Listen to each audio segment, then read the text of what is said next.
All right, mic check. Ooh, that is. Cam is not favoring me today. Hold up. Let's fix that real quick. Properties. Click.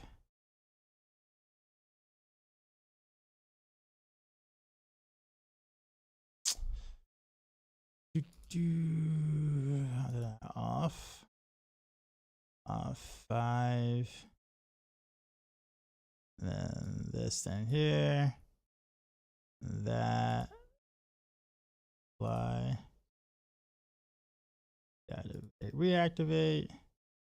Boom. All right, looking good. All right, that works. That works. With that being said, what up, chat? Let's test the streamer bot. Make sure it's doing what it's supposed to do. There it is. Cool. Mr. Master Worker, what's up, man? All right, so sorry about yesterday. My internet went out like maybe 12 minutes into my pre-stream, and it was out for like a chunk of the night. So I'm like, well, there goes my stream tonight or last night. So upsetting, but it is what it is.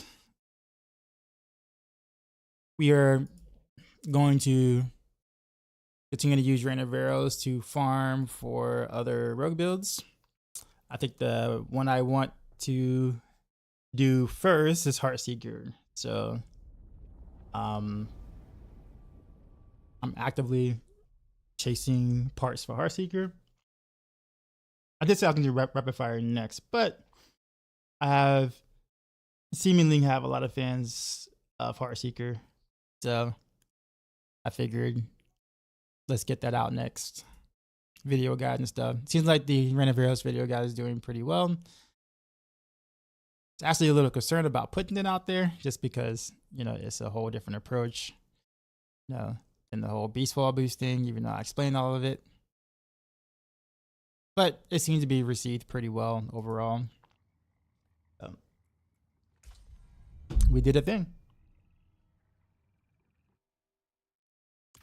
Maddox, Grez, Brooklyn Yuan. What about Twisting Blade? Well, that's gonna have to be after all the stuff that I normally do. No one's like looking for me for Twisting Blades, if that makes sense. But it doesn't mean that I won't do it.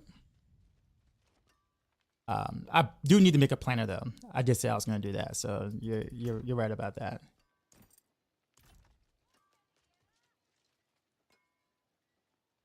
That Raina Arcs YouTube video was lit and really good and helpful. Maybe come to the stream, to be honest.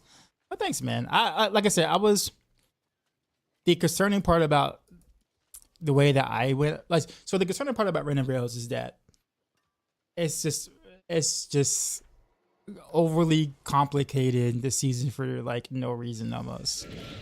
And so the hardest part was just finding a way to be able to play it without you hating yourself for playing it. And I think that's what's the hardest thing. So it's like, how do I come up with a variation or a way that people could enjoy Raina Arcs and still feel powerful while doing it? And so the Shard for Rathiel thing is kind of what happened, especially the Crown. I don't know if any of you guys have played the speed farming variant. Honestly, Shard with Crown is so good for everything, like literally everything. It's just so fluid. And then of course, you know, giving the explanation at the end of why you want to do certain setups or whatever, scare rotations, because I got flooded with why not just beast fall boost and just spam the barrage 1-to-1, you know, of course that'd be better, right? And I was like, okay, well, I need to explain this. Right? Otherwise I would have did it if I felt like that was like consistent and you were actually able to get damage at the time. I would have been like, yeah, sure, let's do that. But I don't know. Let's just say Raina Arcs gave me a lot of headaches trying to write that on Maxroll and also do a video guide on it. So hey, I am on the 2 to Raina Arcs build, and I'm transitioning from Dance with Knives. Any tips other than just following the guide? No, that's pretty much it. I will say that you do want it is recommended that you try to get the GA on the ultimate cooldown on the Water Hakan for the build to feel smooth. It'll work without it, but you're not gonna like it that much until you get the GA on cooldown.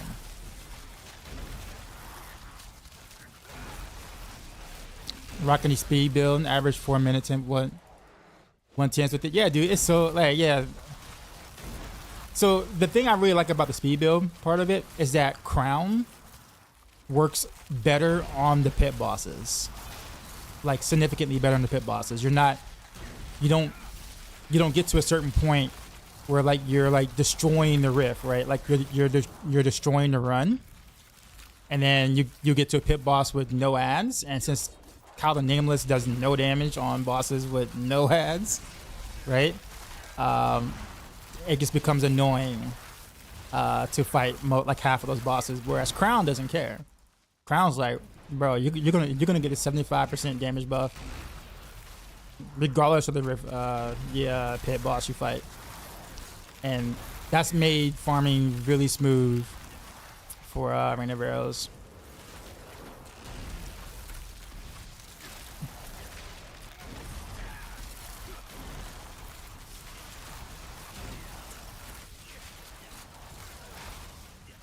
With that said, though, I think I might have like an update or two coming pretty soon to Raina Arcs as I continue to test things.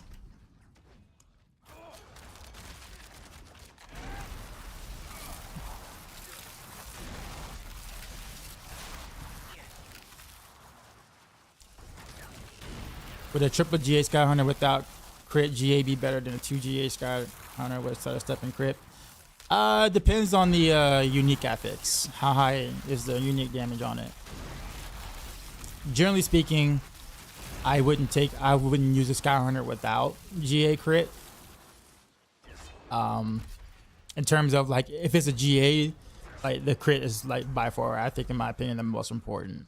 But well, I mean, the projectiles is too, but you can masterwork that to near 100. Whereas you missing that GA on the crit, like you're missing a much bigger part. So oh, it's the same on both. Ooh, okay.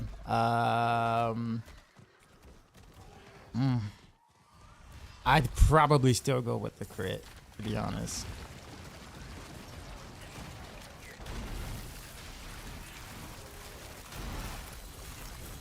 You got 2S3 GA bows, but from Beast.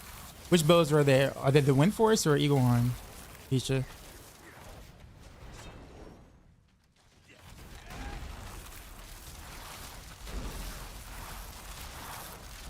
One of each.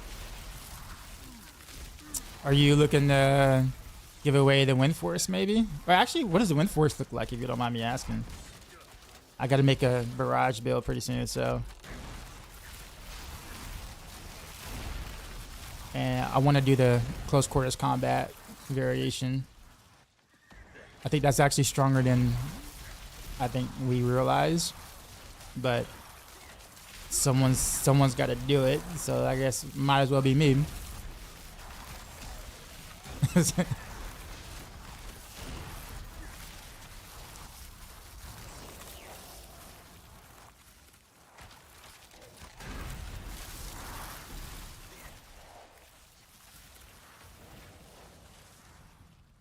Okay, yeah, absolutely, sir. Yes, sir. I will take that, sir. What would you like for that? Or would you just want to gift that? But yes, I will take that.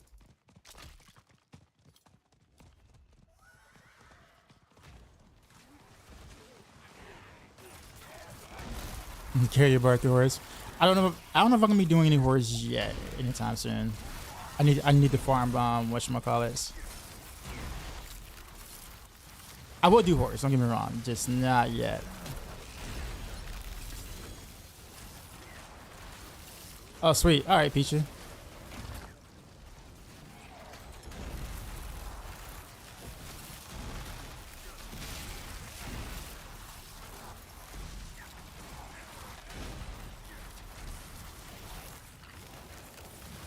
Speaking of which, anybody got a GA Fist of Fate that's like close to 300 damage? I don't even care where the GA is. It can be GA anything. Like legit anything.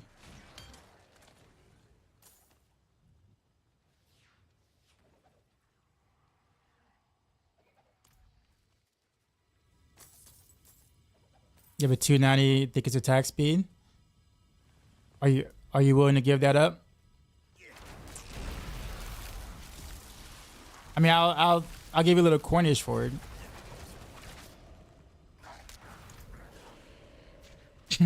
We're sitting there trading in the middle of battle. I bet they're mad too, aren't they? But they mad. All right, Flurry. Thank you, Peachy. Why my boss mask be? I probably need to like throw some stuff in the stash. Trash. Some blood. There we go.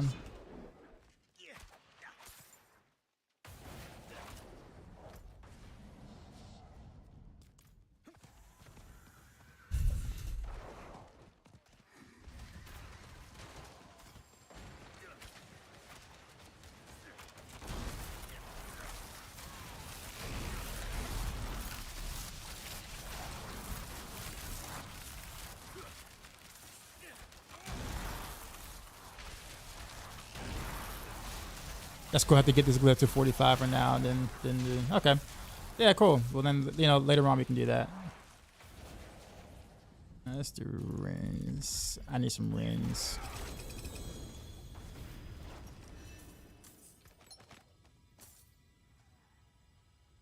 You got 280. Okay. Oh, and then there's another. You said you got there. 270. I think someone in chat said he had a 290 attack speed. Let me see what he wants for that first. But I might take yours.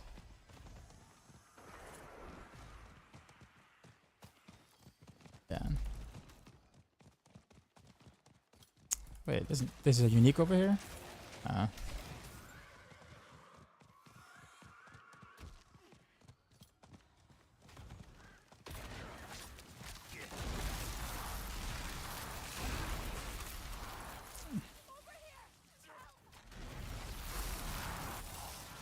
really like this area, actually. I really like the wish typing. You know what I think they really should do, in my opinion? I think going forward, and it's probably more work than they probably have time to do, but still, like, they should just make this like the customary thing for every season. Like every season, there's just a new zones like these that have to do with the seasonal theme or whatever it is, and probably I could probably just get rid of. I'm gonna say get rid of Helltide, but like I'd be almost cool if that just replaced Helltide in some way.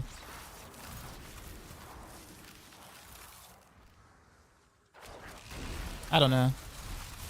You said the rotation of your non-tryhard version of Raina Arcs is easier than the snapshotting madness of Dance of Knives. Yeah. I would say yeah. I would say yeah. Just make sure you play the speed farm variant. I know in the video I didn't highlight it like a lot. I talked about it a couple of times. In fact, most of the gameplay footage is the one with the crown, with the speed farm variant. But I strongly believe that that is the, in my opinion, the most fluid, most consistent version. I have to check. Double check the FOAG. You're in the horde. Okay, no problem. Let me know. I need it for Heartseeker. I'm gonna try 4 different gloves with Heartseeker actually. But I think Fist of Fate might be best in slot still, but we'll see.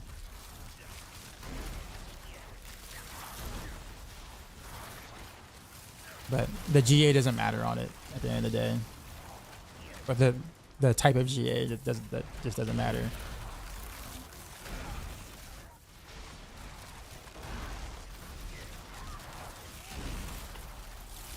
All right, from the video, it does seem easier to start farm right now. But the thing is that Raina Rails is so strong that you, even if you choose not to do any of the buffs, let's say you don't do cow traps, you don't do smoke grenade, let's say you don't even do the dance legendary no buff, you'll still be able to speed farm anything in T4 like it's nothing. You'll still one shot everything. So like you don't even have to worry about like, you know, keeping up all the buffs if you don't want to for speed farming.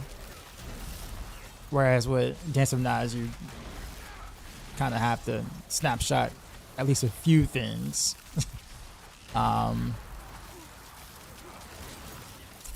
For speed farming.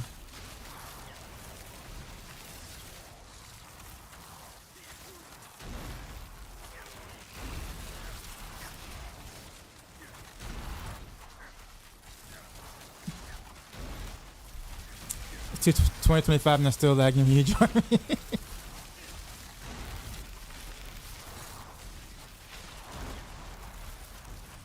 Hell ties for Overwitch for sure. I'm a horde junkie, so any other composition you can find. Well, I guess my thing is just like they can migrate that, right? They can migrate what was cool about Helltide into a Witch Tide like, Blood Tide like thing that they would do, you know, each season or something, just to kind of keep the open world somewhat fresh to want to visit, I guess. Because the moment that you make something like Witch Tide, like you almost naturally invalidate Helltide for most things. So like I think that's kind of the issue, is like how do you make a Witch Tide like thing content without invalidating Helltide at the same time, mostly. You know what I mean? Like I think that's the thing.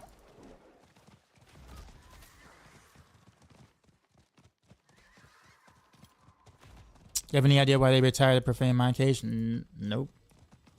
That's such a good. I was looking for it. Ironically, like in my inventory, I'm like, did I pick up any of these this season? Like, I'm not quite sure if I ever found one.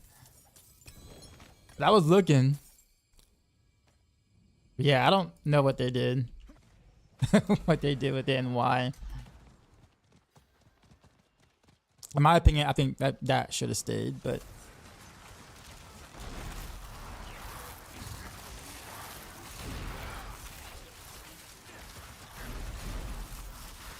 He said, don't they already do that though? What do you mean? Sorry, I missed the context.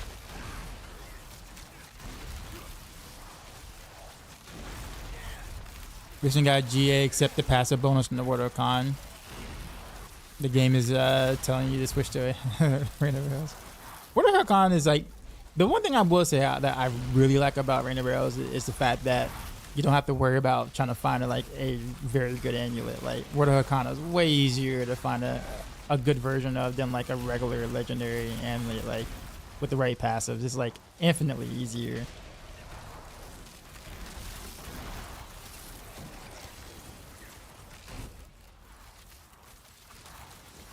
Ever seen this new tie? Well, yeah, I guess what I'm saying is, instead of like having like both, like Helltide and Witch Tide, or Helltide and Blood Tide, or you know, Helltide and whatever, to almost maybe just retire Helltide and just continue to do like a new area like this every season with a seasonal thing.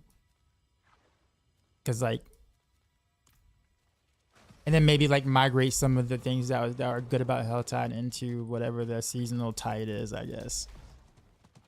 Cause I mean, I feel like once you have something like this, it's very rare that you want to visit the other. You want to visit like the original, right?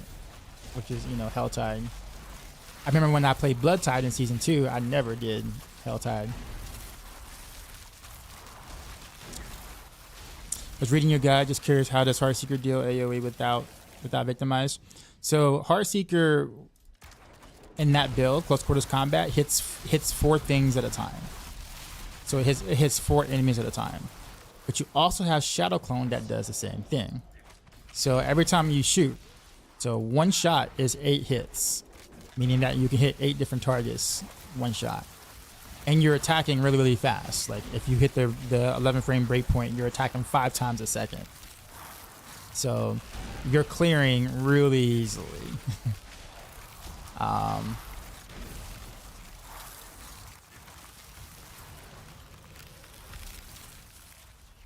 It's kind of like imagine like having Barrage, basically. Like Barrage without clone. Like, you know, Barrage doesn't have a lot of AoE, but like Barrage has a lot of arrows that hits individual targets. It's kind of like that, sort of.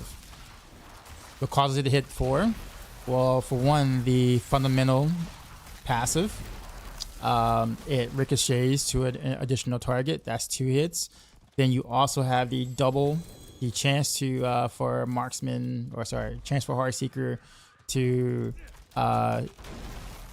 shoot twice, which means that doubles your account of Heartseeker. So if your main one hits twice, and then you get that to 100, then you're hitting 4 times, right?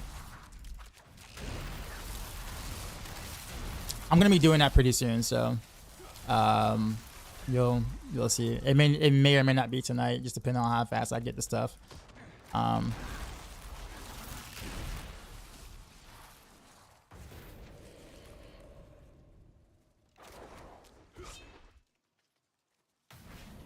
Where you going? I don't think that's the play, to be honest. Then you start thinking of seasonal content that isn't just a reskin of open world activities. Okay. What would you like to see for the like open world activities, I guess? Because I mean, you do have a point. Witch Tide and Blood Tide are, I wouldn't say they're similar. The concept is similar. The objectives are different. But I do like what I have to do in Witch Tide. I think it's actually kind of like the objectives are fun.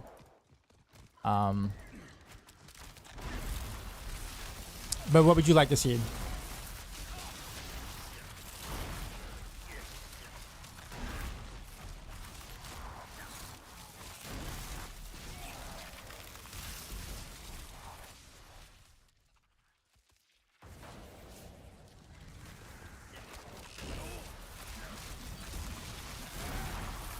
If you do something with Nightmare Dungeons, to be honest with you, that content's pretty much dead at this point.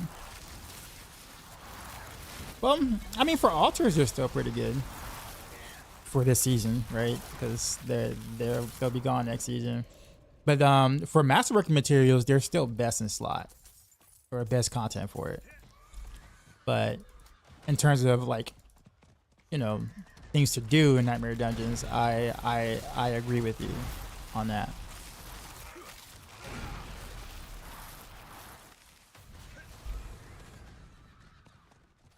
Speaking of which, I do have to do some Nightmare Dungeons because I'm gonna need some masterworking material pretty soon.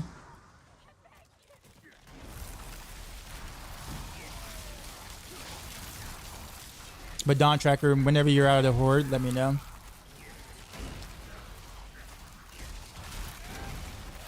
One Day Radiance? Sure.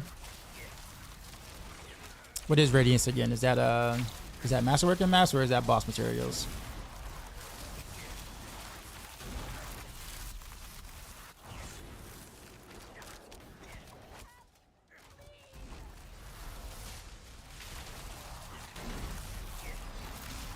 Mass? Okay, cool. That works.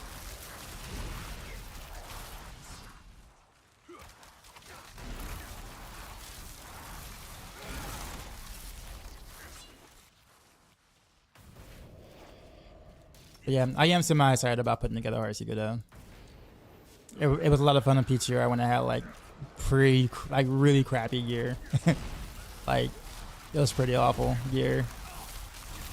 But I was pleasantly surprised how well it performed.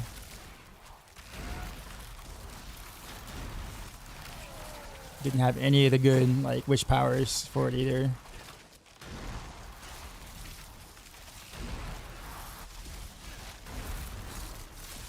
Refinement. Okay. Do you have refinement then? Rogue Yolo, what's going on? Which bow do you need, Sky Hunter or Wind Force? Oh, I was talking about Wind Force, but I got it. It's for Barrage. I'll be doing that soon as well.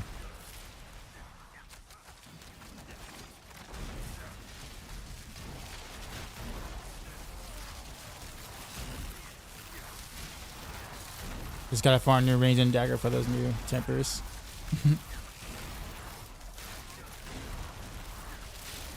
Either way, you have a few to burn. All right, cool. Let's go.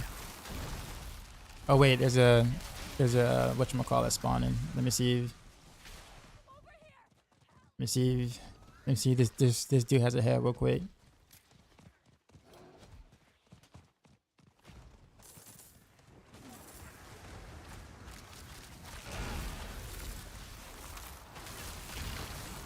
Yeah, I don't know who you can probably donate it to other than like myself. No one, no one plays.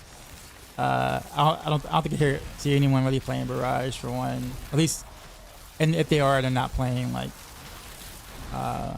direct damage Barrage. They're playing like the victimize Barrage, which doesn't use 1/4. So I'm the only weirdo that is probably seeking something like that. But there's a lot of potential there with it, though.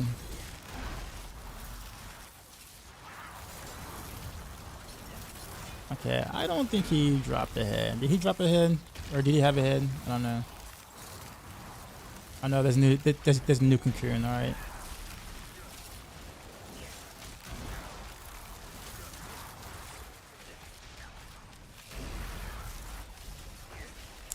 Is it 3 refinement?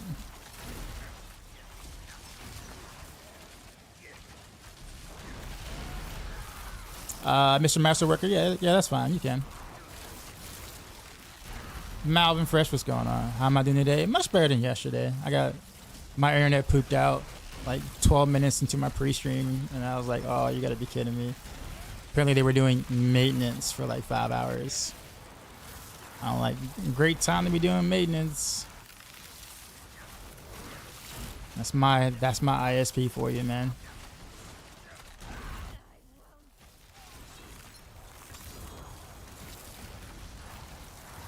Yay! Head drop.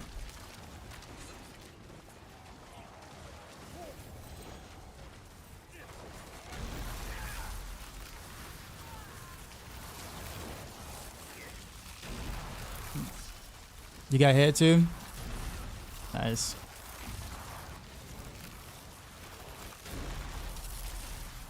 Bro, this thing's like keeps spawning right here. I guess I might as well figure out what this one is. That was a head. Yeah, bro. Who doesn't like head? I got hit twice today. Seems like. Let me see. Let me make sure. Yeah, no, 3 times. I got hit 3 times today. All in like what, 20 minutes?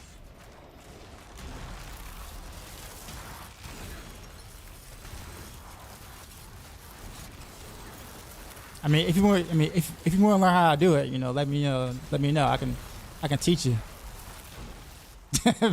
Yeah, see, yeah.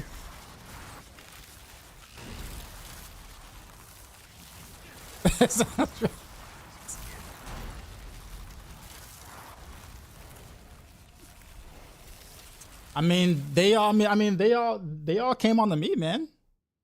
I was just chilling in the area, and you know. It sounds. Let's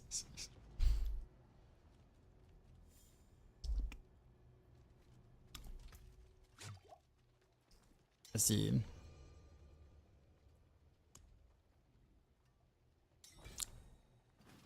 Who's offensive? Is that you? Who is that? Master Worker? Is that you? Is it true that they shouldn't pop all dits at once before headless head boss pops up? Hey, shoot, I don't know. Oh man, this amulet could have been good. That ring could have been good. You know what? I'm gonna keep this one because I would do invigorated strike at some point. Decent ring. I'll keep that ring too. I'll need that. Trash. Everything else is trash. Yo, Darkside, we just got raided, son. The raid. You know how we do. Drop my new beat for these new viewers.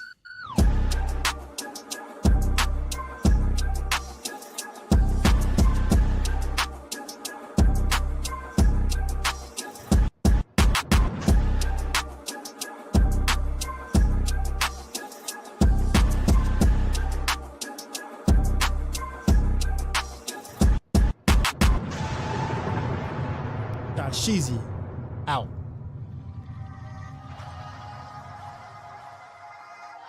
Pandaglass curated my stream with 40 views. I don't know what is up. Play with the black glasses on. Gotta put them back on. Gotta flip my cam. So this is the original view, I guess. But I used a 3D transform, an OBS to like mirror my actions, so I don't have to. I don't know why I did that, but there was a reason why I did that like a year and some change ago. I don't remember what it was, but when I updated OBS, the stream effects didn't work anymore, so I no longer had the mirror.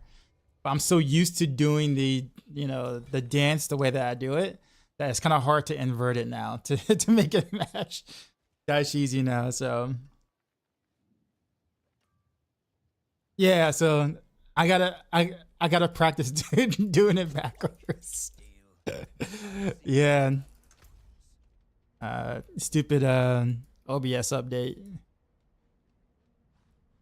There we go.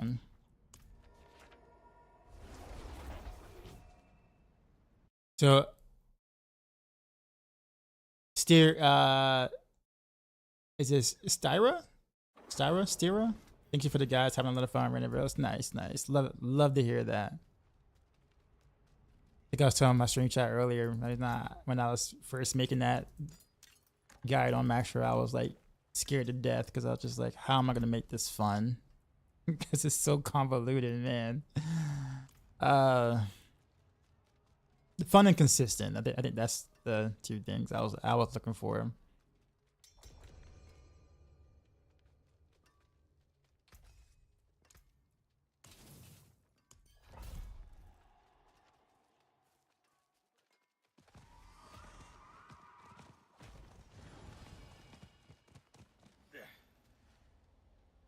Here from YouTube, man. You're the rogue, man. I got my Raina Arcs online blast on T4 easily. Cool.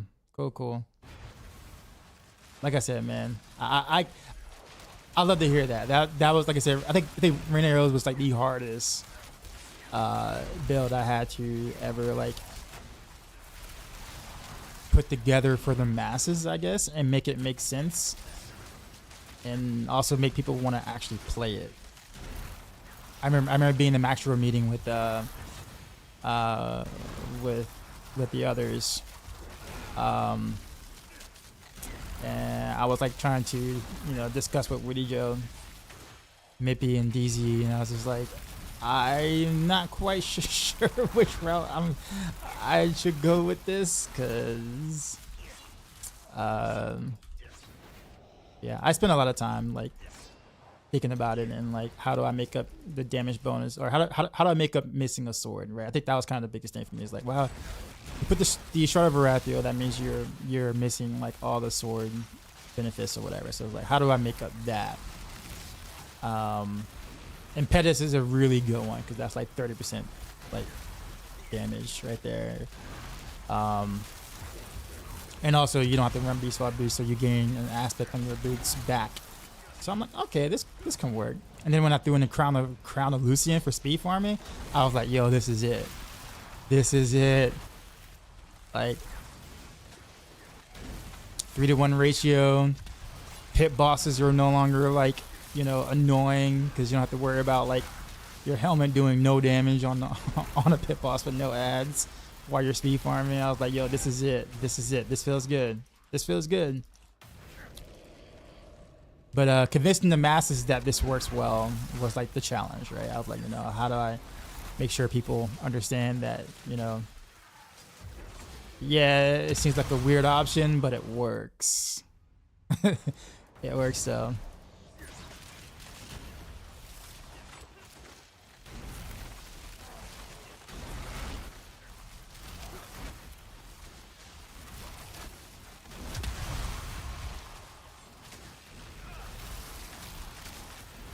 It's like, all right, I'm finally free. All right. Do you still have me on your friends list, or have I ever added you before? Or? Is there a max in Paragon? Yeah, 300. The higher you go, the longer it takes to get to 300. So like, I think it's what 280 is like the same time it takes to get to 300. So the time it takes you to get to 280 is the same time it takes you to get from 280 to 300, so somewhere around that range. I forgot what the actual like number is of that, but something like that. You want to think of everything added? Okay. My friends list thing has been kind of weird, so if you can just add me.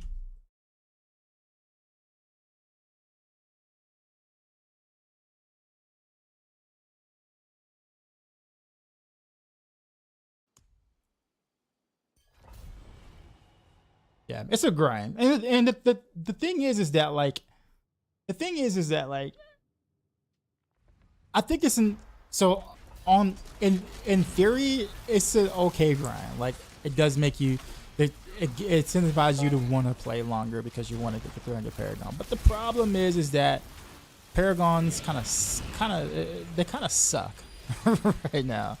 Paragon boards are severely outdated compared to the rest of the systems that they've updated.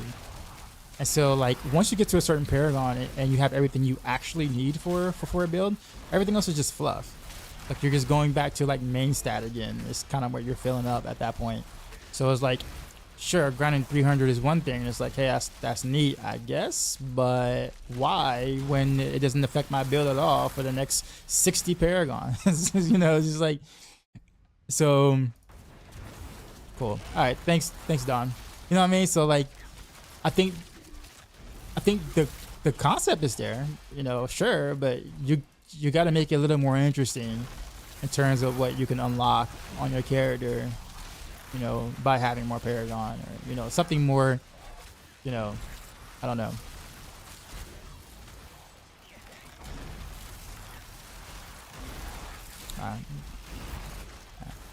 Honestly, just the Paragon board. The Paragon boards just need an overhaul. Period. They just need a rework. They don't do anything that isn't already on your gear for the most part. Like it's the same stats. It's just, you know, whatever you were doing before, you now do more damage, or you take less damage. You know, and it's like that's it. They don't offer anything new. You know, take some risks.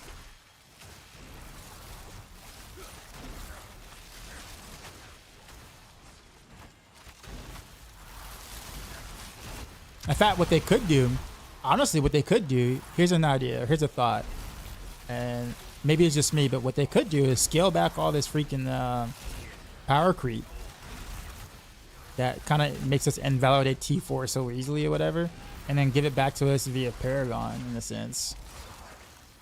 You know, in different ways, you know, making skills do different things and whatnot on the glyphs rather than just more damage. That'll give us a reason to actually, you know, continue to keep grinding for those gons or whatever. I don't know. Something. Sorry guys, I know I was in autopilot. You also know what's funny too? We had that, what was that? We had that unique glyph in like season 2 with the Abattoir Azir. When you look at the glyph, there was really nothing unique about it other than the fact that it just gave you more damage. Like, I mean, obviously it had a bigger radius, but like it didn't do anything different. There was nothing unique about the glyph. For it to be a unique glyph, there's nothing unique about the glyph at all.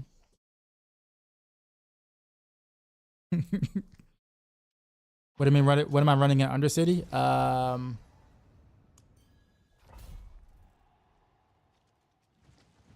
Doing mats for the most part.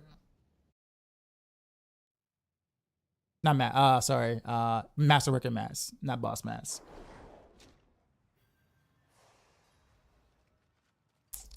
But yeah, Don, you can request invite anytime you want.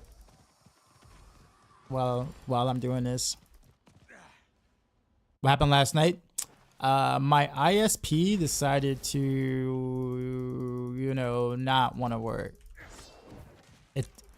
My internet took the night off. Let's just say that. I don't think I authorized it by any means. I never told it can do that. But yeah, it's just like, you know what? I'm taking a sick day today. I was just like, okay.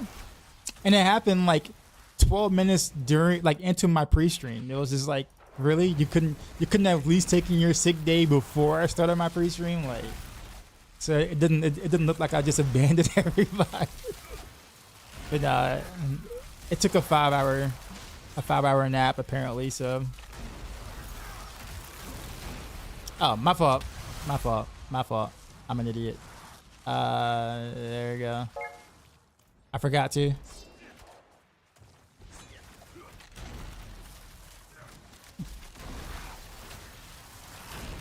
I understand. A couple of you build one by one. My highest damage is like 100 billion. Pit 100 is absolutely max for you. Do you have like your wish powers and everything too? Like leveled up, like upgraded, you know, with the additional rank and those kind of things?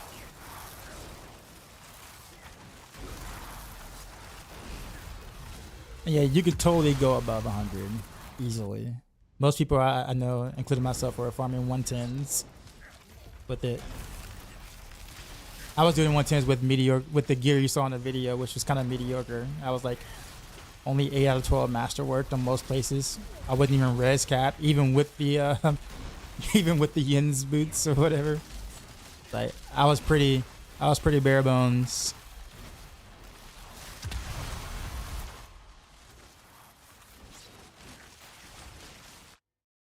But yeah, if you're talking about the pit and stuff like that, make sure that all of your buffs are up. Like,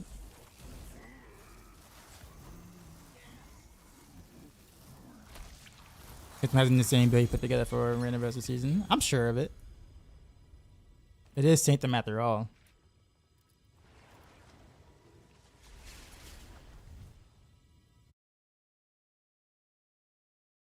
Daru did put 130. His build wasn't even good.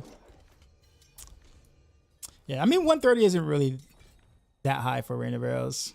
Like, as long as you have a good gear, Raina Arcs just hits like a truck for the most part. But it can be difficult to play. Like, you know, like if you're gonna be like pushing, obviously you need to do the convoluted rotations or whatever, and that can be that's a challenge. Like Raina Arcs get the 440s. Yeah, I said that in the video. I was like, yeah, it should be able to do 140s. I don't see it hitting 150 though, but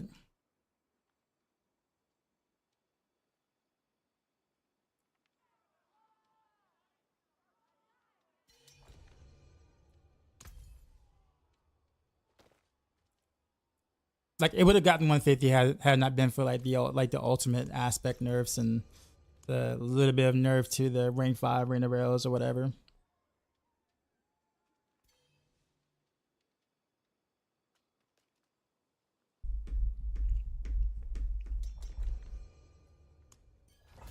All right, thanks, sir. Make sure I don't do. Is Andariel's good this season? No.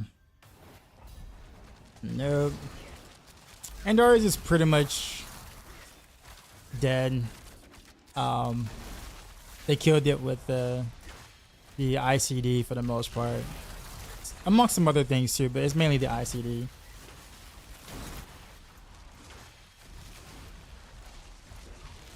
Yeah, down there, okay.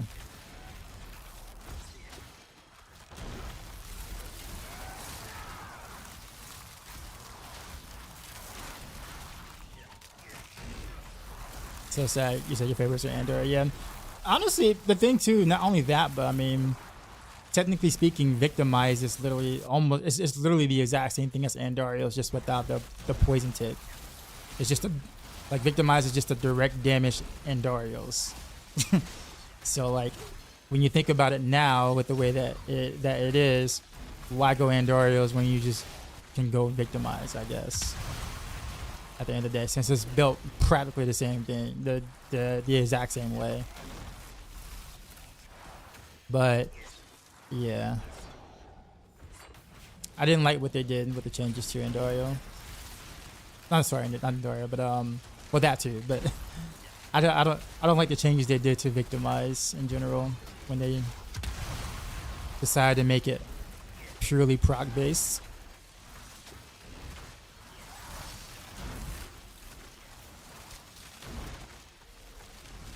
Because personally, I personally don't like relying on, like, all my damage to be relying on the proc, but that's just me. Like, I was fine with Andariel's being that way because it's a helm and you can build that way, but I don't like the key passive being that way.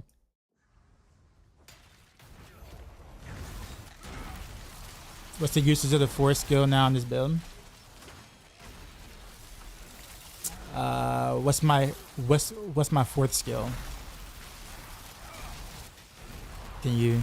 I have 6. I don't know which one. Are you talking about Barrage? This right here?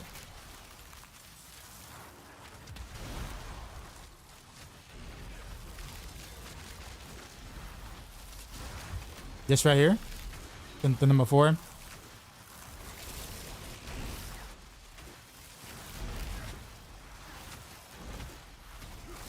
Don't know the English name. That's okay. Yeah, this is the ultra tryhard variant of my Raina Rails build, which involves a very convoluted rotation. I had to practice it a bit, but now it's kind of muscle memory. But the rotation is pretty much cancer, to be honest.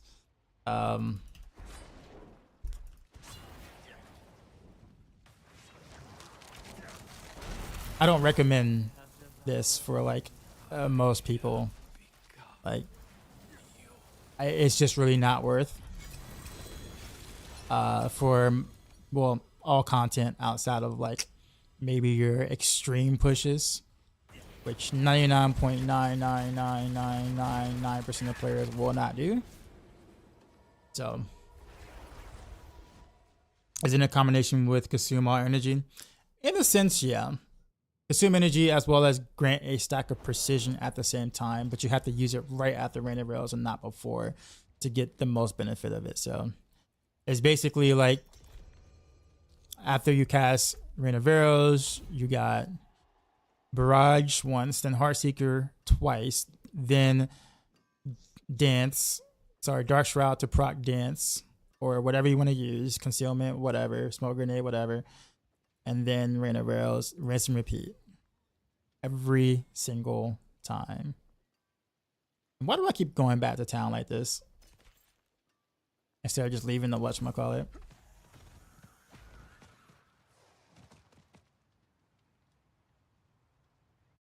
Speaking of Andorios, I just sparked that and Doombringer got a shroud. Stats GAs. All stats? Nice. Very nice. Where are we going? Oh. Right. There's also some other stuff too as well. I'm a little like mixed on like some of the witchcraft powers for Raina Rails, or any range build really. It's kind of conflicting, and so I really like the aura of Lament because you can be at distance and also you get the buff to all the stuff, but like in certain cases it's not up all the time, especially when it has no mobs to like jump to, and when that happens obviously you don't get the specialization or anything, but you also don't get your Voice of the Stars buff either. So it's like you get really strong when it's up, and then when it's not up you definitely feel when it's not up. However, the only other auras you can take are Misfortune and the other siphoning auras, but it's like melee auras, so it's kind of like you can't really consistently or almost hardly at all, unless you be very meticulous about your placement, be able to have the aura up on the mob and also have all your range, your distant damage buff stuff from Khan and Raina Rails. So it's kind of like, oh, and Deadeye. So it's kind of like, it's a weird situation to be in, and I don't really know the route I really want to go with that at the end of the day, but I made mention to that to the devs actually today. I'm like, why is technically the worst aura of all the witchcraft powers have such a long ass cooldown when nothing is around for it to jump to? Like, I don't get it. You know what I'm saying? Like, I don't understand, you know?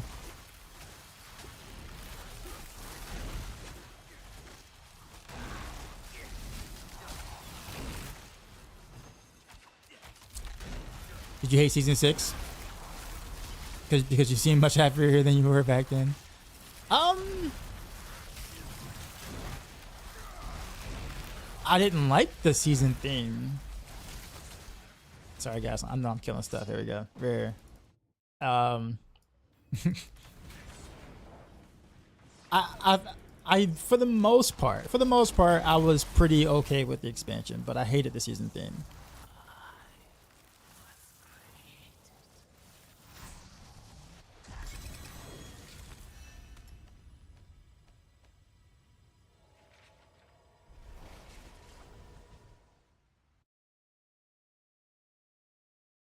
But one of the things that came out of it though that I liked was putting together the Raina Arcs build last season. That was kind of cool.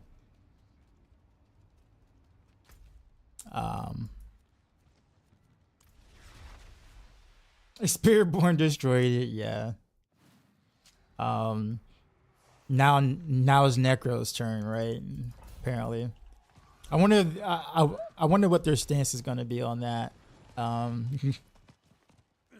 They made a post about it, you know, saying they didn't want the season to turn into Spiritborn 2.0, but it's kind of like the weird thing about it is that, you know, Necros is doing that kind of damage without bugs, right? Like, that's intentional damage. So it's like, being brutally honest, it's like, y'all fucked up. Like, it's not even like you didn't know that this was doing this kind of damage. This was kind of like because we were doing it in PTR. Like, Bloodwave Necro was doing that in PTR, so it's not like it wasn't already there, you know, for you to see.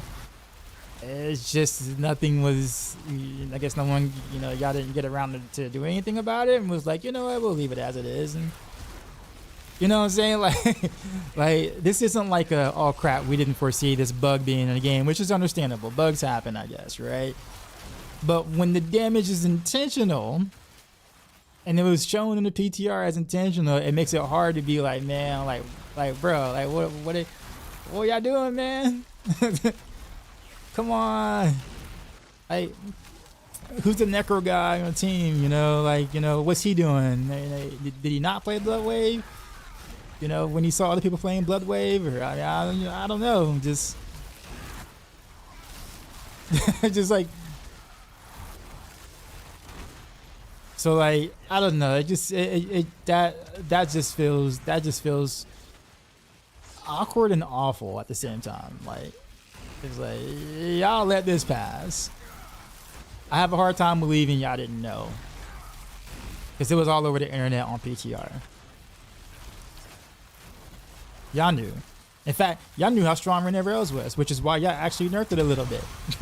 But it wasn't doing 150 in the PTR like Bloodwave was. You know what I'm saying? It's like, so it's like, y'all pay attention. Y'all see what we do. You know what I'm saying? Like,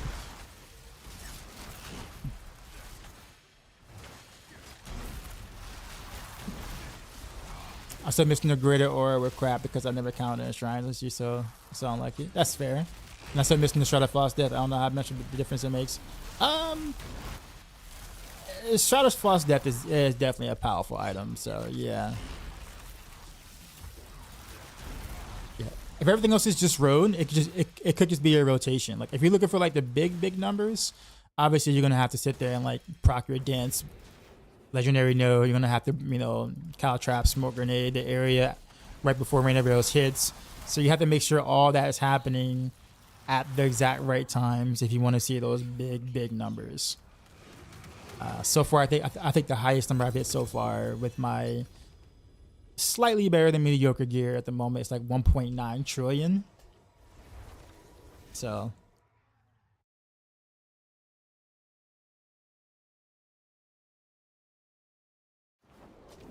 Macro just recorded a vid regarding the data balance in regards to Blood Wave. Definitely check out on the publishers.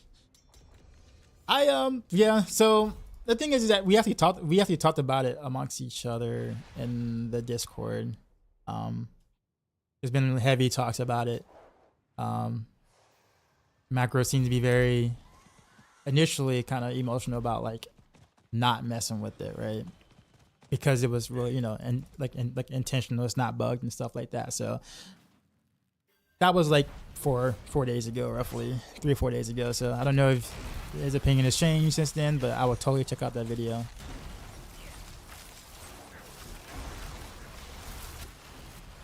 The season 7 is made for ultimate skills though. Yeah, but I mean, regardless of whether it's made for ultimate skills, there still needs to be some sort of premise of like balance, right?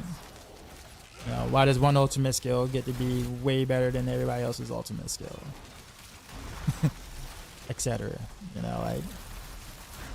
I'm just saying, like, sure, it can be season of the ultimates all of it wants to be, but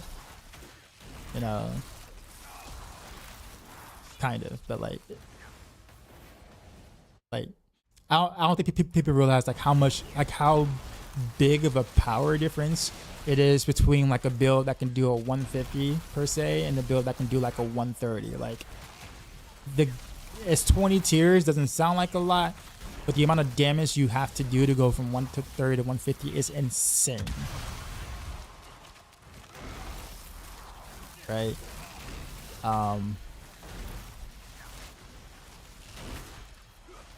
I think they're gonna have some more damage to Spiritborn, but since other classes were brought up, ignore the Sork.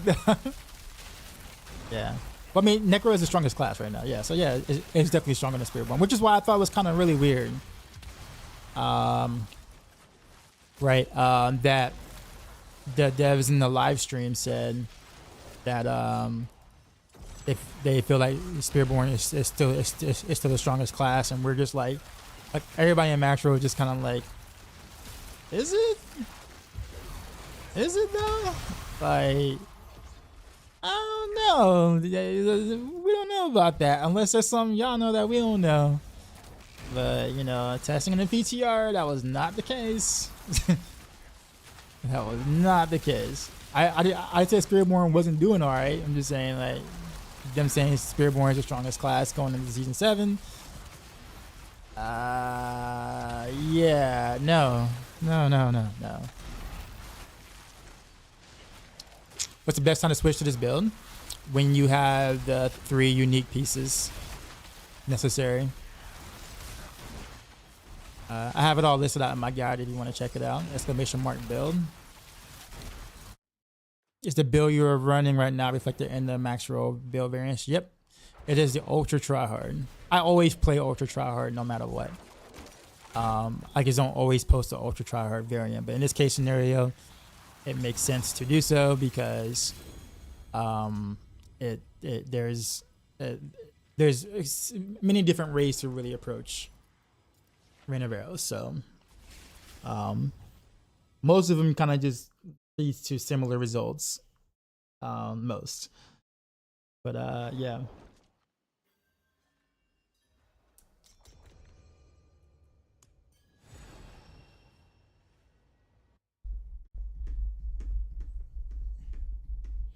I said didn't go try her last season.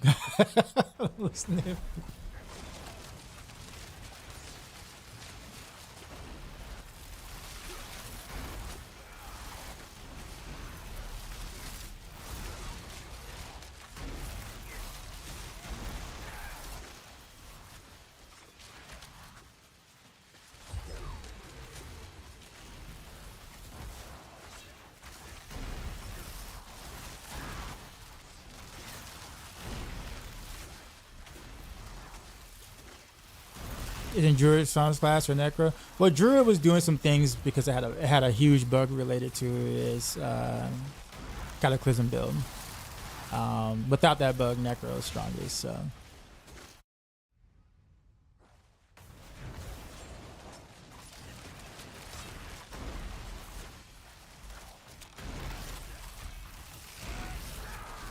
Anyways, though, I digress. I find this whole honestly. I can't help but smile or like, you know, like chuckle a bit. It's because like I find the whole balance thing around pit tiers kind of asinine to begin with, because high tier pushing sucks. Like it's terrible. It sucks. It's bad. But it's the only metric we have in terms of like, you know, build power, because you know, we invalidate everything else so quickly that, you know, the only way we can tell it builds power is through pit pushing. So it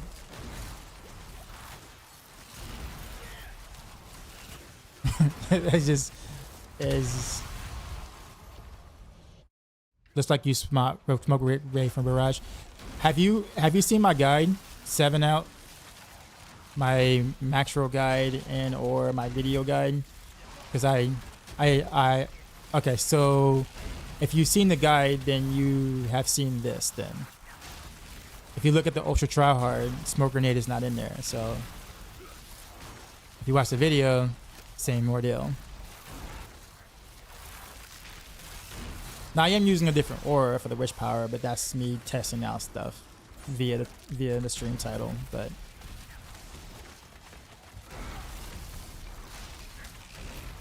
oh man, okay, I'm coming, guys. I'm coming. I got caught up in killing things. The guy looked at me wrong. You know I had to kill him. See, he looked at me wrong. I can't just like not let him, you know, die and stuff.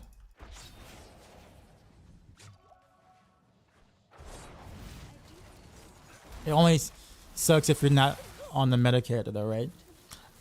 I mean, he can't have no side eye. Yeah, exactly, man. Y'all saw it. Y'all saw him give me the side eye.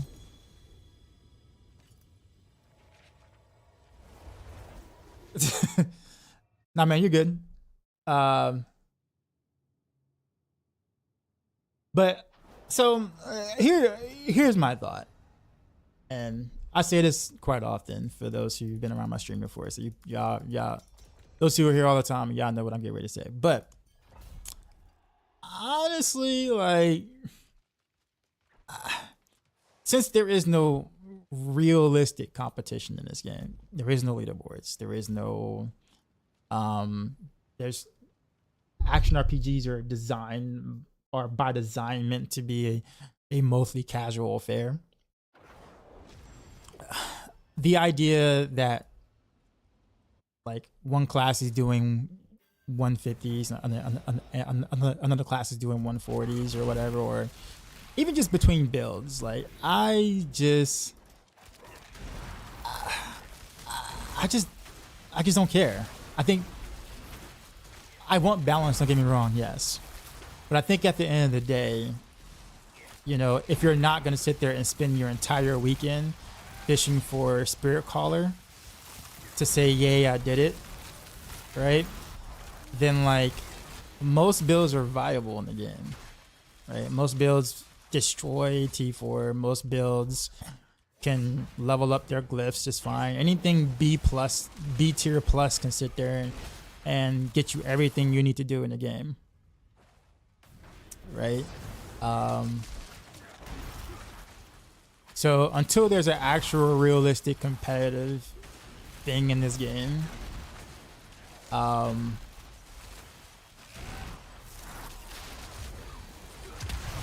just can't really put a focus on wanting to only play a build because it can do a certain pit level that I know that I would never even attempt to go for, because I would never have the Chinese real money gear to do it. Right?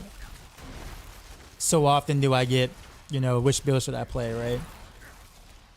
And I always say whichever one is the most fun for you, and usually the answer is like, well, what's the strongest? I'm like, well, technically this build can do X pit, and it's like, so I'm gonna play that one. But you know damn well that person is not gonna sit there and attempt to do that level of pit ever. Like, you just never do. I think that person just wants to know that while playing that build, it can go that high, even though they have no intent of actually pushing, like for real, right? You know what I'm saying? That's why I always stress about play what you find fun, because it's just mainly just casual. At the end of the day, right? You log on, you know, most of us here work, I'm sure, right? You know, the idea is just to kill things. You know, stuff dies and you want to kill it, and you know, with style, right? And something that feels fun and fluid. And then you log off and then you go about your life, and that is basically action RPGs in a nutshell. I'm not saying you can't get more serious, but I just don't really I just don't see the benefit behind it.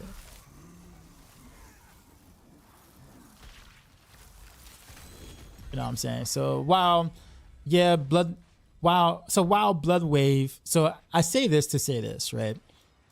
While Blood Wave is ridiculously, you know, OP, at the end of the day, I'm not going to cry for nerfs to it. Like, I'm not going to be the one to be like, yo, it needs to be nerfed. Realistically, I would like to see better balance. But with the way the game is right now, I don't really know. I don't know. It doesn't affect me that Blood Wave is doing pit 150.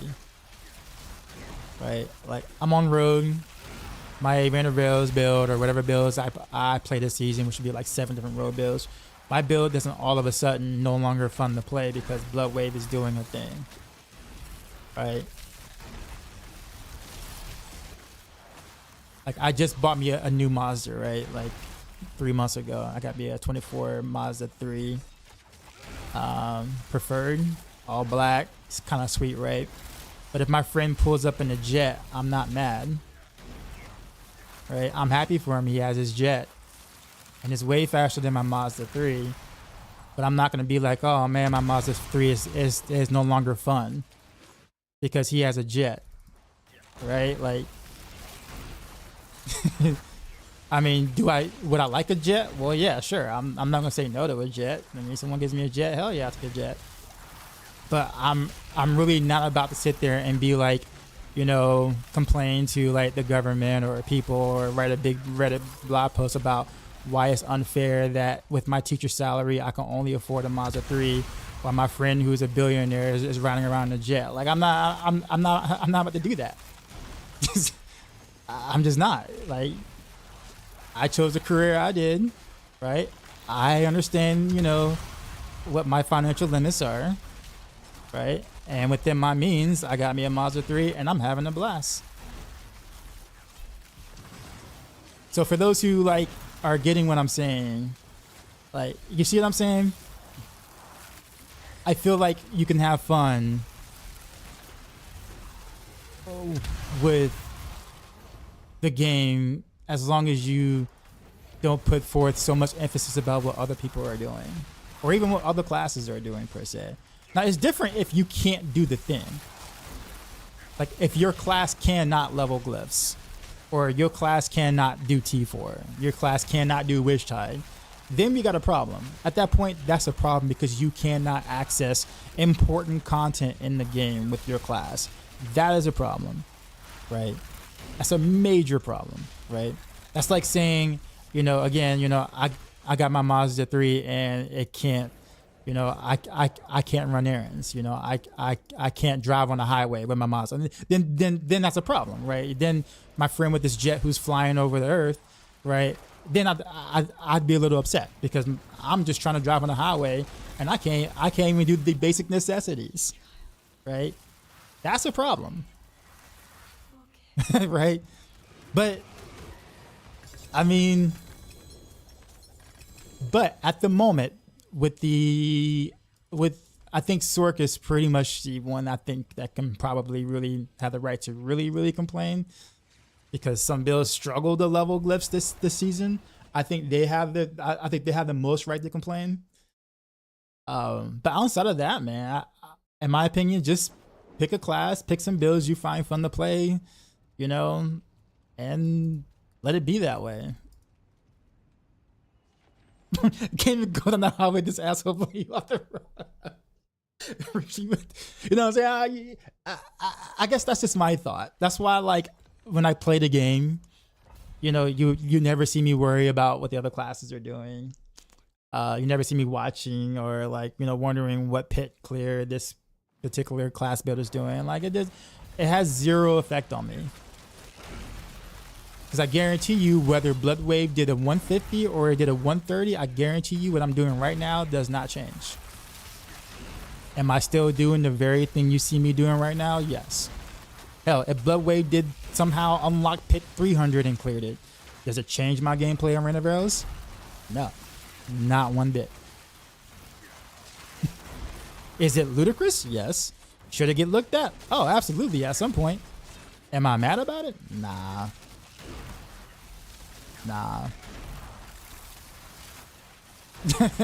Like,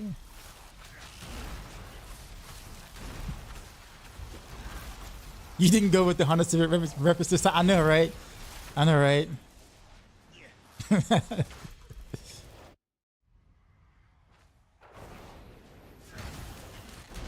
With that being said, though, it doesn't mean I don't want balance, or that I wouldn't like to see more, you know, classes, you know, have a, you know, semblance of kind of being, you know, closer to each other. Actually, last season was actually very good balance outside of Spiritborn. Like, you took Spiritborn out of the equation, there was a lot of builds that were, or a lot, you know, classes were pretty close in a sense, but yeah.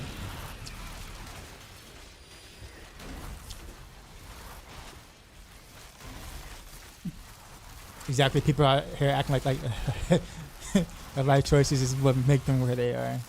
No, I'm just saying. Hey, Dad, do you have extra cow? I don't know, honestly.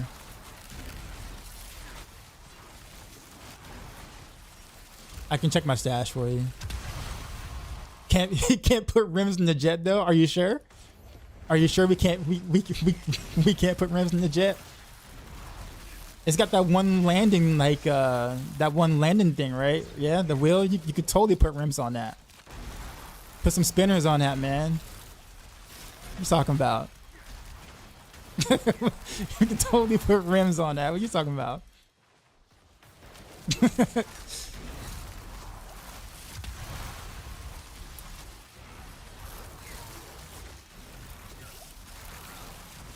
Soul Plane had rims. Yeah, there you go. The trail speed road would be proud. Guarantee you a pit 150 is the same exact content as pit 100. That's the thing too. Like, that's fair. That's fair. Again, I think a fair complaint would be if, like, you know, if the content was different or it changes, you know, at certain pit tier levels, right? Like, you know, maybe at pit 140 something else happens, and then you also could get better access to quality gear or something like that. Then I'd be a little bit more upset, because then it's like, okay, now you're gatekeeping me because my class, you know, just simply can't do the thing, right? But pit tier 1 and pit tier 150 is the exact same thing, and if someone never literally attacked anything, you would never know what pit tier they were in. So if someone just walked around, right, and just entered a pit and just covered that part of the screen, and you never saw what pit tier they keyed in, you would never know what it is. They can just run around, you would never know until they attack. And then when you attack, it's like, oh, this must be like, I don't know, like a 40 or 50, or it's like, oh, this is definitely like a 140 because he dealt 0 damage, right? Like, outside of that, you would have never known.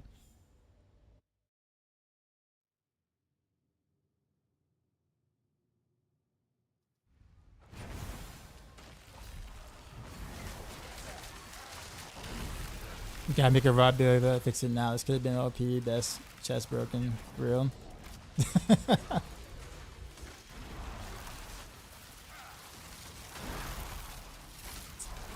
So, I can tell you there are things in the works, but that's all I can really say about that. Pet my jet. Love this Rogues vibes though, gotta say.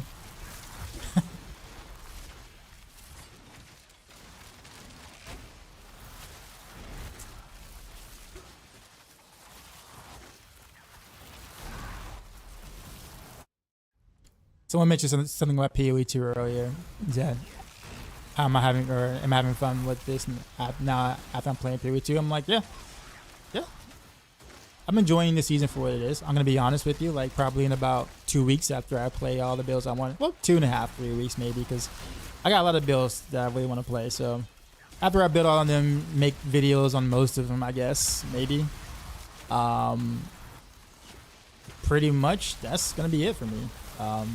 Because you know the content is very horizontal progression and not vertical progression, and the only vertical progression content there is I don't like. So I'm gonna have fun for what the game has to offer, and then I'll go do something else for a bit, or at least I'll taper off. Like I won't play as much. I'll play like this for maybe 2 hours, and then play like a different game for 2 hours until a mid-season patch. If the mid-season patch is booty, I'll just continue doing the same thing.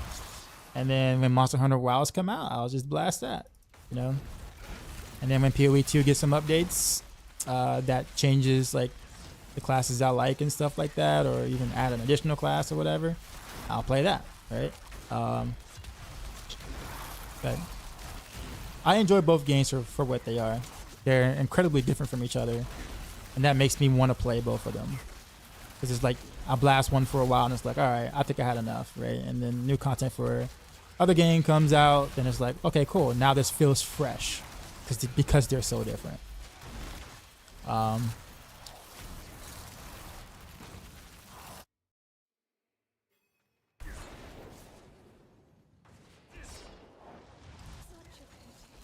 But I know the internet would have you believe that you can't like two games in the same genre. You must pick one, right? You must pick one and hate the other, and then go into the other streams and trash their game, right? That's how the internet functions and whatnot.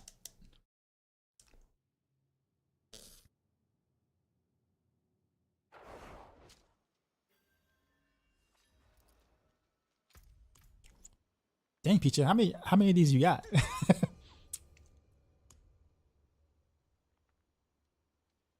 I find that notion so childish. I love both D4 and PoE 2, and they're just different types of games in the action RPG. You know what I even find even more interesting? That a lot of people honestly don't even feel that way in terms of the whole like having to pit two games against each other all the time. But it's one of those things where it's like their favorite content creators are bandwagoning or are doing this, so they have to bandwagon with everyone else to feel like they're part of the community. So it's kind of like regurgitating the same thing everyone else is saying in that community to make to feel relevant. It's like, oh yeah, I'm with the N crew, right? It's like the Swifties for like Taylor Swift or whatever, or like the Bayhive for Beyonce. Like you have those same fan clubs for for content creators too as well. And it's like, so if they see content creators doing it, right, then there's like, oh man, I gotta feel that way too because they feel that way, and like I'm looking at all the comments in the videos and like they're all saying this, so I feel like I gotta say this too, to be in the in crowd because I like this creator, right? It's just I doubt even like half of them feel that, like truly feel that way, like honestly, really truly feel that way. But you don't want to be the odd person out and be like, hey guys, I like both games. And everybody's like, what? What is wrong with you? And then like everyone's commenting against you, and every time now you're on that stream of that content creator, everyone's booing you and stuff, and now you feel bad, right? Like you don't want to be that guy, so you know what I'm saying? Like like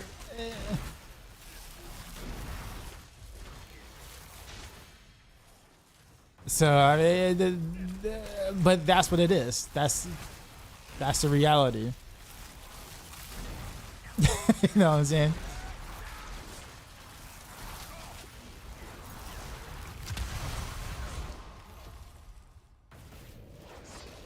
You like both stoneness, man.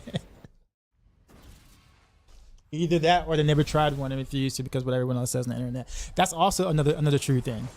Very true. Very, very, very true. Yep.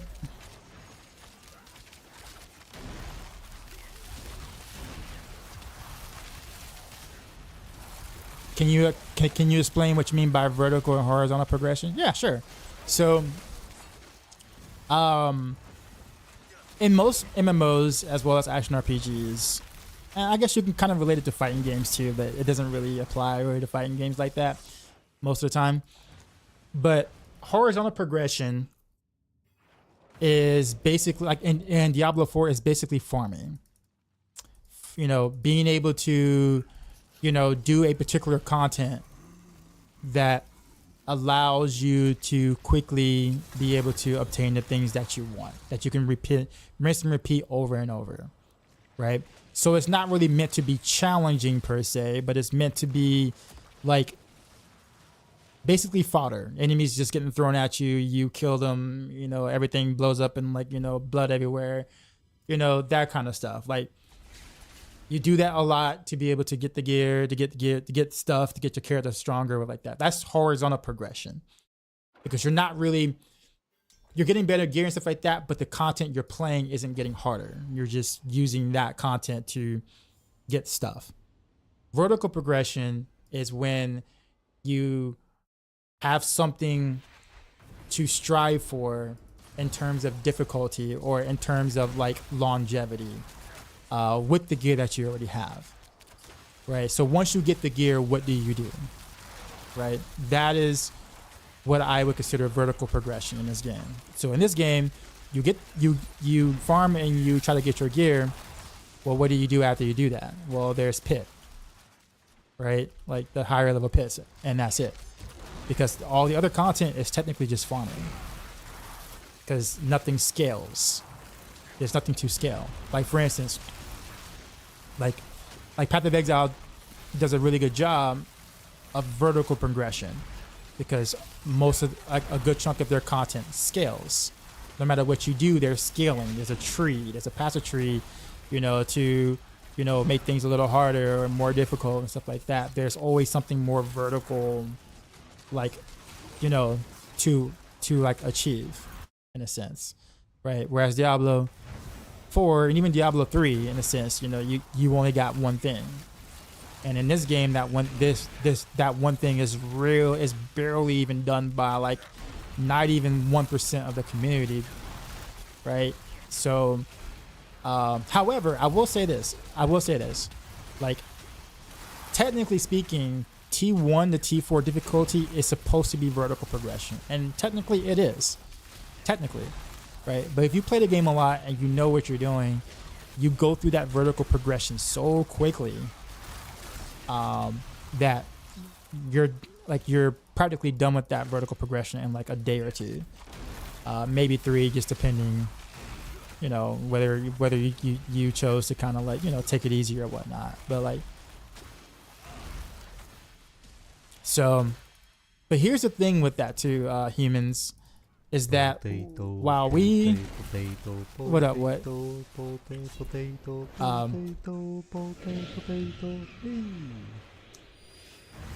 So like,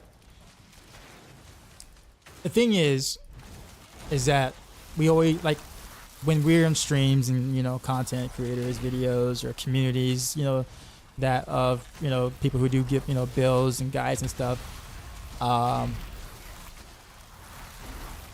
we are like literally like the 1% or the 5%. 5% might be generous. I would say 1%. The majority of the community, the Diablo 4 player base, do not make it past T2 difficulty. Now I know that sounds really crazy and strange, but that's actually true. So for those players who are more casual with the game, they still have vertical progression to achieve. So when you look at the numbers from a statistical standpoint, the game still offers vertical progression that the majority, an overwhelmingly majority of the player base does not ever get through to.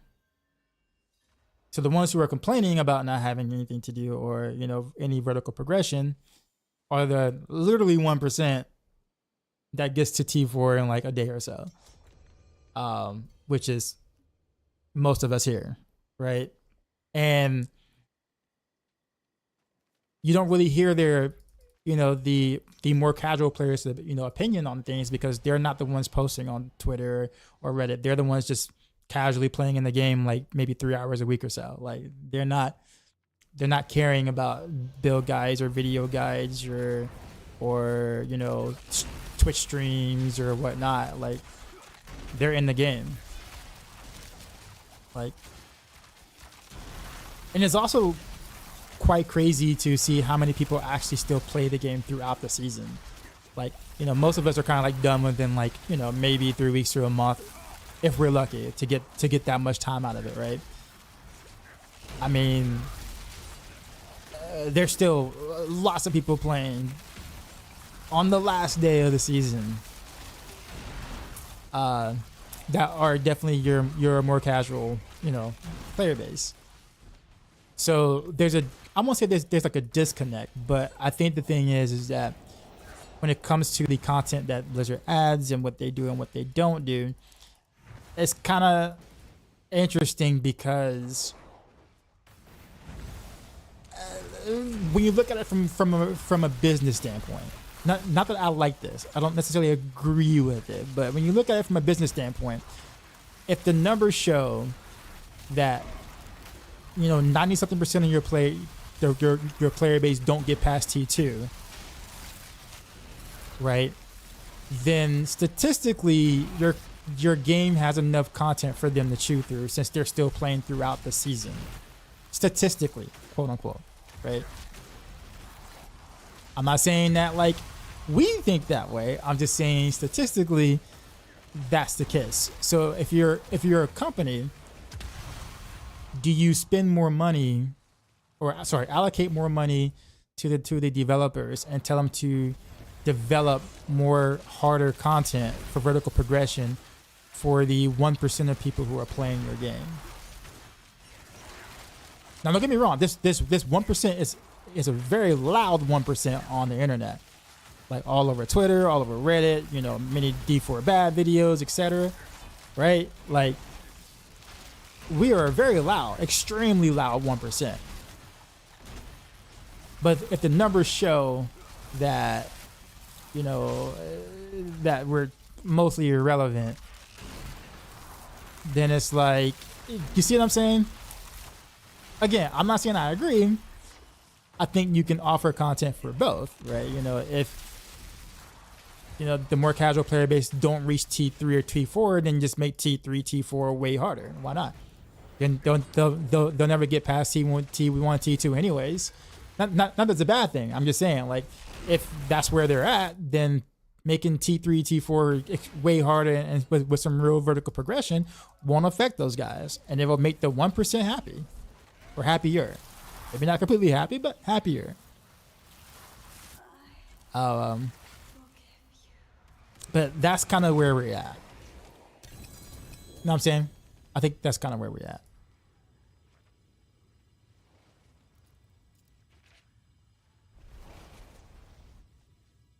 I promise I need to test all classes with different skills, etc. So I'm still busy in PvP. Playing alt number 12 now. Wow. Said that's Monster Hunter, at least for me. Yeah, see, same thing too for me, Peacha. I think that's why, like, I'm not saying won't someone think of the show. Oh man. But like, I think that's kind of where I'm like,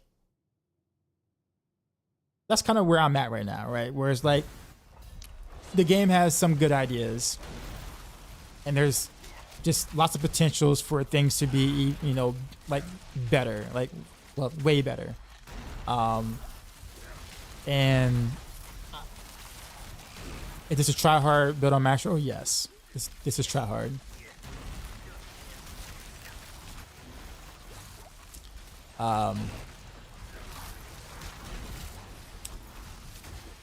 think that's kind of why I think maybe I'm not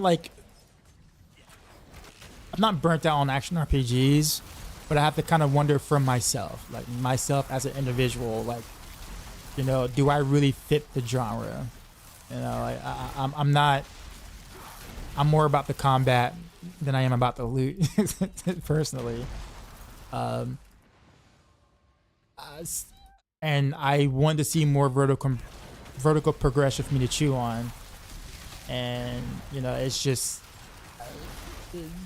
I don't know if I'm going to see it, right? I don't know. And so I think my expectations, I probably need to like temper a bit and just realize that, you know, I enjoy the game for what it is, but like I'm gonna need other things to do, like for sure, big time, like, you know, a third of the way through each season in a sense. But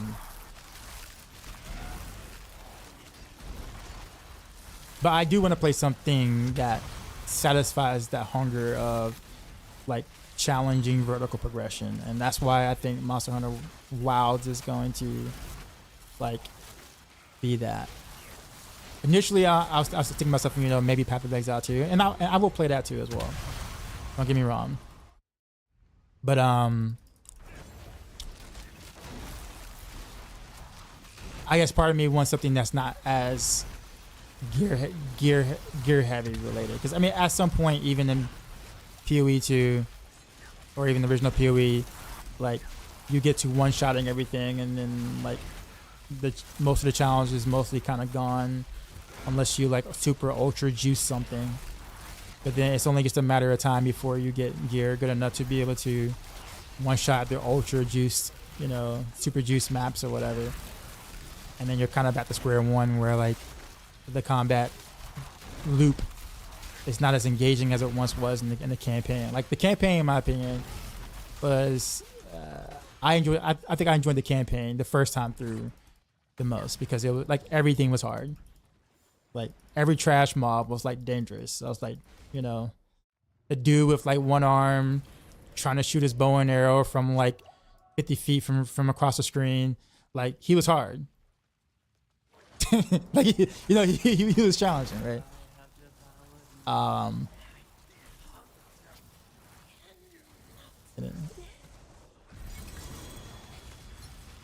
So with that being said, I'm literally excited to jump into some Monster Hunter Wilds, and also the beta. Was it next week? Is it this weekend or next weekend? Is the beta? Have you ever played Helldivers 2? I'm not as much of a team player. That's the thing. Just gonna be honest. I like to play solo most of the time. I know Monster Hunter, you know, you want to play with people too as well, but like I can play solo if I want to. Helldivers is as much fun as I had playing with my brother and some people on stream. The couple of times I did do it, it's definitely one of those things where you want to play with, you know, a group of people that you know that you can always play with. Oh no, he left. Lunch soon. All right, no problem, man. Trash mob still scaring people too. Well, I mean, eventually, I guess the point of it is just like any action RPG game. I don't want to just say Path of Exile 2, but like any action RPG game, the point of it eventually is for you to invalidate almost everything that you come across, because you want to build a super OP character. So once you build a super OP character, the difficulty of what you're doing drops drastically, because you no longer have to fight the mechanics or do the thing. It's like even right now in PoE 2, you look at people play, you know, there's like maybe 3 or 4 builds people are playing, and that's kind of mostly it, right? And they just literally just invalidate everything. One-shot bosses, they do, you know. Now, they're super expensive builds to play, and it takes a long time to get there, which is the vertical progression part of that that equation. But like I guess my thing is like in the Monster Hunter series, you don't really ever get to the point where you can just literally auto palette, where you know where your gear makes the hunt irrelevant ever. Now Like there's gonna always be something, no matter how good your gear is, you know, that some monsters would just, you know, mollywop you if you just don't, you know, if you don't pay attention. Like, and that's what I like.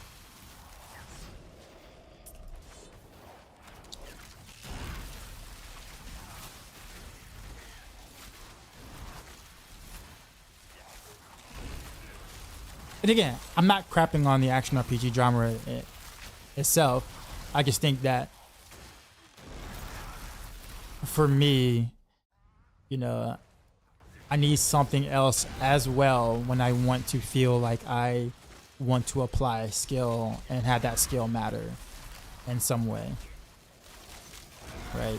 That's kind of where I'm at. You can apply some skill in D4. You can apply some skill in Path of Exile 2. You can apply some skill in Last Epoch and all the other action RPG games that are out there. But Tekken hate. yeah. Are you gonna play WoWs? Yes, sir. Have every intent. The beta weekend starts on the 6th. Okay, so next week then. Next weekend. Not this weekend. Thanks for reminding us. No, man. Thank you, man. I don't really ever get to play with you, man. So kind of cool seeing the Flurry. Takiro's pretty good.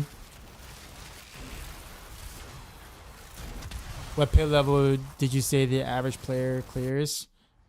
Well, if the average player doesn't really get past T2, then you're looking at like 40 something maybe. Pit tier 40-ish maybe is probably like 40, maybe 50.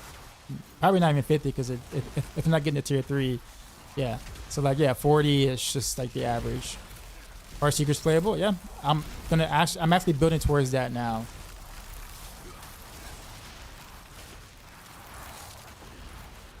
T2 to T3 is a big jump. It is. It is.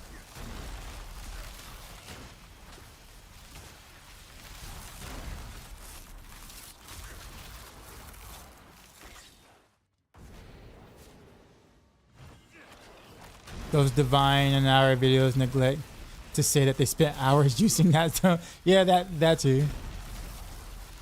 I heard someone say Pee-wee's like doing work in school at the same time. I've been stuck in the same place. Like, man, I'm just ready to get back into hunting and fishing and out of gaming. I feel like every new game we get is the same as every other game we've had for the past 20 years. I can see that. I think maybe that's why, like, all right, Master Worker. I think I'm gonna go do something else now. I'm gonna go do something else now. But appreciate the games. But I do. You're not wrong. I think that's the reason why. Like, I think I always like. I'm a PC gamer. I never buy any consoles at all, or I haven't in like decades, except for the Switch, because the Switch offers something different. Right? It offers something different that I can't get necessarily on my PC. Right? Not because it's like, you know, the best the strongest console or whatever and all that stuff, but like there's something that Nintendo could offer that, you know, you can't get on PC gaming. So that's why I generally always, you know, buy a Nintendo console, even if it is just for like 5 or 6 games or something like that. It's just like they offer a fresh experience or a different experience that is more than just eye candy, I guess, for the lack of a better word. Eye candy is good. Don't get me wrong. Eye candy is good. I'm not saying I don't like pretty pixels. Pretty pixels are pretty. But if everything is just pretty pixels, then who stands out? You know what I mean? DeepSeek. I've heard a little bit about DeepSeek actually. I was reading up a teeny bit on that today. I don't know a lot, but I've seen some I've seen some stuff, and the market for Nvidia and Microsoft and what, like they, oh man, they dropped pretty hard today. I think it was, but I'm gonna leave that at that. Yeah, man, I was just like, yeah. That's funny because I was like, I'm always kind of late into the whole train of like what you should invest in or whatever. And like even my mom was kind of like asking about it. She was like, yeah, so what do you think about, Nvidia? But now I'm like, I think at this point it's probably it's probably a bit too late to do that. I mean, this is like 2 weeks ago. I was like, yeah, the bubble's gonna burst at some point. If we we should have got in like a few years ago, like 3 or 4 years ago, with this, but now it's just not. It's just a huge risk, and well, yep, pretty much.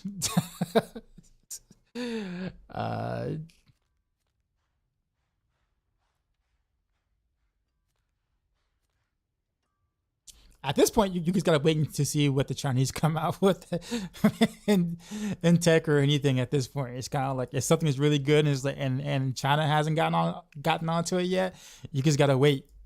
Get on there, right? I mean, get on it at the very beginning, but don't wait too late because you already know China's gonna have their own. You know what I mean? So.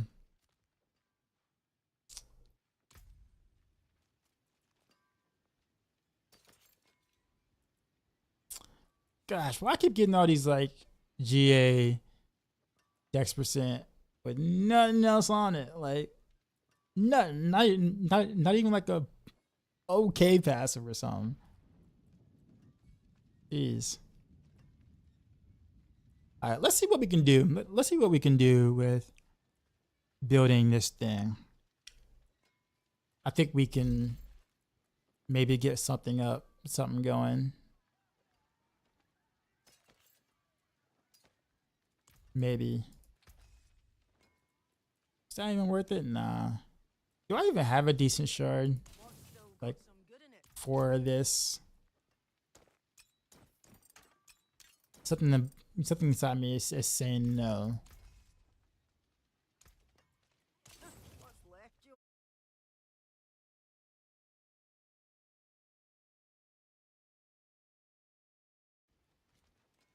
He's just not GA life per second. That's so bad. Should die. Sorry, it's really gonna hit the crypto market. Oh yeah. Oh yeah. Yep.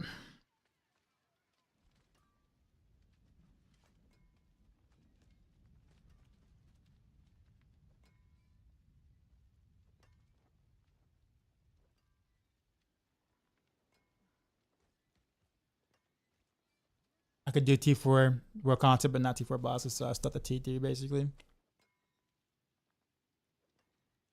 How about try New World? I did for a little bit, but I tried it in its earlier stages when it has some pretty clearing issues, and I never messed with it since the fixes and things. Now my brother plays a lot. He plays New World a lot, but MMO is like his thing. MMOs have never really been my thing.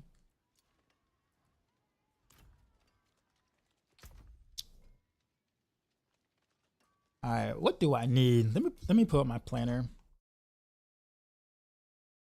Let's see what I got here.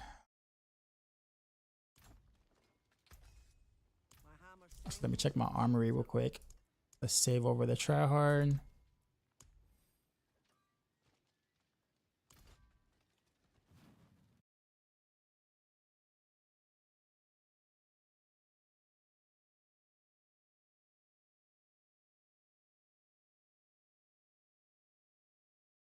Heartseeker.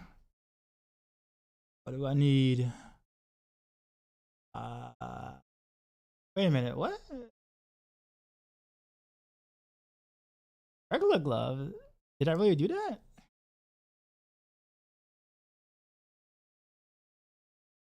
Was that high? I mean, okay. All right. I think I might have one. All right, do I? Been marking the grass with shadows is kind of nice. On what build? Oh, I can use this. This is 185. Yeah, that's fine. Yeah, that'll work.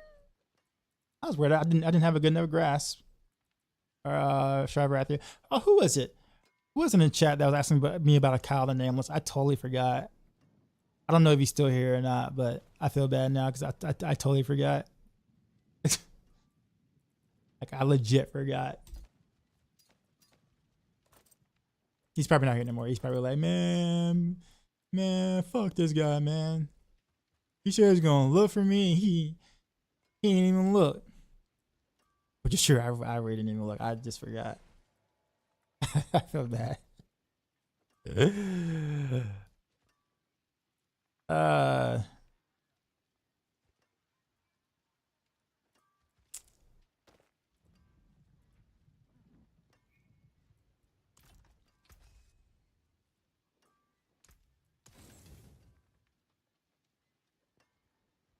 Close quarters combat, Heartseeker, nice.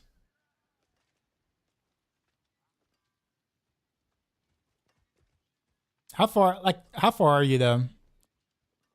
Oh yeah, okay, you're missing big buffs. Okay, gotcha. I was going to say, I'm like, you're scaring me there for a second. Like, you should be a little bit better than that. Should be.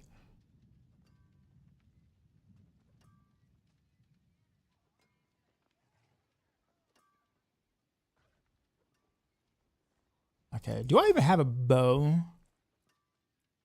I might have to ask chat if I can buy a bow from one of you guys.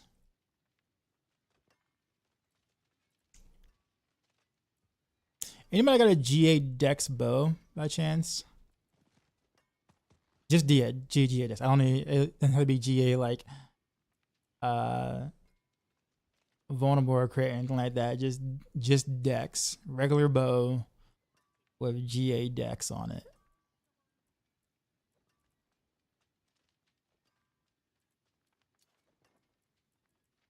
I, for whatever strange reason, don't have one. I thought I had one.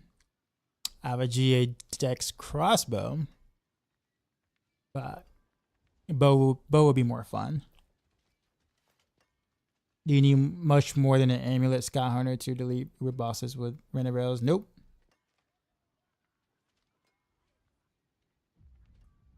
Raina Arcs is stupid strong, as in like it's overkill for T4 period, including bosses.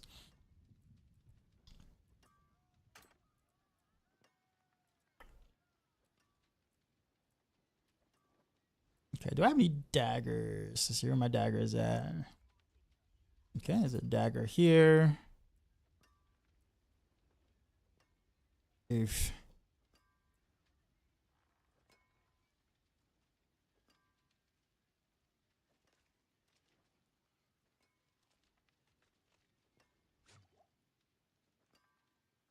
Wait, was this? Oh, this is the test one I was using earlier. Hey, wait, how is it ancestral and there's no G? Oh, I must have rolled the GA off of it like early game.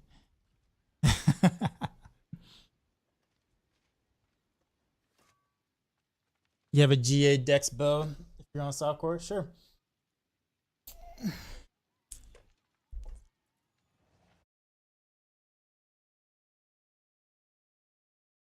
Actually, you know what? I'm gonna just do it with the crossbow.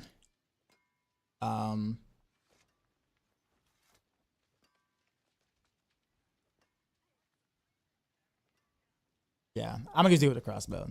That's fine. I appreciate it, but I'll do it with the crossbow. Because if I have everything I need and I don't have the bow, that'll give me a reason to farm for the bow. And that probably sounds like a really crazy thing to think about, but I'll play it with the check whisper.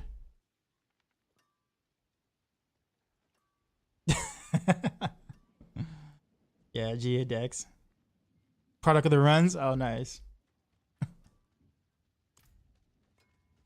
I hear that chuck. Yeah, I like the way Heartseeker sounds with the crossbow, but I like the way Heartseeker feels with the bow though. Like it's gonna amount to the same amount of damage over time. Like literally literally the same amount of damage. It's just do you want to tap faster or do you want to shoot, or do you want to hit harder or tap faster?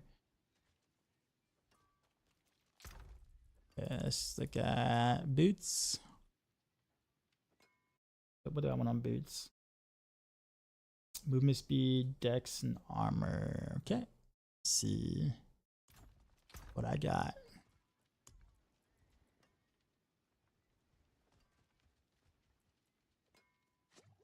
I got a lot of GA dex though.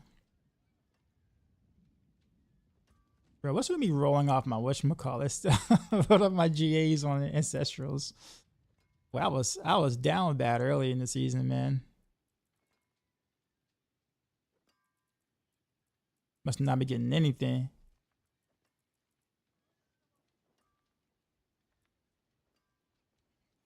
Ooh, okay. Here we go. There we go. GA armor. MSP, I can just roll the dex from the fire res. Okay, that'll work. Alright. Oh, okay. GA Heartseeker. I got a couple of GA Heartseekers on this. Alright, cool. I do want to try this Pain Gorgeous as well as Grass with Shadows. I'm a little iffy on the Grass with Shadows part, and also Fist of Fate as well. So I'm gonna try these. I'm gonna try 4 different gloves. At least the DC one was not a coincidence. DCP and China plays the long game. I mean, I can agree that it's not a coincidence. China's sneaky. I think we all know. I just think sometimes we forget. Right? Like, oh yeah, China didn't put his own version out of this yet. Maybe we should wait for a little bit.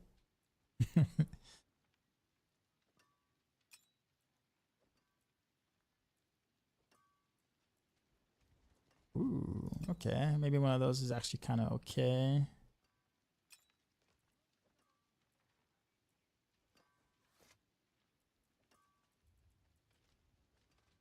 I don't have any good amulets though. All this is oof. And I've been like saving my okay. +3 malice. Okay. All right. Wait, do I have any way to knock down?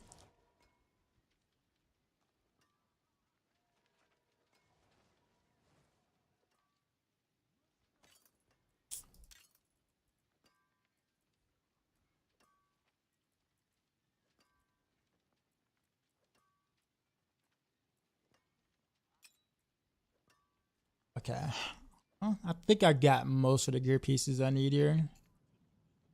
Spider-Man pointing at each other. Right. Speaking of, I gotta go explain Deep Sea 10 times a day. Hey, Dive, when you have time, can you check the rune rerolling UI real quick? I feel like one of the blue runes, I think it was quad, is incorrectly listed as yellow, but I'm not sure.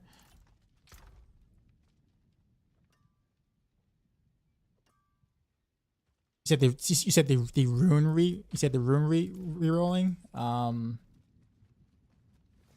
It's in the jeweler, right?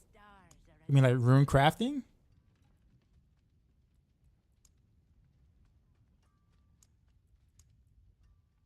I said this is magic. Invocation. Quiet. Yeah.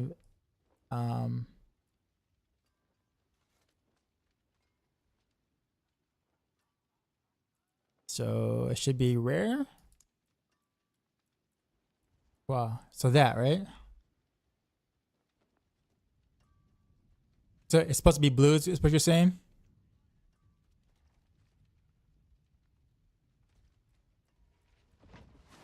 Oh, it's missing at the lum. Oh yeah, okay, I see. Huh. Yeah, okay, I see it. Yeah. Okay. Yeah, that's weird. How'd you find this out? This seems like a really specific detail. How'd you come across this?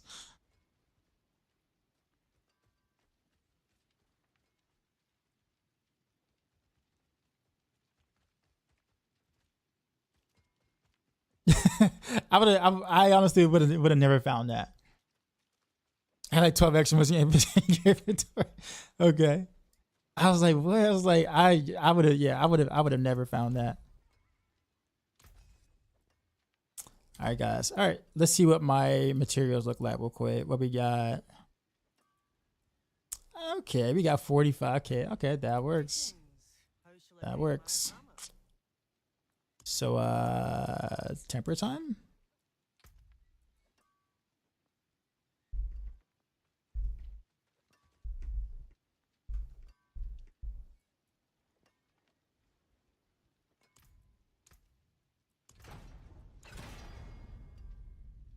Beautiful. First try. Now everything else is gonna suck, I promise you. Okay, natural damage to close enemies here.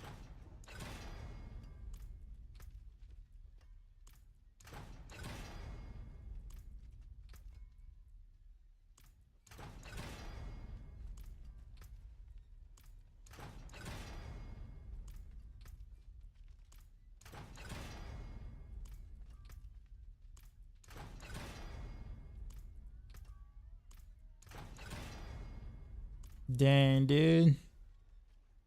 Dang, game. Okay, about to say. Oh, it's a mineral. I don't know if I'm gonna accept that. No, where's that scroll? Nah, game ain't gonna do me like that. Game is not gonna do. It is not gonna get away with that. You're not getting away with that. No, no, no, no, no. Not having it. Not having it. Damn right. Go from Minroll to Maxroll. That's right. Best believe Team Maxroll. Y'all know what it is. Let's put that over there. And then I guess we'll get the stagger right here. Let's see.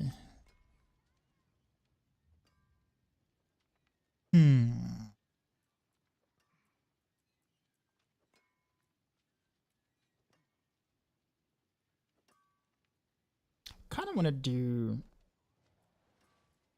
Shadow Clone double damage here.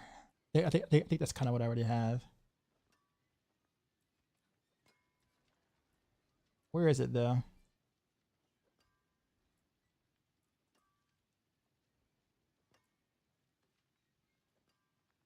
Or is it on the main one? No, it's on the offensive weapon, right? No? Actually, where is it? I don't remember. Or no, it should be the main one. I'm almost sure it's the main one. All right, let's look at it again.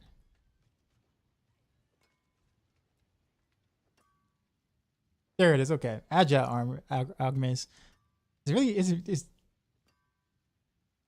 Why is it there? Okay, well, whatever. That's what I'm talking about. That's how we do it. That was the streaming client.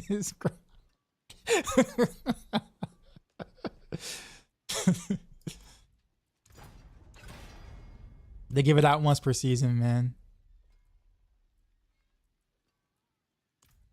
We just really can't tell anybody. It's disguised as like a regular scroll.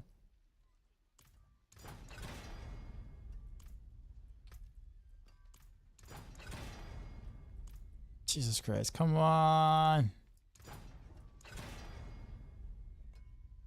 Abraham, what's going on?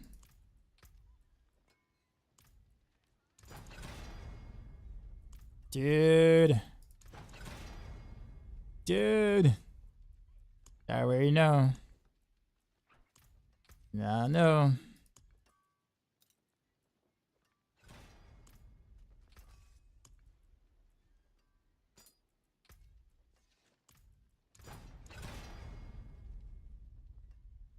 Okay, good enough. It's like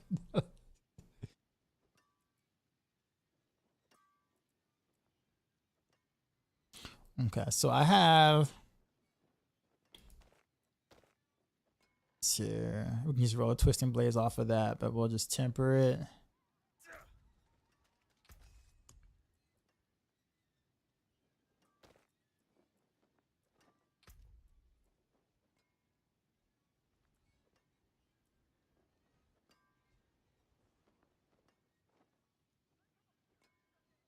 Actually, no, I can't. Never mind. Never mind. I thought I could do something, but nope.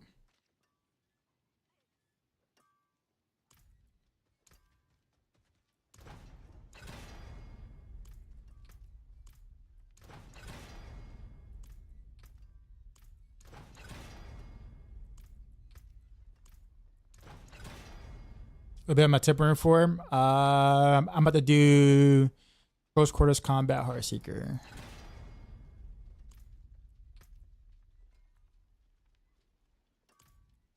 Okay, I need stun. Give me stun. Give me stun. Give me slow 3 times. That's right. Boom. We go again. For the 992,000s.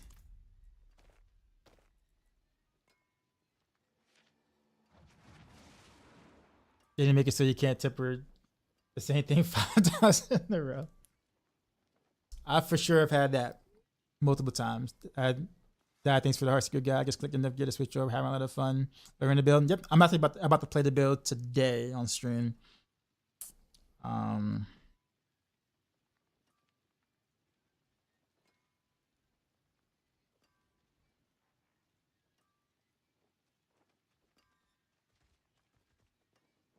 Also have some interesting ideas I want to do with it too.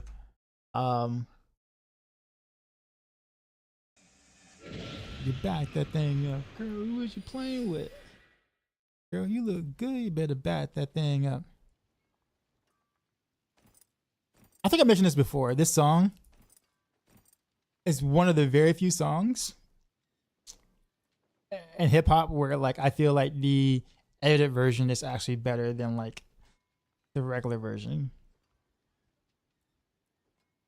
Cause like you know how, like the edited version is like it's just like usually just like, you know, dog water, I guess, most of the time. But this one though, like I don't know, like I actually like the edited version better.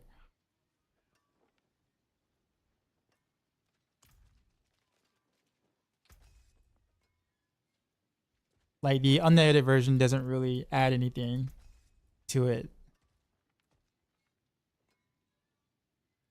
This is back when they actually took the time to make 2 separate versions instead of just bleeping or sizing out the words. That's also pretty true. But then at the same time though, you had like people like DMX that would just like bark over the curse words or whatever, which was also pretty cool.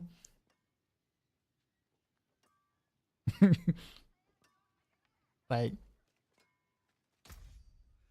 in fact, I would listen to the edited versions of like DMX's like stuff just to kind of hear like the barks and whatever and the growls or whatever, because it's actually kind of hilarious. Like, also it's hilarious, but it's like it fits the character, right? It fits the character. Okay, so we did that. Gosh, I remember back in One Piece.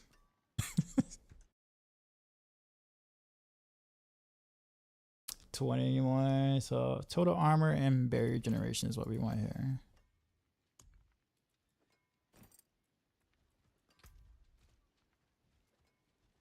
Girl, who is you playing with? Big fine woman better back that thing up. Girl, who is you playing with?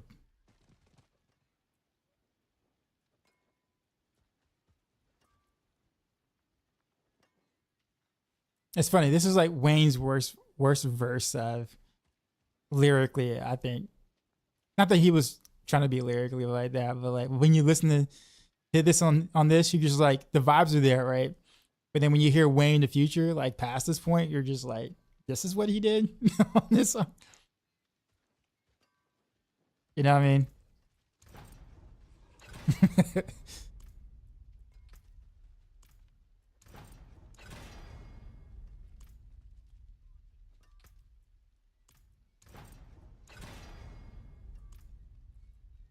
What am I working on? Just like Heartseeker. And then, oh no, this is, I haven't changed the skills yet. I'm actually just rolling the gear right now, but I haven't changed the skills yet. The wobbly this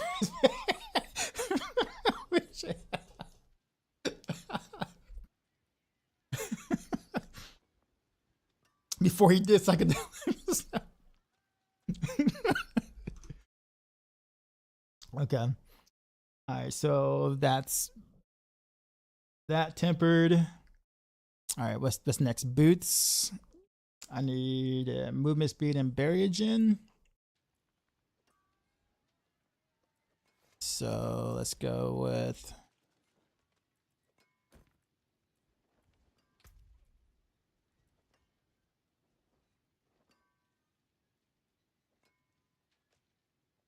wait. Oh, I was gonna say, did they remove one? I'm like, oh no, the stutter step thing is still there. Boom. All right. And then barrier generation. Sacrifice. Mother Night. The fight. So part of me actually wants to do. It's a version I'm going to do with Shadow Imbuement, and I'm wondering, should I just go ahead and just temper Shadow Imbuement now?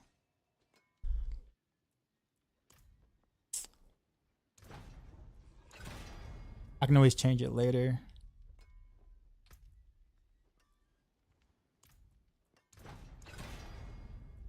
If I don't like it.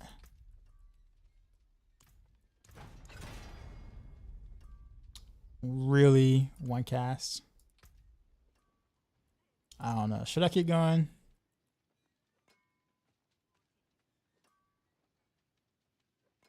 Got 4 left. Yeah, let's.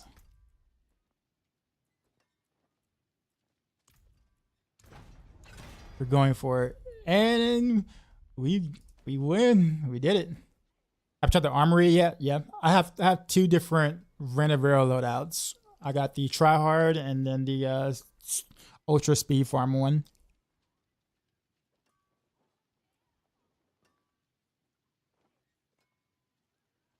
Okay, so now it's time for rings. It's really only we need 1 ring, I think. So I guess we'll go with this one. What do I want? Dex. Critical strike damage, I guess. I mean, I guess I don't really need critical strike damage.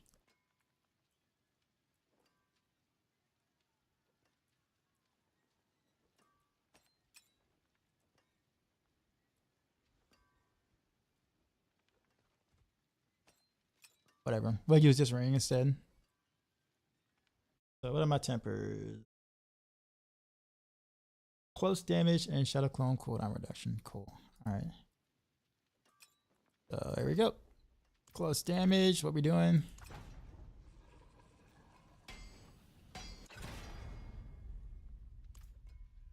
Yeah, Rosella.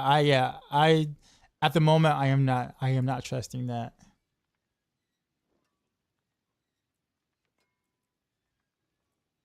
At the moment. I'll let everybody else be like the test dummies there.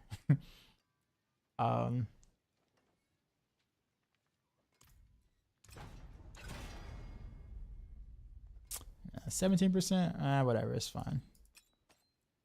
All right, there we go. So we got the ring there. All right, here's the amulet. What do we put on the amulet? I think Shadow Clone double damage, no? No? Actually, no, we do close damage to enemies. Is there a reason why I do that?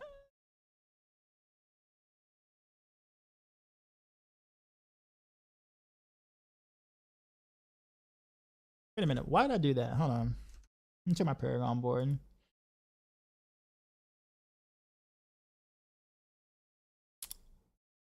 I think it's to keep the no witness buff up longer. I think that's why. Okay. I'm not 100% sold on that, but we'll see. I can't do double damage anywhere here anyway. Never mind.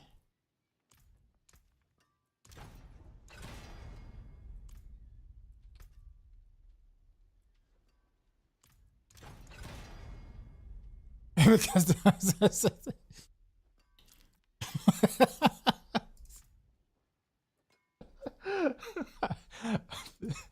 fair.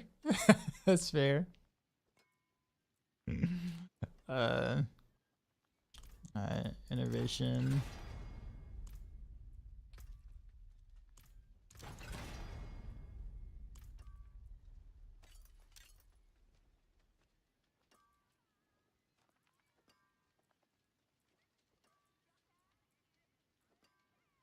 Okay, so it looks like we got the gears tempered.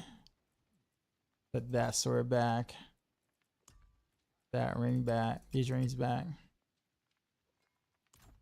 Cool. So let's go ahead and swap all these. And then put all these in the other tab. Okay.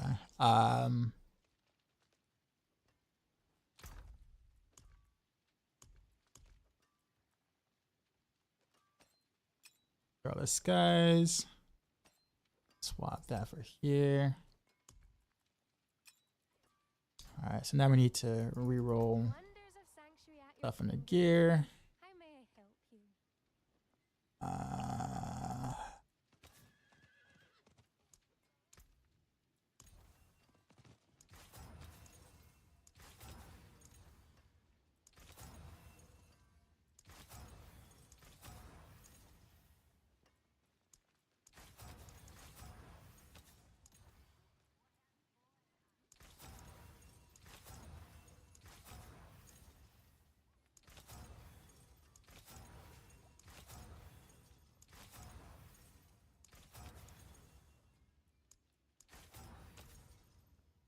Okay, and the all res here, so we'll remove maximum life.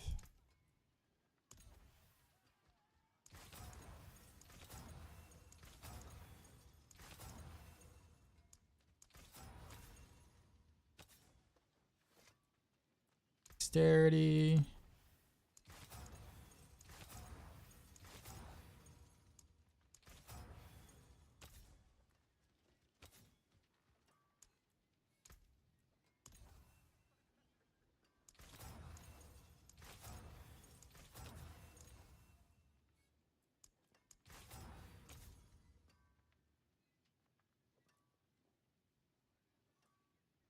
Oh yeah, I forgot to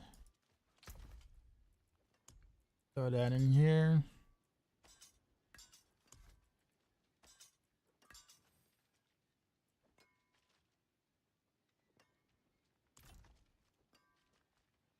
Go trap this one right now? Really? This one? Or the one before this one? Should I go Rain of Arrows or Twisting Blades? I would say Rain of Arrows, to be honest. Twisting Blades isn't working out the way that we thought it would with the imbuements and Shadow Clone. But I think if you went with like a cold Twisting Blades, like direct damage or a physical Twisting Blades, you'll be fine. Before, I'm gonna have to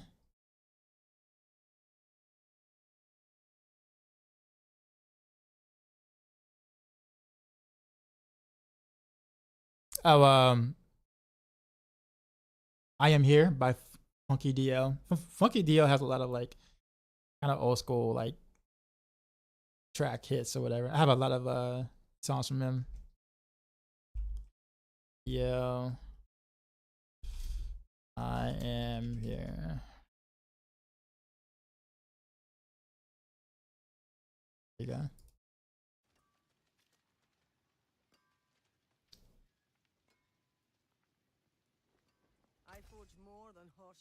He was definitely one of the artists that I contacted to use like his music on like my stream before Twitch allowed us to be able to use music on the stream before they were going to ban it.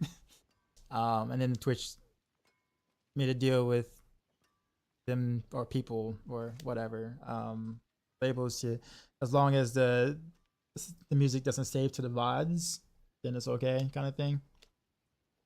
But that was before all that. And fuck a deal. So yeah, sure, man. You can play my stuff. I'm like, cool.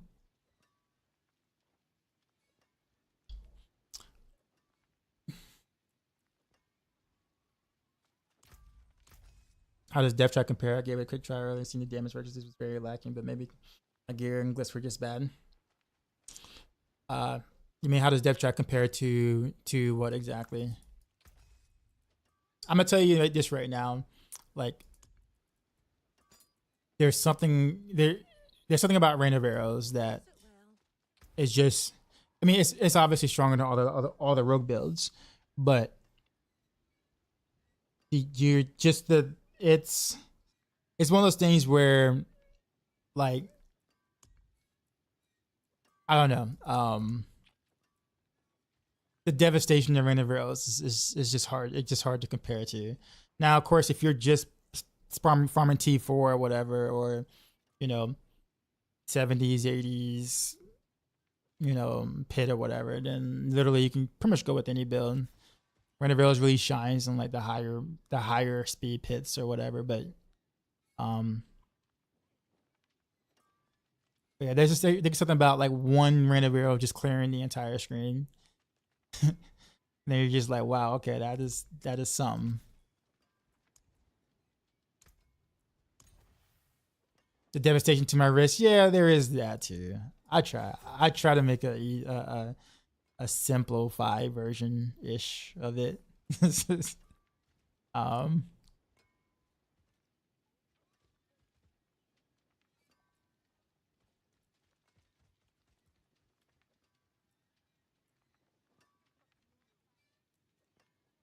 Okay, let's roll this here. Maximum life to something. Probably Frigid Finesse, right? Yeah. Alright, weapon mastery for now. Right, how much gold am I willing to spend on this?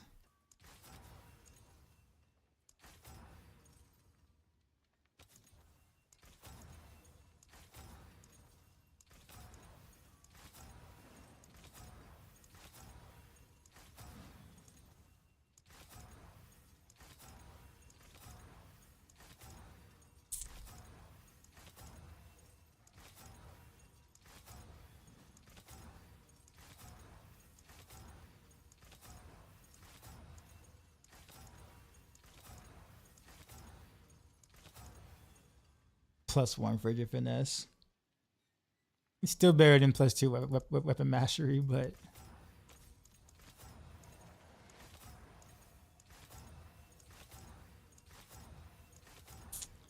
my gold.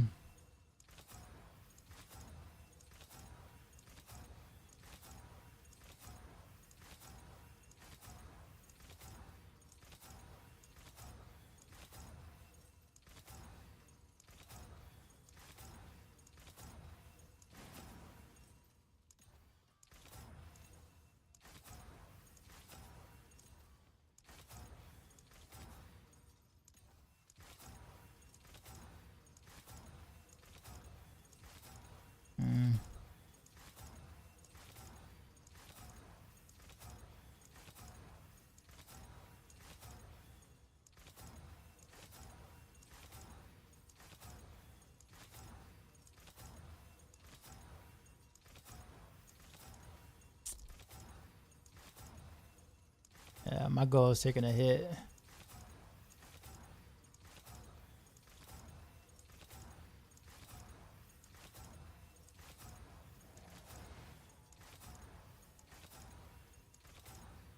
Alright, deadly venom twice.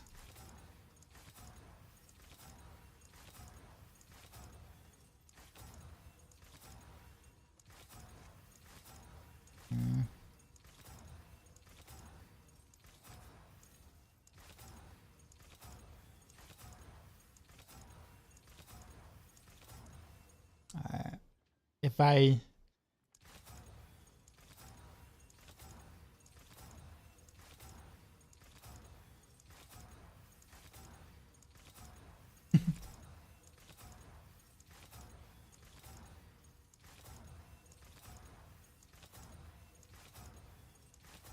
like right there, man. Come on, you know you want to get to me.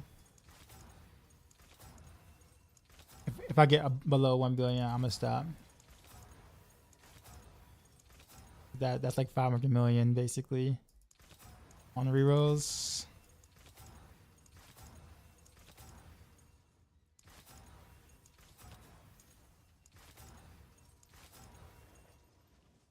Ooh, +2 exploit.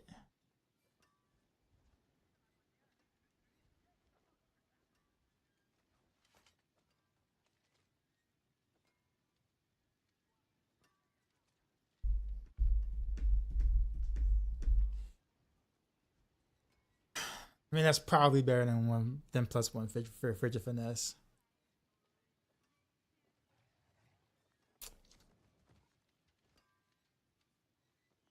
The version is great. I'm doing the Barrage variant for high tier pushing. Yeah, there's a lot. There's a lot of things to with that.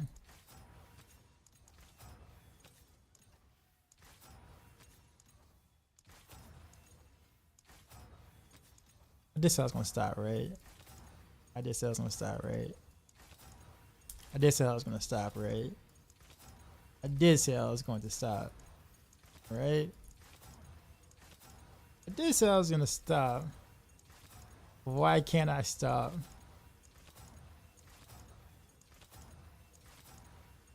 Okay, I'm stopping for real. Stopping. This is a game. Stopping. You feel so bad for Will. I mean, this works. It's not awful, but all right. There is power in these stones.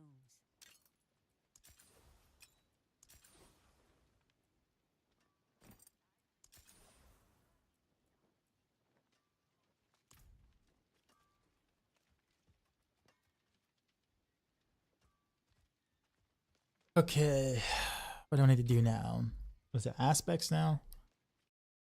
All right, doing behemoth. Yeah, okay, we are okay. So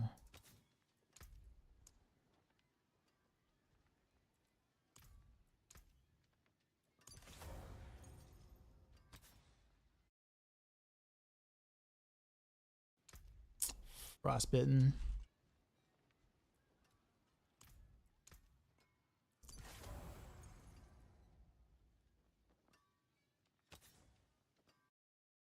Got here. Days, nice.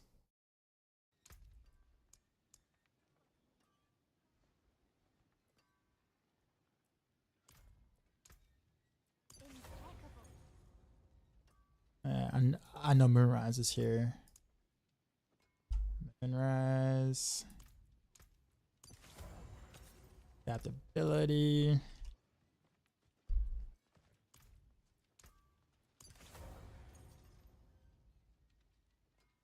And what we got? Full clip.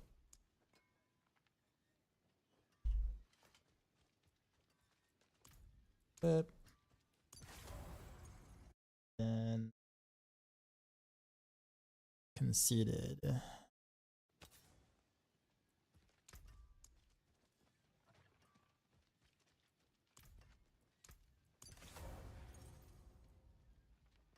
Okay, so everything is rolled, everything is tempered, everything has an aspect on it. Now I gotta figure out my gems. Gems, what I got here for it. The occult gems are a little interesting for this because fortunately I don't think many of the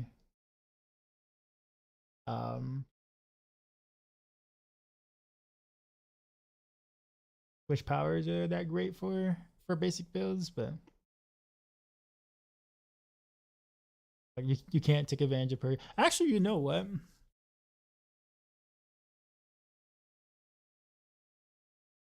I wonder if Purging Touch and Voice of the Stars work with the Shadow Clone.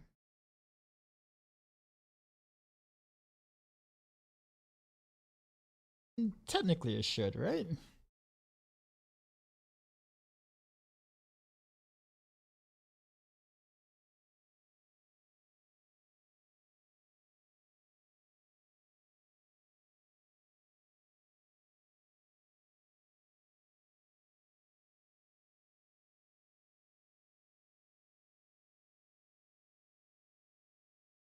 Hmm.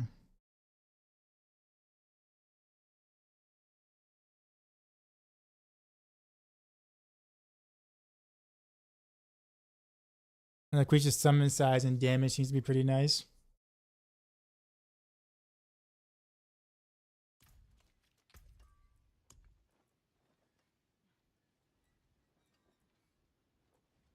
So no one Soul Harvest or a Misfortune is fine, or a Specialization is necessary.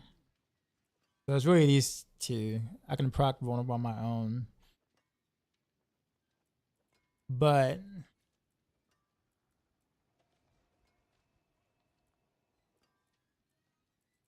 where is the growth one?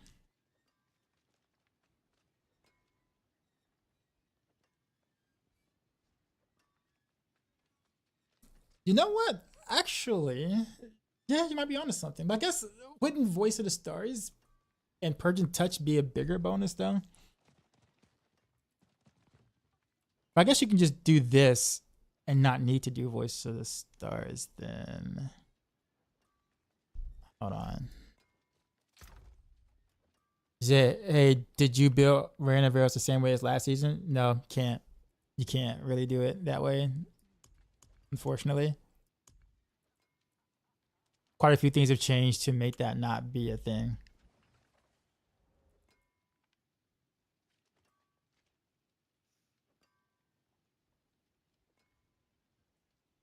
Yeah, see? So if I did this, if I did Voice of the Stars and Purging Touch, then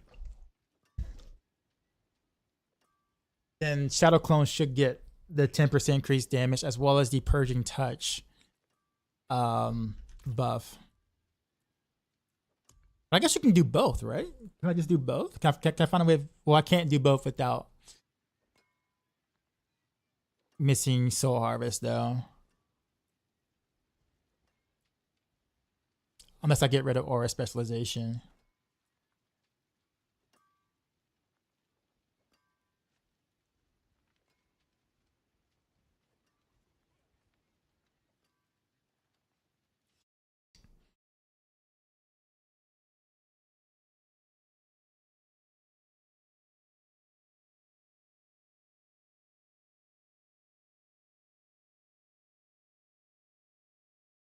I think we actually had. I think we have a way to be creative. No. I think we have a way to be creative. We can do. I can do. Okay, because I already have Purge and Touch here, right? So I can still do Purge and Touch, and I can also do Growth here. So I can get rid of this and do.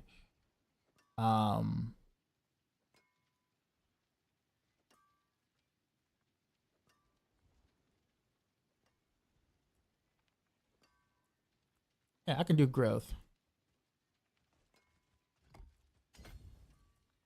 Okay. So if I do Growth,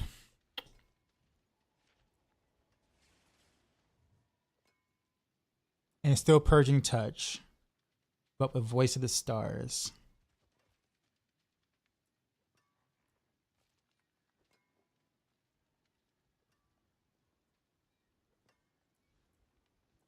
Yeah, I think this can work. I'm a little more excited now. I think my clone might actually like do something.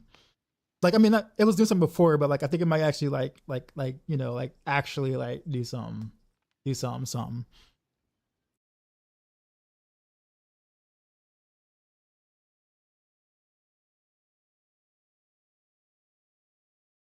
Question: does this work? Does the cycle work as a growth and decay power now? I was hearing that was bugged.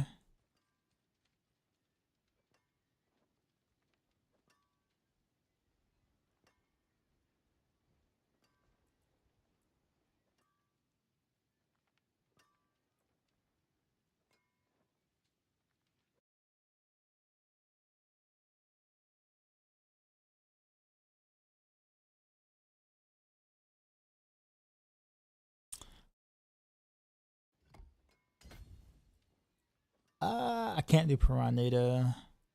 Let's do more.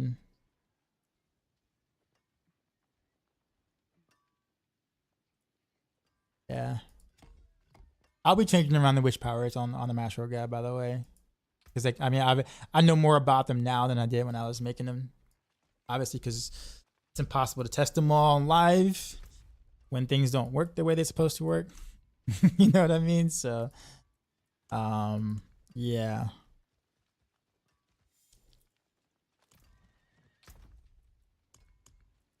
All right, but let's take some of the whatchamacallits out real quick.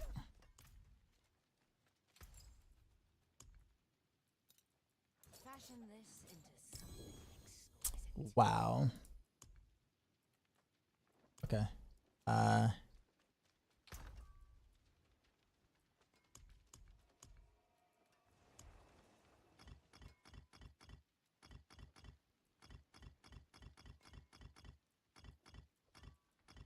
Yeah, the wish power stuff can be a bit confusing, but it's also like kind of cool that there's some depth to them. So I can say that much.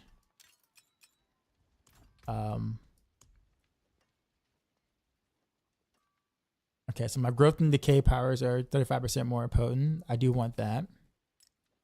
Voice of the Stars, I do want that. And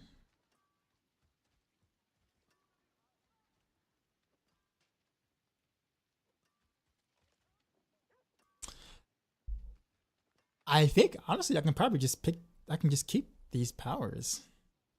Yeah, I can just keep the ones I was using. Since now my ultimate is considered an Eldritch skill now.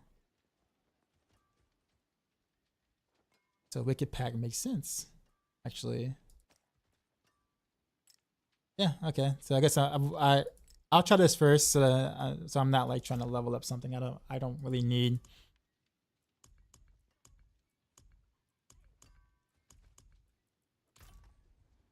All right, we'll kind of see how this goes. What do I need? Oh, I need runes. What we got here? What's here? Paragon is fine. What's the other one? Oh, Pokemon. Okay. Sir,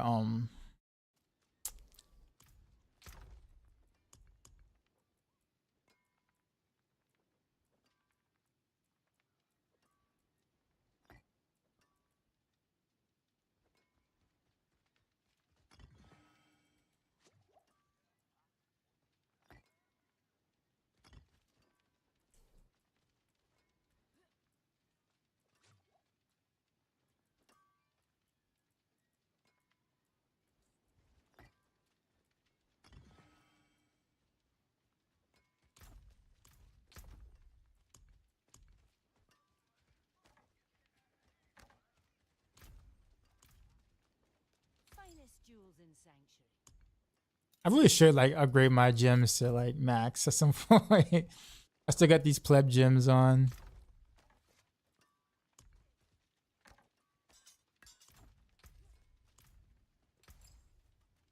But I'm too lazy to I'm too lazy to actually put the real gems in there.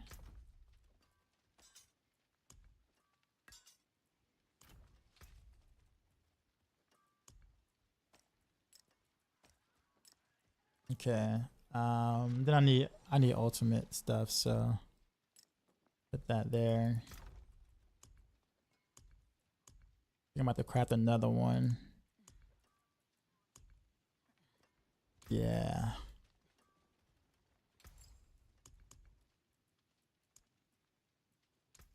Well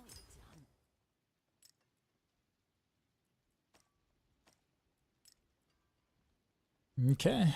Well, I guess it's time to masterwork the gear. Let's go ahead and save this while I'm at it. Rename QCQ or CQC HS.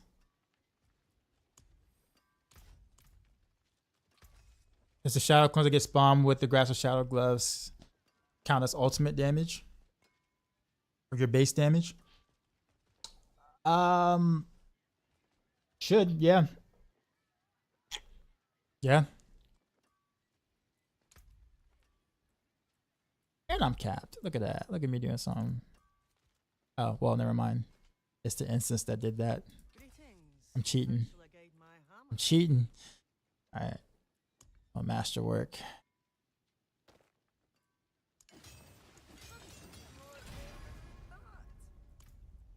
Trash.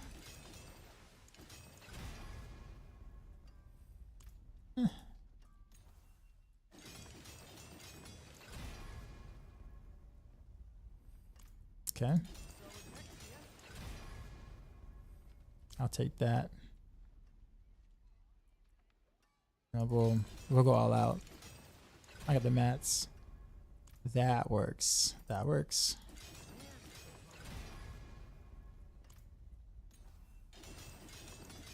You can show up, get some time for Heartseeker. Yep, I'm doing that. I'm putting it together right now. Hopefully I'll be able to get it going in about roughly 30 minutes from now. Maybe less.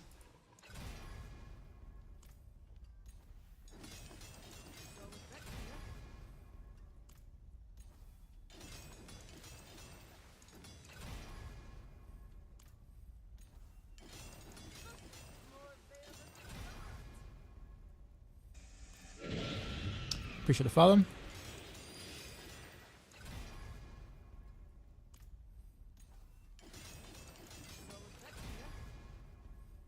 Bruh, come on.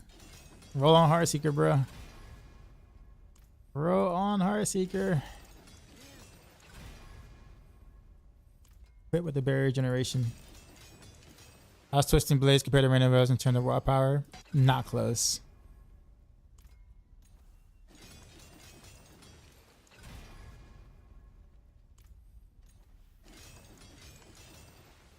He's about half a build deeper for Juventus. I know, right?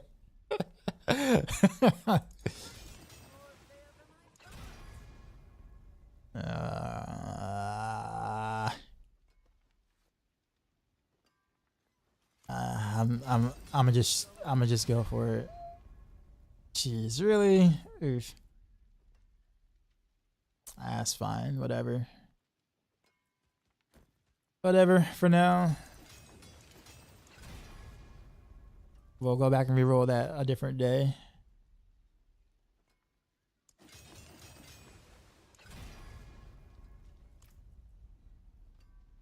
Okay.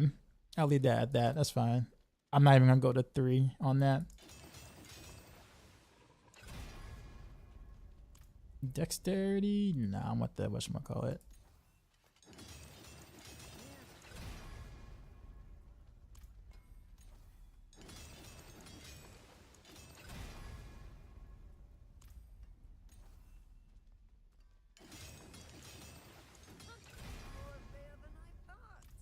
No, because I'm going to get maxed out anyway. It's got to be close damage, please.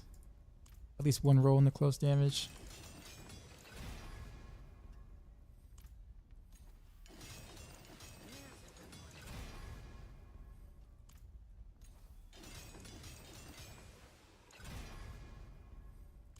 Make 3 build with this build just for it to pay off for itself. Yeah. How does Cal even beat out Perdition for damage? Yep. It doesn't look like it should, but it does. Trick attacks is busted, and until they fix trick attacks, then Cal the Nameless will be best in slot for most rogue builds. But until then, we are pretty much forced to use Cal.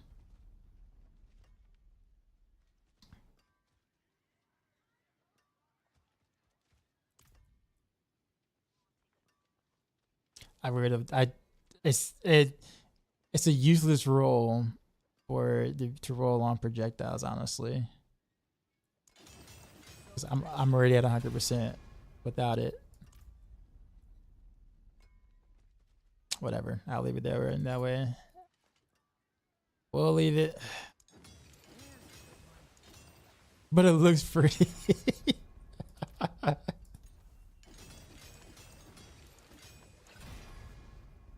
Close damage, okay. Close damage. Dex.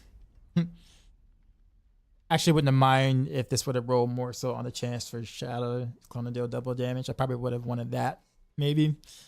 But that's okay. This would have rolled what it wanted to, so we are good here.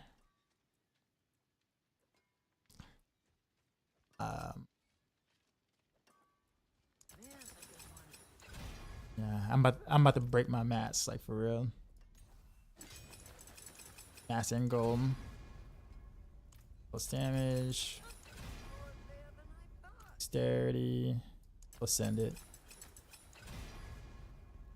Post damage, sweet. Alright, there we go.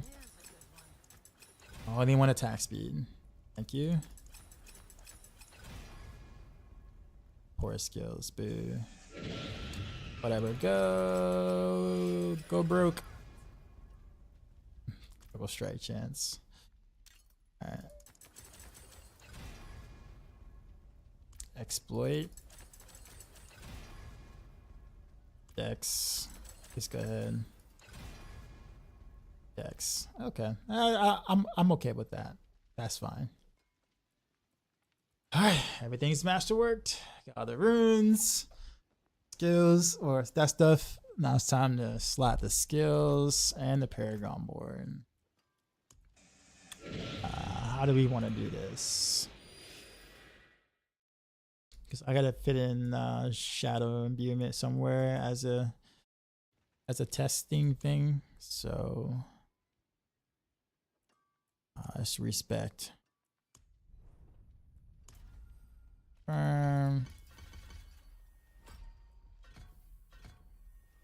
What's the highest pick you've done so far? I haven't tried any like long pits. If it takes more than 5 minutes, I haven't done. So I think it was 118. I think it was, and that was like 4.5, 5 minutes. And I was like, yep.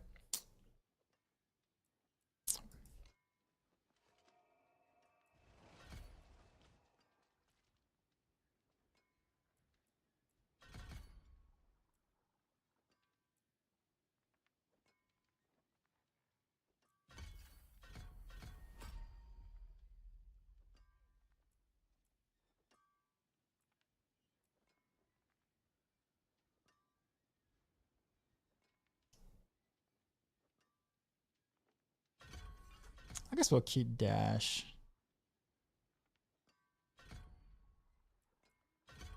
That might be the skill I give up over smoke grenade or shadow imbuement, but we'll see.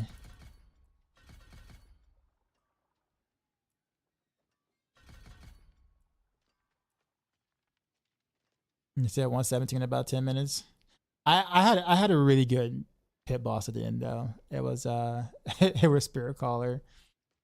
It definitely would have been a bit of a longer fight if it wasn't Spirit Caller, or like maybe Resurrected Malice, or maybe Din would have been fine. But yeah, had I gotten like Mother's Embrace, not Mother's Embrace, sorry, Mother, or if I gotten like Chieftain or something, then yeah, that would have been an issue. Cause you know, freaking Kyle the Nameless on the try hard.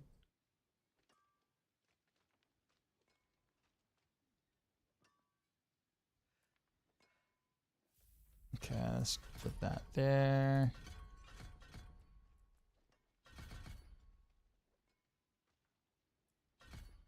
Oh no dead eye, because I'm not gonna. I'm too far. Or too close. Actually, do I unique Alchemist Fortune? Do I have it? No, I don't have it in this. Okay.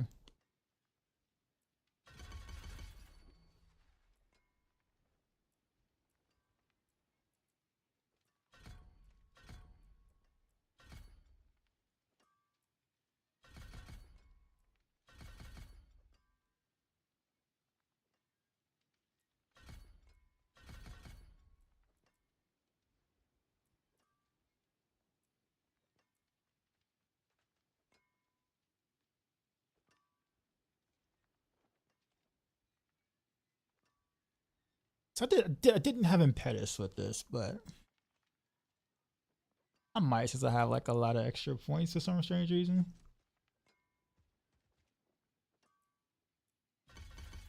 Why do I have all these extra points? Because we maxed that out. Got that. We did that. Did I max this?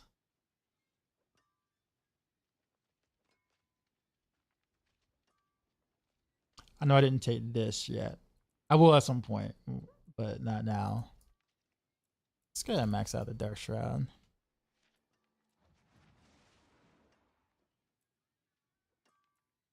Guess we could max out the Siphonous Trace. What else am I missing though? Got that. Shadow, did that.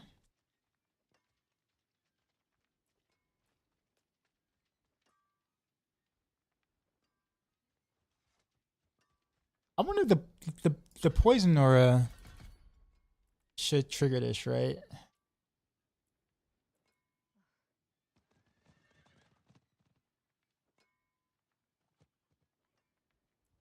Okay. Guess let's switch to whatchamacallit then.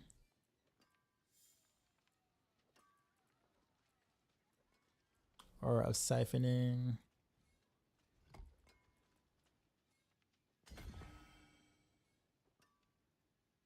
I'll level and put some stuff in there. Okay.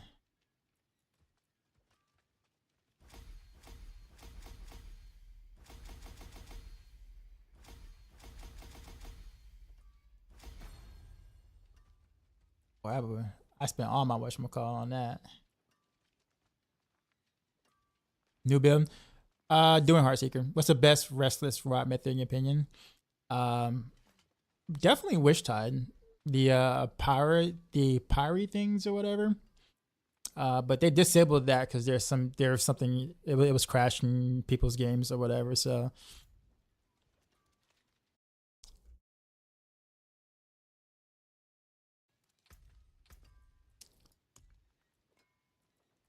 all right, so close quarters combat. We already got 169%. That's actually kind of nice before we even did anything with the Paragon boards.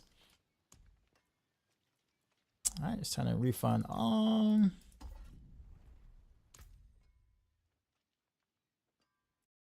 Let's take a look at my Paragon board real quick.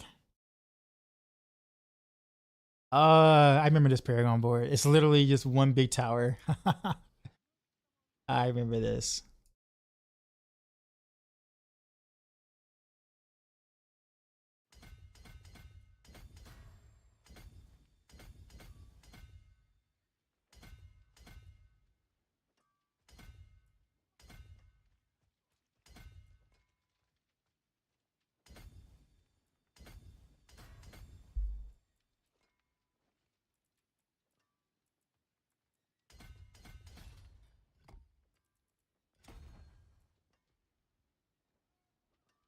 I gotta clean my mouse shoes. I feel like my pad's getting a little not as smooth.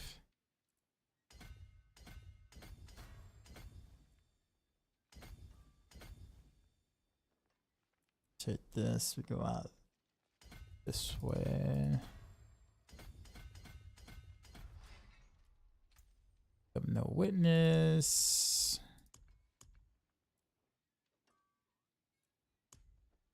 We got 5 euros and 79. Exit running around something. Penitent for more shards.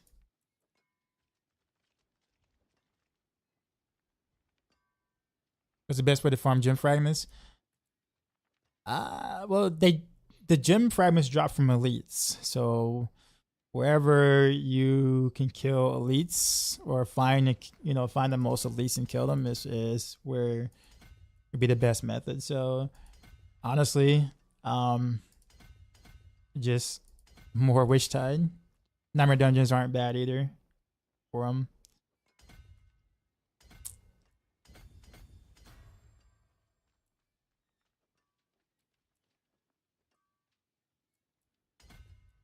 I have here turf. Level 100. There we go.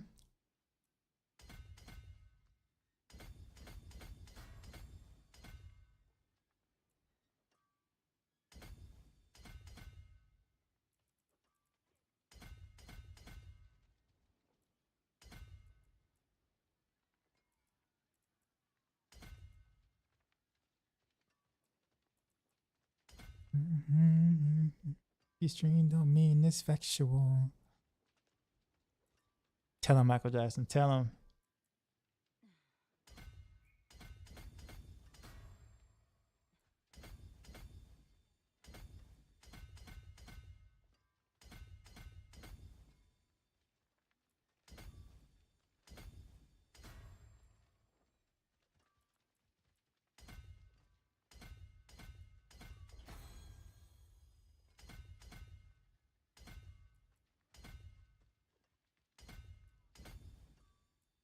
See, put that there.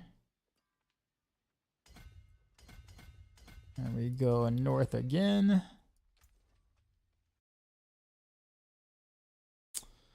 Tricks of the trade.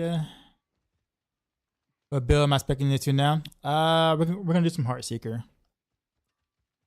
I was pretty excited about it, but I'm even more excited about it now than I was. Because I actually forgot about some witch powers that could make this really, really good. I guess because like I know more about the witch powers now than I did then, right? Like after playing the game now, like you understand which ones work, which ones don't, like, you know, those kind of things.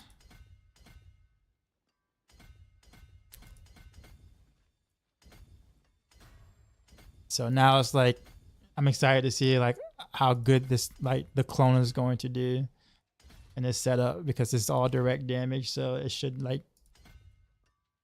it should be really nice actually, like stronger than how I had it in PTR. Nice. And I liked it in PTR, so I was like,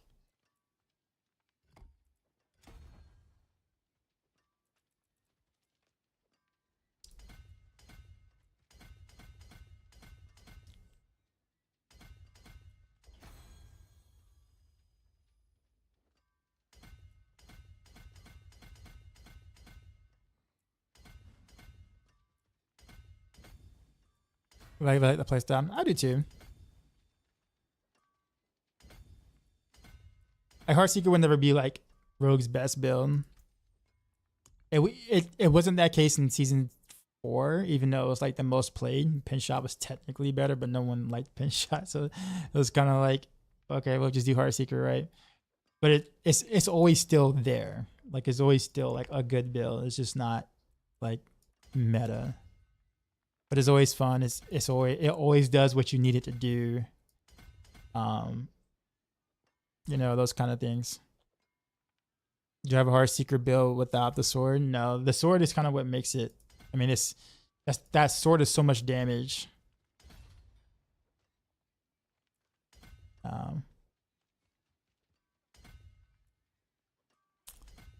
It's kind of like, it's almost like, you know,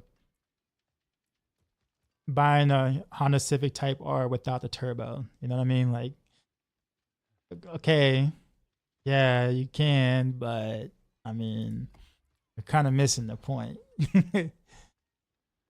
right? Like, at that point, it's like, why?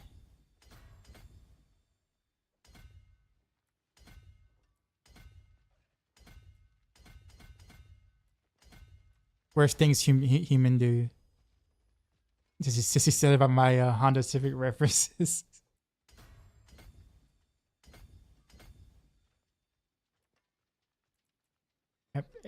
Am I gonna run out of points?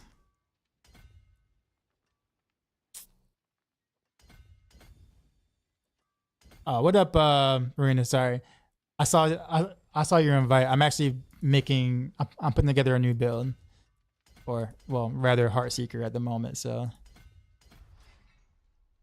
I'm a little out of commission for a bit until I kind of get this going.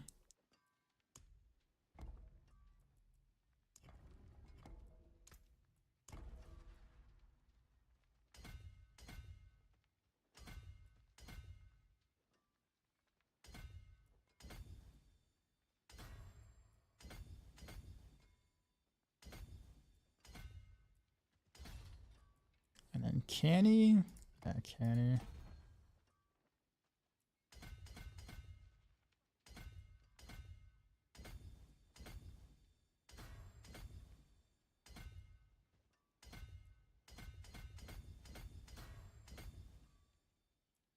I might not have enough points to get to everything I need to get to. So we might have to like skip that part and go straight up.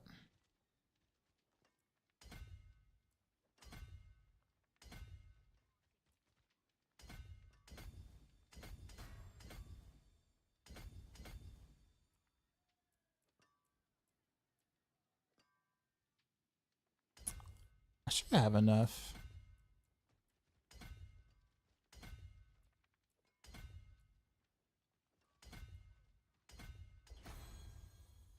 I mean, barely enough.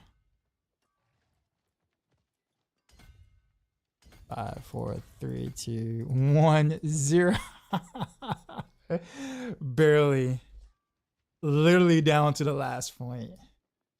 Too bad I couldn't take this though, but that's okay. I'll get it later. I think we're good. We got the glyphs here. So this is my Tower of Paragon board here. Literally straight up vertical.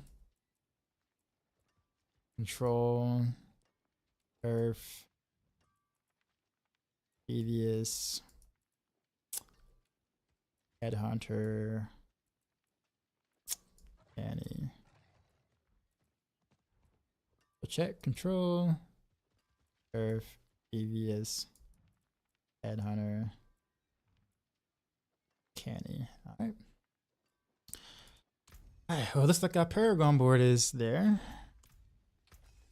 Let's get the skills right in the bar. A dash.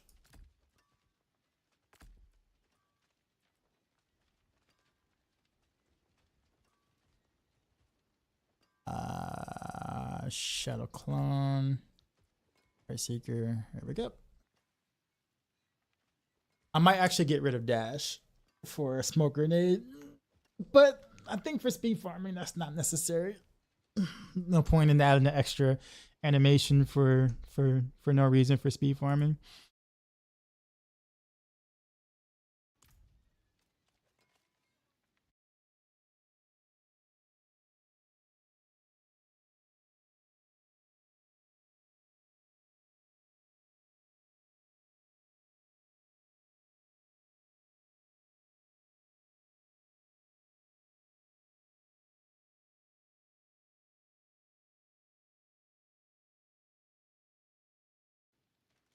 All right, see how it's going. Terry, yeah, what's up? You're great. All right, chat. How's Heartseeker hold up? I don't. That's what we're testing now. I have yet to cast a single arrow. I'm about to. Let's get the elixir of advantage. Let's get Dross Whispers.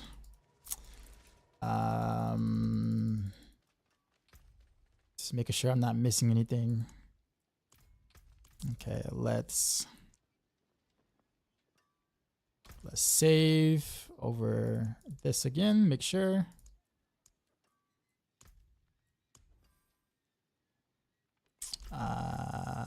Specialization, preparation, we're good.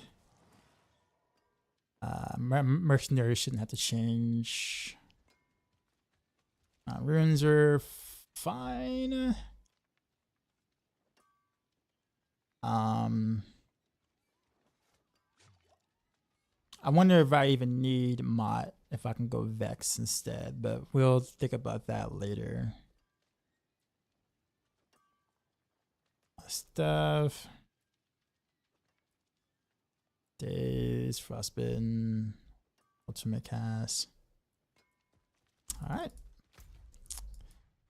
Let's go to some Wish Tie. See how this holds up. This should be really quick.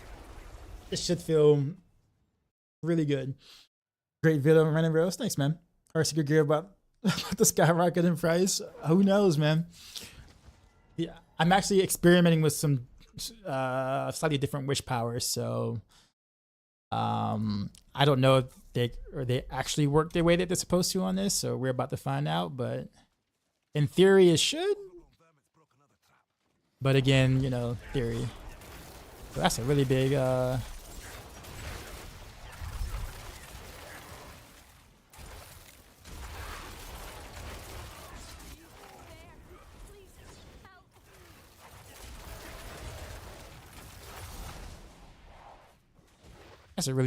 shadow clone, by the way.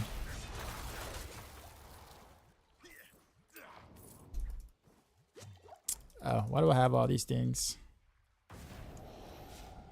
I should remove that. That's actually kind of annoying to look at. Not even gonna lie. You know what? Let's just do more bit. Do more bit ain't that great, but whatever. It looks cool.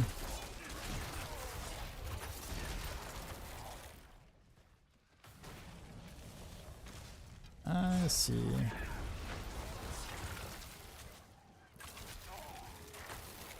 I mean, I'm one-shotting everything. I can't even keep up my whatchamacallit.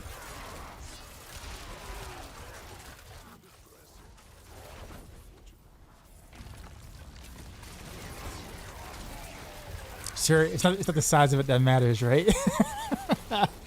Well.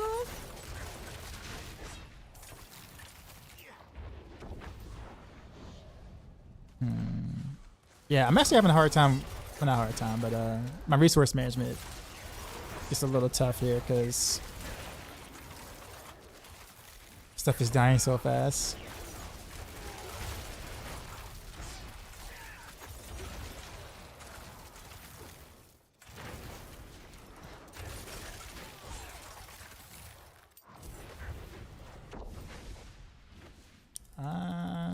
No, I clicked. That was a conduit. No, the game tricked me. The game tricked me.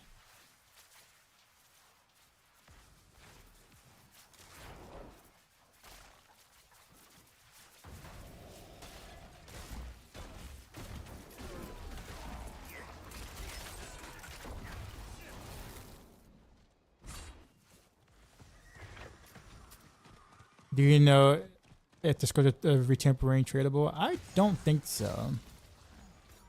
It should tell you at the bottom. Account bound now. It's not tradable.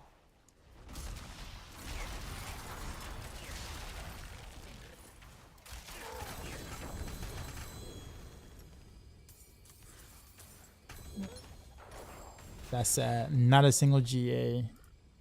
Not one GA in here. Not even.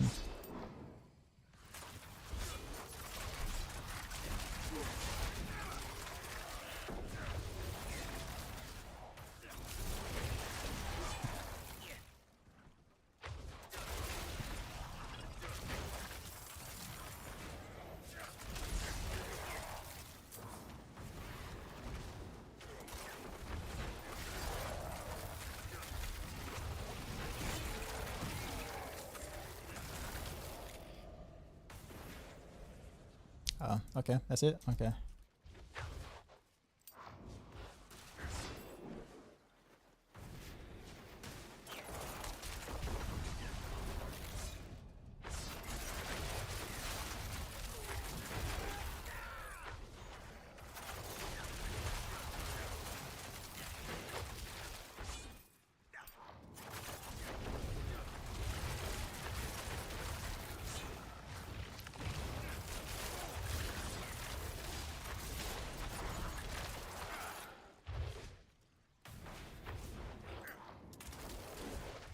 Let's grab you.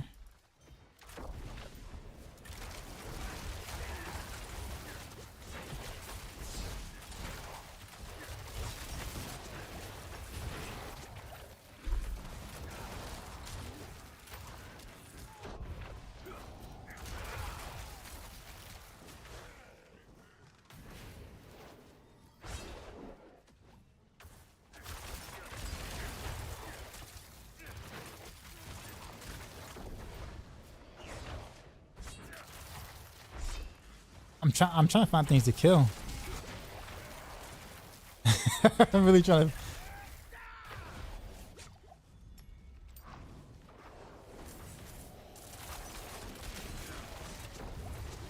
I feel like enemies on my screen for like a very short period of time, and then I'm like, all right. I think I might have to just jump into a pit, or actually Infernal Horrors, actually.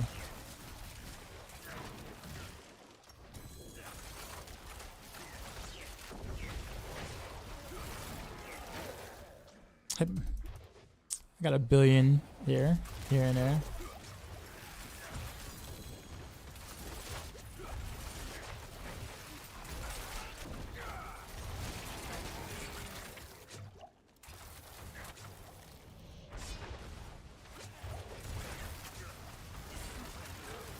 Calling that mobility shrine is generous. If you want to do like, let's say, double base or straight 16th notes or something using heel toe, would you do it alternating like right heel, left heel, right toe, right toe? I would do like right, left kind of thing. If you're gonna do like double base or whatever, be like heel toe on the right foot, heel toe on the left foot, heel toe on the right foot kind of thing. And I will alternate like that. I find that easier to coordinate, but you know, you can do it the other way. Yeah. All right, we're gonna hop out of here for in a minute.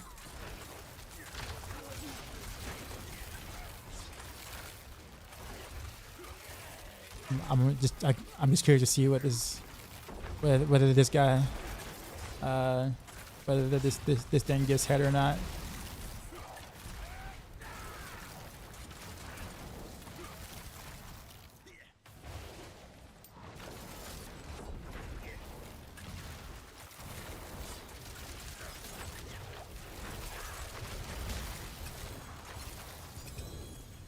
The answer is no. Alright, let's go back and claim our thing.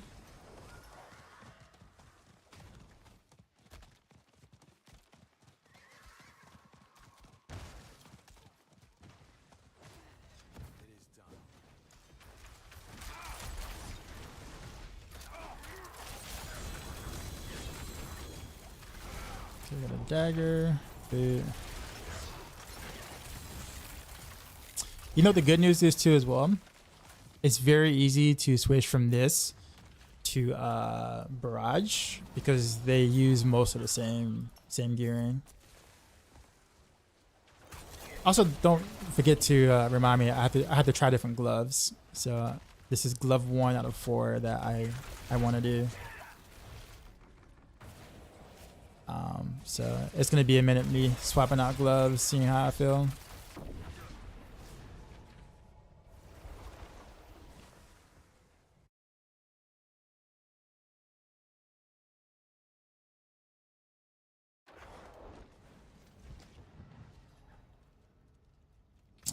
Let's do a pit here. I don't really know where it lands, so let's Let's try an 80, see how that feels. Just out of curiosity. You know, nothing's Raina Arcs right now, so.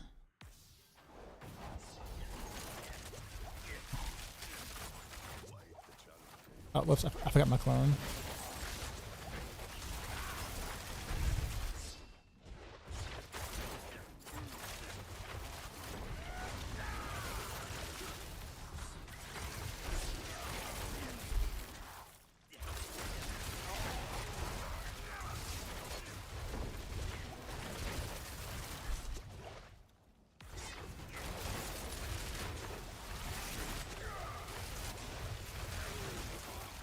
Okay.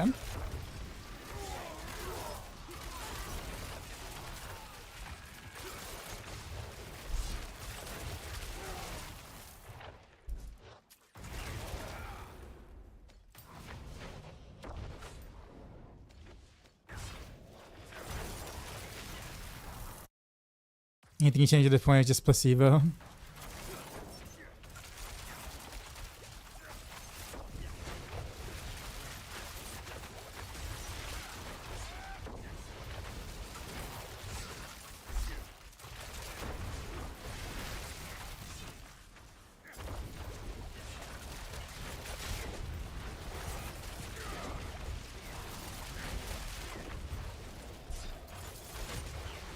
I mean, this feels really good. Definitely a change of pace from all the buttons from Raina Arcs. But I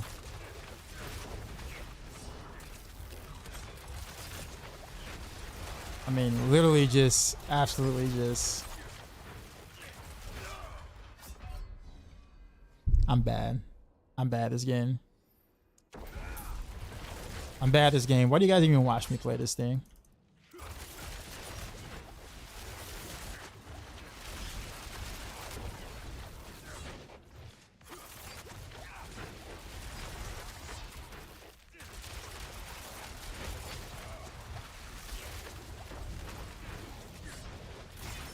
Yeah, it's very fast. I was telling people, like, you know, like I feel like Heartseeker can kind of keep up with, like, or it can come kind of close to Dance of Knives in terms of just like speed farming capabilities, just because you have the dash and the flurry. So it's like you can move around so quickly.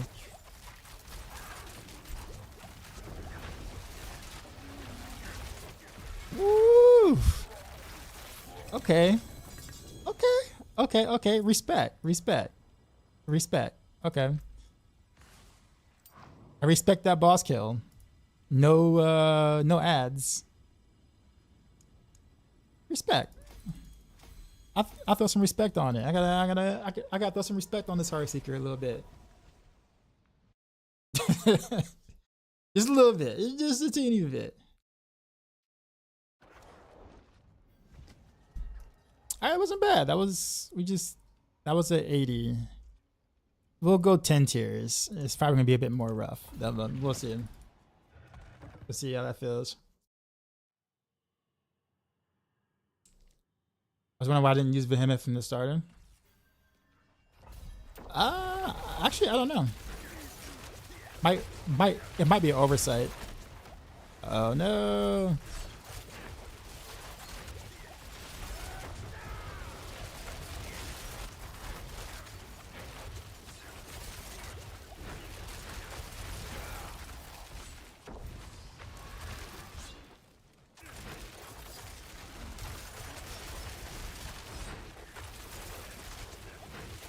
At this point, I might need to get rid of a shadow imbuement for a smoke grenade.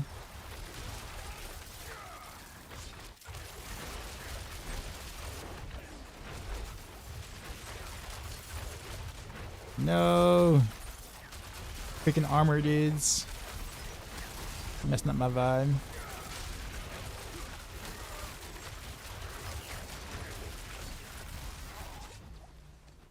This is still not bad for a 90.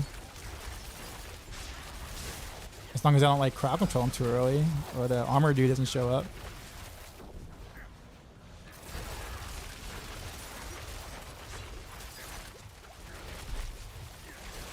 Yeah, like, yeah, so yeah. They at least still die pretty quickly.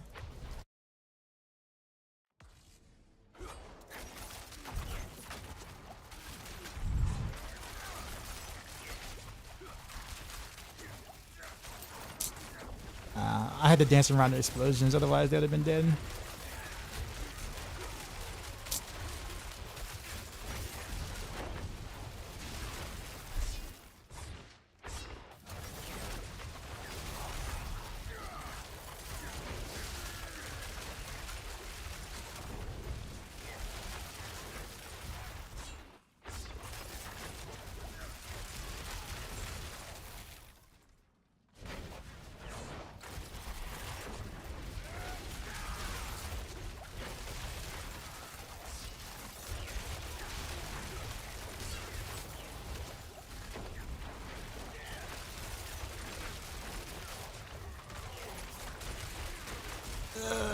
Make him. There we go.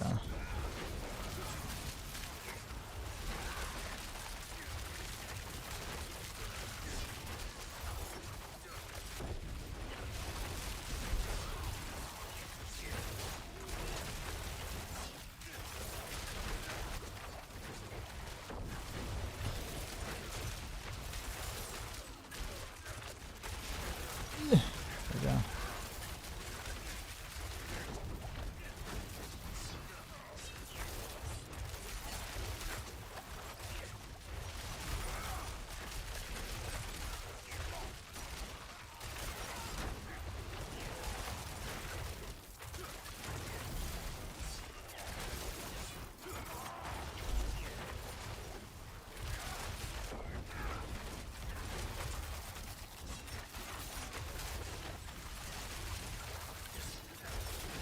Okay, so I think the 90 should be my test ground, I think. Yeah, but I had a lot of the armor dudes just like screwing up things for me.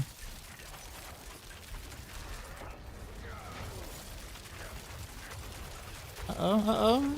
Can I one stack a Marauder in a 90? Can I get it? Oh, almost.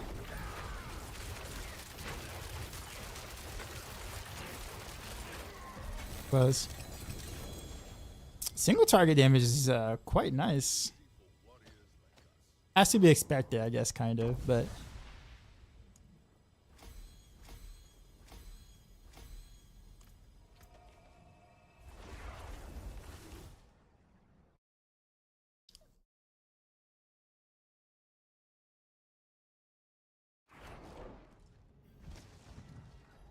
Let's see. Empty out my whatchamacallit.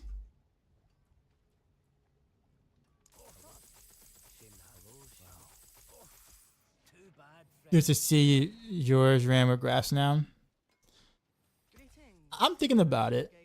Well, I'm thinking about it. I will do it because I want to try all the different whatchamacallits. So yeah, I will.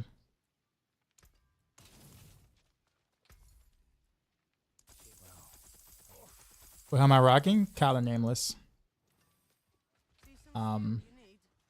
It just makes the most sense. Unfortunately. Let's go again.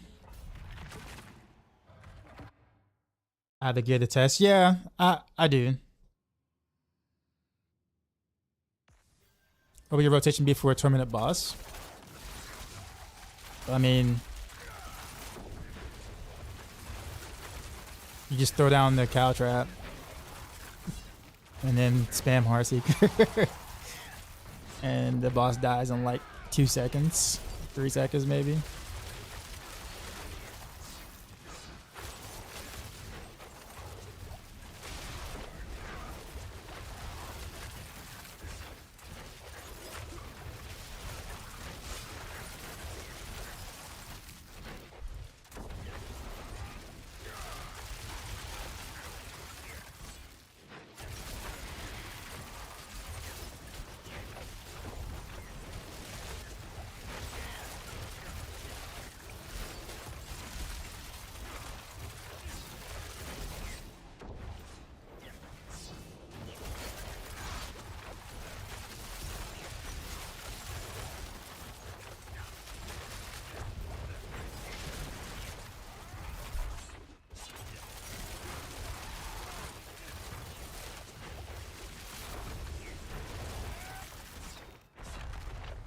Oof, that almost killed me.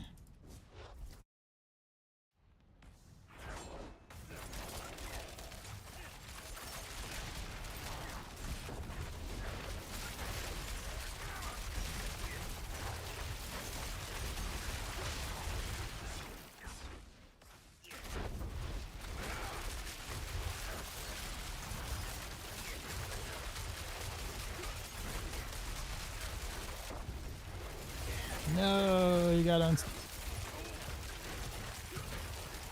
Get him, clone, get him.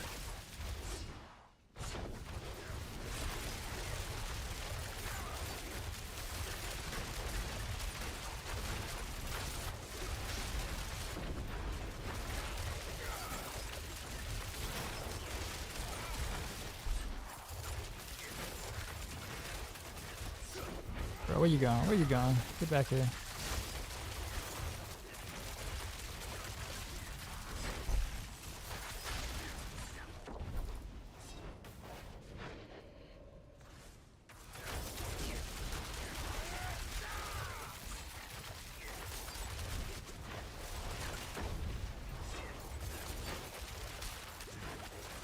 You playing Death Trap right now?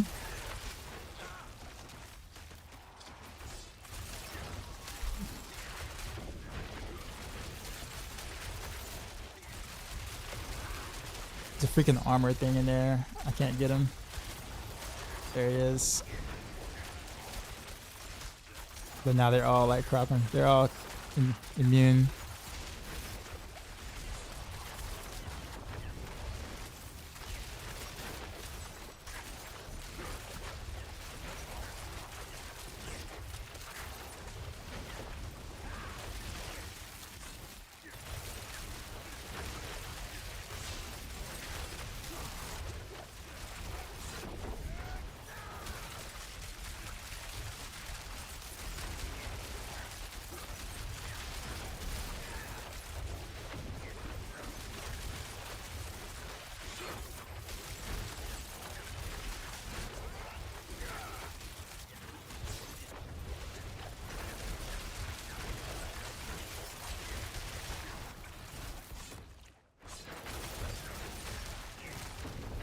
I don't evade it like almost ever, and I should because I'm not getting the bonus.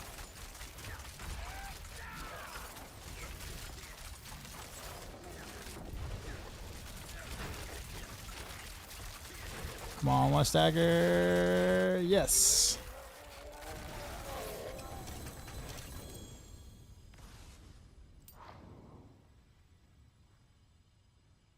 Is there a damage scaler in Rails besides the aspect? Damage to distant enemies. That's why we tempered that instead of crit damage.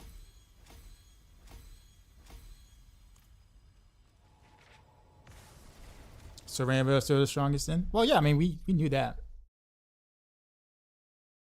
I mean, I didn't build Heartseeker thinking that I'm going to outdo Raina Rails. Like, nothing is going to topple that. I built Heartseeker just to see how far I can take it.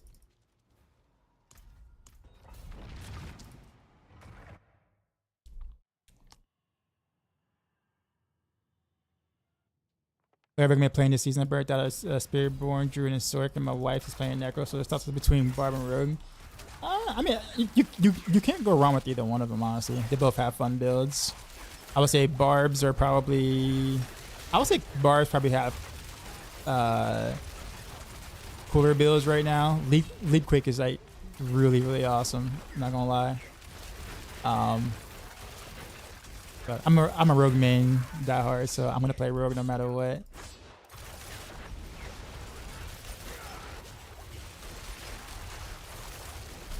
Game hydrate.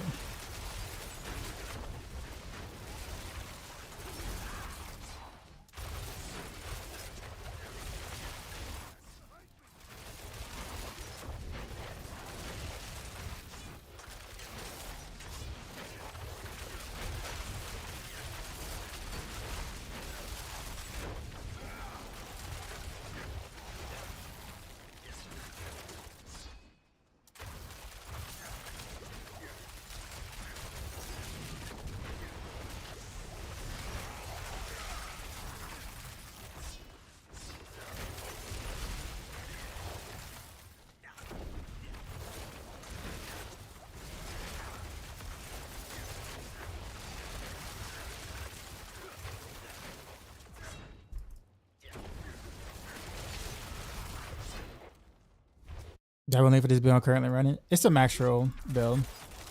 Maxroll close quarters combat Heartseeker. Some of the witch powers are a little different, and I will update those.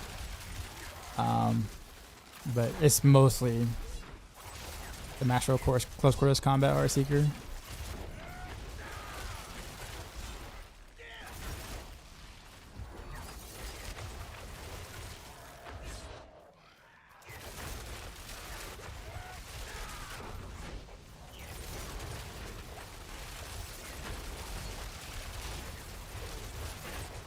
I don't have a pull though. I really could benefit from having a pull, but I don't know how to like fit that in.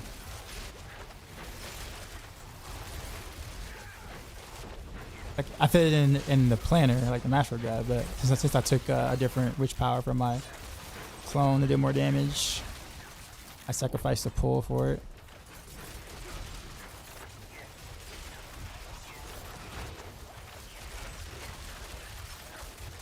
No freaking armor, dude.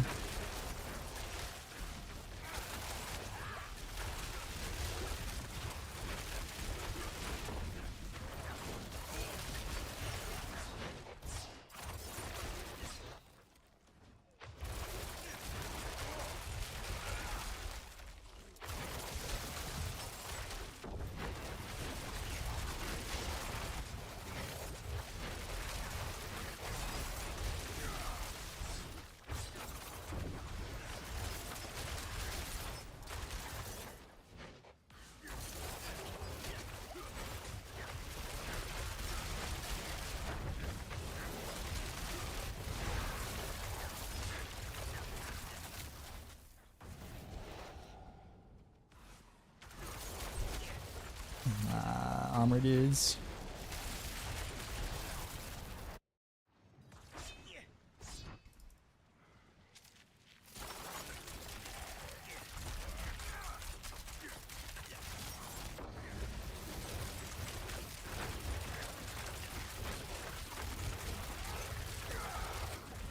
Like the single target damage is pretty, like considering I have yet to hit a boss, a pit boss, or even have the pit boss spawn any ads. So my helmet has been practically useless this entire time against any of the bosses, and like my single target has been rather good, like really good.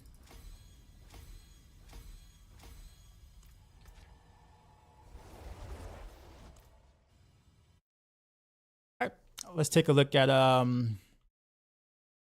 let's take a look at some of the gloves.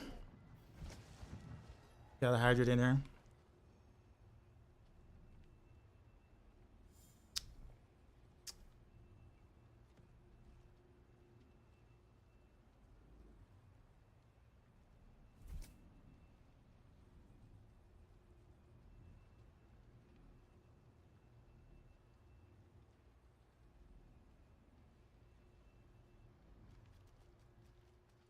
Okay.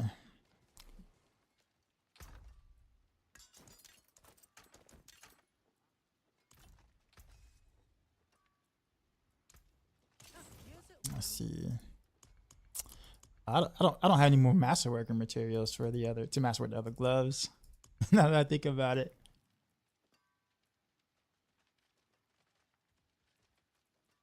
I have to farm some nightmare dungeons actually before we do that.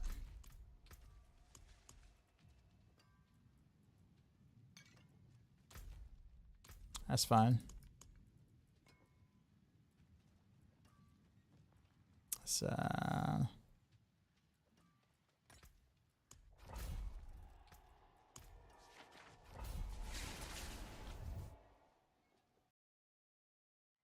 try to grasp the shadow. I am. I just said I got 4 gloves. I'm gonna try. Grasp the shadows is one of them. Pangorger's Grasp the Shadow, Fist of Fate, and regular glove.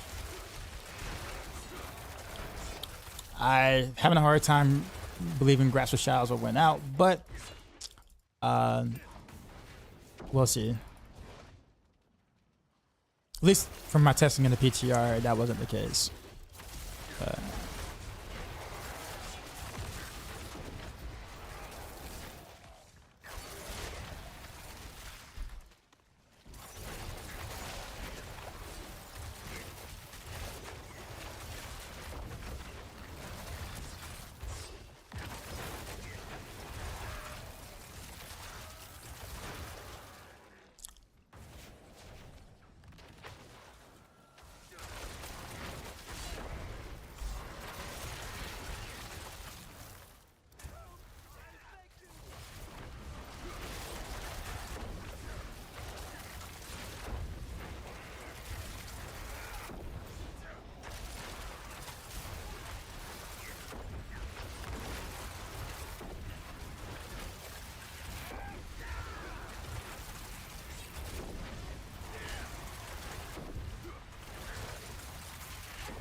I'm just pushing all the buttons with this cooldown.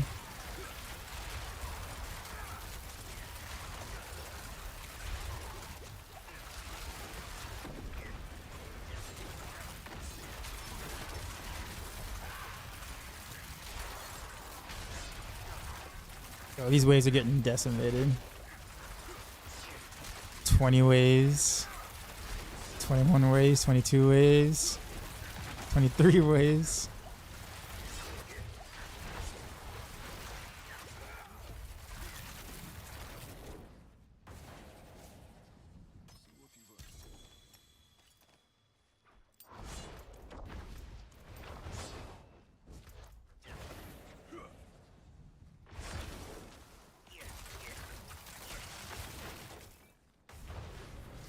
This is so fast though.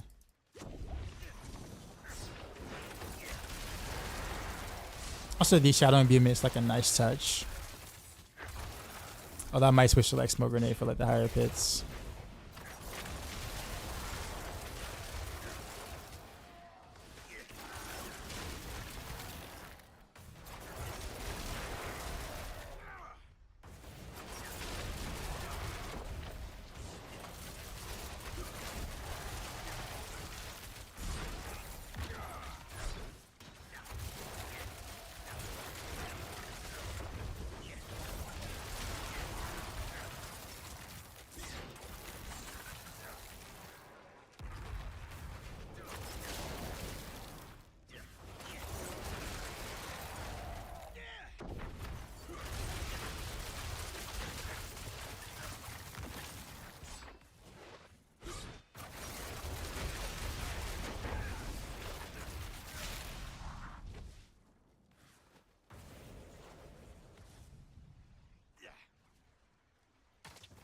Oops.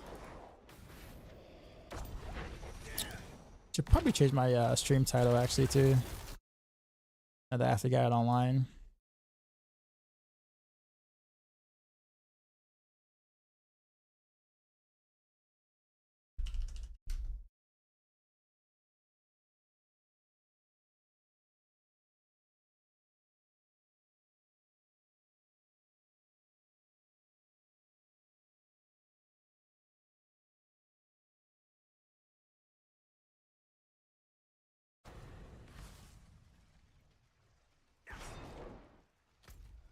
So we go this way.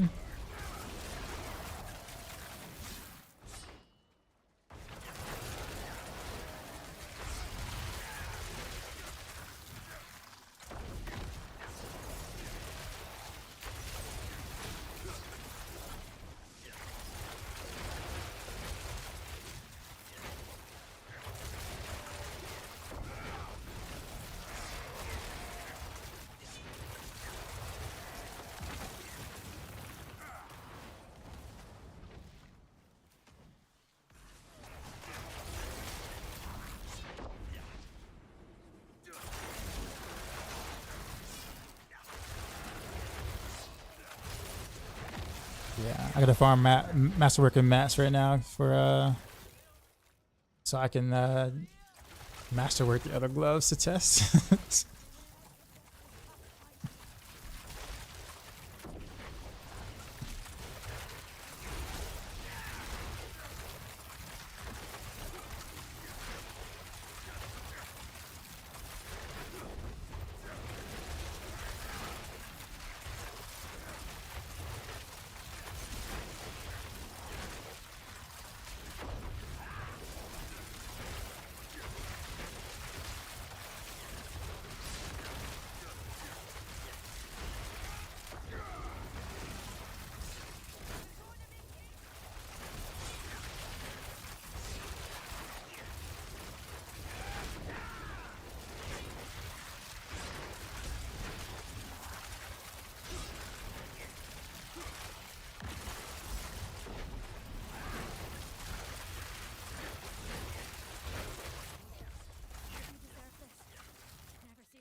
last of the warriors went to face the flushy season. Can the full Heartseeker build be viable? This is a full Heartseeker build.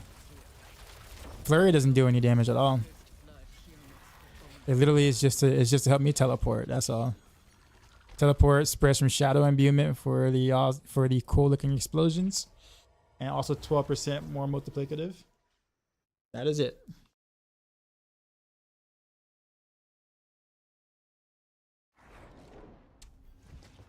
Yeah, all my damage is Heartseeker here, and the clone who's also casting Heartseeker.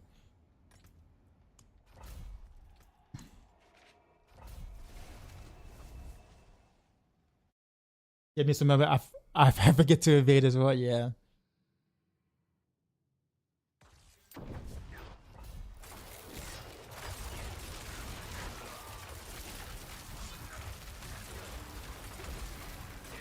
I think if I took dash off the bar though, I think I would evade more naturally. But I kind of like having dash though, especially like content like this. Oof.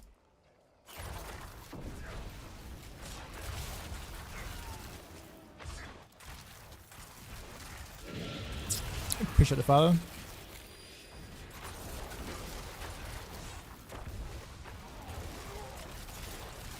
What happened? What happened, psychedelic?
That isn't what you're playing, is it? Oh, no, I just put this together today. It's the Heartseeker rogue. It's in there, like middle of the way. Or you can click on Psychedelic's link there. That works.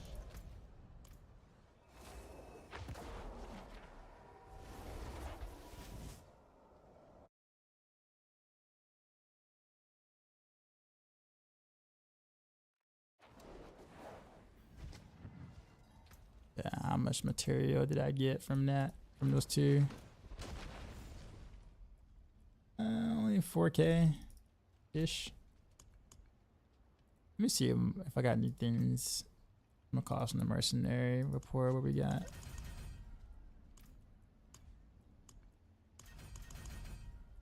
Let's go to the den. Duchess, what's going on? I'm playing the same build. I have Stardust guys.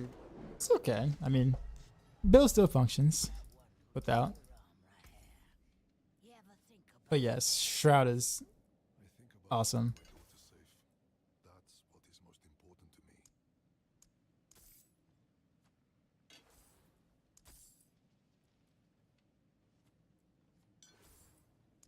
Yay, mass working cash. He's actually worth quite a bit.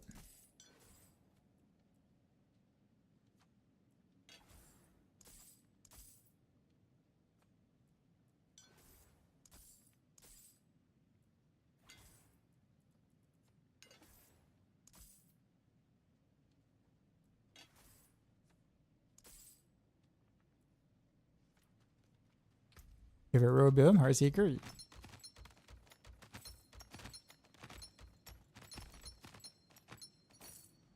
Ooh, that's actually a lot. Hold on. 10K. Okay, word, that works.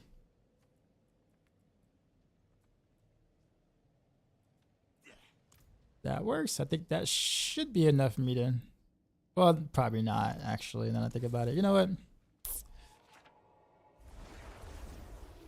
We'll do some Inferno Hordes. The season I see that is a very hard to craft. Yeah. You might have a better luck just farming bosses and kind of hoping it drops kind of thing. This is kind of what happened to me. Let's remove the Doom Orb though. Put that back in there. Open up an Inferno Hordes. Let's do a 10.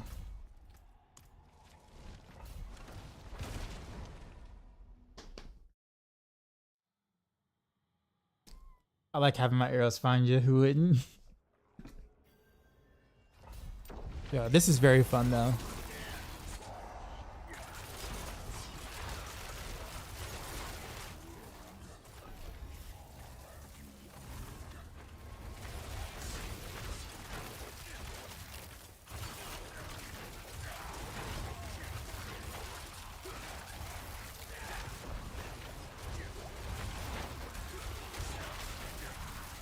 Can you level as this? Not really. It requires like an aspect or two to kind of be able to get it going for leveling. Like once you have Moonrise and maybe adaptability, you can probably do it for leveling, but before then you can't. So it's almost like it requires luck because you can't get it from a dungeon or anything, any of those aspects from the dungeons. That's why we don't have a leveling guide for it. But I actually did kind of sort of level with Heartseeker this season once I did get like some of those.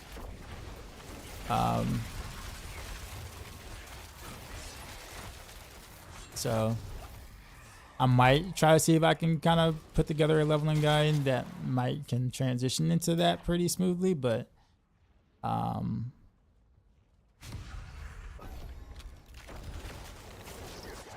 how's the victimize setup go? Very missing play style. It's on the guide. It plays very similar how it did last season. Like nothing really changes there. But yeah, you can look at the Heartseeker guide and go to the build variants tab, and you'll see victimize Heartseeker still there.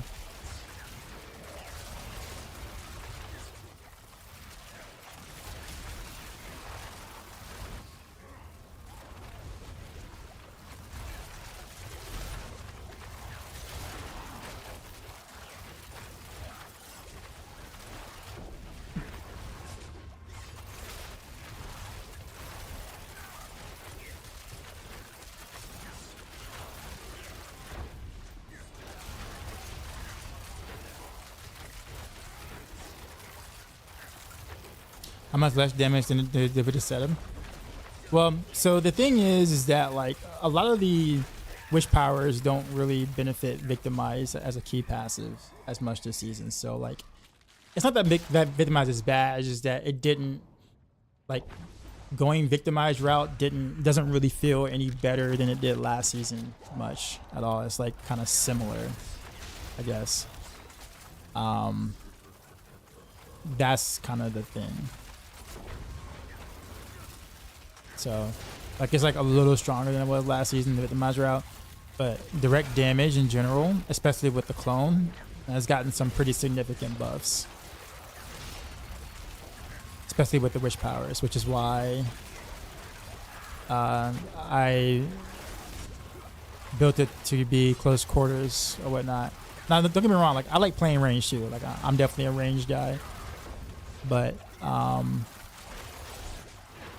this just feels so smooth to play. I know you're like in their face, but you're still dancing around them. You're not standing still and like in front of them in their face.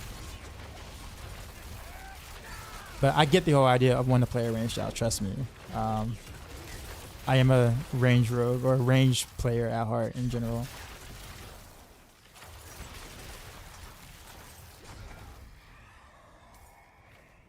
Horrors are always the best way to farm. No, not necessarily. I just wanted something different content to do this in. Not a fan of Death Trap Rogue. I'm not a fan of Death Trap in general. I'm not a fan of Death Trap, Dance of Knives, and it's kind of really it, actually. Those are the only two skills I don't really too much care for on Rogue.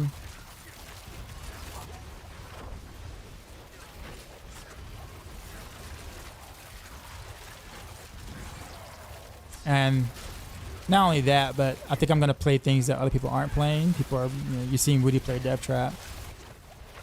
I don't think I need to play that too. I want to showcase things that people aren't playing or don't know about. That's actually pretty good, like Heartseeker.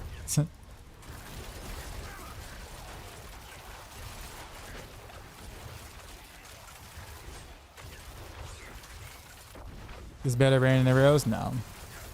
For speed farming, yes. For like, in terms of raw power, no. Not at all. Nothing really beats Rain of Arrows.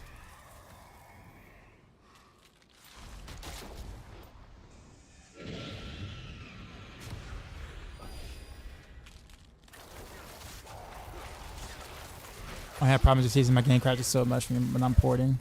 I've been having some issues with that on my stream. Like my OBS would will have problems. Like my encoder will sit there and bug out every time I'm like loading to any location.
How's it looking?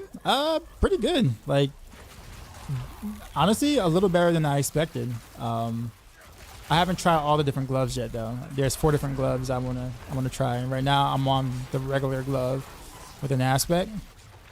But I'm gonna do Grasp of Shadows next, and then I'm gonna do Pain Gorgers, and then I'm gonna do Fist of Fate.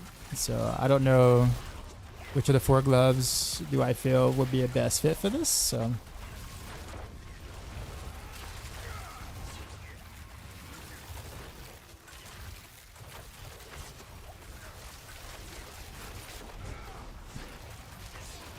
However, it's extremely fast. Like getting around and doing whatever is like super cool.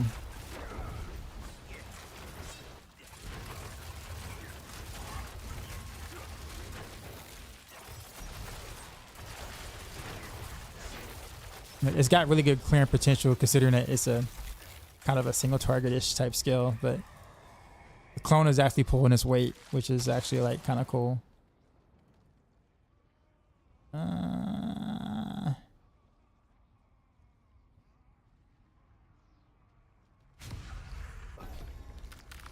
Name build a Maxroll, Heartseeker Rogue.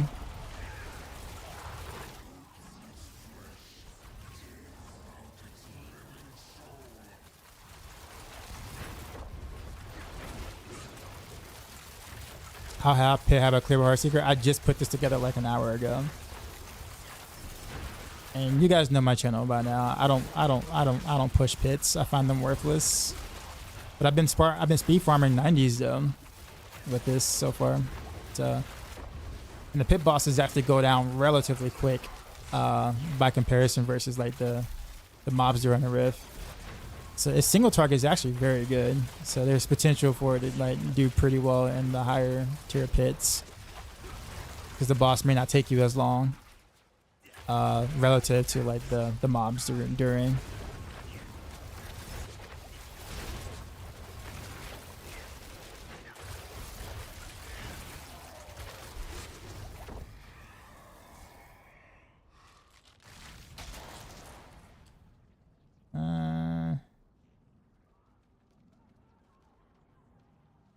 Sure, why not?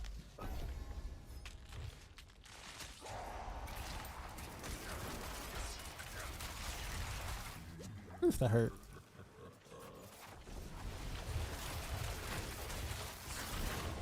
Yeah, Heartseeker putting in work right now.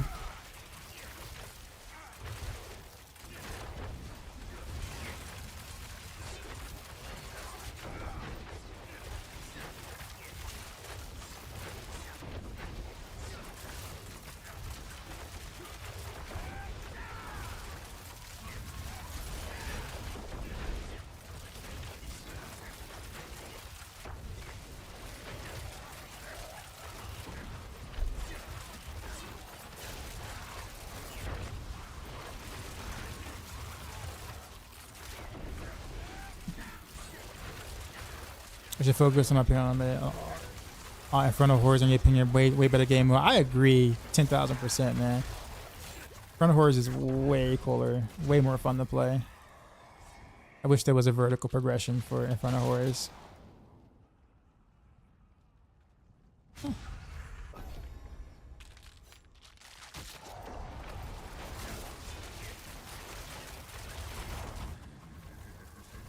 Right, pisses you don't have to worry about losing. So like for speed farming, that's fine. But I think when people are, you know, comparing power levels of builds in terms of like, you know, how high can it go, that's when pit becomes like a slog and boring and very like valueless, I guess, at the end of the day. But it's the only thing we have to, you know, showcase your gear and build or whatever, right?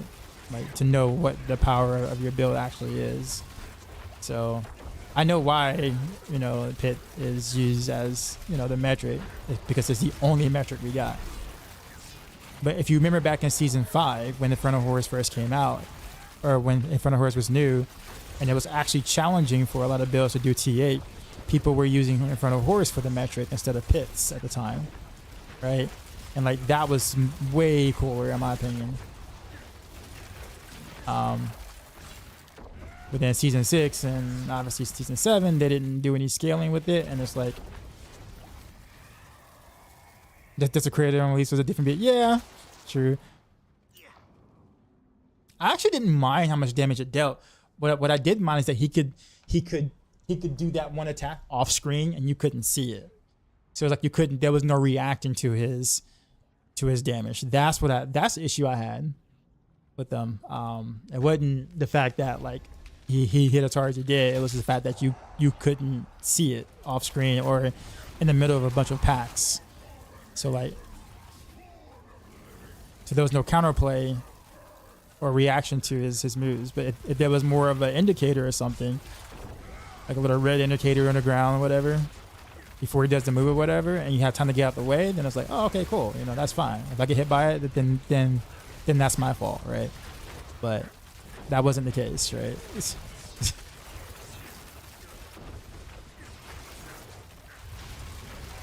Combination dagger instead of Shroud of Raptors for Raina Arcs? No. You can't spend energy if you don't take Shroud of Raptors, or at least on the Maxroll version. And combination dagger is a combo points dagger, and you can't do combo points with Raina Arcs. So it's not about the stats. It's more so how the unique powers blend together with the build.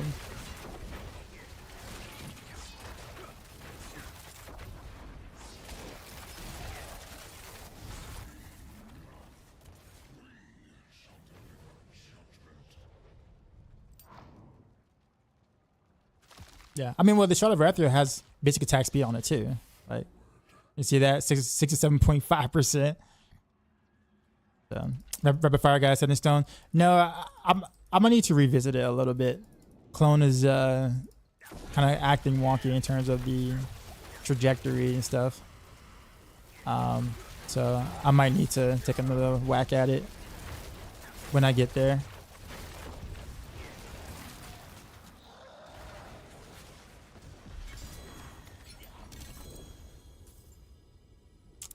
All right, well, cool. That there.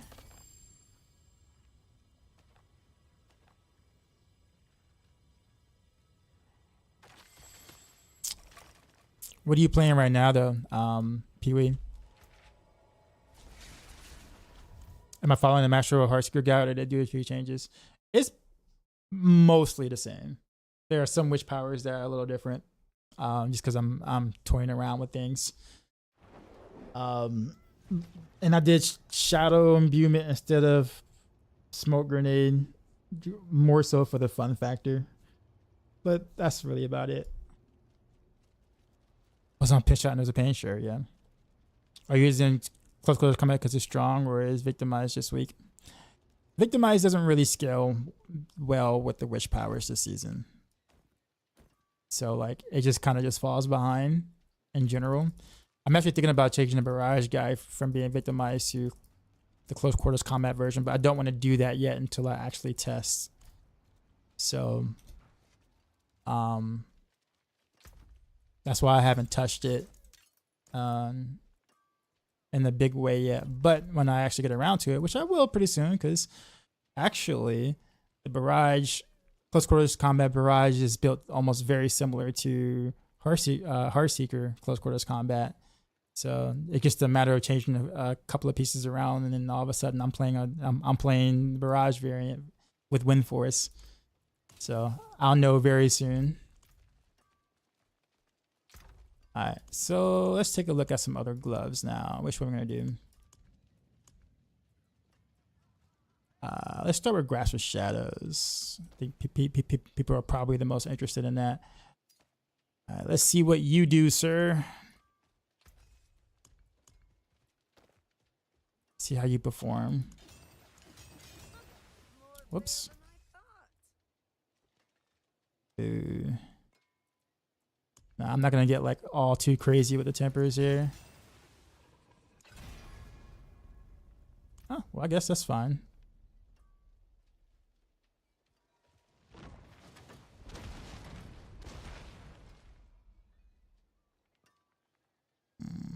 Should I send it?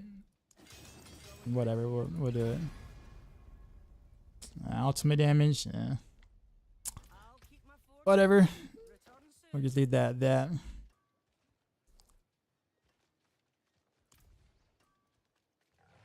But let's go with Behemoth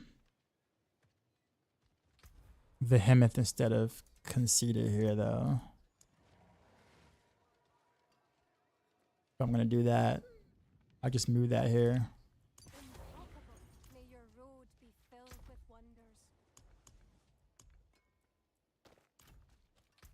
All right. Well, let's go back to Pit 90s, because that's kind of a testing ground. That's where it's like it's like at the level where I have to actually pay attention a teeny bit, is because below that I was just thrashing everything. So, all right, here we go. And describe in simple terms how you set up beginning rotation for Ubers or random rails. I have a video guide. Do !ROA, and I explain everything in a lot of detail, actually.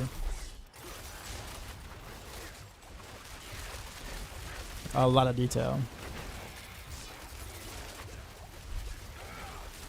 Okay. Okay. All right. All right, Grasp of Shadows. Dude in the chat might be right. Feels different than it felt in PTR.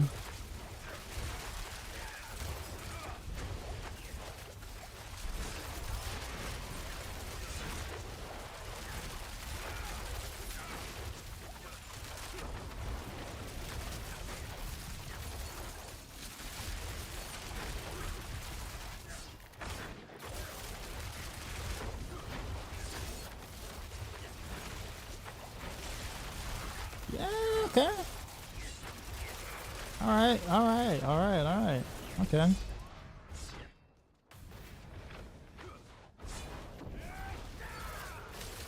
You gotta get the...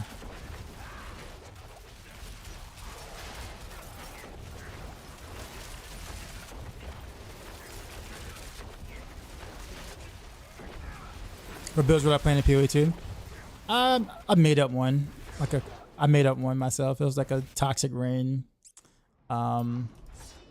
Deadeye.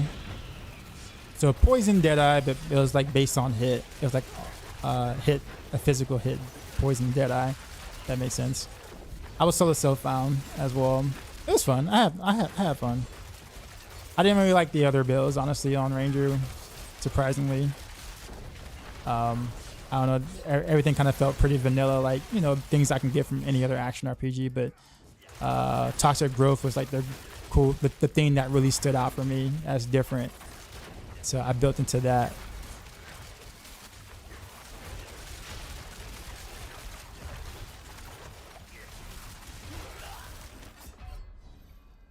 Wait, did something blow up? I didn't see.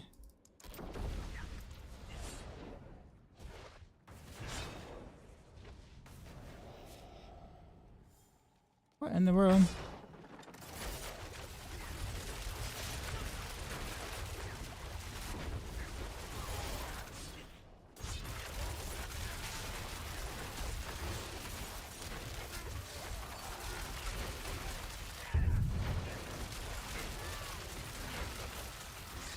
Wow.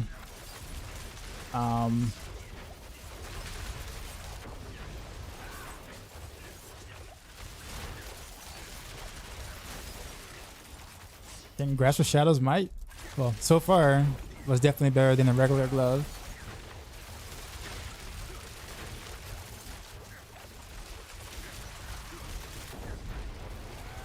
Now we gotta, you know, figure out how I feel about the other two.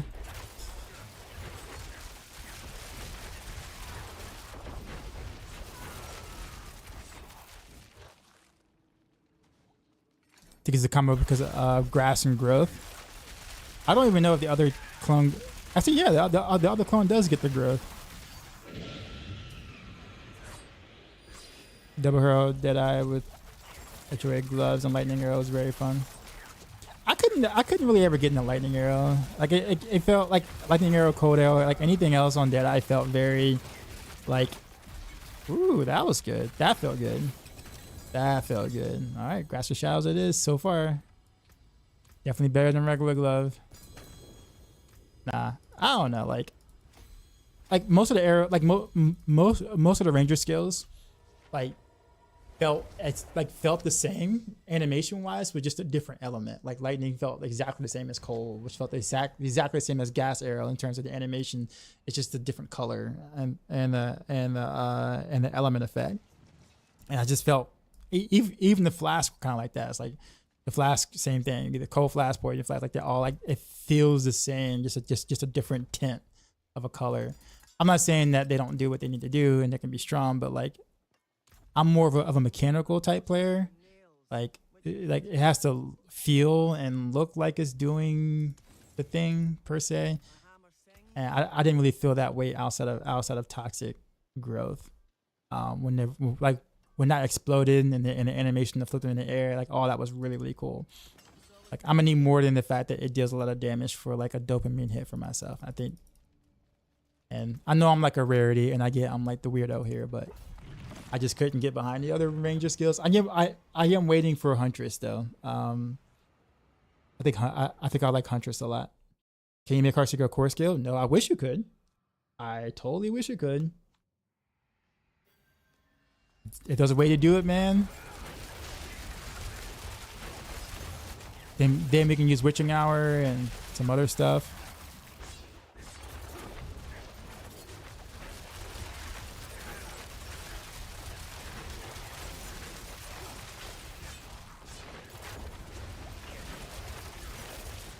But this is very fun. Holy hell.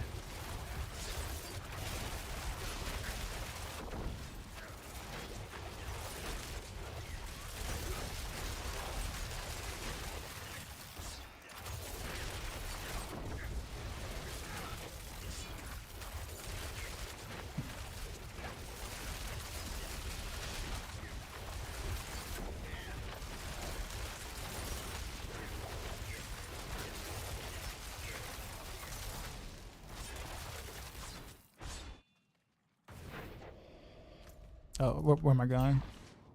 I'm wasting time. Go, go, go, go, go, go.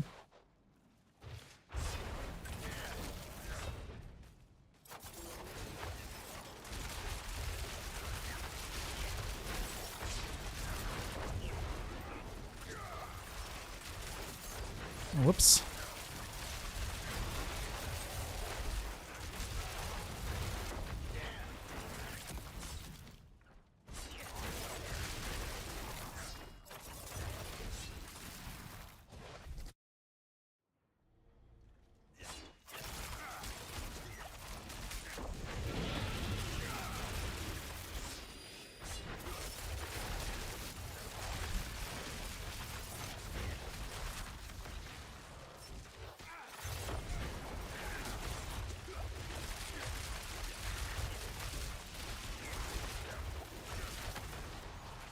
Are you kidding me, the CC?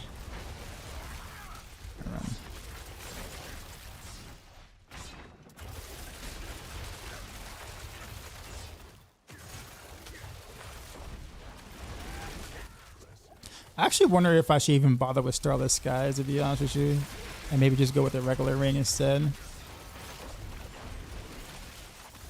Starless Skies is mainly taken for just to be able to manage resources better, but if I can get clone off a cooldown better, I can have a permanent unstoppable on my character. And then I can also pick up a nice damage aspect that works.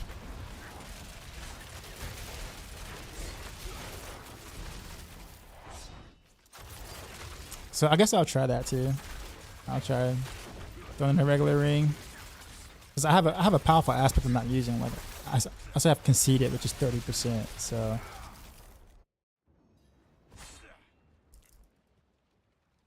the CC in this game seems to be so random and untelegraphed. You are correct, sir. That is the case.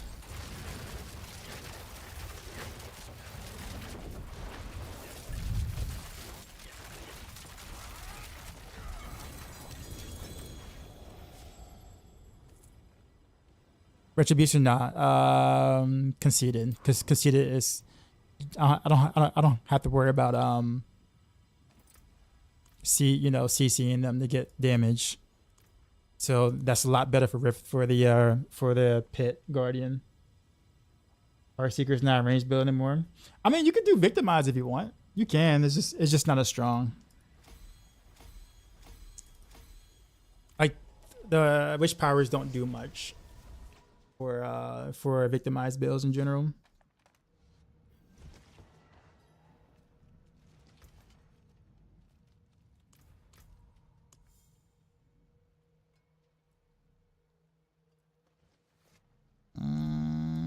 Let's go again. But that felt really good. The Master Shadows is feeling really good. I am pleasantly surprised. Until I find that ability, should I put Casito on an amulet? Yeah.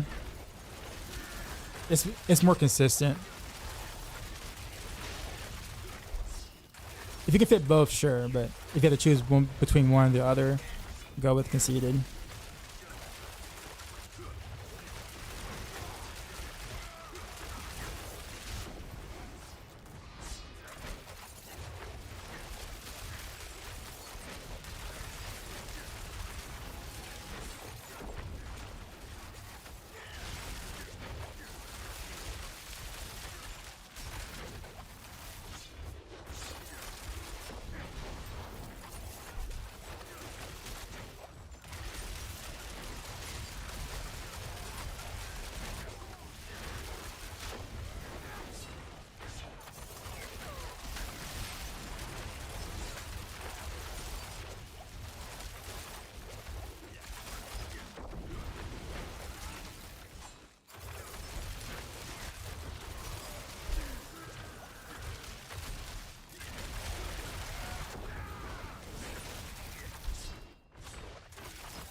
One of us waiting me to use Fiend of the Bog.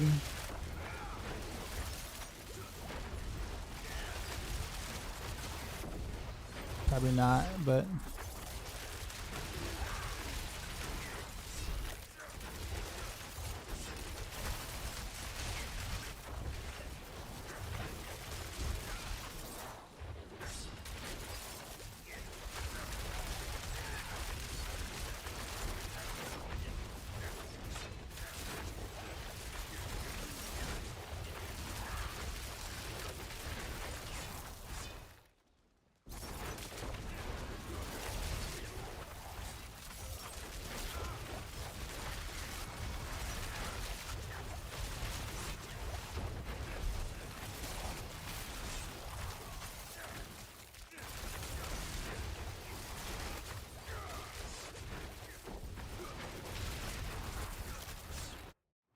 okay.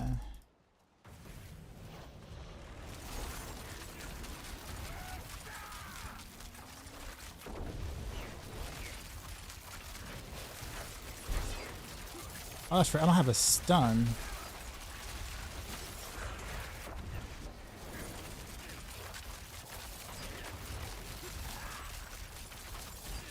I have a daze though, but not a stun. Oh, Bramble actually lasted more than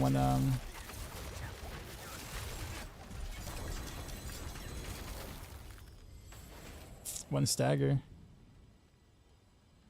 Bramble's pretty beefy though.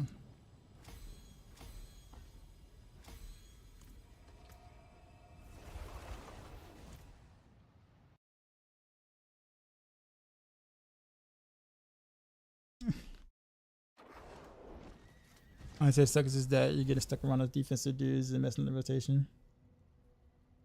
So does B fall boost fall off at a certain point? Is that why you end up going regular boost? For what build? Like a done. I said, have I played Rogue every season? I always start Rogue every season. Well, for one, because I like the class, and two, it's best for me to play all the builds that I've written on Maxroll and make sure I have them updated and everything works out the way that it's written. Can't do that if I play a different class first. I do plan on playing like Shred Druid and Ball Lightning Sword though.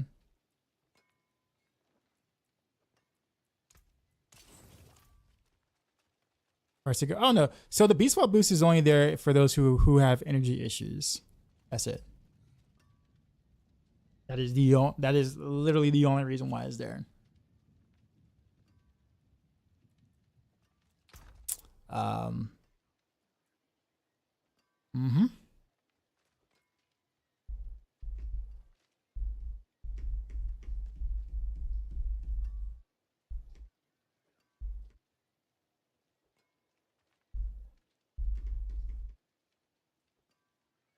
Yep, sure can.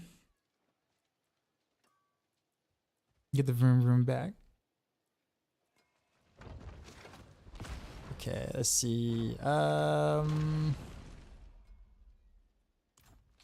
It's time to pull out some other gloves here.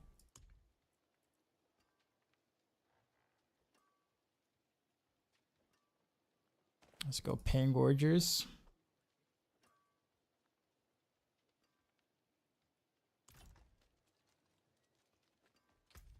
So let's see, Masterwork.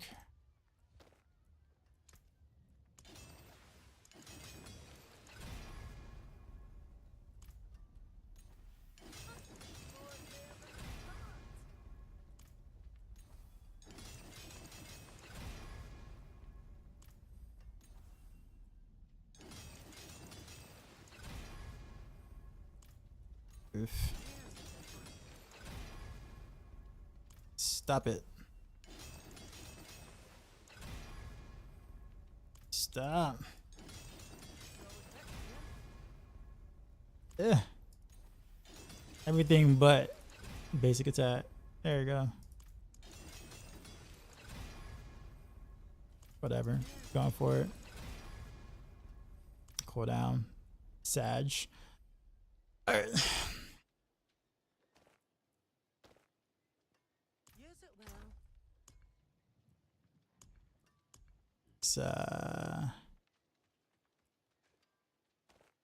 let's put this firmly right there for now. I'm about to change some things though.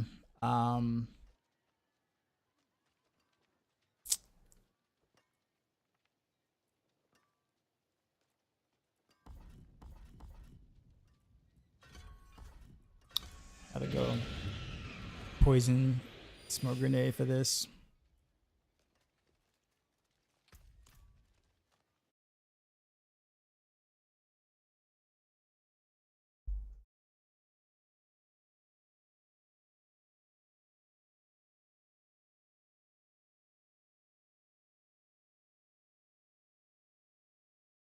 I'm about to get used to the rotation too.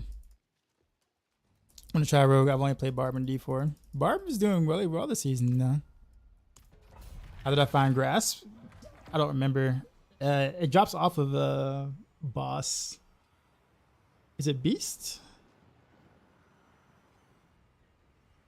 Is it Beast and Ice? I think it's Beast and Ice.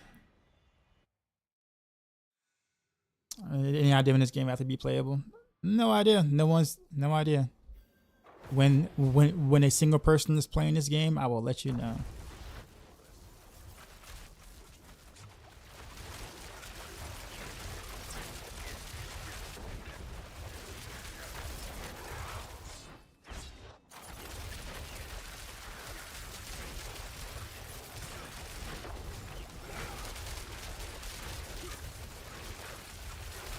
Okay, Pain Gorgers. That's actually pretty nice.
Yo, I think Penguin is getting proc from the aura. I think.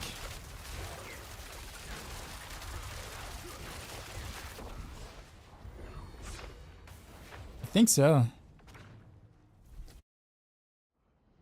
Hold on.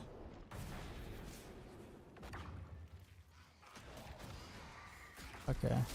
Let me not use whatchamacallit.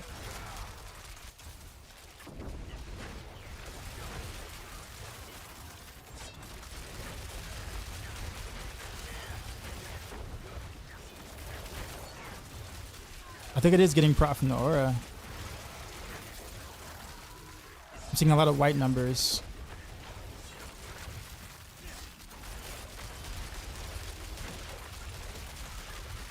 That's actually really interesting. That makes it so much easier here to proc, to keep the Frame Gorger's proc on. Like I don't need the poison part of the smoke grenade to do it.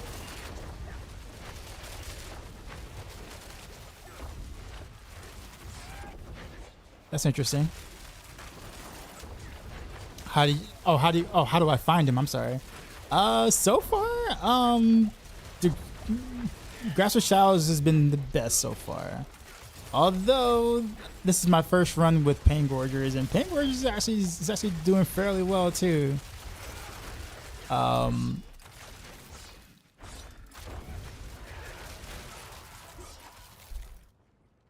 What's the best to get level 100 in the glyph? Literally to just play pit all the way up to like 95 or so, and farm 95s until you can get your glyph up. Or if your build is strong enough to, you know, farm 100, 105s in pit to get your level 100 glyphs that way. How does the Raina builds do against for carrying bosses? Most builds can carry bosses. There's a lot of power creep this season, so like boss carrying is easy on like multiple builds.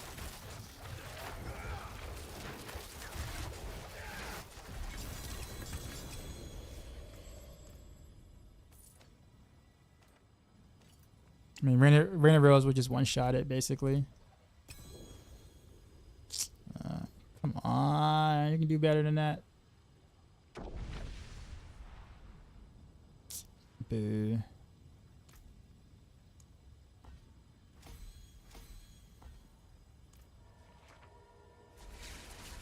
I will say that I did like the I don't know. I'm gonna have to play this a bit more. C6 is going on Even more Icon Dumo didn't die finding finding bugs on Heartseeker. You just pull the GACDR on WarDogCon. I imagine that's gonna help a lot. Yeah, but also make sure that you do activate your buffs and stuff like that. It is very strong without the buffs, but you're going to want to get used to activating the buffs. It's not an easy build to play. So mistakes will be made.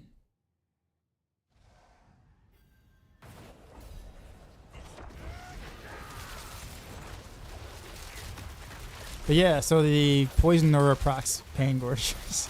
Now if Pain Gorgers like actually like has some of this bugs fixed, like the other bugs fixed, like where more damage modifiers actually work with Pain Gorgers, this would be best in slot for sure.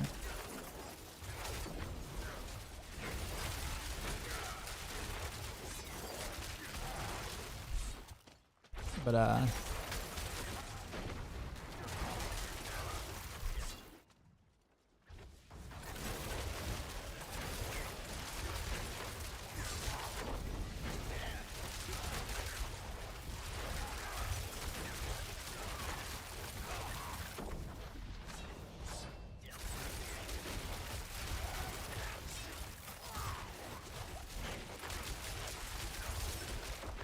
I wonder if my clone is proccing Pain Gorgers too, like the Pain Gorgers proc. I would assume so. That could explain why it's actually this is actually doing better. Is Death Trap really better than Raina Arcs? You mean like stronger?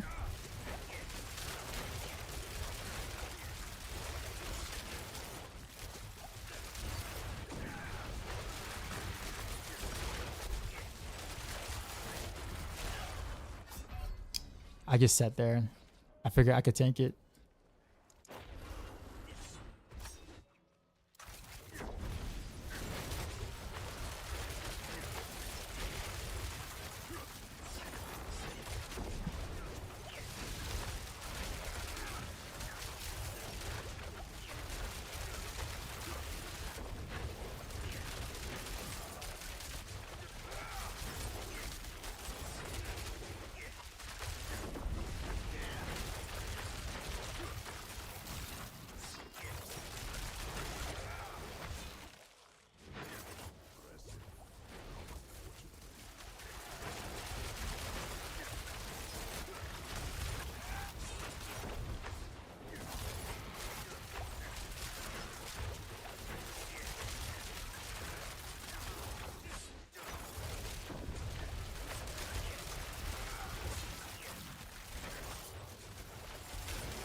Hunger and Void would give you a pull. But yeah, you got to give up some damage though. What would you give up?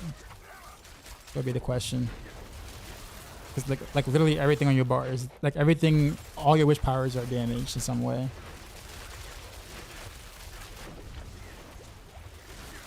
Hey man, do you think Ro can hit 150 this week, this season? I don't think so, no. I mean, we will hit the 140s for sure, but 150, I don't think so.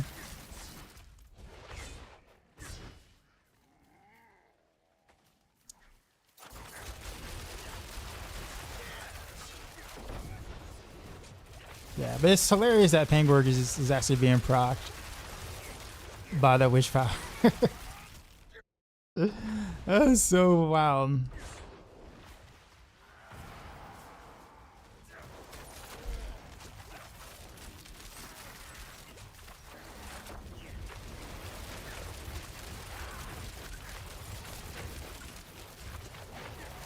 No, I didn't want to stagger him. I don't know, man. This is a tough choice. I will say that the regular gloves is the worst so far. But Shadowgrass and Pangorgers though, like I don't know.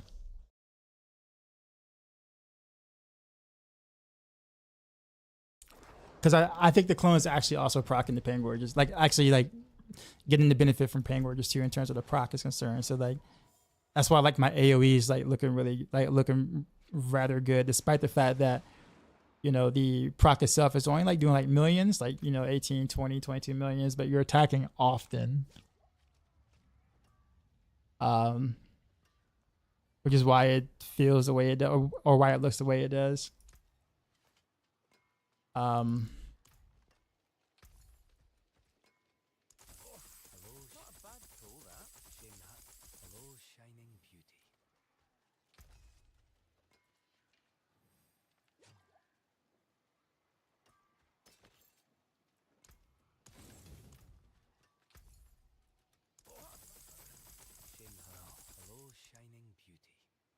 Only thing I got left is what?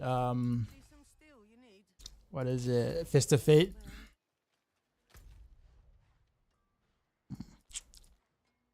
But now I need to do some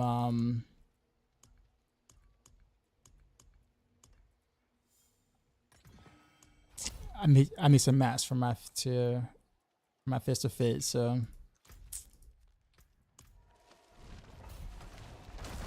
I just want to know what to switch to because I still had a Dancing Knights build. But I mean, at that point, just play whatever you find more fun. They're both very strong builds. If I told you that Raina Rails is 0.01% better, would you play Raina Rails over Death Trap?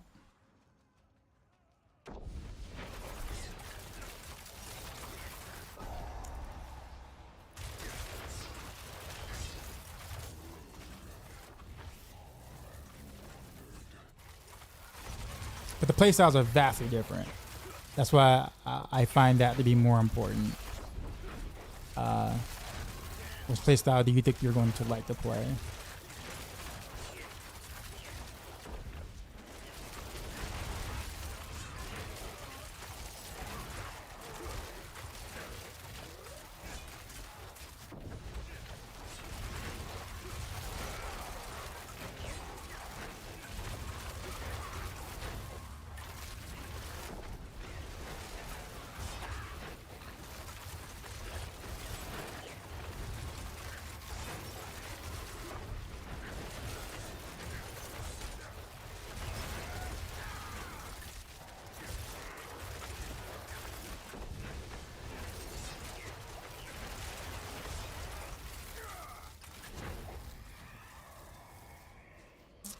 As a new for D4, what does the Mythic Shroud chest do exactly? Survivability? No, not really. It's really the implicit. You see where it says +1 to all passives? That's the big thing. That's the only reason why anyone takes this chest. The rest of all of the stats are just practically like nothing really. Even the unique effect is kind of like not that great. You take it for the passives because it gives you +1 to all of your passives here. So when you add up, depending on the class, it can add up to be like 50 to 60% more damage, depending on the class and build. So like it beats out any like chest with an aspect or anything. Yeah, if it wasn't for that +1 passives, so all passives, you know, implicit, no one will ever run the chest ever. What's the best way to farm ancestrals? Play. Like there's not like a mode that has a better drop rate for them per se. Just stick it. Honestly, since you're in tournament right now, I would just stick to Wish Tide because you got a lot of rot to farm for your wish powers and gems.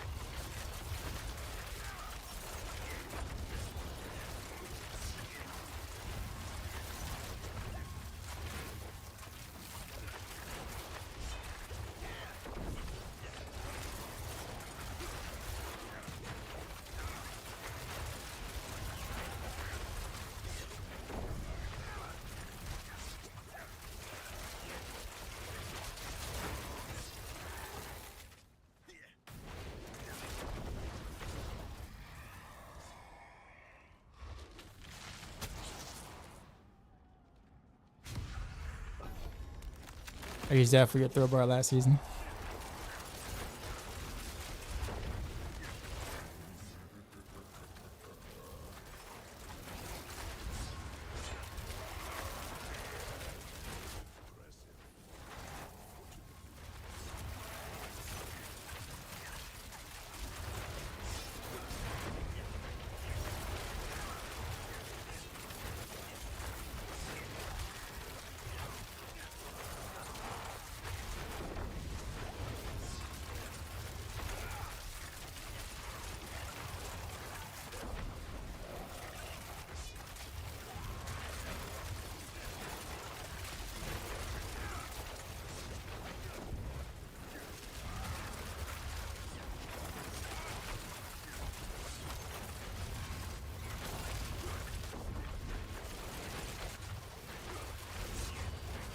Do you think Barrage using precision passive, Grasp of Shadow, and Shadow Clone might be a viable endgame?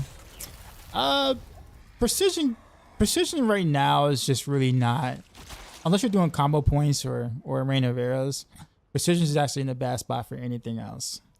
I'm actually doing a close quarters. Well, I'm not doing it right now, but I will be doing a close quarters combat Barrage with Shadow Clone.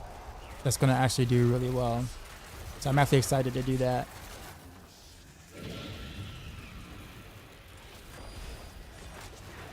Does anyone know how many rot you get from a fugitive head turn-in? I wouldn't turn in your fugitive heads at all. Unless you got every Oculus or occult gem that you're ever gonna use, I would not turn in those heads. It's just much easier to just farm the rot, to be honest with you. In case you want to play something else or do something else.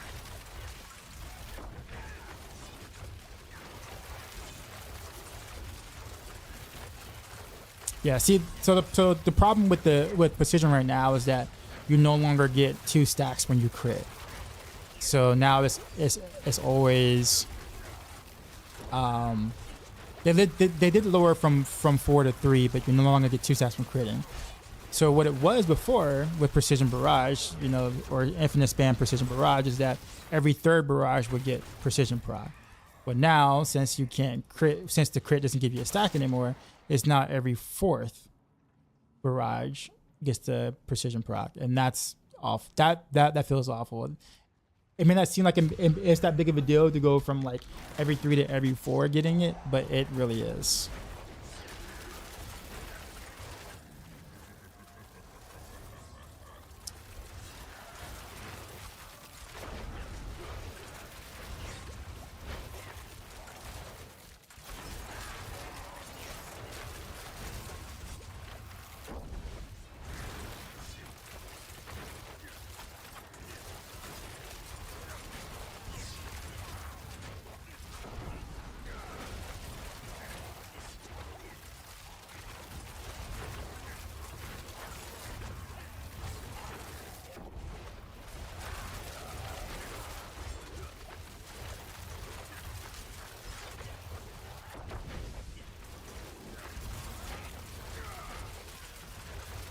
Trevor Raptor is only worth having a GA attack speed. For Rain of Arrows, yes.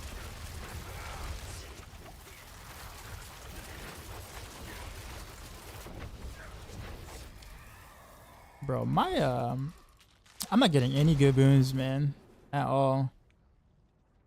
These are all bad.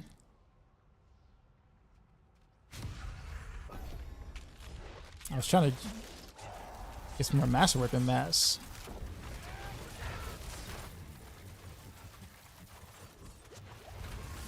I guess I really don't need to like masterwork it high though for the Fist of Fate, since the only thing I care about is the unique affix on it.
What's the most I have for the build?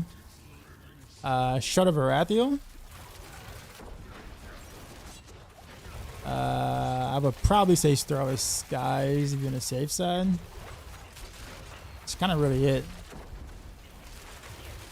in terms of must-haves.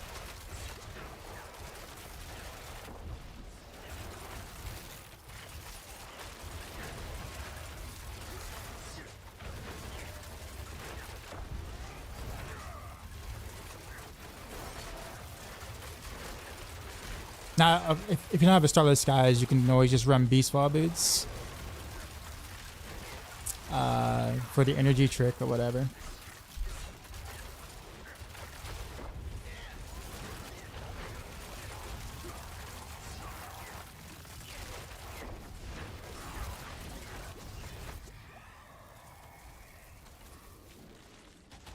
What is the Shard of Arathiel? I mean this sword right here?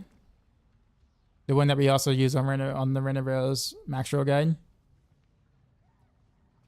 And then we got the Starless. Oh. No, I didn't mean to touch that one. Oh well. And then the Starless Skies, which is popular ring for a lot of different builds. Yeah, I gave you one.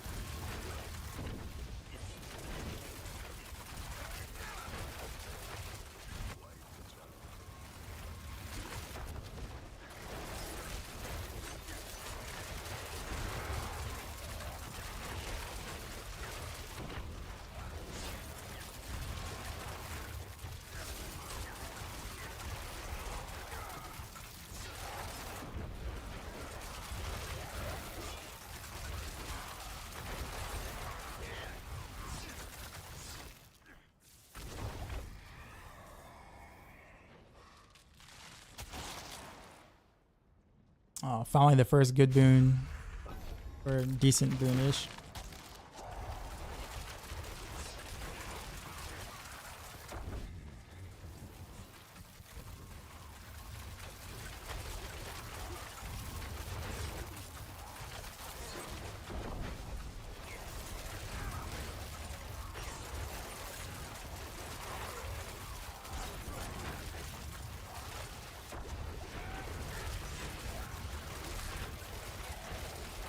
So, as far as Secret 80 season, yeah, that's where we have it. How do you have 10 potions? You have to keep upgrading your potions at the alchemist vendor. It costs gold to upgrade your potions.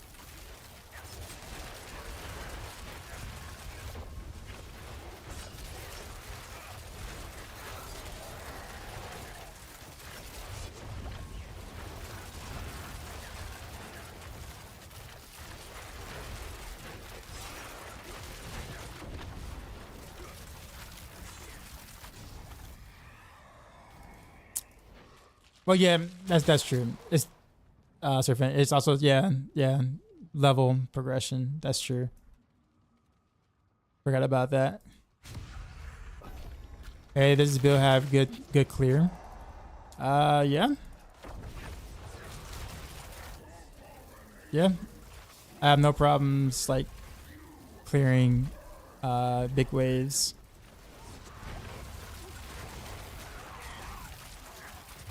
I'm in the middle of trying to figure out which glove is better because there's 4 choices for this build. I've only done 3 of the 4 so far, which is a regular glove, Grasp of Shadows, and Pain Gorgers. So far, I think Grasp of Shadows is like slightly ahead of Pain Gorgers, like slightly, but they both beat the regular glove. Now I'm actually farming for some masterwork materials so I can use Fist of Fate and see what I think about that before making a conclusion about gloves.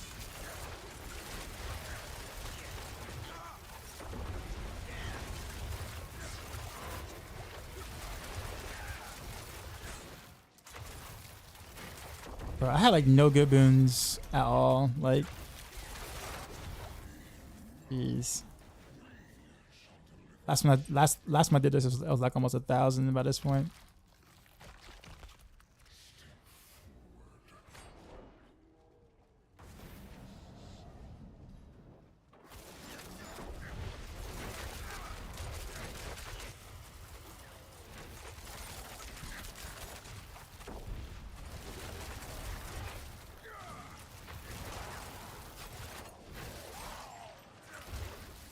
Wait, where is he?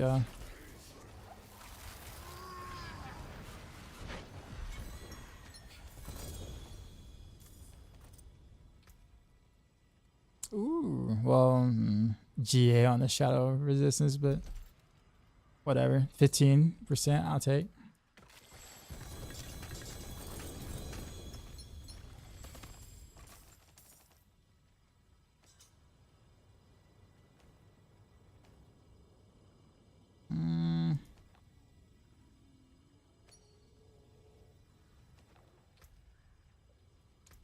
Let's see how many mass I got. 3K. That might be fine. That's fine. I don't have to masterwork it to 12 the Fist of Fate. Actually, I don't have to really masterwork it much at all. Just I only care about the unique effects.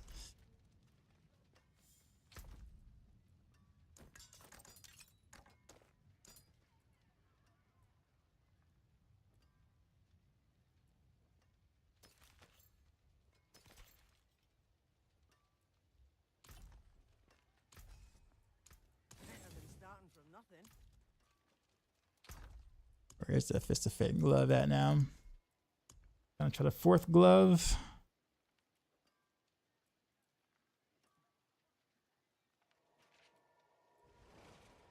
There it is.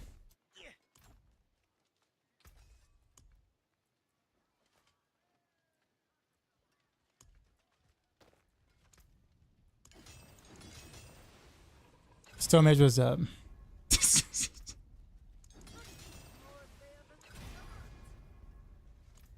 Hey, Masterworked on the crit chance. No. Honestly, it doesn't matter. There we go. All right.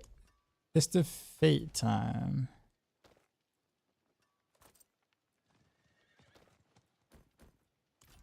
Let's go.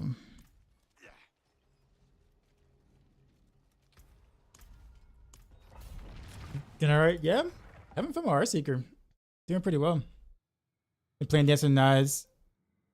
Roach to start season. Everything is masterwork, and I'm Paragon 200. It's hard stuck at like pit 80s and any advice to increase damage.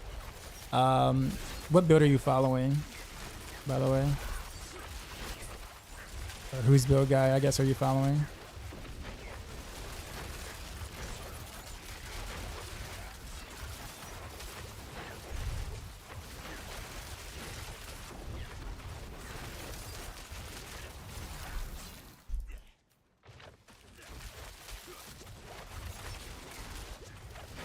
Oh, okay.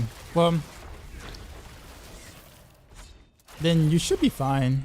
I think it's just a matter of just getting better versions of what you see in the guide. or from what you see in the guide. It might just take time.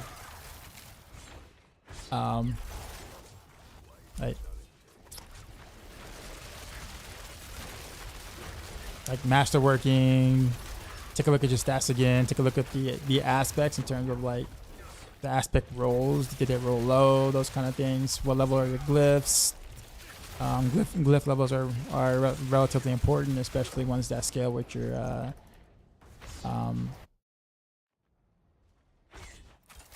build.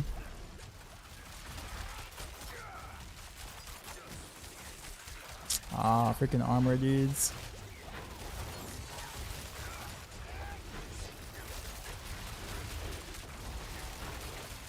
Yeah, so Fist of Fate actually isn't doing too bad actually.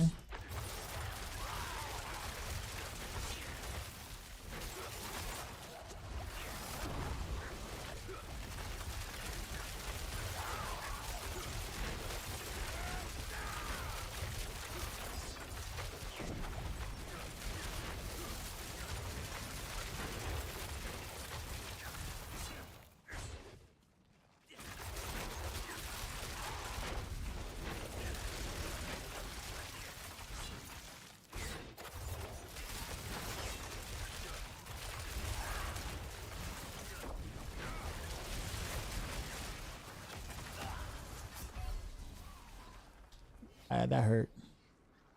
How about y'all PoE 2? Yep, I played it all of December.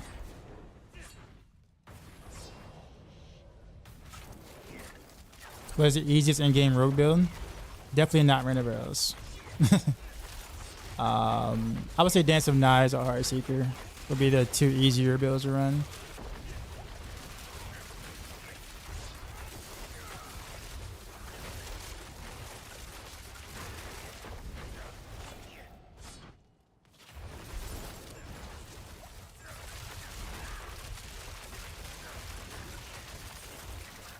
Yeah, I just gotta play better. Here we go.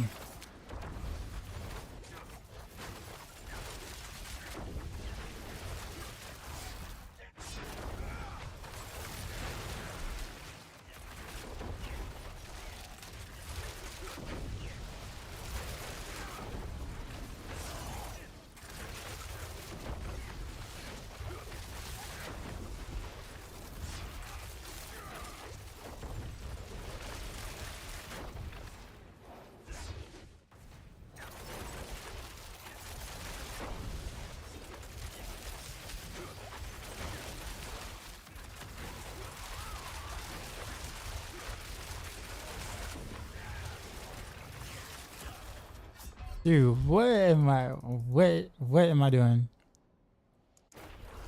I swear. It's like my second death this rift.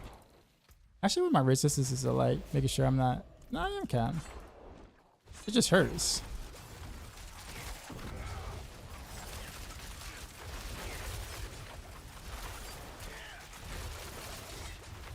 See if I find a better way to get my Dark Shrouds back.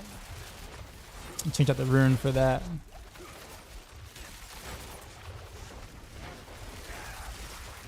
I think I'm gonna go back to Grasp of Shadows after this. I think having an extra clones is gonna help out.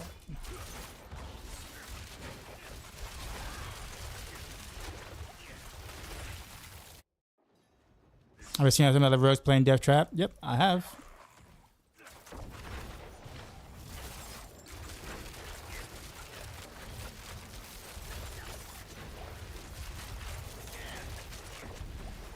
And we talk about it almost on a daily basis on Maxroll, finding out interactions and things.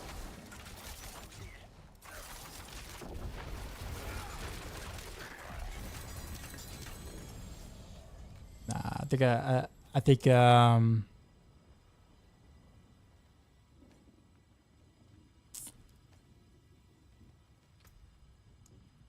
I'd put Fist of Fate at like third if I had to go by that run.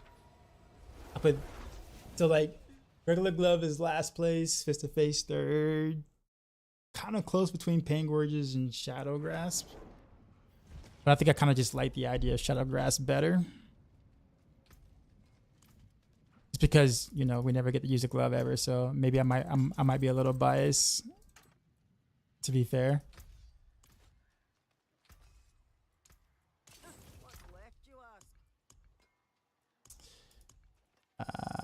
There it is.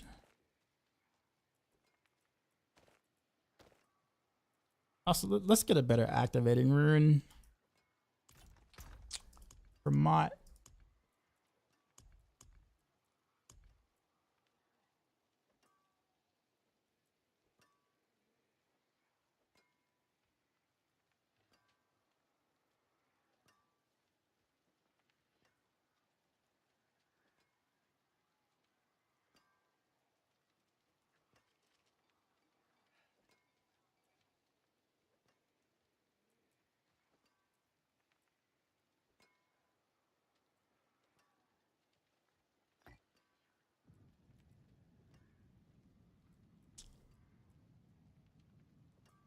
No, wait a minute. I do got Pock Mott.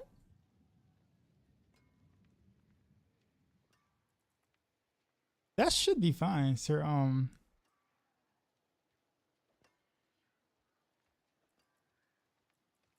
I'm spending a lot of energy, so like that shouldn't be an issue.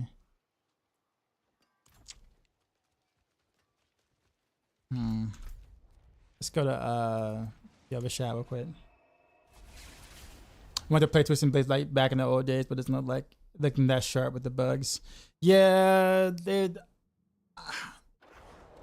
my guess is that they will fix it mid-season patch, probably maybe before that.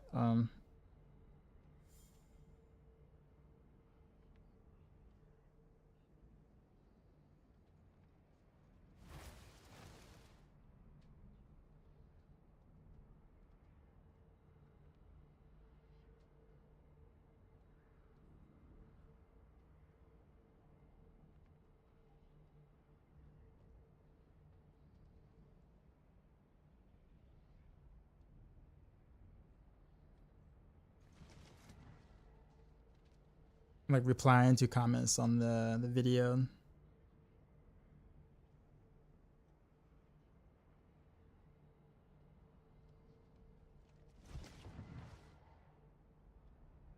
It's funny because it's like half of my replies is just like, it's in the video, it's in the video, it's in the video, it's in the video. Oh, that thing you're asking about? Yeah, it's in the video you watched or didn't watch. One of the two.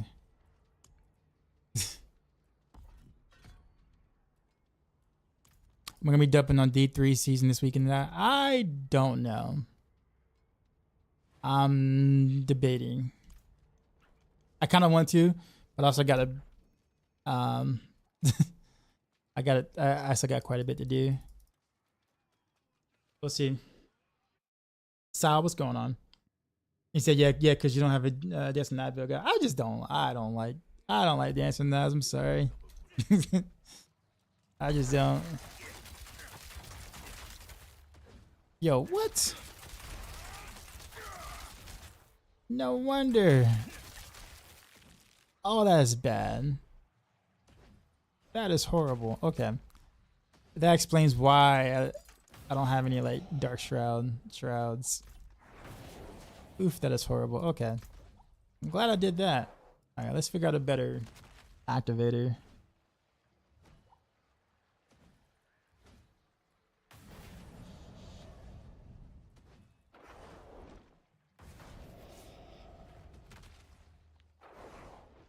I don't know. I don't know if Bach is gonna. Actually, you know what I could do? Let's swap the whatchamacallits.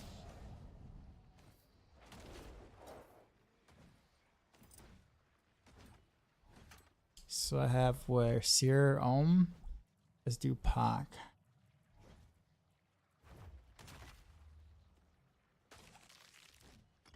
And then do Seer on the other one.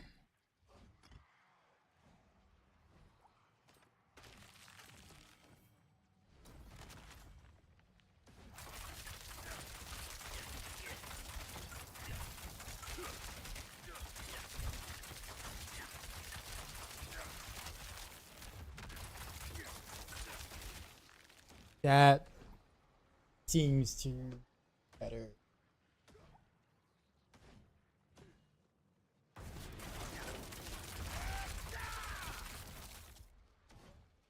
Yeah, that looks like a lot better. Okay. I was wondering, like, it's like, I'm like, bro, like, I know I have my Dark Shrouds up, right? No? Hear me out. Drop Flurry.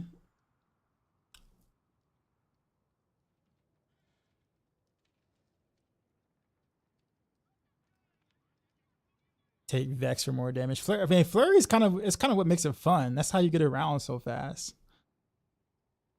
If anything, I'd rather drop Dash. Then technically speaking, I could just put Dark Shroud on the bar and then go with Vex. So like if I'm gonna do that, I'd rather drop Dash. Because Dash has a cooldown.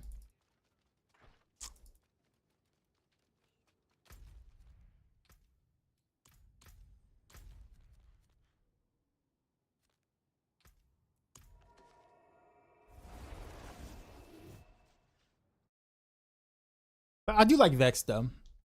Not gonna lie. I have to use Seer with Vex though to get 3 ranks to the ultimate though. But I think it'll be worth it for that. We'll see. I think if I go like try hard or something like that, like if I'm like going like higher tiers, like pushing tiers, I think I would drop Dash. You can have resist the power of the Shadow Strafes.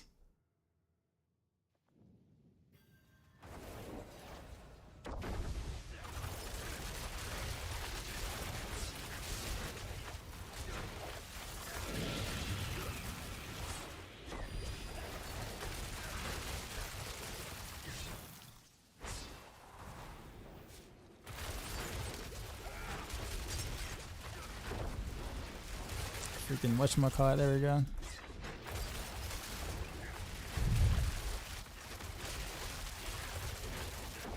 Yeah, Shadow Grass for the win.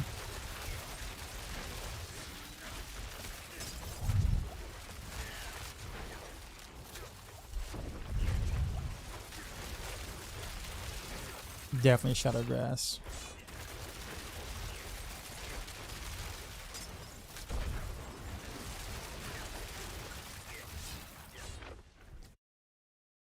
Guess I'll probably do Shadow Grass for Barrage too while I'm at it.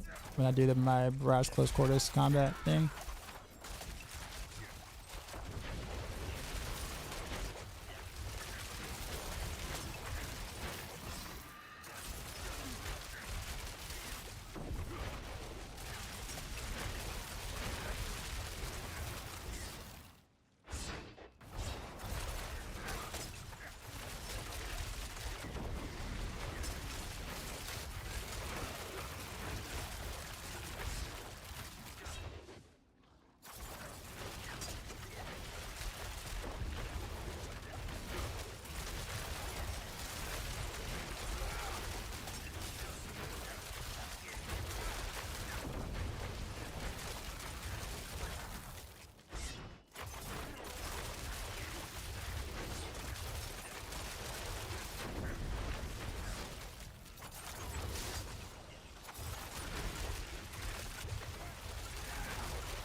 Yeah, my Dark Shrouds is up way more.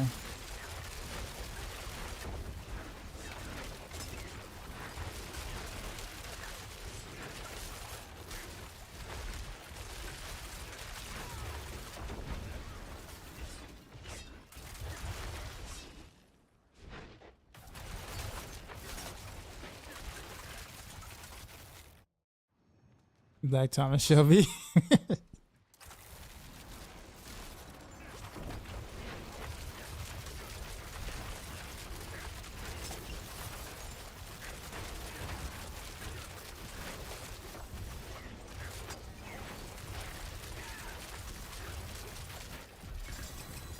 Bramble deleted. Yeah. All right. So Shadowgrass it is.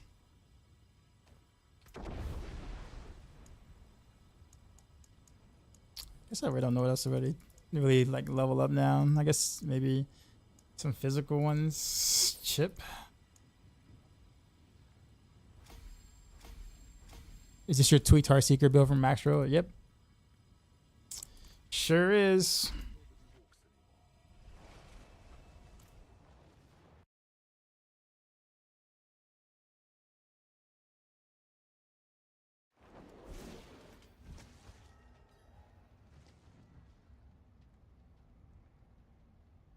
Okay. Now, let's actually remove dash. Did I try Death Trap yet? Nah. I'm not a fan of Death Trap, to be honest with you. Death Trap and Dance with Knives are the two builds I just won't play. I don't like the playstyles, so I just don't play them. I mean, it's good. Death Trap is good. Obviously, it's very good. But it's not my thing.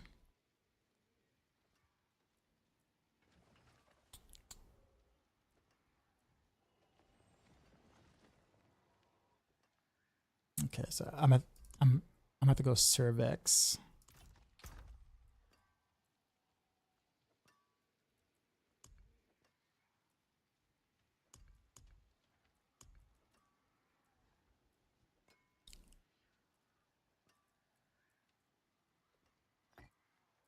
Because like Sir is the only way to really get 3 ranks of Vex.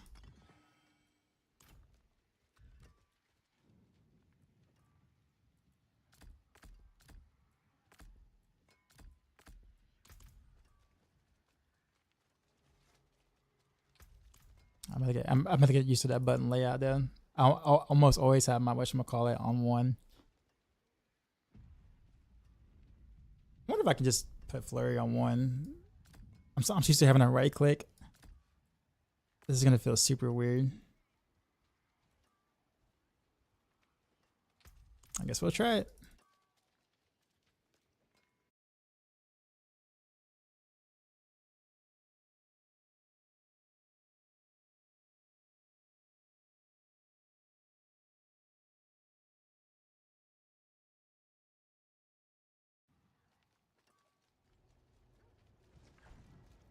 All right. Let me see how I feel about this. It's gonna be a mess though first.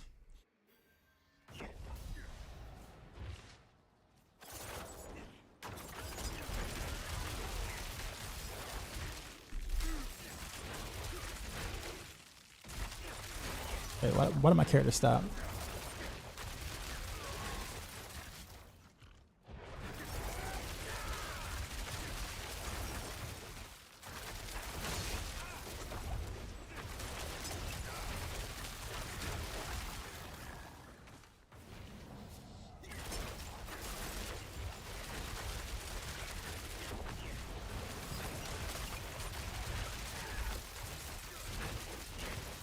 I'm pushing all the wrong buttons.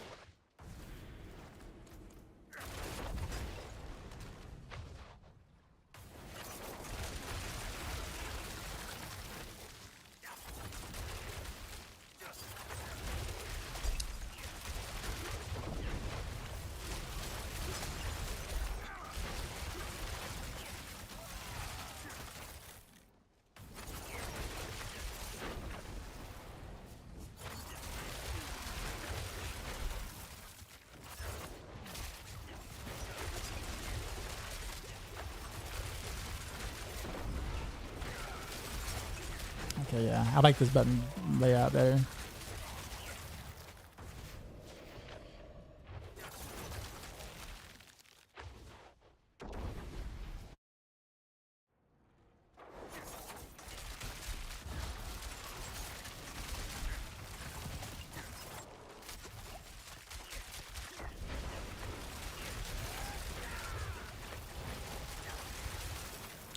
Dude, why did that take forever to kill?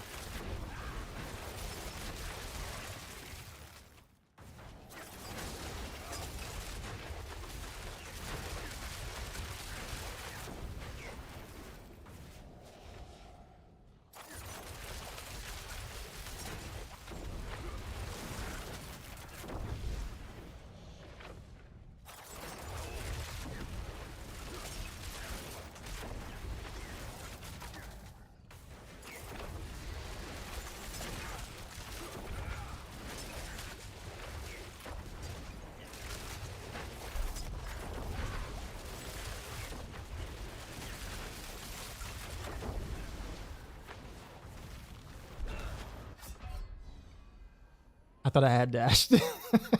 I was pushing the wrong button. I was like, I'm good. I'm not gonna get hit by this. I'm not gonna get hit by this. And then bam.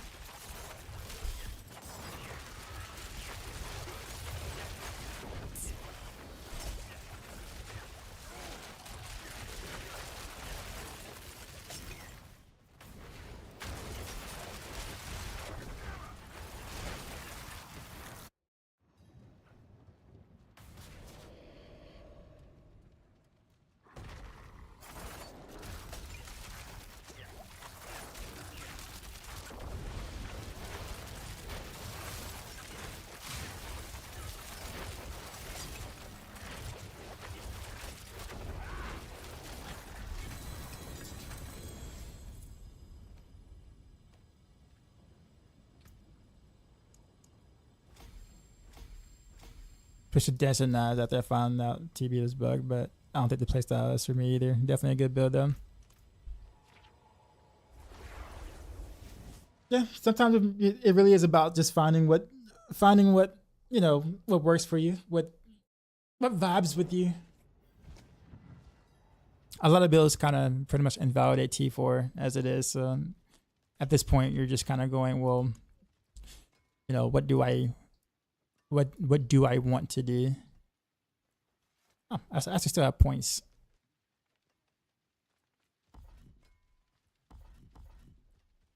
I'll play more traditional. Let's this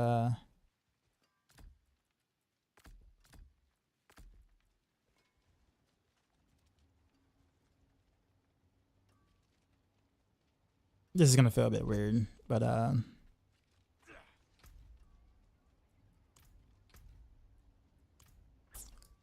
we'll try it a few times. Digital good times.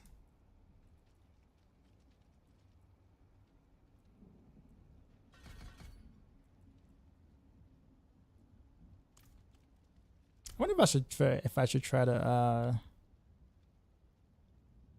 up my lucky hit chances. That, I mean, this already does it technically a bit, and so does this. I think I'm fine.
Oof. I honestly don't know what killed me right there.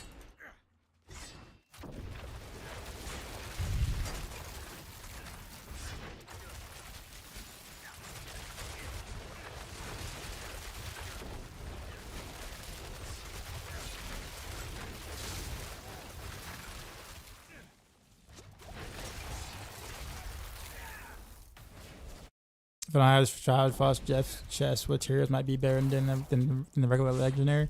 If you want to be tougher and an easier way to cap armor and resistances, yeah. But if you don't need to cap armor and resistances and you want more damage, I would say a regular chest would make more sense. But either way is up to you. Either way works.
Sorry, do exclamation mark builds.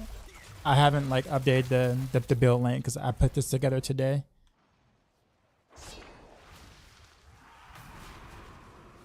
No, like builds with the S, and then there's a link to Heartseeker.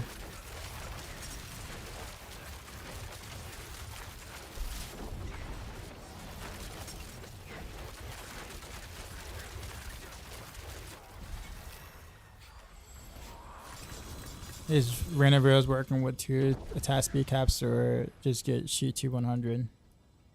Well, I mean, you won't be able to cap both, but the idea is just to get to the 11 frame breakpoint if you can. So what's in the planner is designed to get you there. Good old Valence.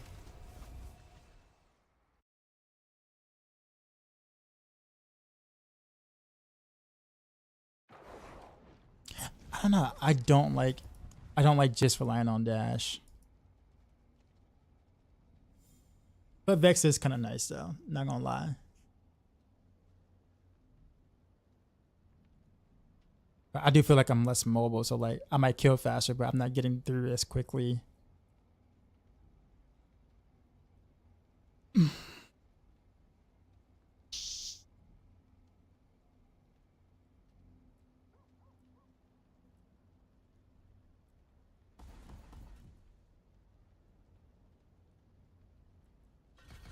What am I doing? What gloves am I using? Grasp of Shadows.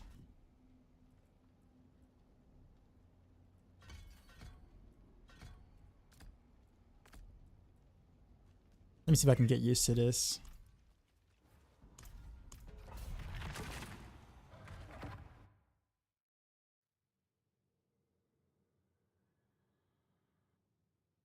Yeah, I've tried dash twice so far. Like dash twice on its own.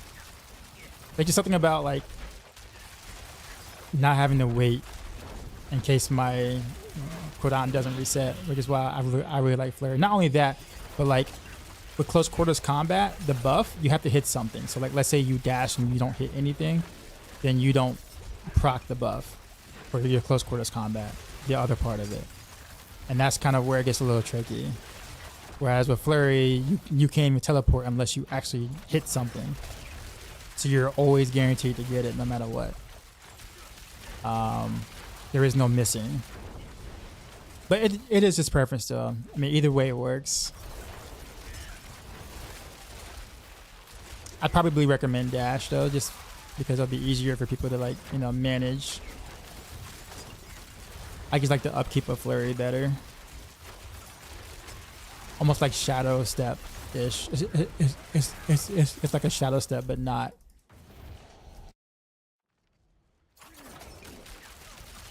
Speaking of bitch, I probably could just do shadow step instead.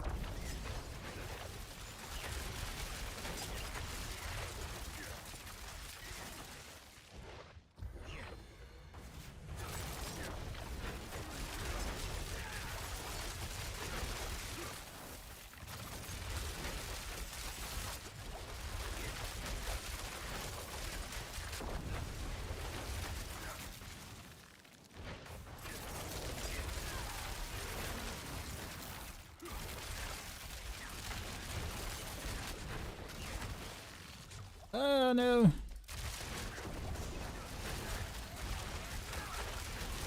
Ah, there. Back control immune.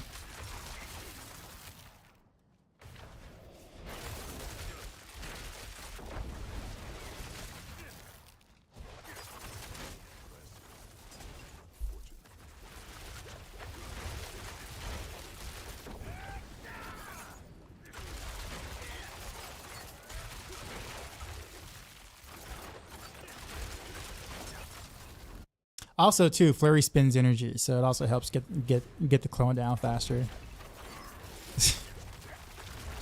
That's another benefit I kind of forgot about.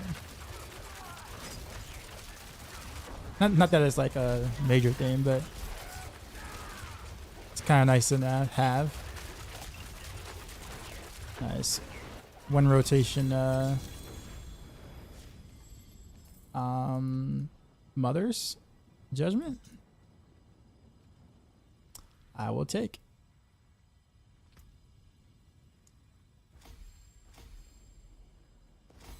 You following my rapid fire Maxroll build? You have a lot of success. Appreciate you. Thanks, man.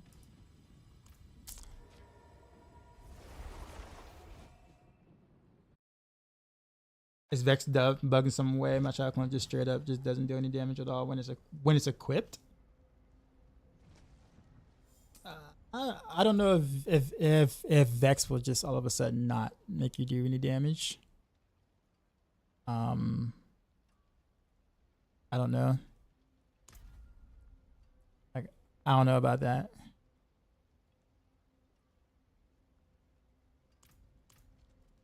You know what I could do? If I really wanted to just go all balls to the walls damage, I could just remove Dark Shroud and go Shadow Imbuement. But I won't be able to survive though. Like, there's just no way that I live if I do that. But you know what? We're gonna do it. Just because I'm curious. Out of curiosity. And then maybe like pick up some of these DR up there. This should help whenever I get crowd controlled. Yeah, I don't just die immediately.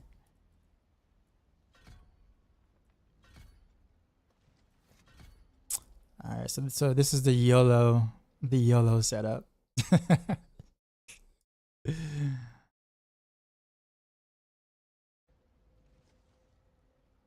No oops, rip in advance. Did you read my previous chat? I'm not sure you missed a respond. Is that how gear dependent is Raina Arcs? Well, the guy recommends that you need 3 uniques to even run it. They're not hard to get, but you can't really even start it without them.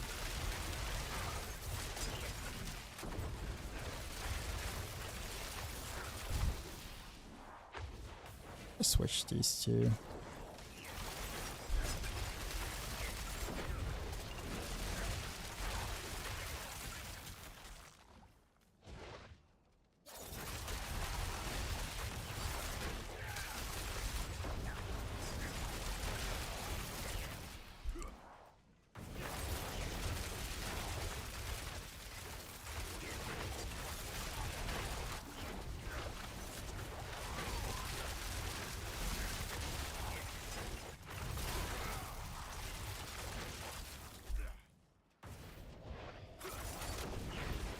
I do kind of miss that movement speed from Dark Shroud though. I wonder if there's any way I can make that up.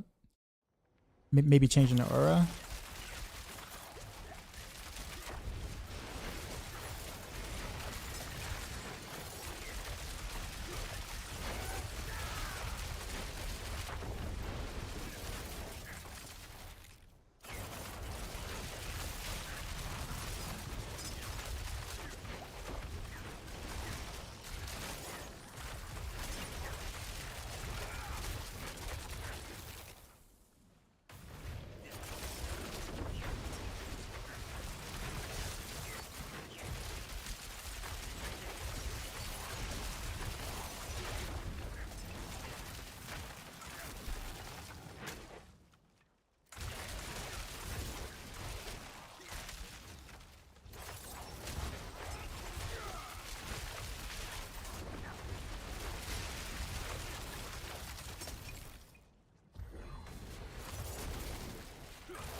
I've actually lived so far without Dark Shroud somehow.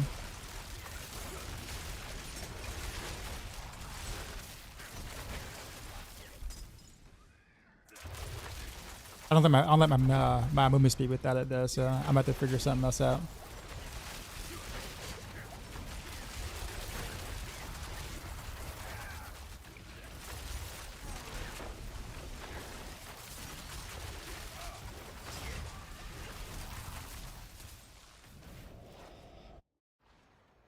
Damn you, auto cucumber.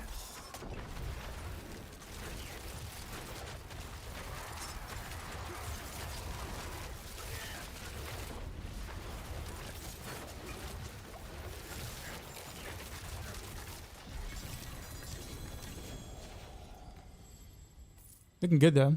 Use a rune to gain shrouds. That's what I was doing initially, but I took it off so I can gain more damage. This was the, you know, give no fucks setup in terms of like defense is concerned. I went straight, nothing but like DPS, like buffs everywhere. But yeah, I've been doing Mott rune for quite some time, and then I took it off. I had some chat suggestions, and let's see. So I didn't die without Shroud. That is good news, I guess. So let's do this.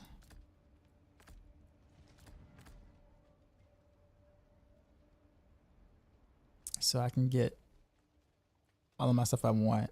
And also keep Vex. Just no Dark Shroud this time. I could. You know what? Actually, let's change the rune. Here, I can get the poison from here,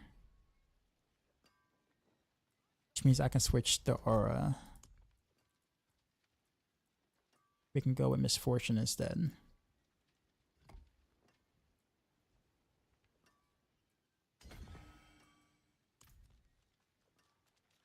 Let's see how that feels.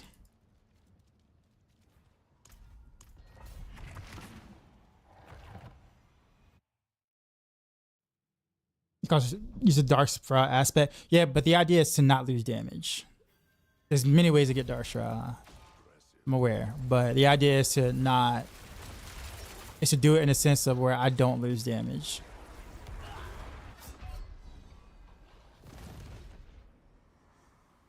So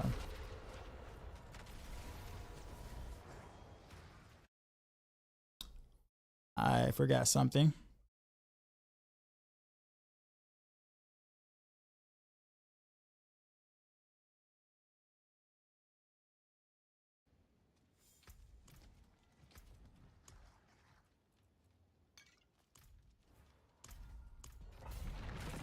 Or a Misfortune. Yeah. I mean, I was gonna die. I was trying to TP out.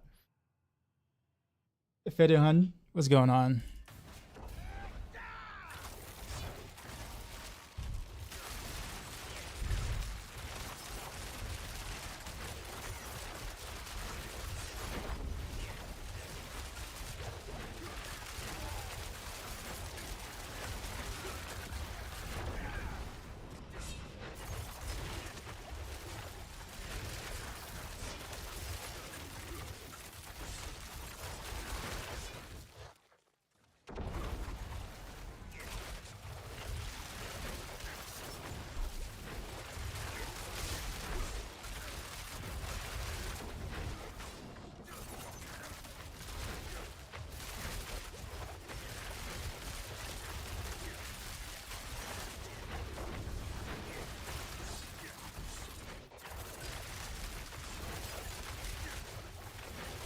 It feels so good to have both Dash and Flurry. The zoom.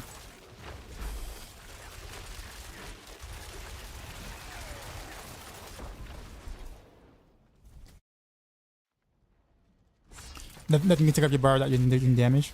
Well, yeah, I mean, I guess that's what I was doing. That's what I was trying earlier, but I also don't want to make the build feel clunky either, so there's that. That's why I put Dash back on the bar as well.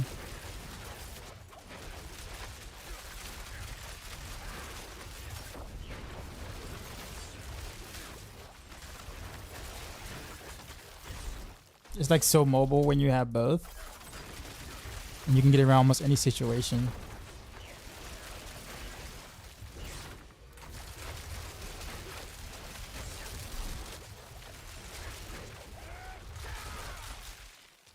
Ugh.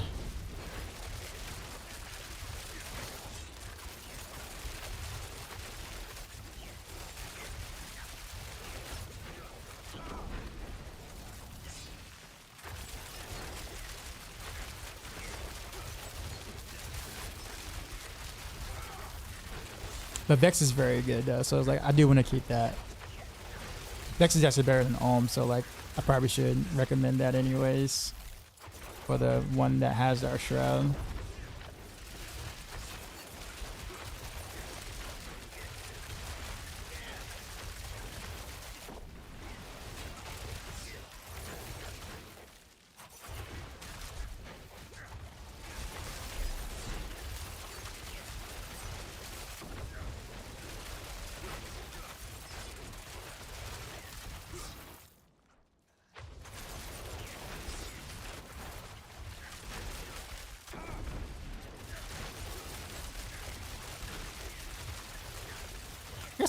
I guess I really only care about my movement speed if I'm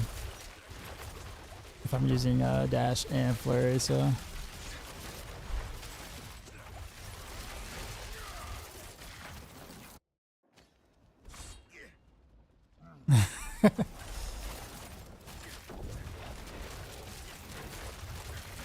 wow. Okay, I'm actually chunking off his health without the stagger. Beautiful.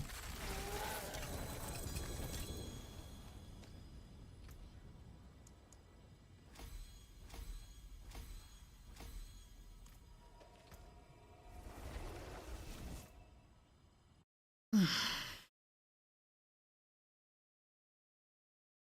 wonder. Actually, you know what I could do as well? I didn't think about this. Actually, I really don't need that point. So what we could do is go back to the other aura, right?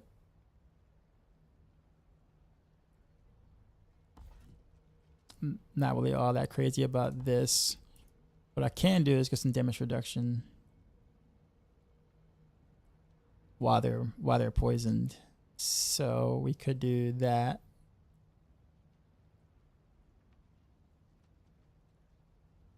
Just wondering if I can really find a way to like not do Dark Shroud. Can I get rid of innovation here since I have innovation ranks in my ring? That's dangerous, but we'll find out. Oh wait, I can just go this way. Ah yeah, I don't need to take the poison imbuement. Debilitating tokens should give me some DR.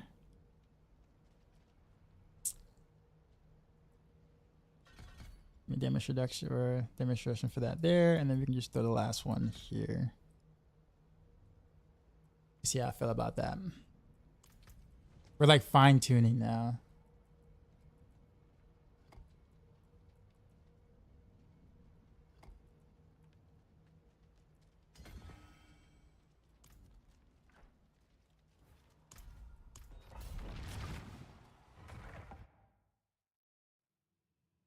What's the name of this build? Heartseeker.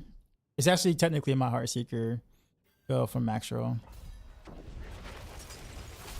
I made some tweaks to it because, you know, I'm playing it now, so I'm trying to figure out like some different ways to approach it. And I will update this very soon on the Maxroll guide as well. But it's mostly the same thing that you've already seen. Ooh, that's damage.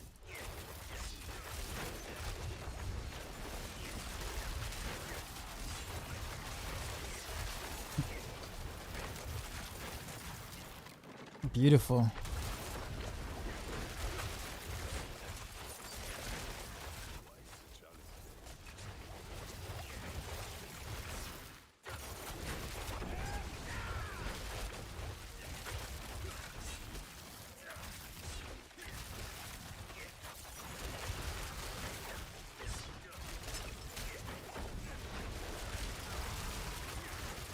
This is really solid though. I'm actually really happy with the production of this. Removing dark shadows with me by removing energy regen dangerous. You know how I roll, C6. You know how I roll.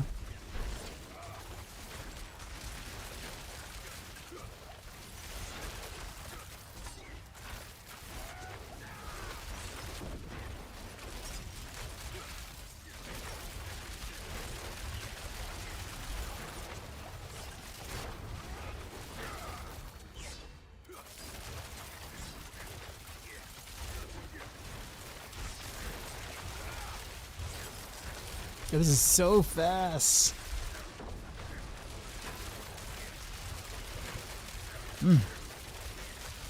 Oh, you stupid, whatchamacallit.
I'm gonna take this like a little higher. I'm gonna jump into a 95 and see what happens. You go GA Heartseeker pinch? Yep. For sure. You miss all victimize Heartseeker? I do somewhat as well. I mean, this is also a lot of fun. Despite the fact that I am playing in melee range and I prefer ranged builds and setups. But this is a lot of fun.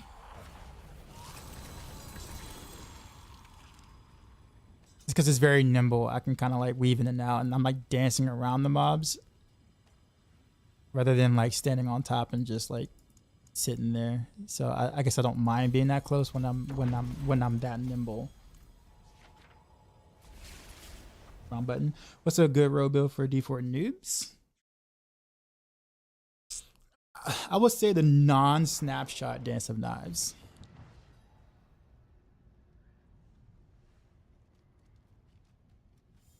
I'm not sure people are very stupid. What it take?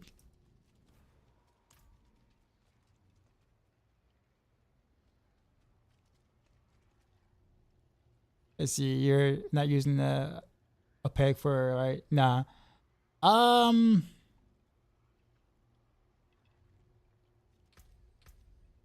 because I mean, I'm also dealing DPS. It's not a pure shadow clone build. So like, there are a lot of other things that also works. I mean, I am taking for her. Like for her is there, like, adaptability is there. Moonrise is there. I think, if I'm not mistaken, I think for her double dips, because if I'm increasing my damage, then the damage of the clone should also increase too as well, and also the 2 additional ranks as well.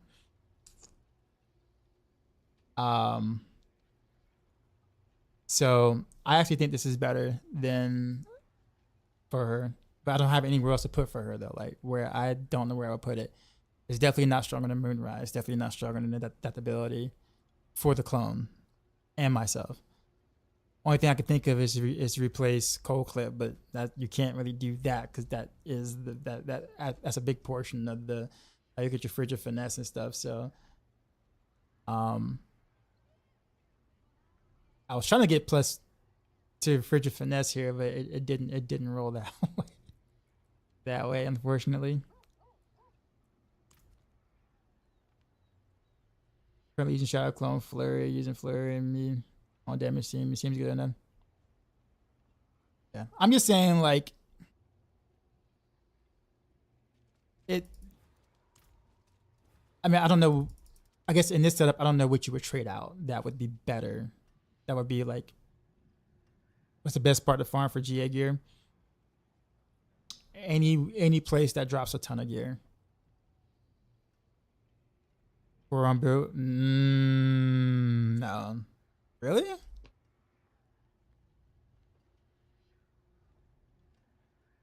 Drop conceded. I don't have conceded. Conceded is no longer in this. So I had in order to fit for her, I have to drop Behemoth. And this is like a double application. It increases my damage, which increases the damage of the clone, and it also increases the clone's damage because of the ultimate ranks. So it's like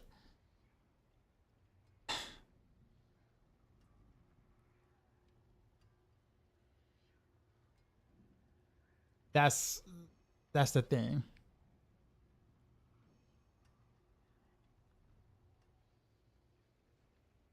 I mean, I'll give it a shot. I don't.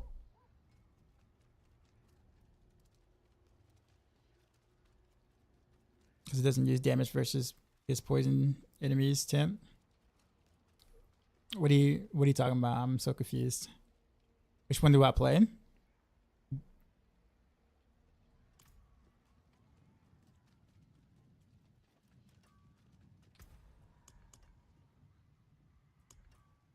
Also, with that being said, let's take a look at for. So casting the ultimate skill. So I think the thing is too with this is that since you're not casting it all the time, imagine getting to like the pit boss at the end and like you're at the bottom of those stacks. Like you're at like 1 stack and then maybe 2 stacks before the boss is dead.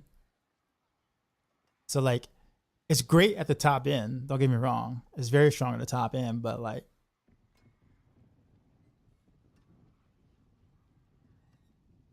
Boltic, what's going on?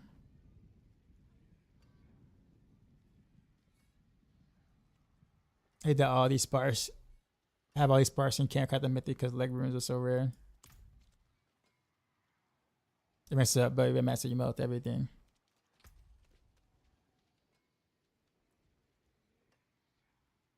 Well, I mean, I don't, but the clone does. I guess that's the thing I'm thinking, because it's like I'm not weak. Like my personal damage is actually good. Just don't cast ultimate after 10 stats. What would you give up though? Like if you had to take if you had to take a gamble between Moonrise or Death Ability, Behemoth, which one of those would you give up for her?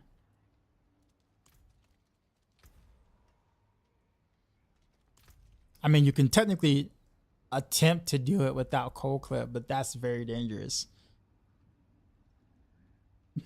Behemoth?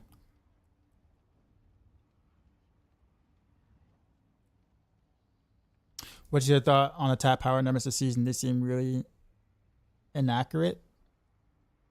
Attack power, or you mean just like damage? 100 is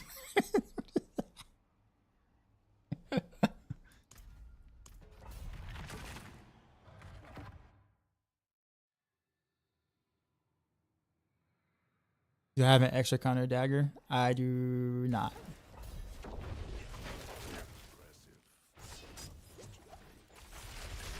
I'll put it this way. The for her aspect is on average 50% more damage, right? On like a one-hander or a ring or whatever. So it's 50% more damage that way, right? The for her is technically double its value, because not only is it strengthening me, it's also strengthening the clone. So we're both very strong. So it's like 60%. And then plus 2 ranks to your ultimate. So you're looking at what? 65, 70% overall. So now when for her is at max ranks, yeah, I mean that would be stronger technically, but overall throughout the run you're gonna average around 50% because you have to build the stacks. So you're starting off with almost no stacks towards the beginning, and your damage is pretty pitiful until what, like 2-3 minutes into the rift.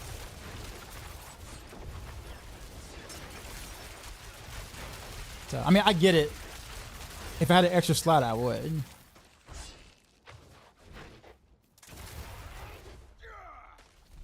The sheet numbers. Oh no, the sheet numbers never reflected DPS ever. That's nothing new. That's been broken, sir. Like that has been broken.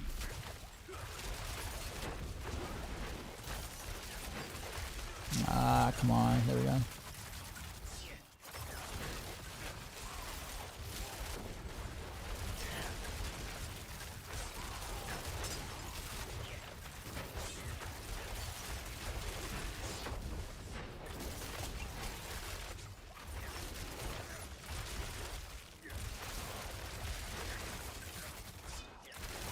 Yeah, you can calculate every 8 seconds. Yeah, but it's still 50% overall, though.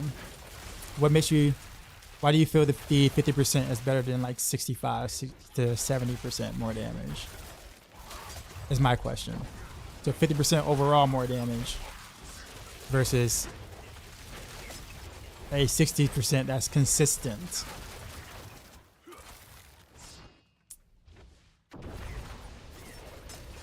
Of course, if you put it on a weapon, it's like, what, 100% more, right? But then Moonrise is what, 200 on your weapon, and you get the 200 as well as your clone gets the 200. So it's more like 400. So like,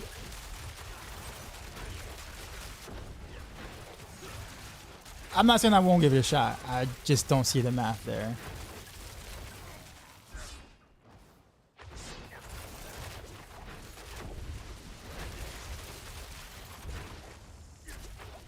I would agree if I wasn't doing any damage then, for sure.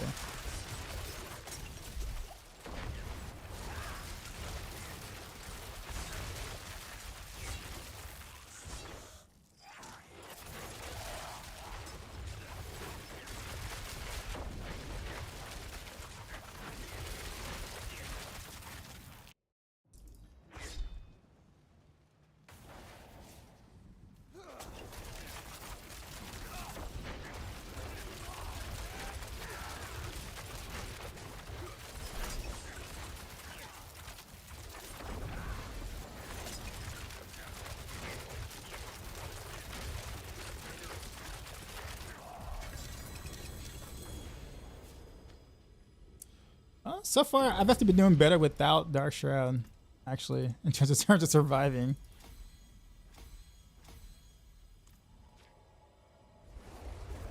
So I guess we worked in the extra DPS rune, which is really nice.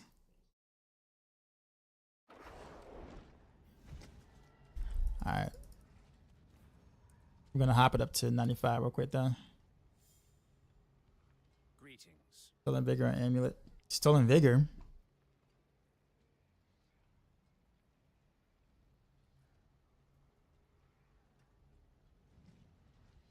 Oh, you're playing Flurry.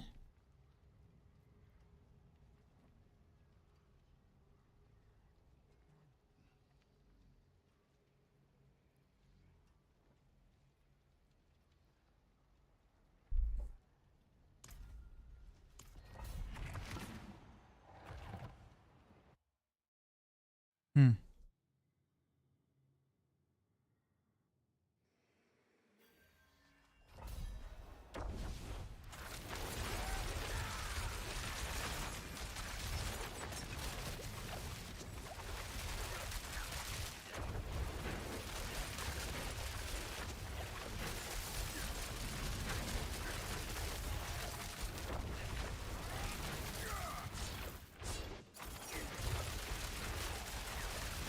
Yeah, I guess in your example though, you're not trading out anything. You're like swapping aspects and like from one slot to another, right?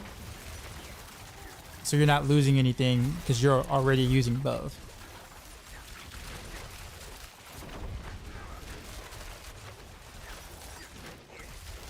So it'd be one thing if I had Behemoth on like a ring or for her on a ring or something, and he's like, oh yeah, try that on the amulet instead or weapon instead, because I'm already using it, right? Like it's a matter of finding it hard to give up something else that's also very good for it. Is what I kind of struggle with.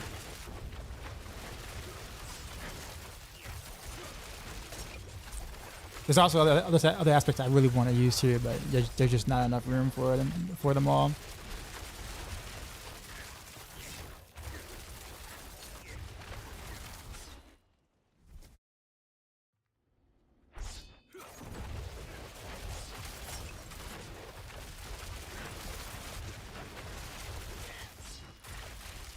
Okay, I'm gonna have to like stop fighting trash along the way and just go straight for the elites.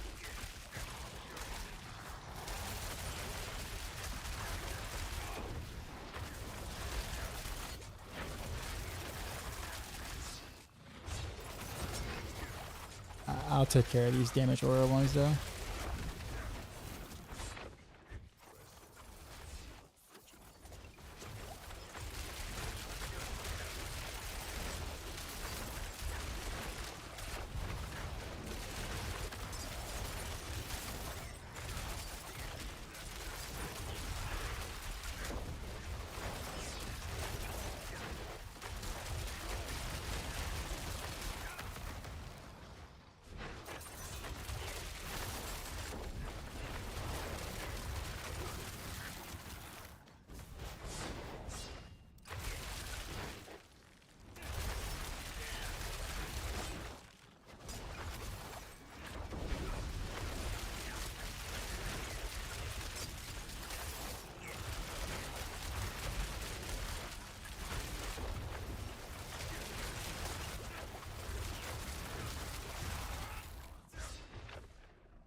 There we go.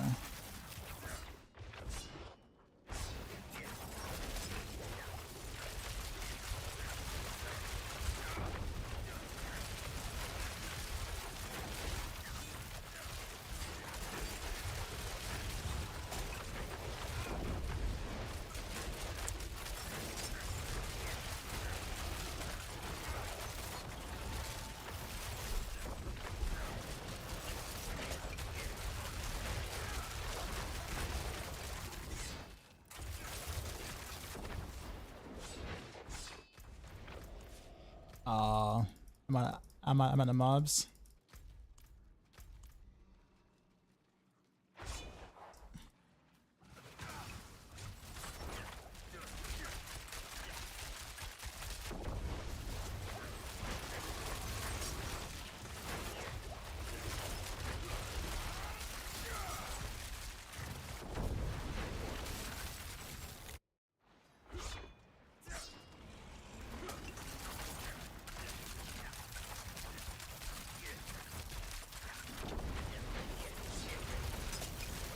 I might want to try to get some chance to stun somewhere so I can stagger faster.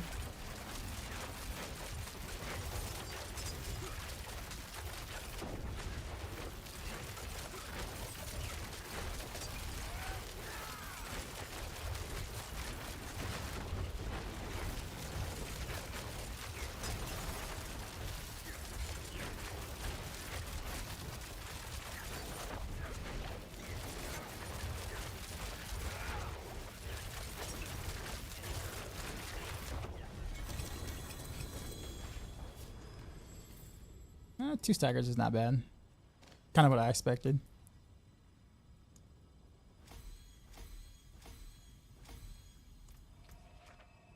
Okay. I think that about sums it up for Heartseeker in terms of like how I want to play it.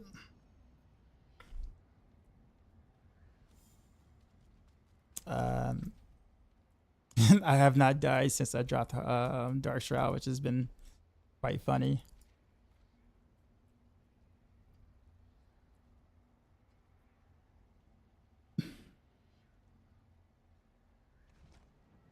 It's more damage with every stack of tricks attacks on stun enemies. Why don't you crash into series instead of chance to stun them? Well, it's also daze, so you can do either or. It doesn't matter how you do it. See where it says dazing or stunning an enemy? And I have smoke grenade here, and I also have concussive strikes. So I'm always proccing trick attacks. Trust me, if I didn't have trick attacks, I wouldn't be critting all the time. Like you wouldn't see nothing but yellow numbers almost the entire time.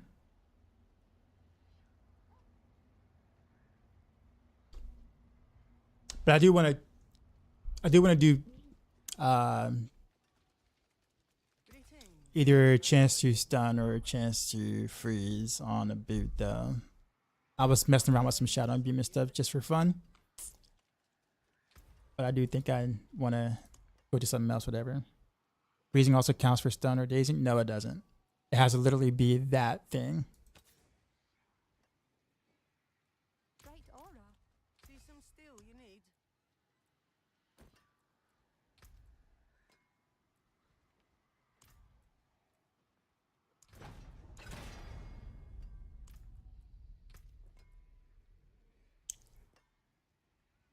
Although the freezer would make killing them faster, but the stun would make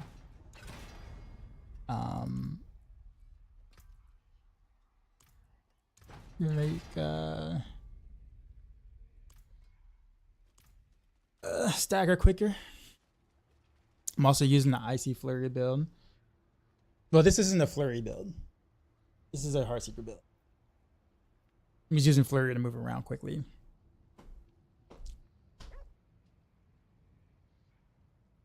So definitely probably a different setup than what you might be doing. All right, let's see how big of a difference this actually makes. I know it's freeze and I want to stun, but whatever. We'll go. What staggers faster? Having different crowd control effects. So having different crowd control effects will make the boss stagger quicker. That's the reason why when you have Fist of Fate on, you stagger the fastest, because you're proccing almost every crowd control possible.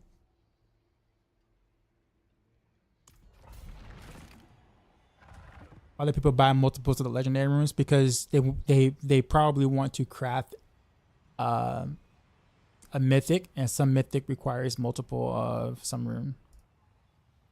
So you shouldn't go off freeze? Nah.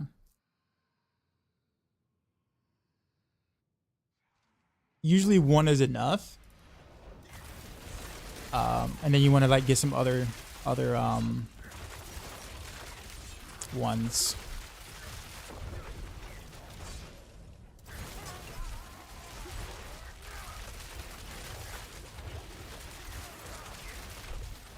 Usually freeze and stun are popular, and daze on rogue is easy to get from the aspect, so.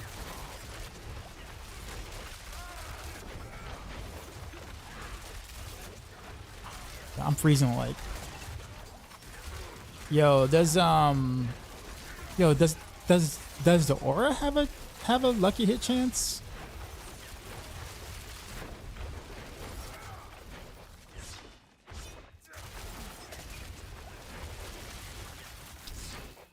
I want to find this out because I'm freezing like crazy. And I only just swapped to the whatchamacallit.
trying to kill him before they get CC immune. Which is possible if I do it right. Is Raina Arcs good build a switch from Dancing Knives on Paragon 220? I'm gonna push higher in the pit. Yeah, well if that's your goal, that's the only goal, really honestly, is to push higher in the pit, then yeah, you need to switch from Dancing Knives for sure. Raina Arcs is the best rogue build to push with, followed by Death Trap.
All you can do is the 70. Yeah, Dancing Knives is not like, it's not a push build at all.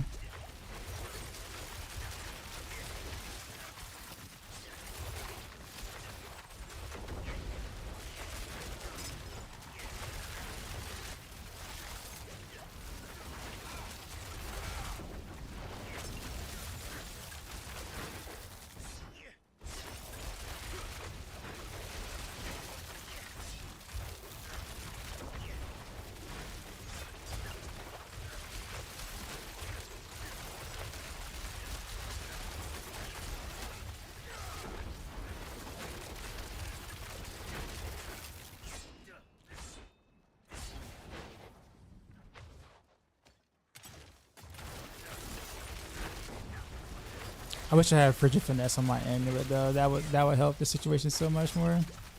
Considering that I have them all frozen down, like quicker.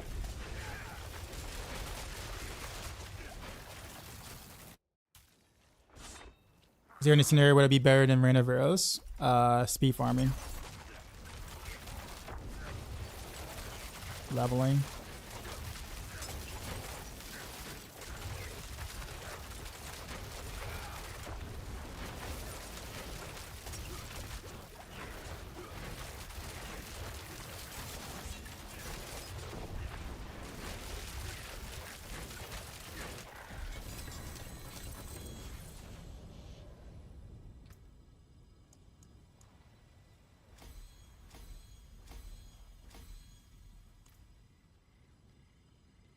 That's not bad though. I'm actually I'm pretty happy with the result of Heartseeker at the moment.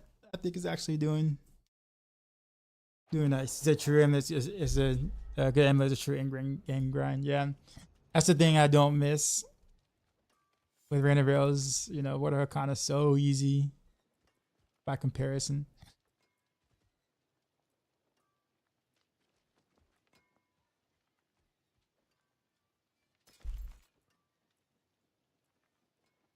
In terms of like the amulet, that is. That's all. So I want to make sure I say.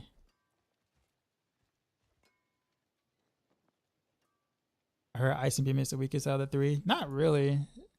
I would actually say Shadow. Well, actually, well, if you're not including the key passives, I probably would even say Poison. But when you include Alchemical Admixture, Poison is really, really good. So even with all the buffs and everything, I still would say Shadow is the weakest.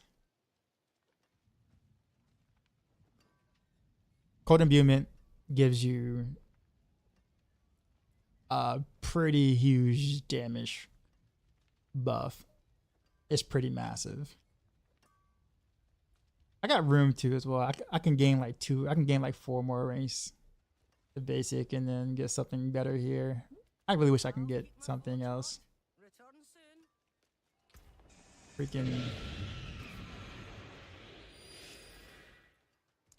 I mean, exploit's okay, but.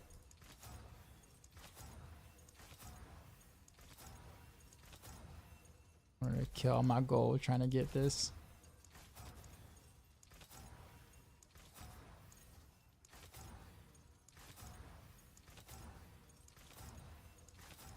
It's not gonna roll and watch.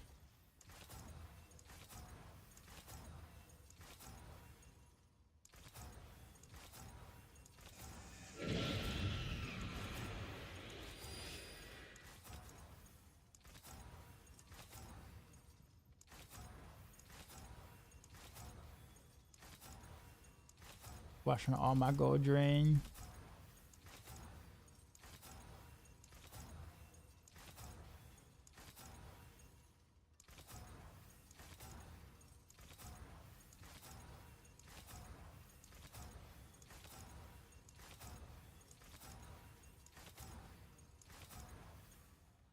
Wait. Is that +2 or is that +1? But it's got the thing. I hate when it has the ranks next to it because I can't tell. I can't tell if that's a 1 or a 2.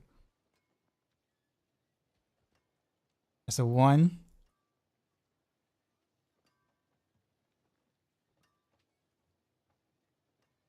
Whatever, I'll go for it. That'd be 3, right? Oh no, it's a 4. No, it's a 2.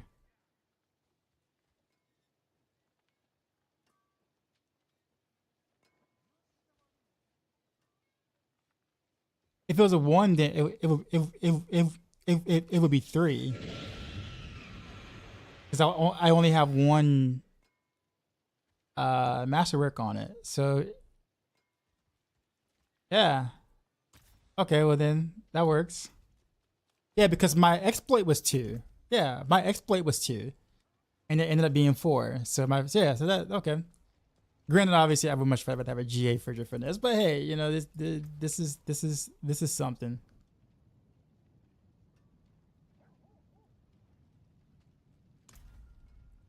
All right, back to the 95 again. But yeah, you're standing next to our friends.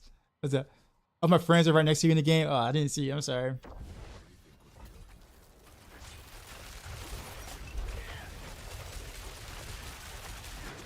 Ooh, yeah, that frigid finesse buff. Holy.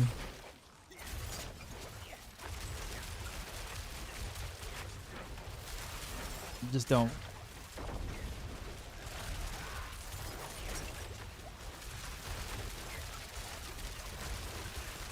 How big of a difference does 4 ranks of frigid finesse actually makes?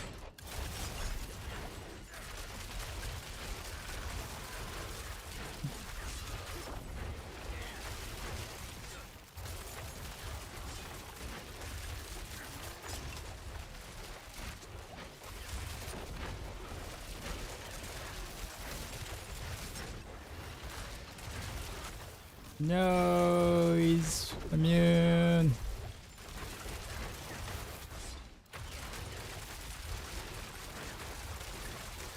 So I just need a GA Frigid Finesse amulet.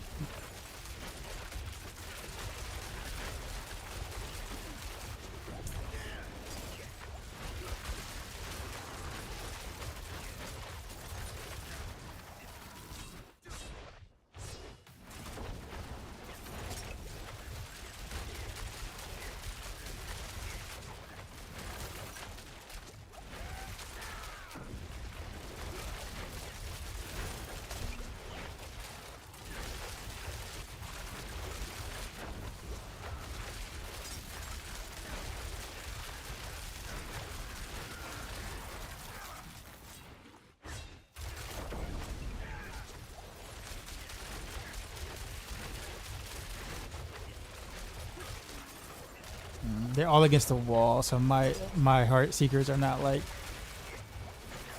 ricocheting like they should.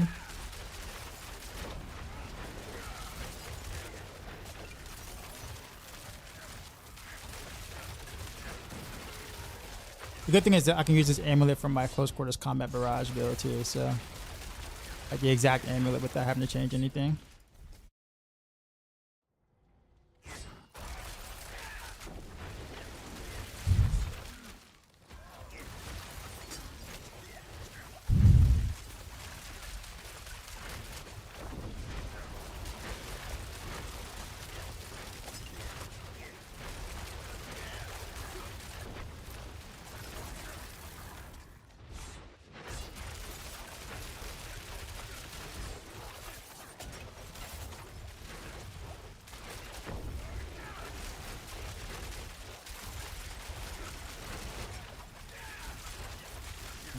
I'm usually able to kill them before they become immune or whatever. If I get a good enough position.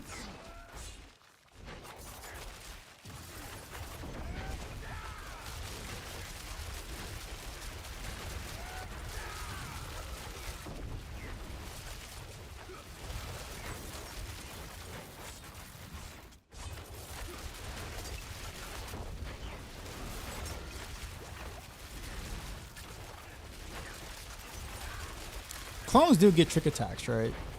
Like, they get the trick attacks buff. My assumption is yes.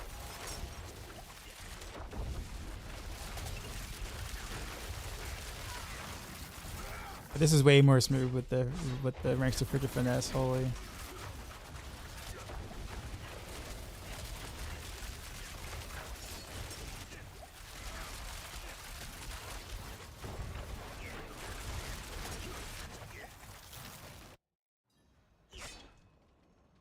Hey D, is Woody's Death Trap Alpha's Raina Arcs? I mean, it's close. It's pretty close, I would say. Raina Arcs is still a little stronger, but it shouldn't matter. If you like Death Trap, play Death Trap. I mean, it's like Rogue's second strongest build.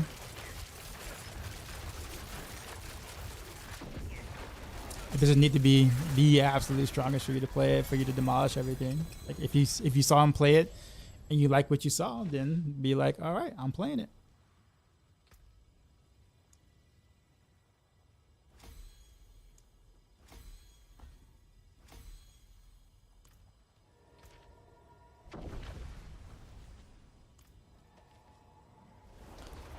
It'll show the masterwork boost after you accept it, but when it rolls. When rolling it shows the original values. Gotcha.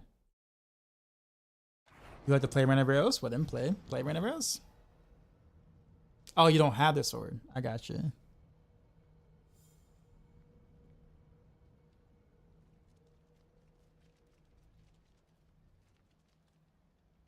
Yo, me want snoo snoo. Futurama reference.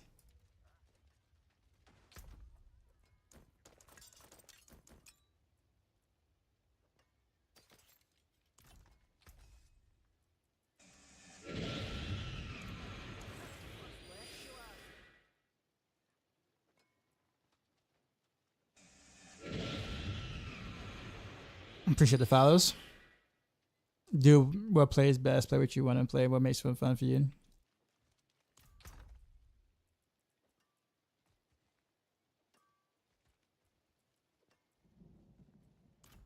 Mr.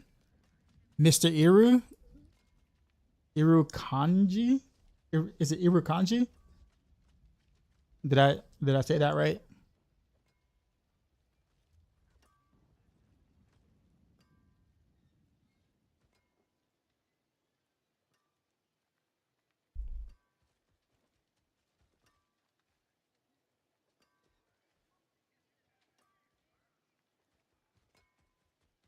May I enjoy your content every morning here in Germany. I'm happy to listen to your music and play some Diablo with you. Awesome. Irukanji? Irukanji. Okay, cool. I got that right. All right, so do me a favor. I can't for some reason do it. I don't know what's going on. But I want you to add me. So add me in game. I got a sword for you, okay? Welcome to my home away from home. All right, let's go back to like reasonable, I guess. Things like speed 90s.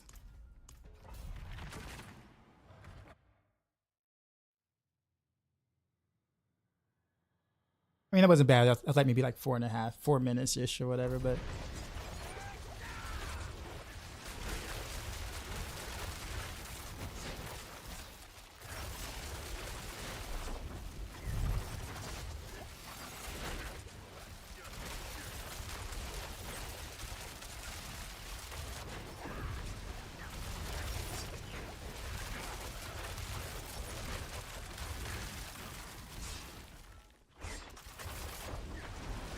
yeah, work. Okay.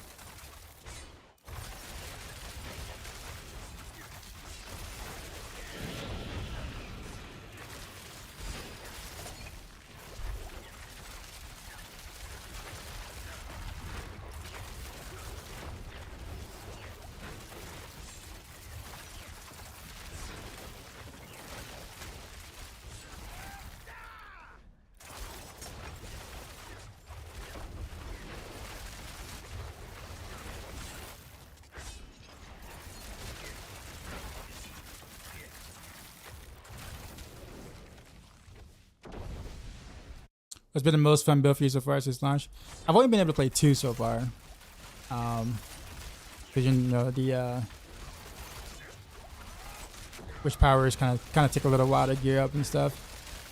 But honestly, so far I think Heartseeker. I just love how fluid it is, how fast and fluid it is. It's obviously not as strong as Raina Arcs, but like it rips. It rips for what it is, I guess you could say. But I consider Raina Arcs like an anomaly kind of thing. Don't get me wrong, I like Raina Arcs, but like it's something about this that I really like a ton.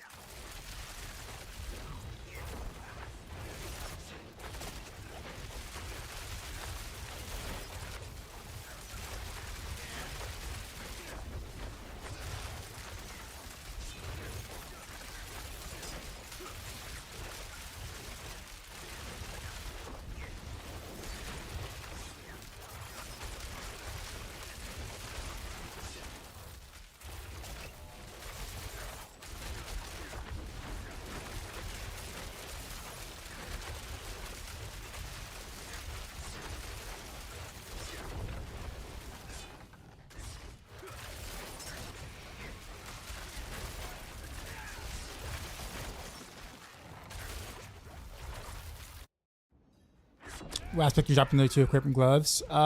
Conceded.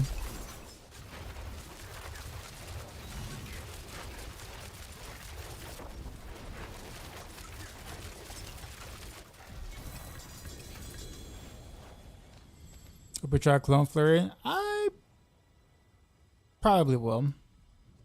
Although I think I most likely would go like combo point cold Flurry, but I'll also have clone attached to that.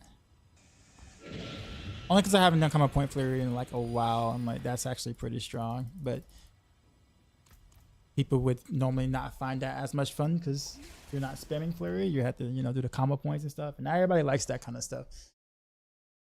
But Twisting Blade with Barber Heart.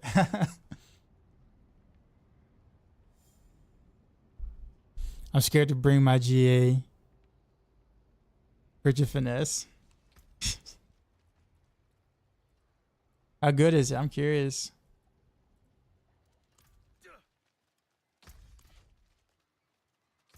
But yeah, this has been magnificent. I guess I should make a video guide with this. Am I doing boss rotas? Nah. I tend to typically not do them often. But when I do, I do let the chat know.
I see you often farm bosses with boiler.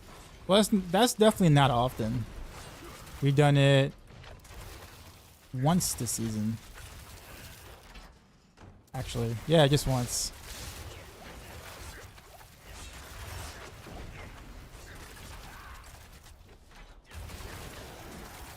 But we did do it for a long time that day, though. That was like 3 hours of boss. So it was a lot, like a long time, but. Okay. All right. Why haven't you done anything with it yet, Fisha? I see you got a adaptability on it, which is obviously not a flurry thing. So, what you gonna do? You're scared, but you at least got the scroll of restoration, right? I mean, you could be fine. I mean, I'd feel you if we didn't have that, but because we have it, man, yeah, I think you'd be alright. One of the categories you want will only have three affixes in it, right? You said throughout the season you see me boss with it. You see me in bosses.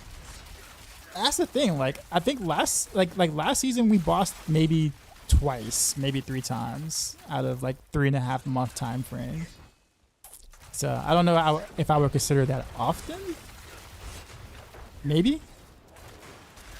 Often would be like once a week or something.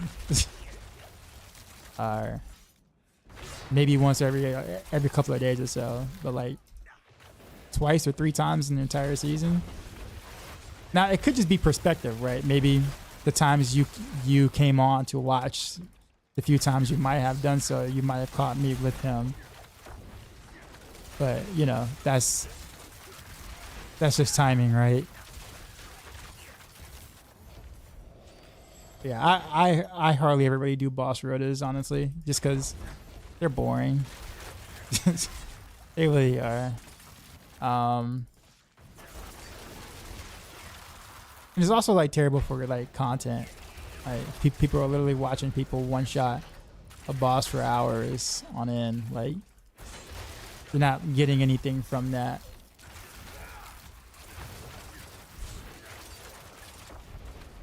Oh, it's 4 and 4.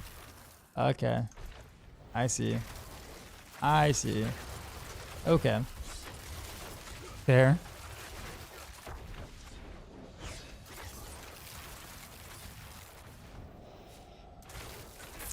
We think about victimized version of this build. It's on Maxroll as well. I have it as a variant. I mean, it works technically.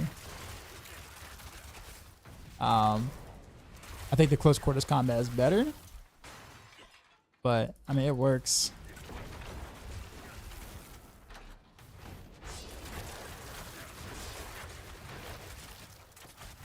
I don't have any victimized gear right now to like try to make a comparison or test with. But I remember playing it on the PTR with victimize, and I was not impressed at all.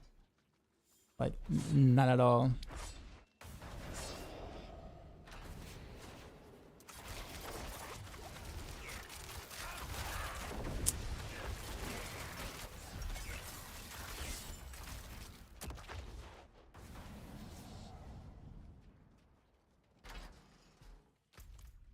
Not to mention, a lot of the wish powers just don't really do well with victimize this season.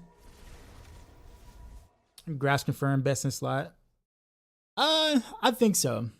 I think so. I've every run I've done so far, when I did the runs with all the gloves, graphs seem to be like seem to have done the best. Although I think Penitent Greaves was also very close. With Fist of Fate being third and regular gloves being fourth.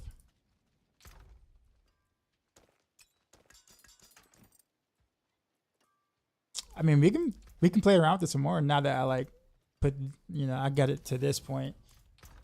We can swap out a glove. What were we doing before? Penitent Greaves. Swap there.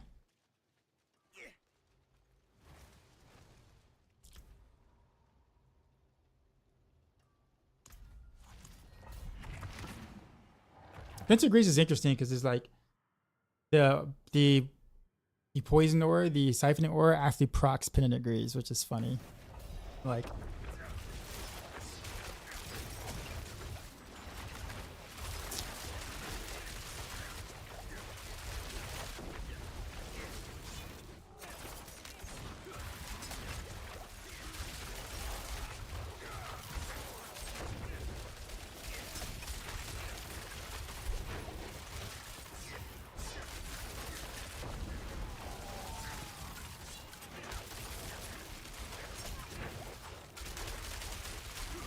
the song Rin, Jax, not Jax, Dax.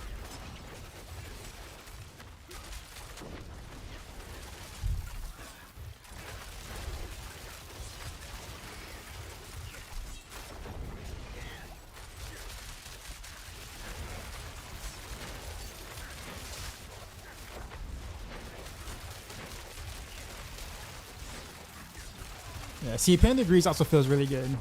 Not Pain Degrees, Pain Gorgeous. I keep saying Pain Degrees. Pain Gorgeous feels really good.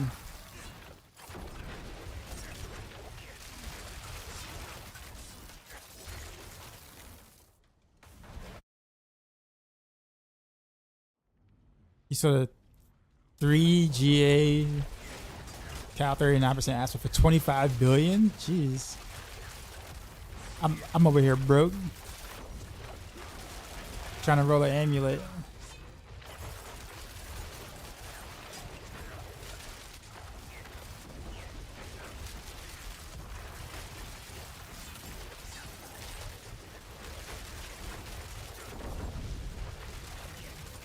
But Blame SB, what do you feel would be better than Shadowgrass though?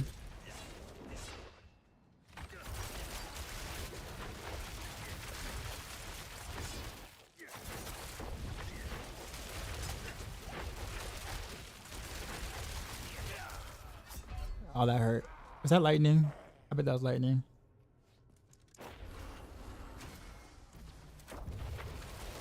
Oh, you teleported a ways away. Well, you were serious about making sure I was dead.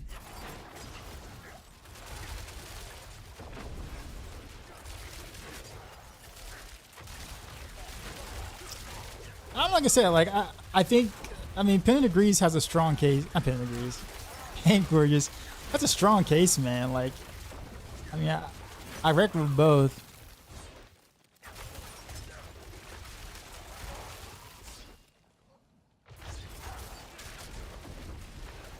I mean, the auto, like, you know, proc from the Painted Gorge is actually kind of, it's really nifty. Even though, like, the damage is only, like, in, like, the mid, you know, like 40, 50 millions per prop, but it's happening so often. And also the clones are proccing it that, it's an armor thing that was in there.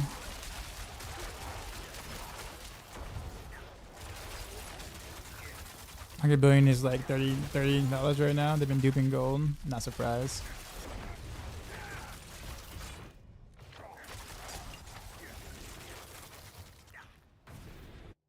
You can give me 1.5 bill for free if you want. Nah, I'm good. I appreciate it, but I'm good.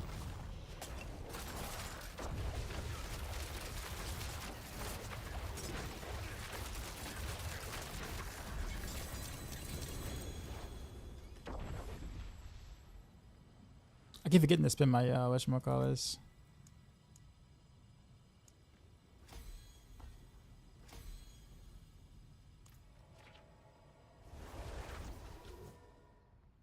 You conflicted vert on grass versus pain court. Yeah, so am I actually.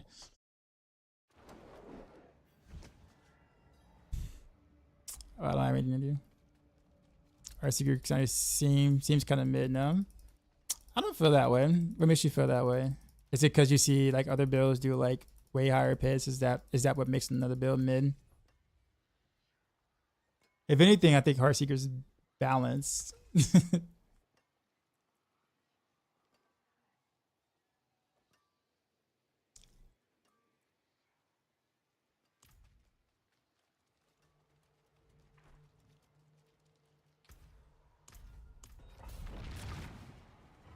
Just pass it here. But I get it though. It's like, oh, it's not Blood Wave, right? So it's kind of bad. Or it's not Rain of Arrows, so it's kind of bad.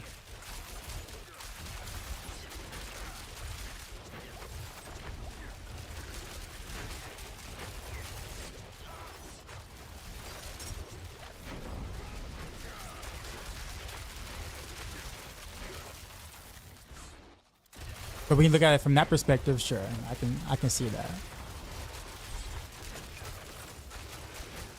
Mid would be something like I can barely level my glyphs or something. Like it'll be a struggle even with like really good gear to like level my glyphs to 100. I would consider that mid.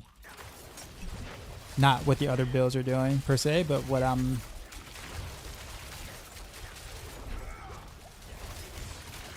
He said 90s in 5 minutes isn't great. You know, most of my 90s have been like 3 minutes. It was I had a depth there. You saw me do 190 and then that was kind of it. And I'm rotating different gloves. Imagine like looking at Steph Curry, right? And then he missed like 3 threes back to back and go, yeah, dude, he's a mid shooter. Like you never saw him shoot before, but you turn on the TV, everybody's like, oh yeah, it's just pretty good. He missed 3 threes in a row, and you're like, oh yeah. This guy's kind of mid. It's not that he's really not that good.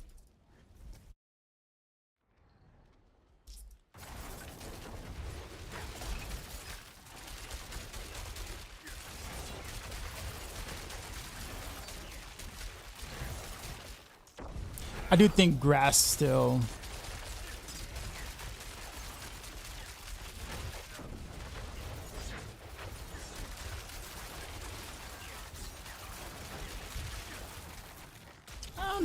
I don't know. I feel like certain situations I kind of would rather have gorgers, and the other I'd rather have grass. It's kind of hard.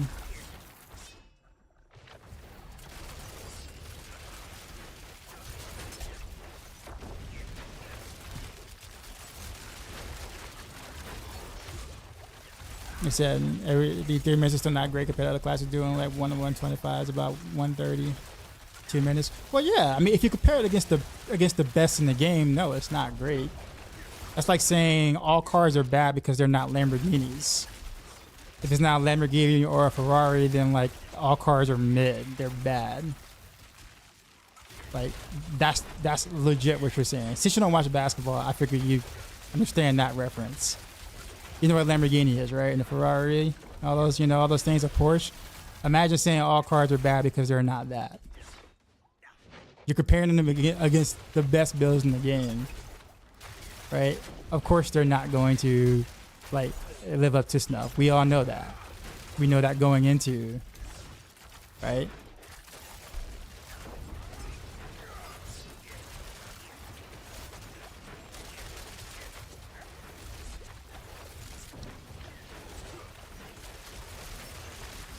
But I get it. I get what you're saying. You know, everybody has mid houses because none of us have mansions. Anybody here live in a mansion? Anybody here live in a mansion? Because if you don't, your house is mid, by the way. I just want to let you know, in case you weren't aware.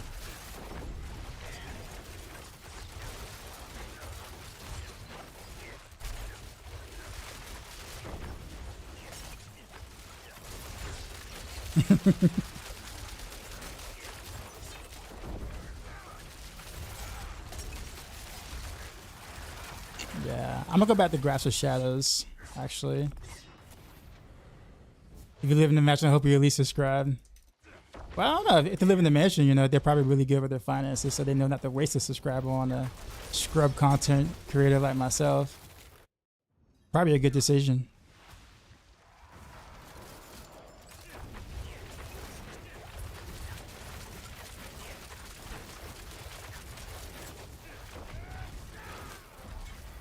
All right, let's go back to Grasp.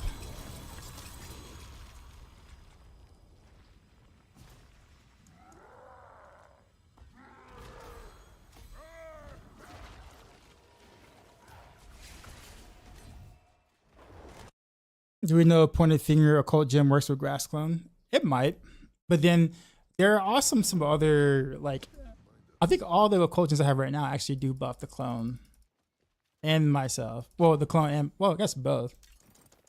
So it's kind of hard to like figure out which one to drop for that, but it does work that way. All right, Grasp time.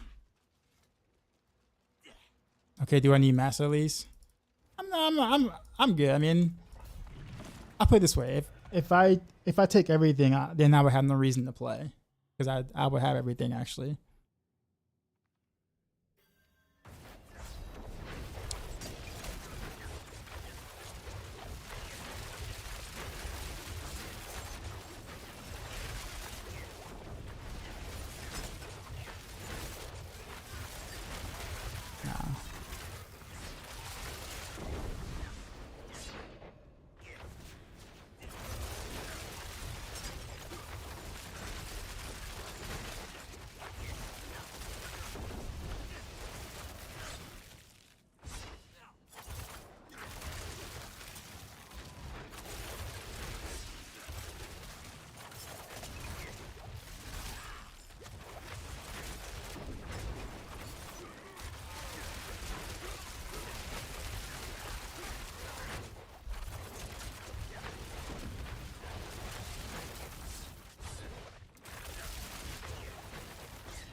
Yeah, better. No, I'm just saying.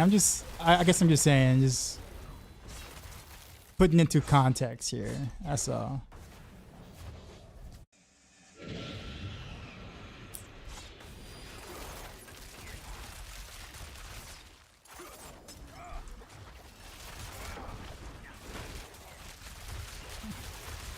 There we go. Why can't I get that to happen more often?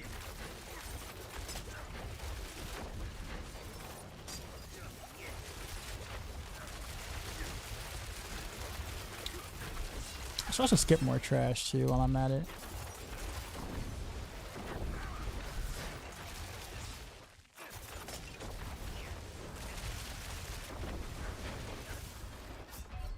Ow. That hurt. Boom. Do you have any GA attached to Pacific I can buy from you? I have one, but I masterworked it for testing.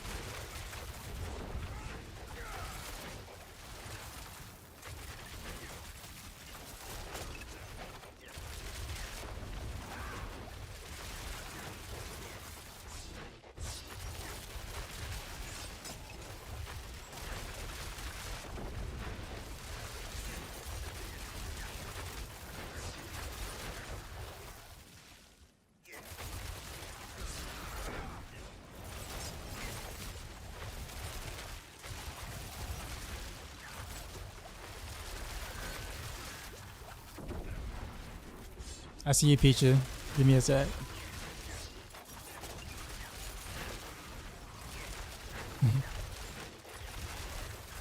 Yeah, see.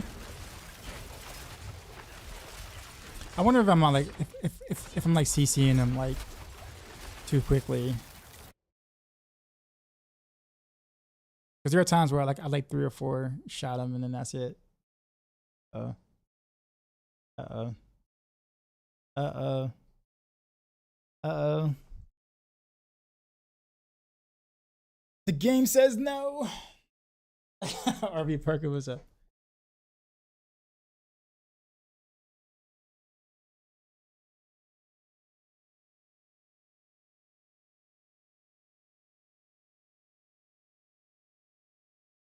Is it Adriano Ferreira?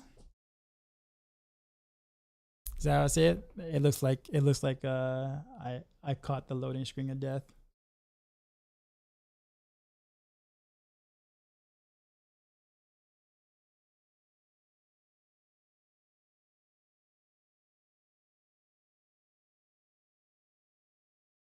Trying to remember if I have backpacks and it says travel 40 minutes for others it says 5. Can you help? Because some runes require more offering.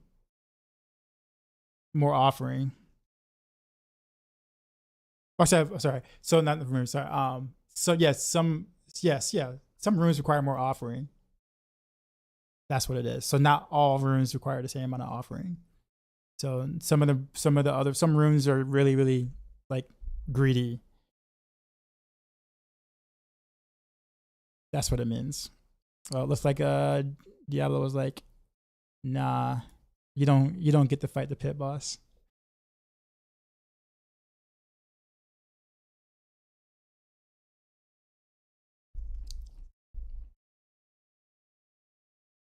If this victimized Heartseeker, no, this is close quarters combat Heartseeker.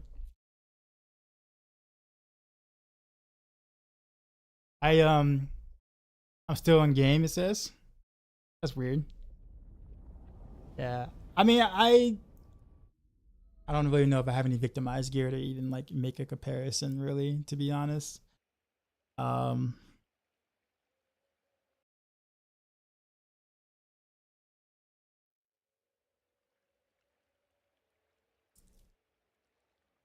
know that when I did in the PTR, I wasn't impressed at all. But I guess what I could do is I can make the attempt to just take what I have, roll vulnerable damage.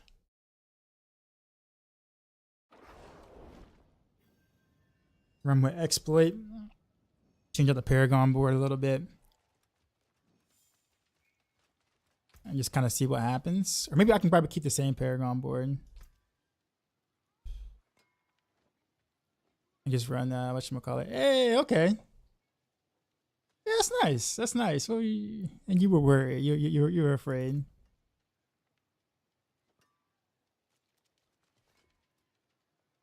Will I make a victimized clone Heartseeker?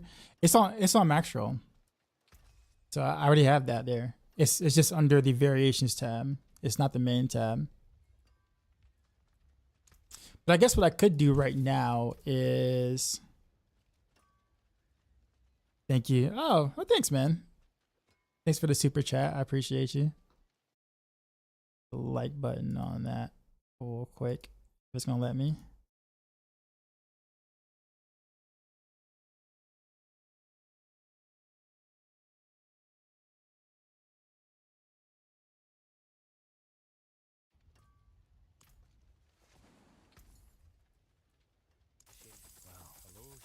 I'm pretty sure I kept some swords with vulnerable damage. I'm sure I did.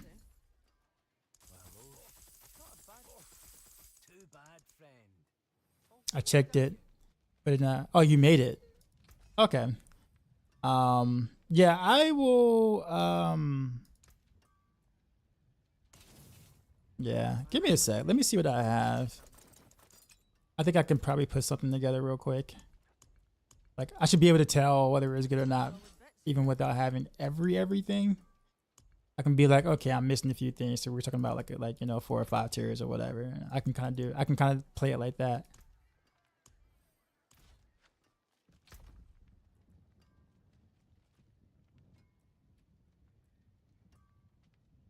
Okay. Well, here's a.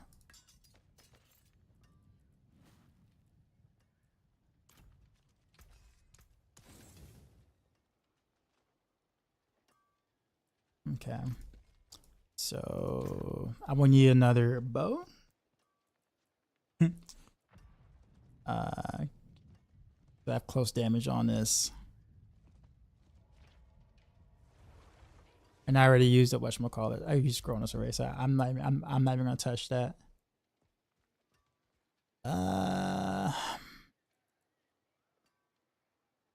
This has vulnerable damage on it. It's not GA though. Some. Yeah, so we have a vulnerable damage sword. Vulnerable two-hander. Or one two-hander, yeah. All we need is a ring with vulnerable. Yeah, that's really the biggest swap outs, really. And of course, Paragon board and all that jazz, but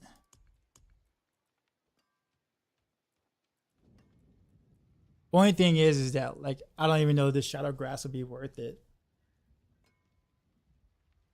Because the marksman doesn't buff victimize whatsoever, but the clone itself might be able to proc, might be able to help proc or add some damage to the whatchamacallit. So there might be something there. I doubt it, but we'll try.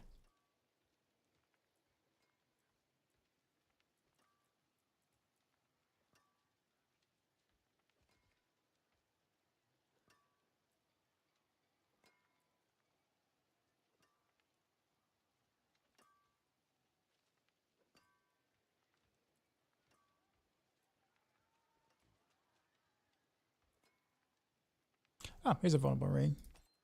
Sweet. All right, so let's temper. Clone use base. LHC. Okay. All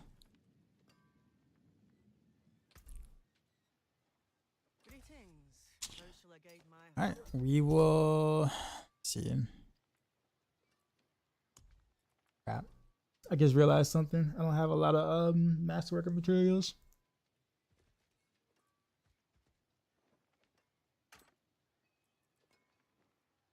But I should be able to temper just fine now.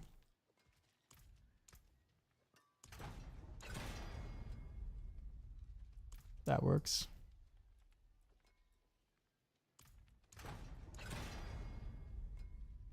That also works.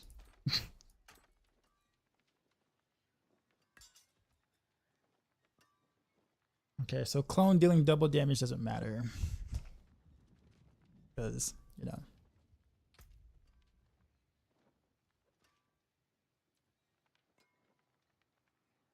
I don't know though. Like, could I build, like, make a hybrid?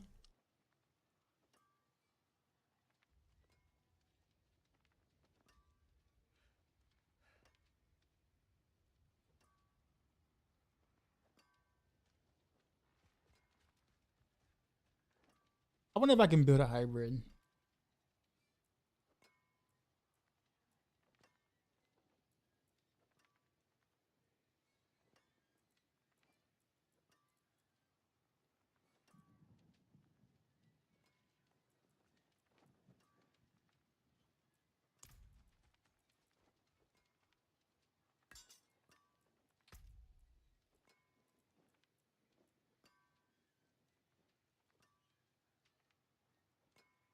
Cause I mean, I don't have to do 0 damage, do I?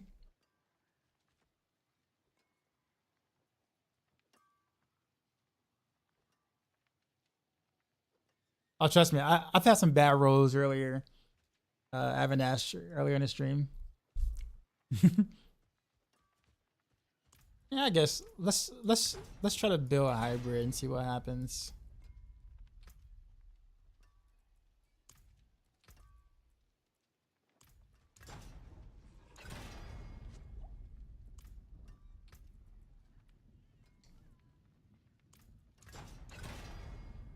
Vulnerable. I guess the game wants me to play the build. It looks like.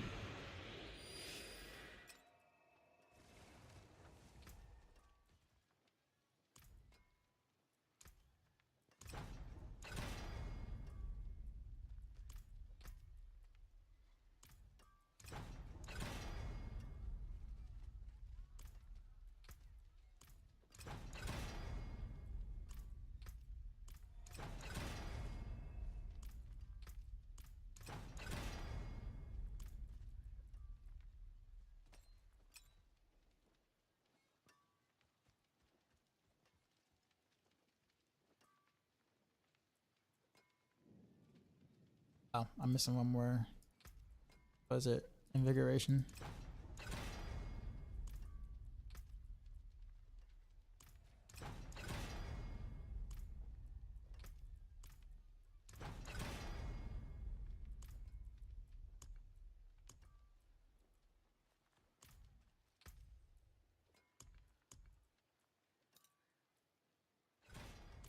See some steel you need?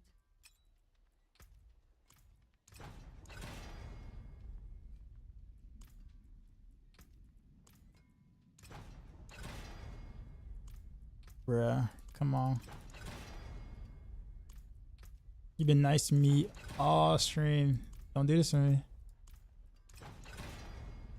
Don't do this to me. The very last one. The very last one. What? Okay. Okay. Now, here's the thing. Looking at my masterwork and materials, I am mostly broke here.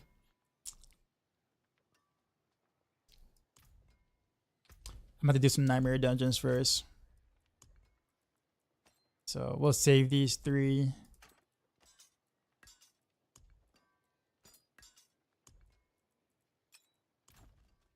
And we'll come back to it in about 30 minutes or so.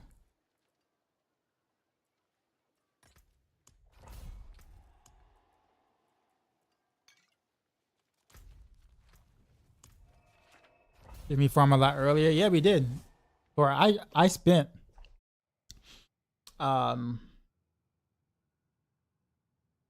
like a bunch of mats on this Heartseeker thing.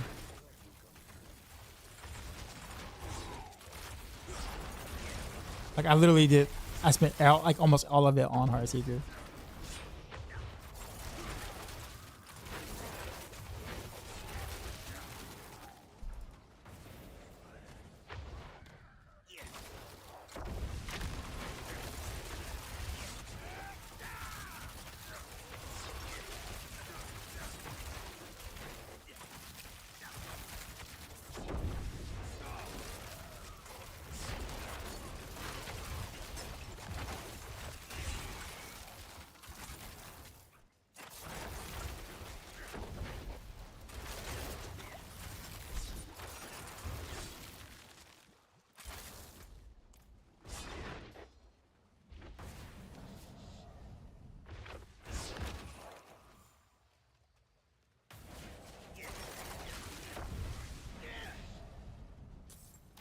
Wait, where's the whatchamacallit? Oh, really? I missed that one thing way back there? Take that.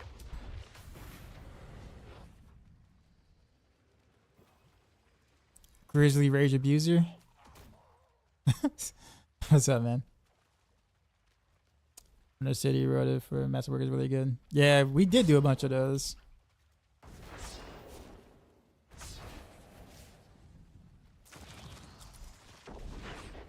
I still got more.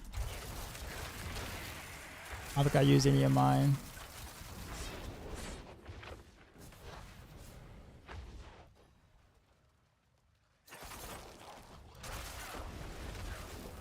Wouldn't have made it without you.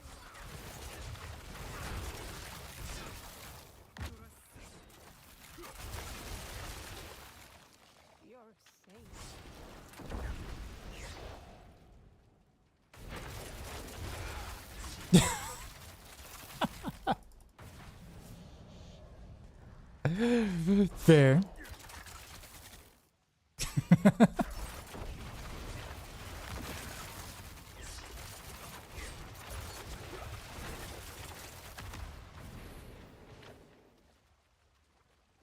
Season 7, we're on season 6 for you. I mean, season 7 was obviously better designed than season 6. I don't even think it's even close.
What's the highest pick clear this build? Well, I mean, this is like,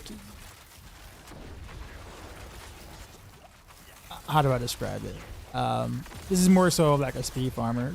This isn't like a pusher. I mean, you can level all your glyphs to 100 easily with this, but like, don't expect it to perform anywhere near Rain of Arrows. Most builds don't perform anywhere near Rain of Arrows except for Death Trap, and that's kind of it.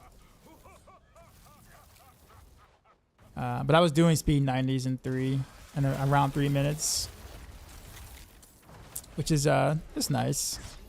Kind of what I roughly was kind of expecting. Probably a little bit better than what I was expecting, to be honest. But the build itself is a lot of fun to play.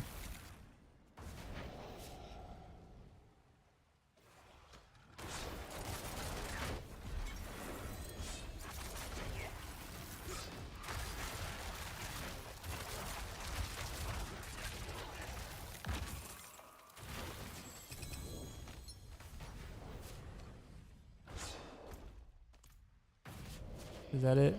Okay.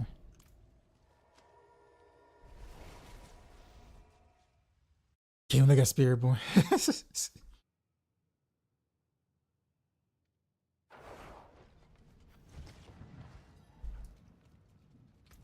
Oh wait.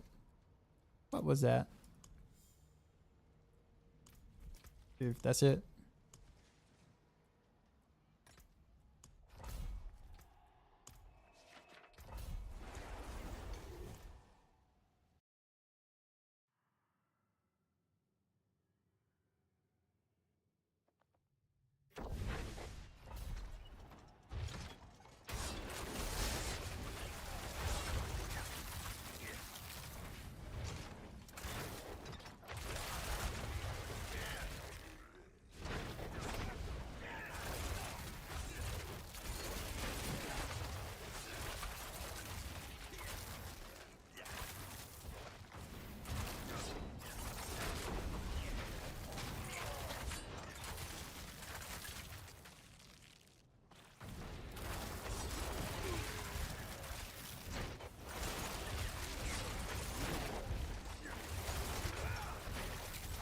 No, not the Conduit Shrine. No.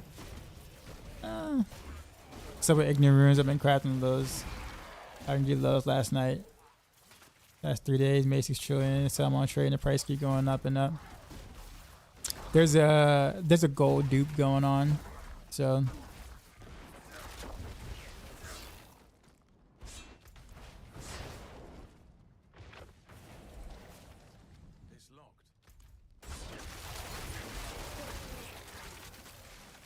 it's crazy how much better a flying pet is.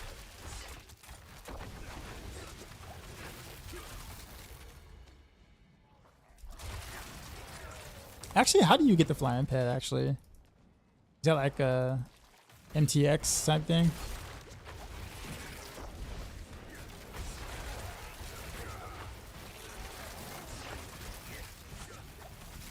Yeah, this was like back when you invented the Heartseeker meta. It was really beautiful. Yeah, I'm actually I like it as close quarters combat, and I wasn't impressed with it with victimize in the PTR, but I'm going to revisit it. I had a couple people asked me in the chat about it, so I'm like, you know what? Sure, let's see if I can segue into victimize and see how I feel about it. I don't see it being better than close quarters combat, but we'll see. Maybe I can make some sort of hybrid shenanigans going on where I don't rely completely on victimize, but we'll see. I'll try hybrid first and then I'll go all in and see how I feel about it.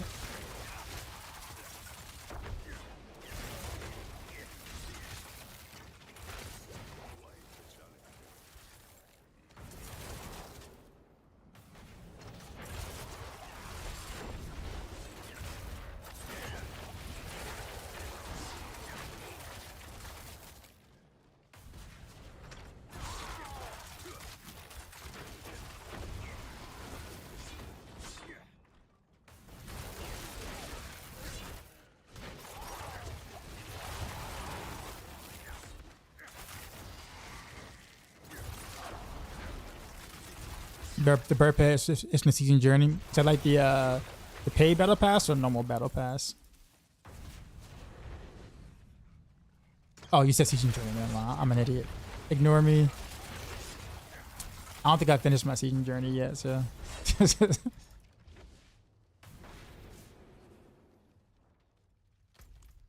I'm close. Just been messing around with different builds more so than like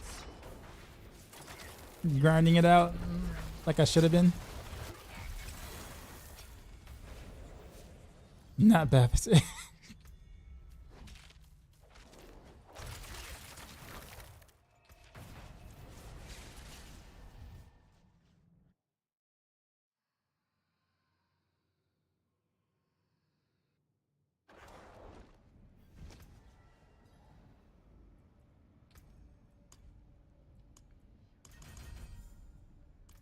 Forgot I might be able to get some massive working mass here.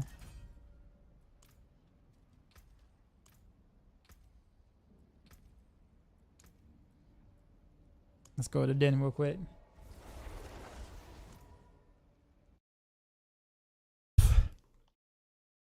"26 is the part that took you the longest. Heard how the challenges for 7 done before, long before I played the 6. I didn't even finish up. I didn't put all my ashes in places.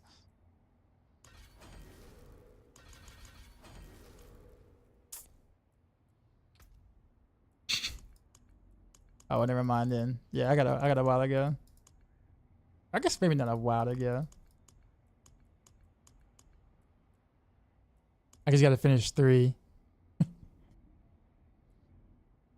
Clear strongholds, defeat legions.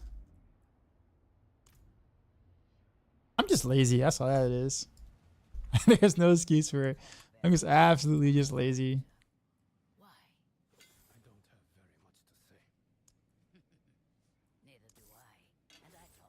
Masterworking, here we go. Establishments here.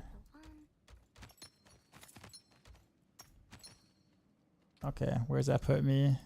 The dungeon is 7K.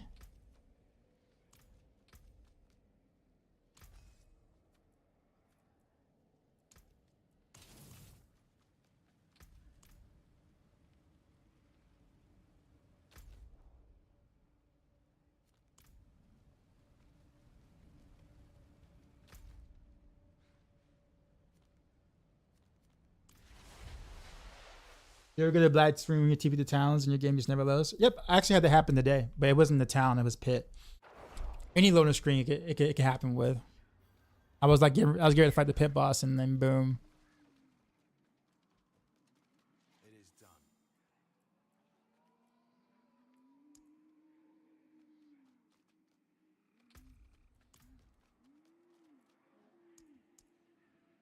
done. Let's go to Aimless. You play on.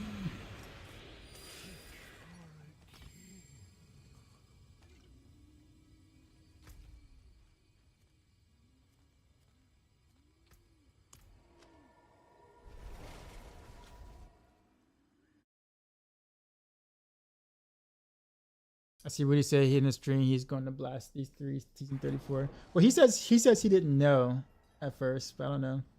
Best place to farm Shard of Wrathiel, in front of Hordes. This is the only place you can kind of like get it. I mean, you can get lucky and get it other places, but it's like rare. It's almost like boss farming, right? You know, how boss farming has their own legendary or their own uniques or whatever. In the front of Hordes, it's like that too.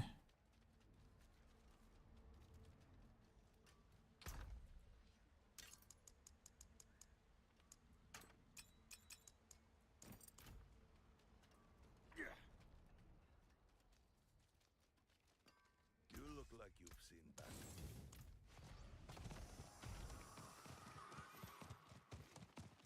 Yeah, I don't know what I'm gonna do yet with that, to be honest.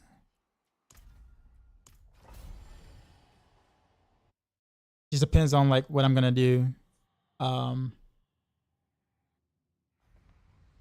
how far I get with everything else I want to do in D4. I mean, I'm happy it wasn't this past weekend, but you know, a week out is still kind of soon. But you know, we'll see.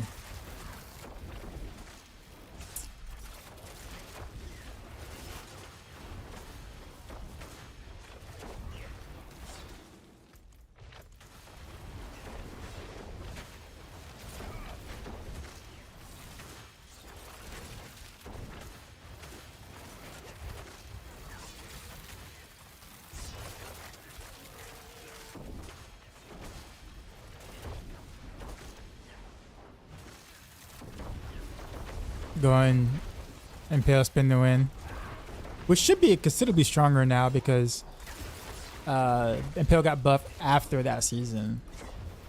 So I remember I was speed farming like 125s, 120, 125s roughly on that build. I think that was still my most popular D3 video. I think was this speed farming Impale shenanigans. Was it Impale or was it a Gas 6 one? No, okay, Gas 6 was the most popular. I think I did. The Impale one was the second most popular, I think.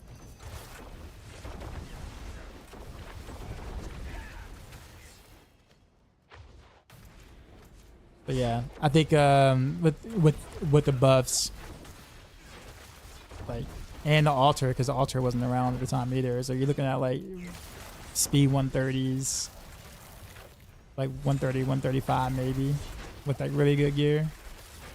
It'd be insane.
Which variant am I using right now? This is the main Heartseeker variant. I'm trying to do I'm actually trying to farm for the to try to see how I feel about victimize. I didn't like it in PTR, but I don't mind revisiting it. But I think I'm gonna try to see if I can do a hybrid and see if I like that. If not, I'm gonna try to go full blown. My prediction is that it's not gonna be as good as close quarters combat, but because that's what it was in the PTR. But you never know. I didn't really try to do it in a hybrid way at all, so maybe we find something kind of cool. Is Heartseeker better than Dancing Lives? Heartseeker is a little stronger, yeah. It'll definitely speed farm higher pit tiers than Dancing Knives will. It's also very fast. However, like Dancing Knives, like just naturally clears better than most rogue builds for ultra speed farming, just because of the nature of the build. But I think Heartseeker is really close in that aspect and being able to farm like really fast.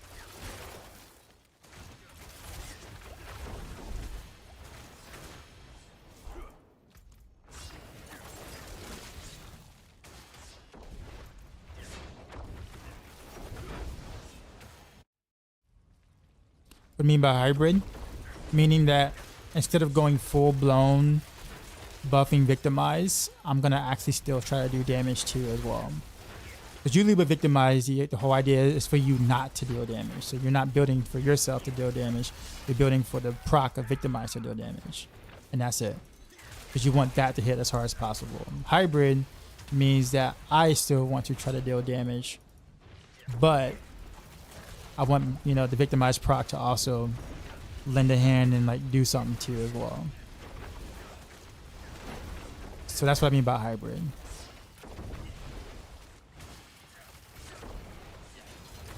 Did you experiment with different witch powers, or did you stick with ones from the guy? Oh no, different witch powers. I'm gonna update that for sure. There are definitely better ones I could have used.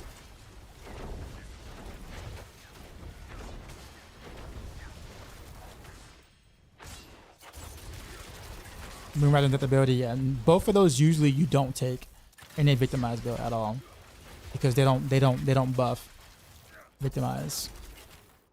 So like you don't take both of those. But in the hybrid, I'm going to.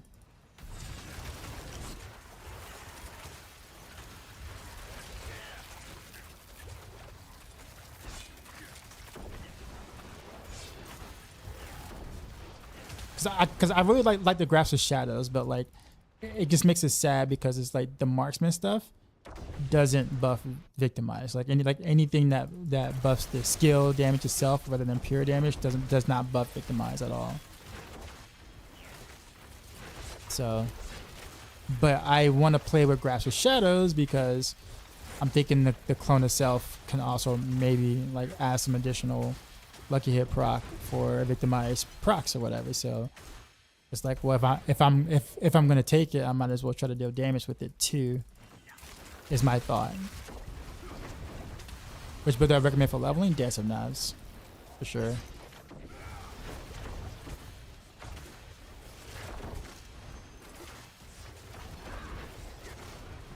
Do you think Fist of Fate would be good on this? I've definitely tried it already. Grasp of Shadows is actually best in slot for the close quarters combat version.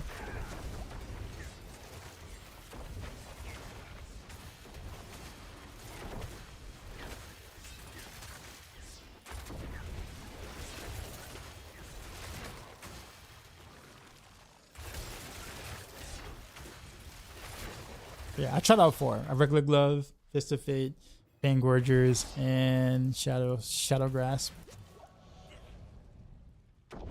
But the clone of Grasp of Shadow can spawn together with the ultimate. Yeah, what about it? Is the current season live, or when is this? Oh no, it's been live since last Tuesday.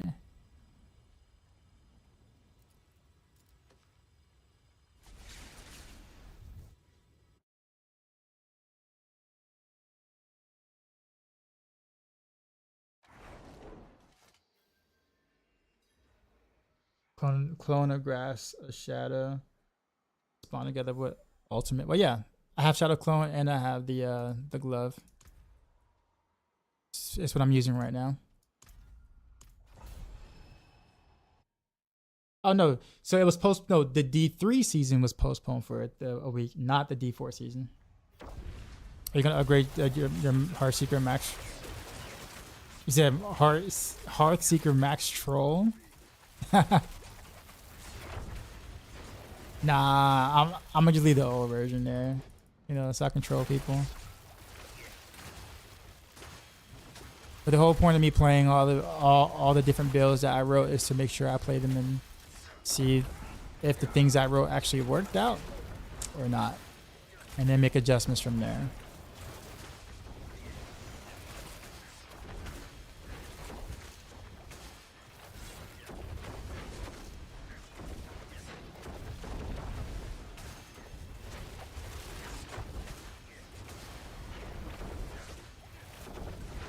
It's possible that 2 shadow clones dealing damage. Yes. Yes. That's exactly what Grasp of Shadows does. It procs an additional clone on top of your other clone. And they're both dealing damage, yes.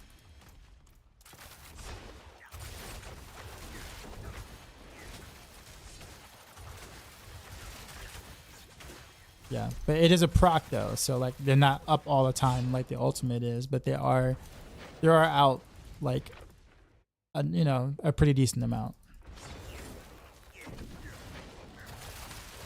But I will say the Grasp of Shadows clone is a little buggier than the regular clone is, so depending on the build you're playing, you may not want to do that. Like for instance, Raina Arcs, for instance. You know, sure that the proc clone can cast Raina Arcs, but it can't cast a second wave if you're wearing the Sky Hunter, which is weird. New Heartseeker, where's the video? I just built this today on stream. If I was able to make a YouTube video while streaming at the same time, uploading with the thumbnail and all the details and things and edit while streaming and playing, streaming and playing, bro, that would be some talent, bro. Like, man, I wish I could do that. Do you know how much time I'd be able to save if I did that? Because I have to sit there and do it after the stream, right? Or like later on today or tomorrow, whatever, if I'm gonna make a video. Yeah.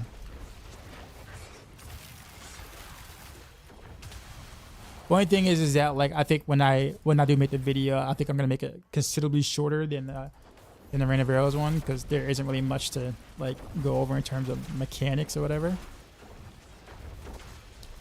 Not only that, but I'm also like super tired from blasting in that long ass Raina Arcs video, so I had to explain. So if I can kind of keep it at like maybe 9-10 minutes or whatever, that'd be great for me and also the viewers.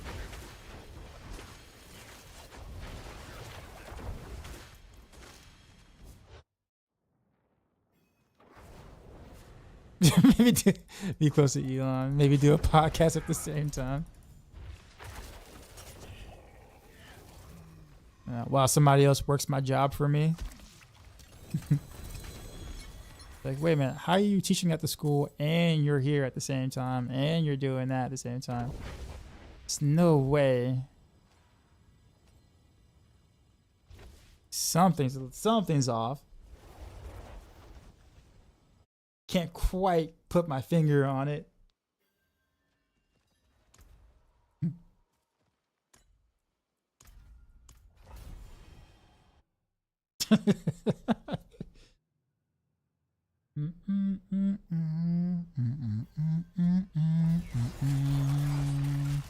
What about your friends?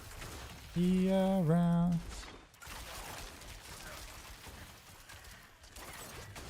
I am a little worried about like making the Heartseeker video though, because I think a lot of people tend to like to play it like with victimize, like ranged victimize, and I'm one of those players generally that likes to play range. So I totally get it. But I think once you actually like pick it up and play it, you realize how just how fluid it feels. you know, you'll feel differently about it. But initially, it's gonna be some pushback, I think. That's why I'm like partially wondering if like maybe we might find we might struck gold with maybe a hybrid victimized setup that could be stronger than close quarters combat. Because if so, you know, I think a lot more people would be happy about something like that.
It's a Heartseeker build, yes.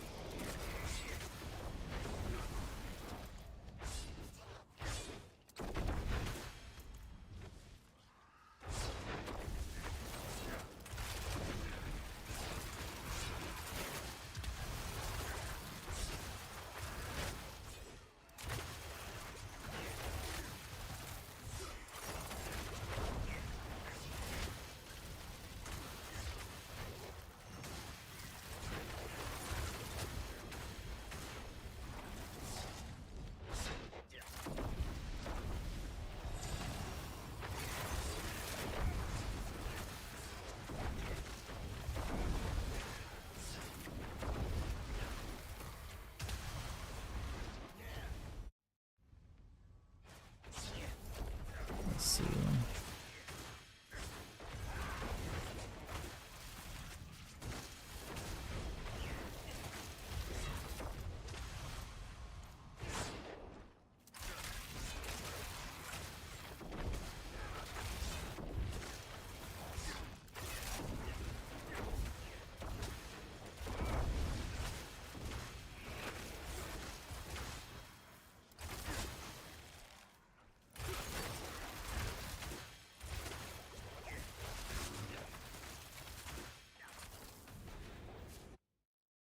A song will ever make you think of, remind you of Chris Tucker in Rush Hour 2?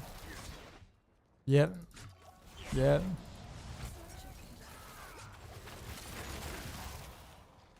So much good I would have done.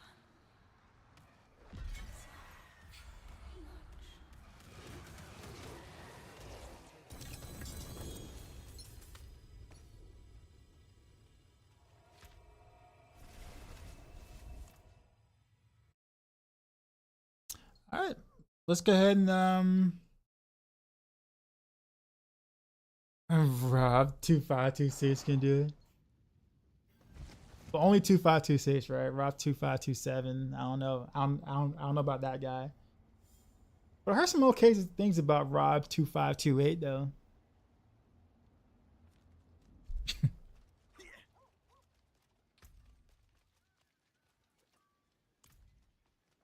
All right. Yeah. All right. Let's roll.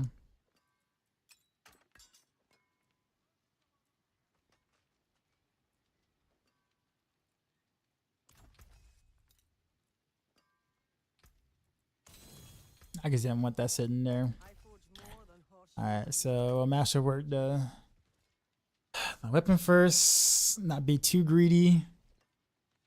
Just want to get.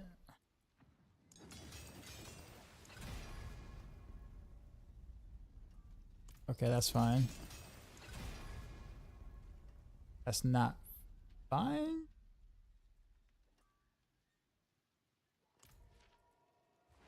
No, screw it. We'll send it. Dex. All right.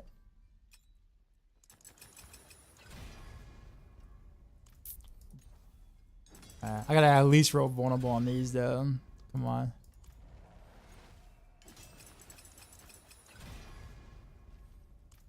At least the first one has to be vulnerable.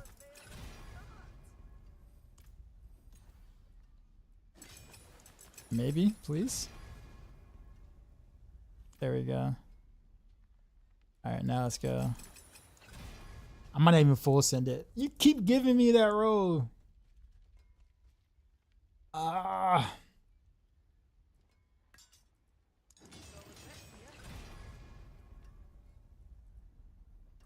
Okay. Okay, what would that be? Health.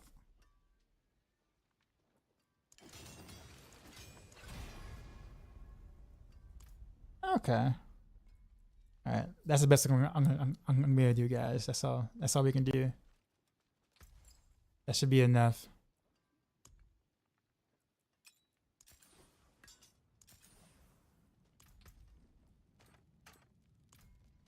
Finest jewels in Sanctuary.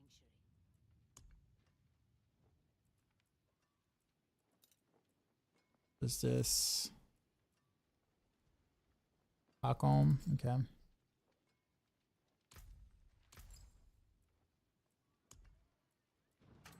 What colour? Fare thee well.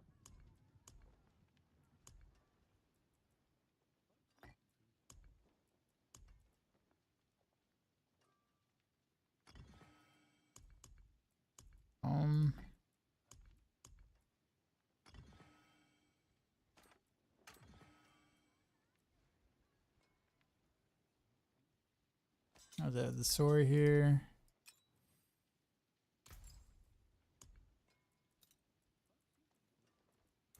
Fashion this into something exquisite.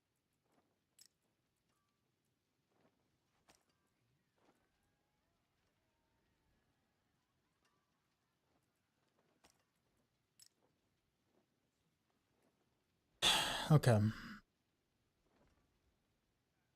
Oh wait a minute, wait a minute. Oh, I want that.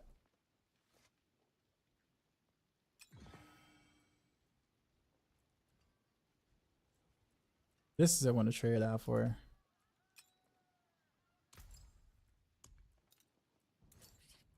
You lose a little mass to dust. Beware the envious, my friend.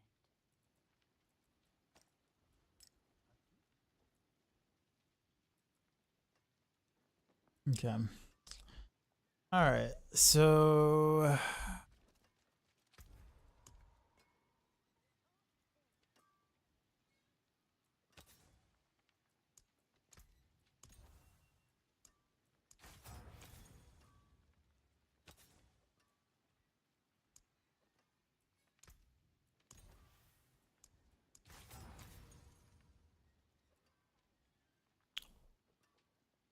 okay, now it's time to embed.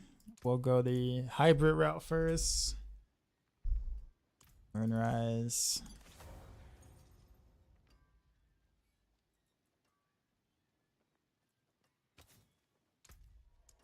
Let's see, Behemoth.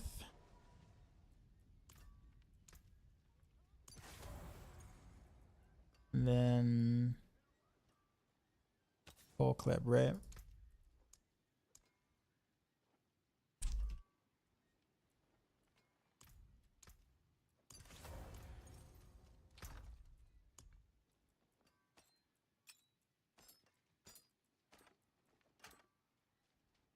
Okay. Let's go to skills. Go from here to here. We'll remove weapon mastery. I should probably just keep it.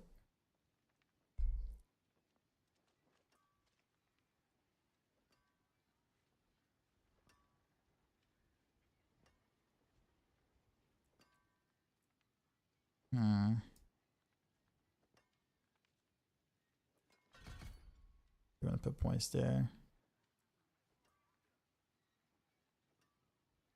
Guess we can kind of leave most of what this is. Yeah, we'll just leave most of whatever this is here. Oh wait, I gotta get Deadeye.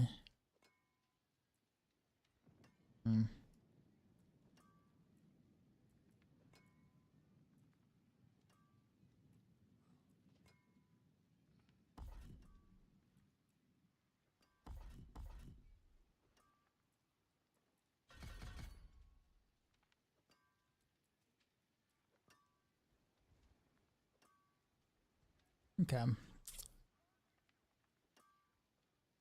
Probably want to maybe think about getting rid of Flurry though, because if I'm gonna play ranged,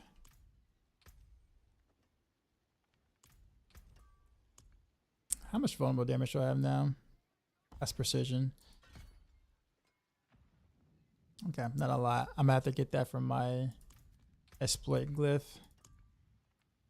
I don't know. Should I just redo my whole board for it, or should I just plop in exploit where turf was, since it's both like strength? I can literally just swap out one for the other. Now I'll be missing exploit weakness board, which also has an additional vulnerable on it, but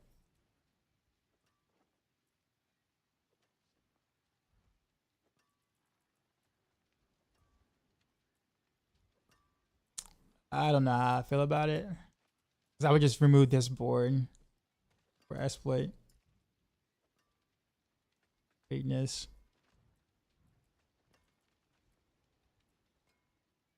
You know what? I think we'll leave it at that.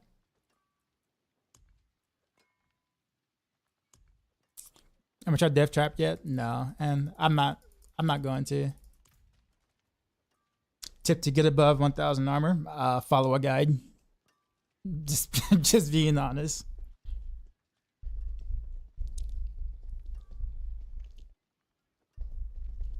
Game stretch. Do you think Heartseeker can be S tier? Not with the not with the current criteria we have. No. I mean, top of A tier, sure. S tier, no.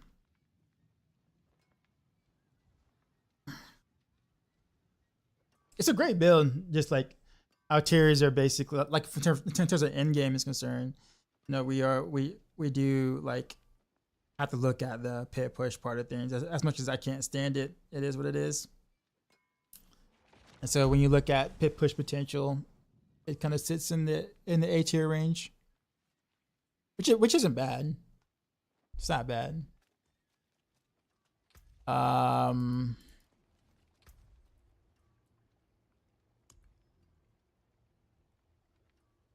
I don't know. Let's get rid of Flurry because we're not gonna play that close.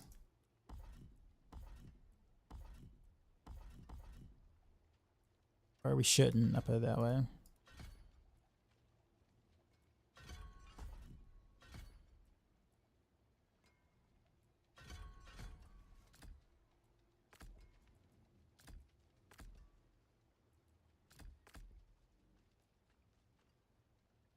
I think this is it.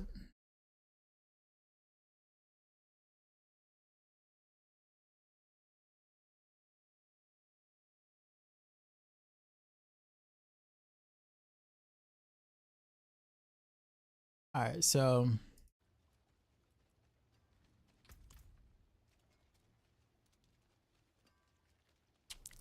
not gonna change any gems. Kind of see how this goes. I don't know. Do a 90.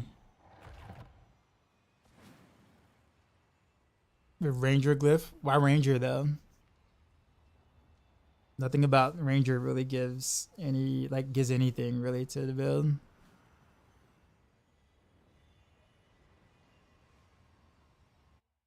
I can see Deadeye, but Rangers it's like all additive damage.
Play by victimize. I just switched to like a hybrid. So this is victimize right now, but normally I've been doing close quarters combat for like the past like 4 hours, 5 hours. I figure I'd try some victimize stuff. I did on the PTR. I wasn't really the biggest fan.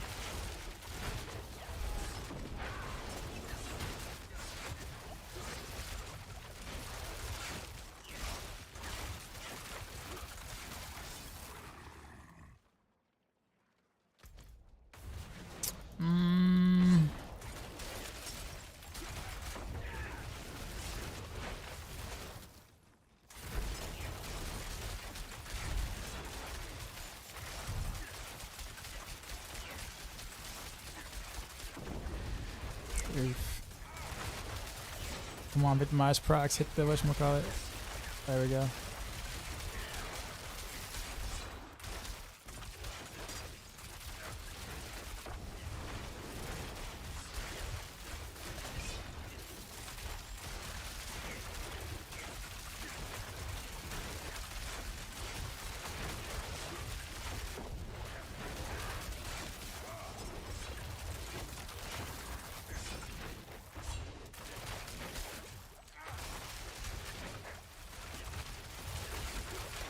I kind of want to go to the exploit weakness board. This is definitely taking too long. For a 90, that is. I'm only like slightly over halfway, and it's been 3.5 minutes till it's updated. We moved things around quite a bit, so yeah.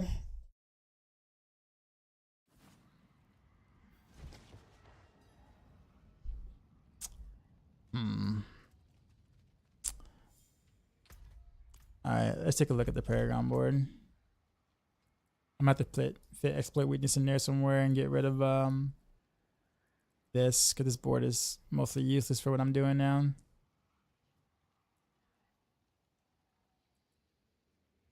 Alright, so refund. Look at my planner.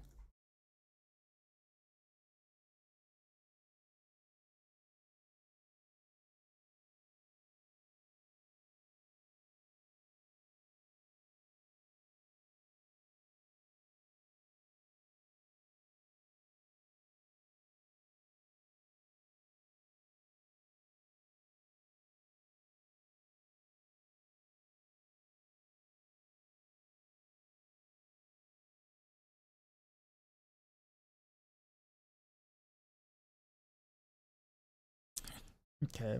What other gem did I have that wasn't? Oh, candy. But candy works.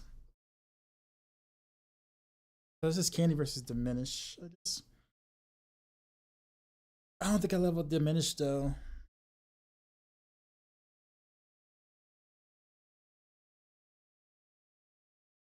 Alright, well.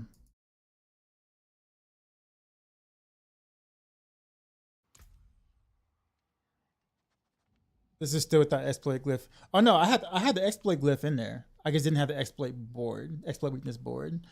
I don't think that's gonna really make that big of a difference, but I want to give it a fair shot, so I am.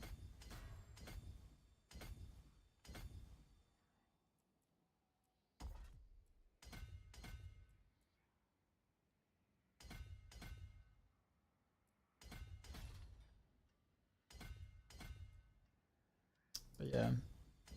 But even like my personal, I could tell like I took a pretty big hit in my personal damage. Not having the whatchamacallit. That close quarters combat was actually putting in work.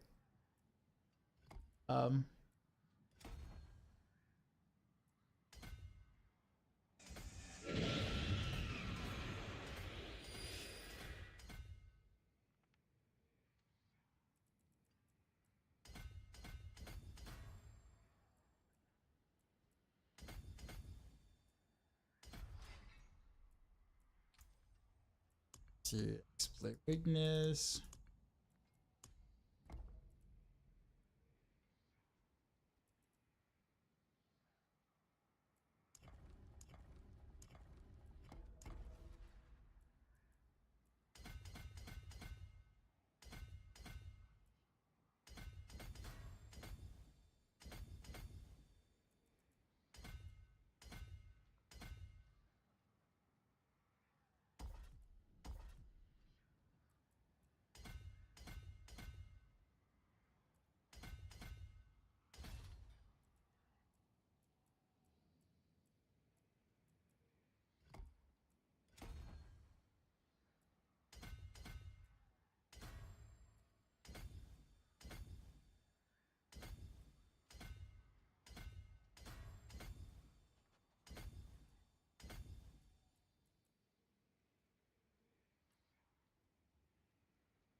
Where'd I go first?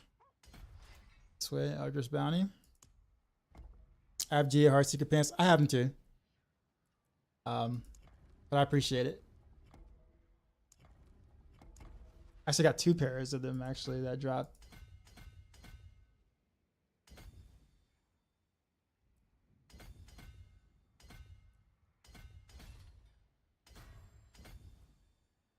Game over.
I'm not gonna have enough points to get that, so we'll skip.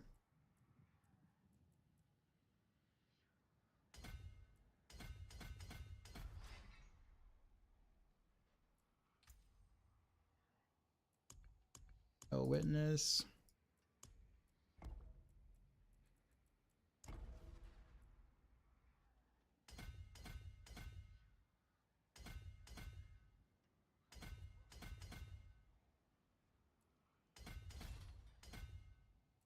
Wait, diminishes what?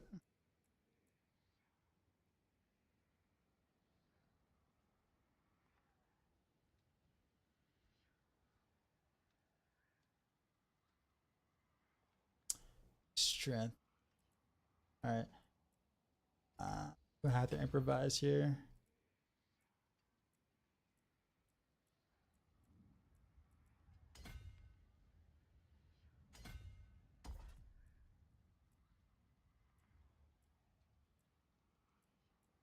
Only need just a little bit, that would be fine.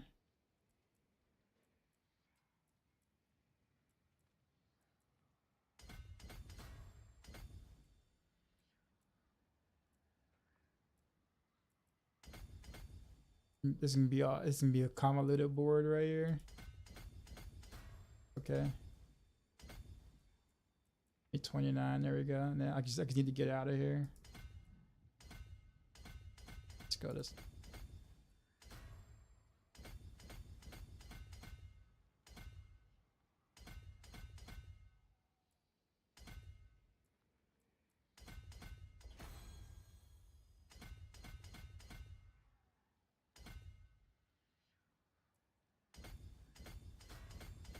Hopefully I have enough points to get my.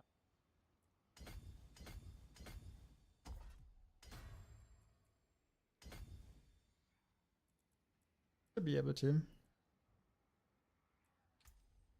Push.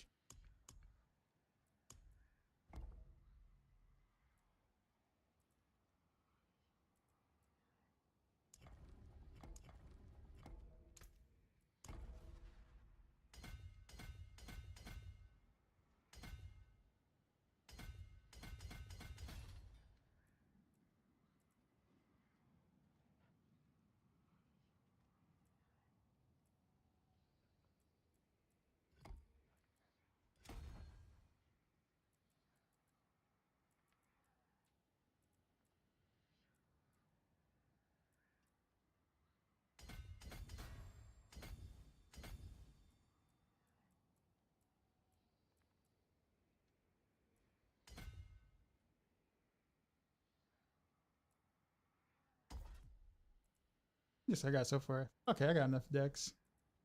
Let's go.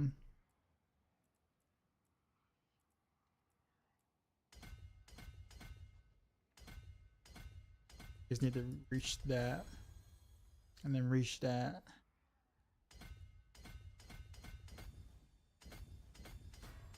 Barely enough. I mean, literally barely enough. Okay. So hopefully these extra vulnerable damage here, which is actually quite a bit, should help us with a little something. See what the skill tree looks like. We're still in town, but okay, still.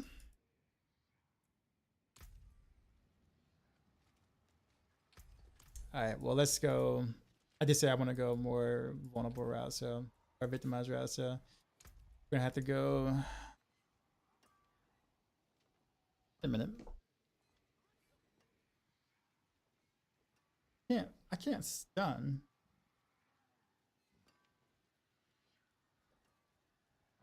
Not with shadow grasp.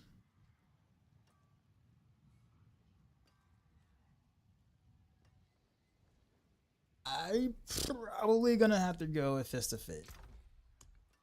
Having a guide.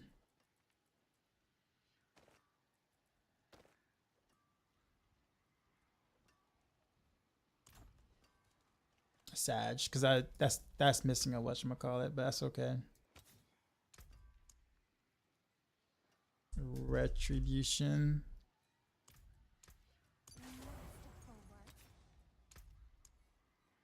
Seated.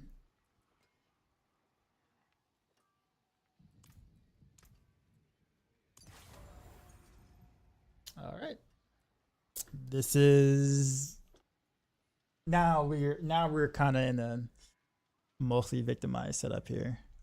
I did keep some natural damage, but definitely went more in on the victimized portion of things. Let's see how we fare.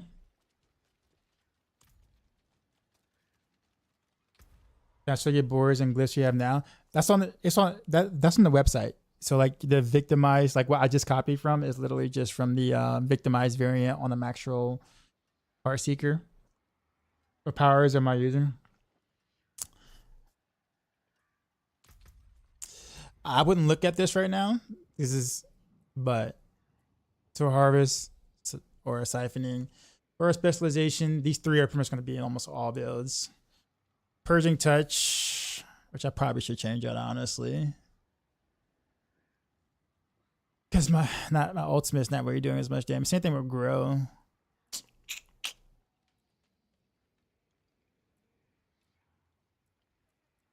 But there aren't really that many other good things to take though. That's the thing.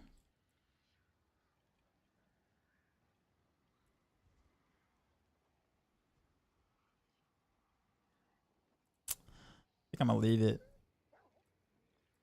because it legit doesn't matter. It really just doesn't matter.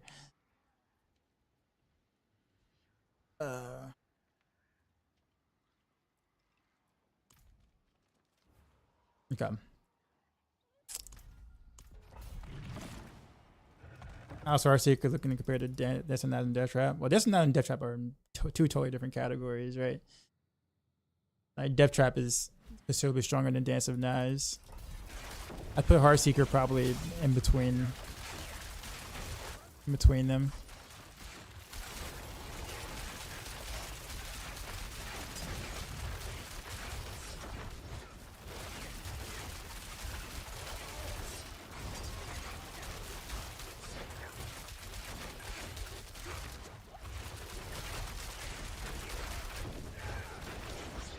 Oh, it's an armor dude here.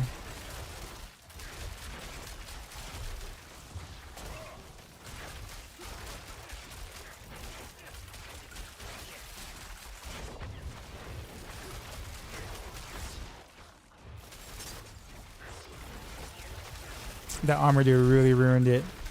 But usually killing an armor dude is like easier with victimize. But I guess he was like too far back or something.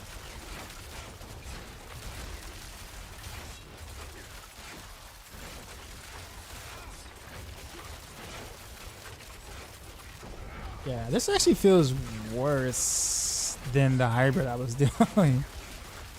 Than going like pure straight victimize.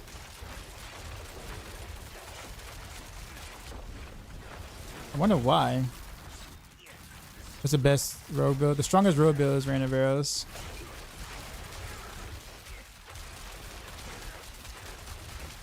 You try breath in the coven with Boys to the Stars. That's really not gonna matter though. My breakpoint is I'm like one off the max breakpoint on with the crossbow here. That's not gonna change this situational scenario at all, unfortunately. What up, DT? DT, sorry. Danger, what's up, man? What, DT be second place? Yes.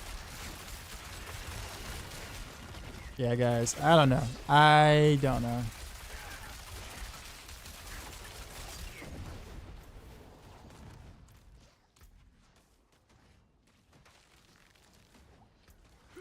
Yeah, it's a good amount of victimized or vulnerable. Yeah. So I was right. I was kind of hoping I was wrong, but I was right. Victimize is just not. It's just not it.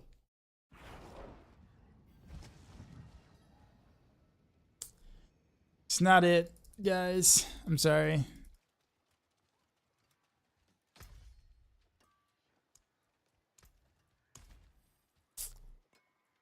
Close quarters combat is where it's at.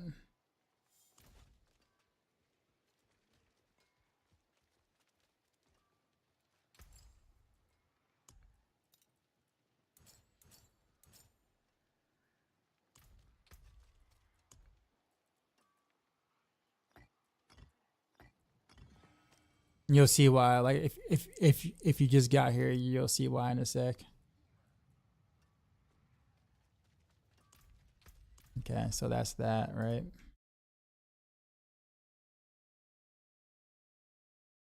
God, I love having an armory.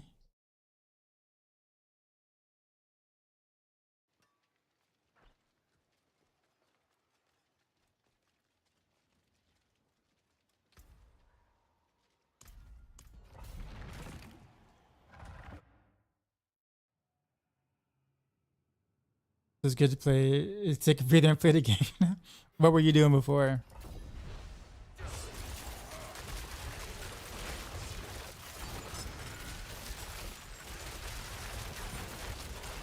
See the difference? Like, oh, he's still alive.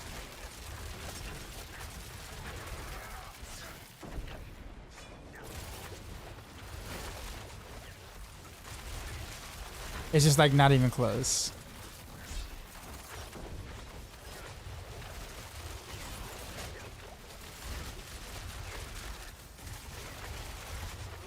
Work, guys. Other in real life fires are put out the usual. Real life? What is that?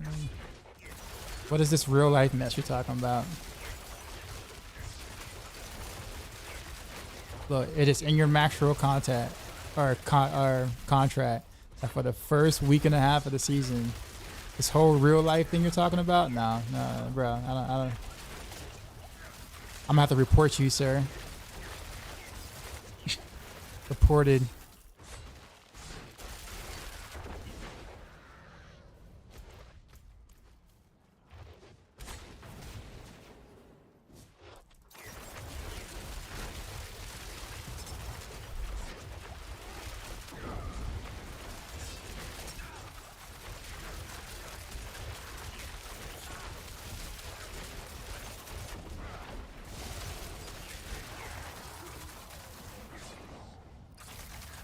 I'm going to report you for discussing.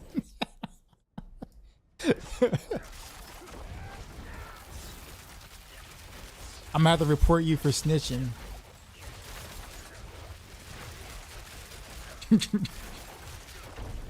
I'm supposed to snitch on your fellow Maxroller. Although I did snitch first, alright.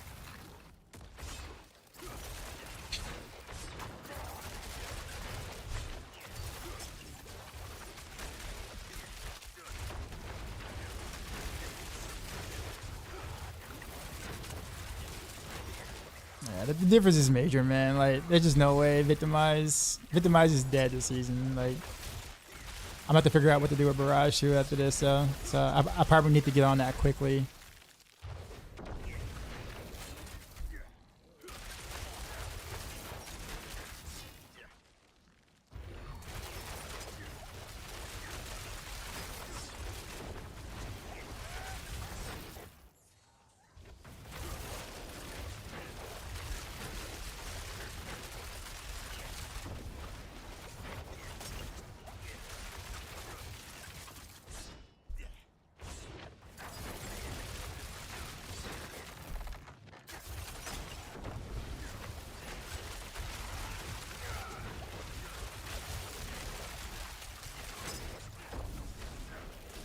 Come on.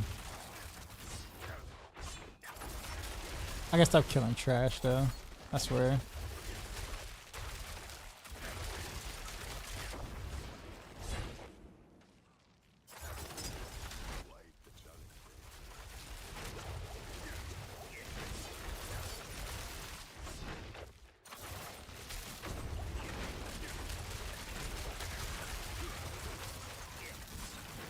Yeah, I'm wasting a lot of time trying to kill some trash.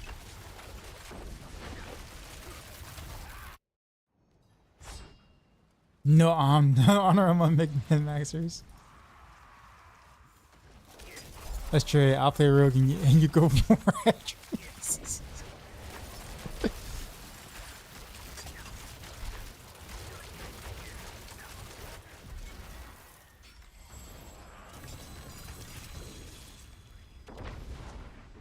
You know what I want to do actually?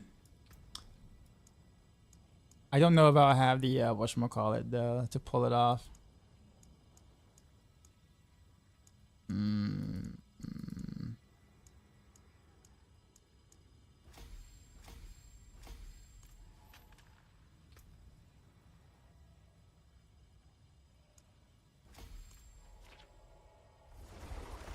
I have a feeling this ain't gonna work out, but who's it? Profile? I actually missed your comment. Profile. Who's it? Profile.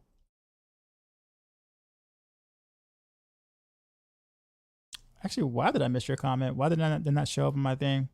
I discovered you yesterday and follow you whenever I was built, but this build you playing now looks even better. Will be a video guide too. Thanks for your work. I found new favorite D4D streamer. Awesome, man. Well, I appreciate it. Now, this is not stronger than Raina Arcs, however, like in terms of like how high you can go, but in terms of like speed farming, like it's killer. Like it's absolutely like nasty for like literally anything T4 related, alongside up to like, you know, pit 90, 95 in terms of speed farming, which actually beats out Dance of Knives in that category. But I would do this.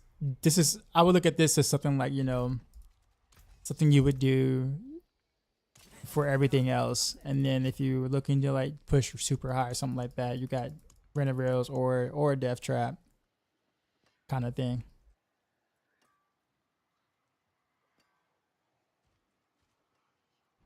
Oh, wait a minute. I didn't have that ability. What? I was missing some things. Yeah, I'm missing a whole like 100 and something percent. I forgot the armory doesn't change the whatchamacallit that. Wow, I'm bad. No wonder. I was feeling something. I'm like, wait a minute. Yo, that's like a whole 100% I was missing. Oh man, I'm bad this game, yo. I don't know why y'all watch me. Why y'all watch me? Bright aura. Brighter soul.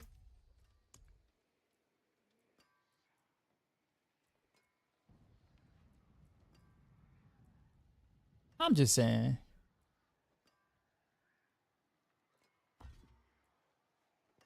Alright, let's try something interesting. Let's go.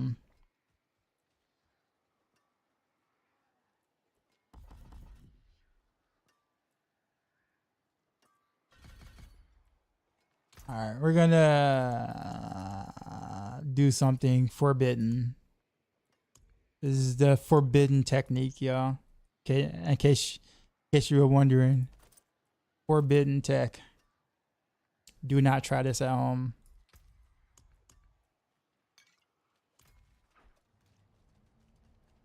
What is the best build push roll for you? Rain of Arrows. If you're just talking about straight up push, Rain of Arrows. Has his pants pulled up, but he got bullied. Word cry from the Omen Room also affect party members?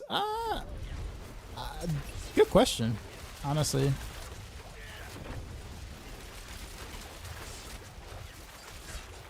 I think so. If I'm not mistaken, it should. Because it's literally the exact same skill, so it should.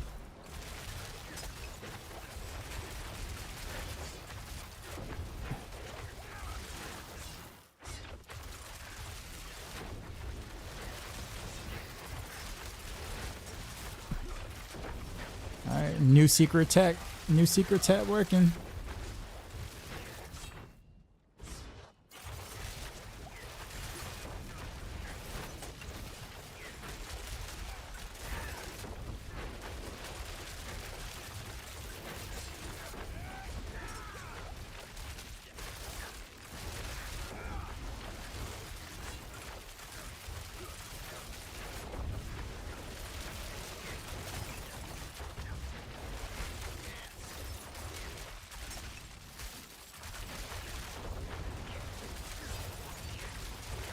Or kind of, until this dude got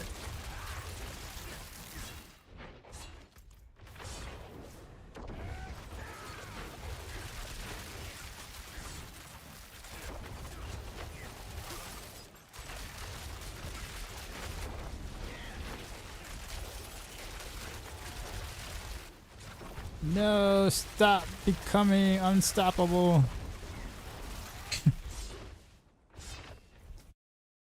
Is it going pretty? Look here, sir. Look here, sir. Let me tell all my secrets.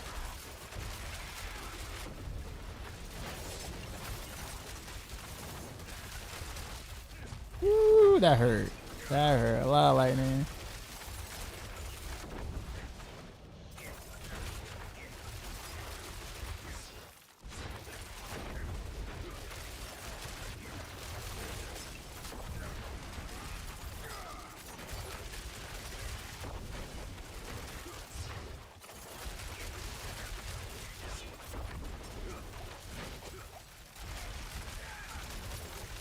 Why am I not attacking?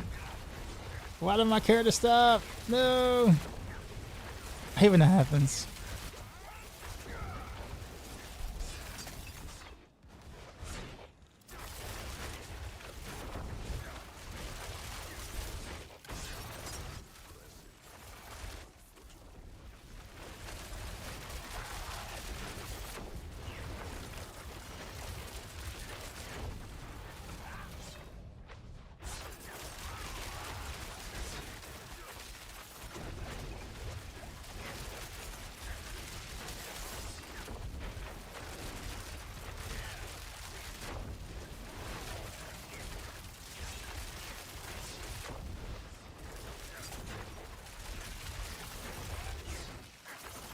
Still not a great run by me, but oh well.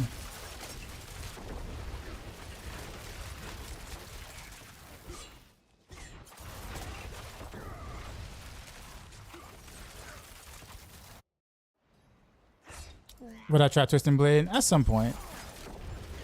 I gotta do all the Maxroll stuff first. So I'm on Heartseeker now. Next will be, whoa, really, you're still alive? I mean, it is Mother's Judgment though, but usually it's a one tap. Alright, well, never mind the secret tag there. That should have gone way better with Cal. Or Crown, sorry. The boss fight should have. I don't know what happened. Can I recommend a rogue build that's good with that expansion? Rain of Arrows.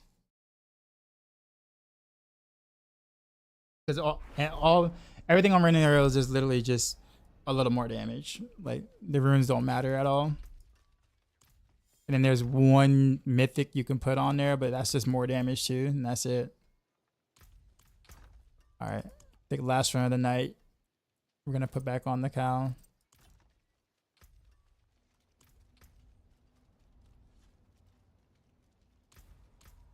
And also remove all this innovation ranks that I no longer need.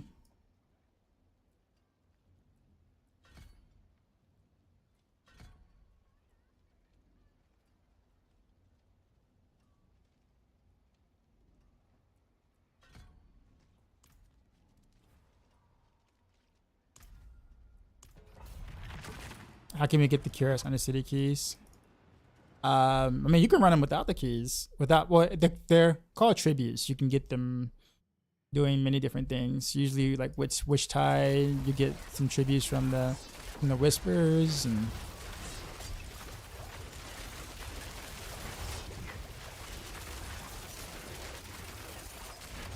There we go. Now we're rolling.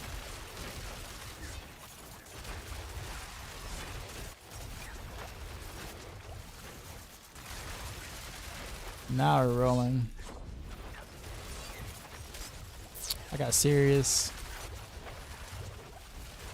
Kind of. Die.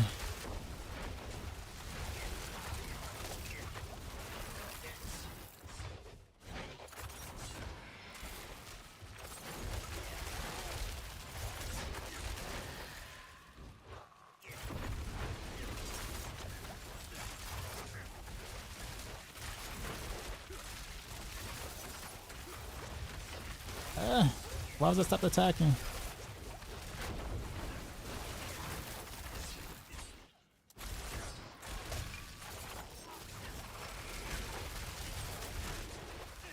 There we go.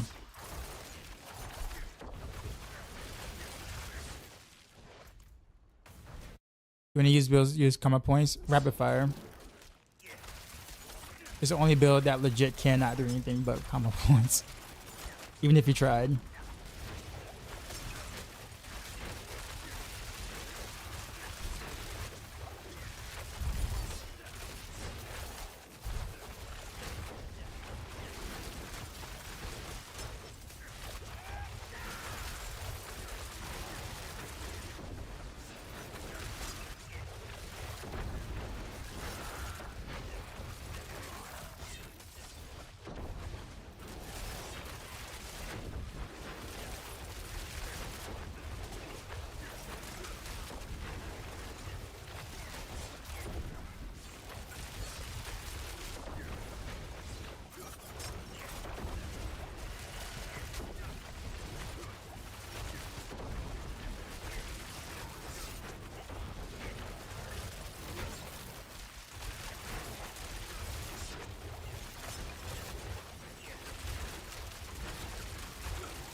Come on.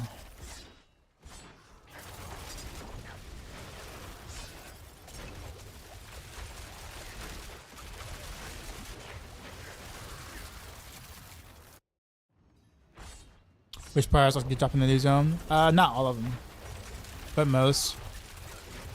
Yo, get wrecked.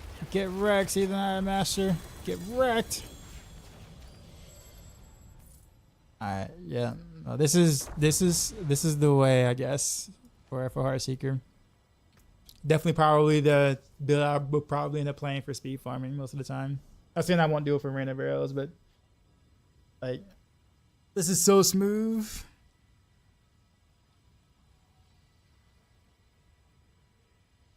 Mainly for the outer world stuff.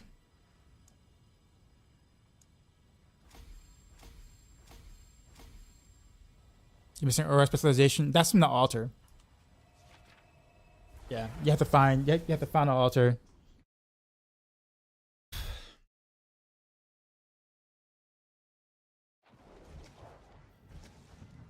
You just got a 4GA Maxroll combination. That's what you asked. Yeah, rapid fire. You can actually do a so super secret. I'm gonna tell you guys a secret. All right, super secret. You guys don't tell anyone else. All right, only this stays here.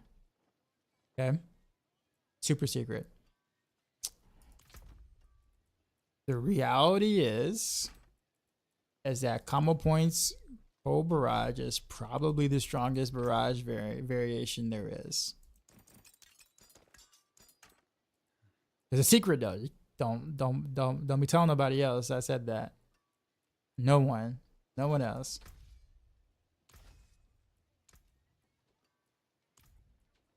Now I'm sure the next question is, well, why didn't you write that? Why didn't I write that on Maxroll? That's the strongest way to play barrage. Why didn't I write that? Well, see, I have a little backstory. When what was it? Season 5, I believe. I did combo points barrage, like I did practically every season before that. And apparently, people did not like the idea of combo points barrage being combo points. Once Skyhorner got buff and they realized that, when we got it was a new aspect that we got from barrage. People wanted to play inner side of preparation. So people were saying it was bad. It's like, oh no, this isn't performing well. This is bad. This sucks or whatever, right? So I'm like, I'll play some, right? And I decided to rebuild it, right? I rebuilt it. We can rebuild, right? And made it just pure physical spam barrage. Made it super easy. And you just spam a bunch of physical arrows everywhere. And you know what? People loved it. People was like, yo, this is so much better than the other way. Thanks for doing it this way. It became like my second most popular video that season. Crazy enough. Wasn't even meta, but people loved it. It was like, oh man, this clears whatchamacallit really well. Love it. Thank you. But it wasn't stronger than Cold Barrage, but people felt like it was. They thought it was because they could perform it better or play it better. But the reality was Cold Barrage was still stronger. Combo points. So at this point, I just kind of learned my lesson. I'm just like, you know what? All right, if that's what y'all want, if that's what the people want, I will build it that way. And I will leave it like that. I will never bring combo points barrage into the forefront again. I'm not mad. I am not mad at it. I'm not mad at it. It doesn't hurt my feelings or anything. It's just one of those things where unless barrage becomes the meta, like the rogue's best build, then I have room to kind of like build it the way that people want to play it, if that makes sense. Now, if it's meta and combo points barrage, cold barrage is like meta, like by far the strongest rogue build, then I don't have a choice at that point. It's like, no, you guys are playing combo points. I'll make a variation of it and you try to do something else, but I'm building the combo points because it's meta. But because it's not meta right now, I can kind of just let people play the way they want to play. With that being said, though, I do need to try out close quarters combat barrage tomorrow, maybe. Most of the gear I have right now basically transfers over to Windforce barrage, so but I'm figuring out how I want to sit there and make this Heartseeker video because I know people want it, and I need to also make sure I update the Maxroll guide with it. It's already 6 in the morning. I got to be to work in like an hour and a half. So, yeah, maybe tomorrow. Wait, what's today? Monday? Tuesday. This is Monday. Tuesday, right? Today's Tuesday. Yeah, Tuesday. Okay. All right. Well, that was fun.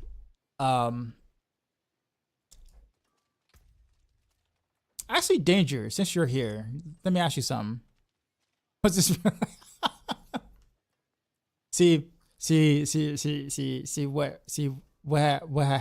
What happened was, right? And that's the story. Yeah, that's the story.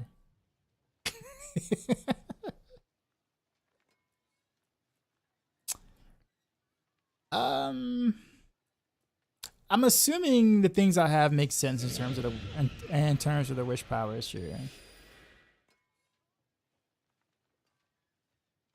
Or like summoning summoners or whatever. Growth makes sense because I have a summoning or summon, right? I assume Shadow Clone is considered a summon, right? So I don't know what works and what doesn't right now. But yeah, growth looks good because that does that. Purging Touch works with Voice of the Stars because I have Shadow Clone up, so that I should get this effect from the Shadow Clone. This is just absolutely necessary in every rogue build. Or is necessary in every rogue build. Soul Harvest because Soul Harvest is imbalance, OP. And then I think basically what Voice of the Stars. Then your common Eldritch Switch powers are 25%. Oh yeah, I know. But for a basic attack build, there really isn't much you can buff yourself with though. That's a problem. Yeah, I know. But like, if I was playing the core skill, then I'd have like options like Witching Hour and stuff like that. But since basic attack is basic attack, there aren't really much I can do besides like continue to buff my clones since I can't go any further, if that makes sense, and my own damage. But yeah, common growth and decay, wish powers are 35% more potent. I assume that means growth and soul harvest are more potent, right? And then Eldritch Wish power makes the ultimate more potent, which is my clones. And then of course, Voice of the Stars makes Perch and Touch work with the clone, and I think we're good to go with that. So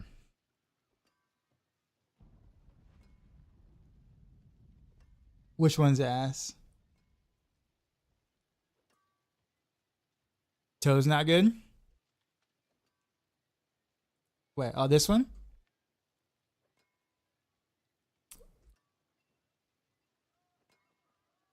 What's wrong with Toad? Does it not work with Soul Harvest and growth?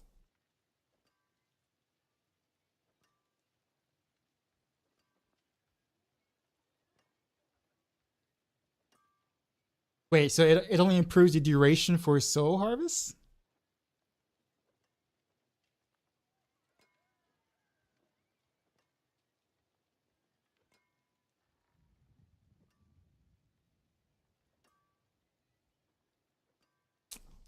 All right.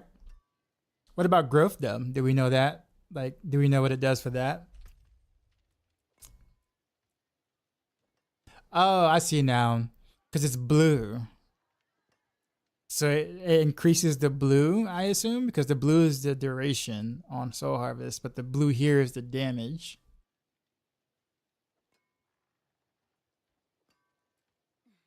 Maybe it improves the blue effect of the skill. You know what's in blue. At least that would logically make sense, I guess. Okay, so I guess it's good for growth then. But then I guess I could also take another power like what? I could take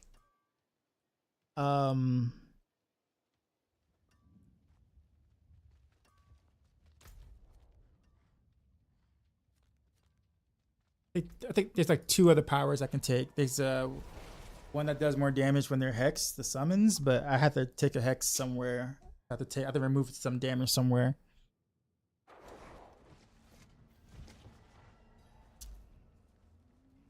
You have been busy. Yeah, pointed fingers, that's what I'm saying. But then there's one, I think legendary.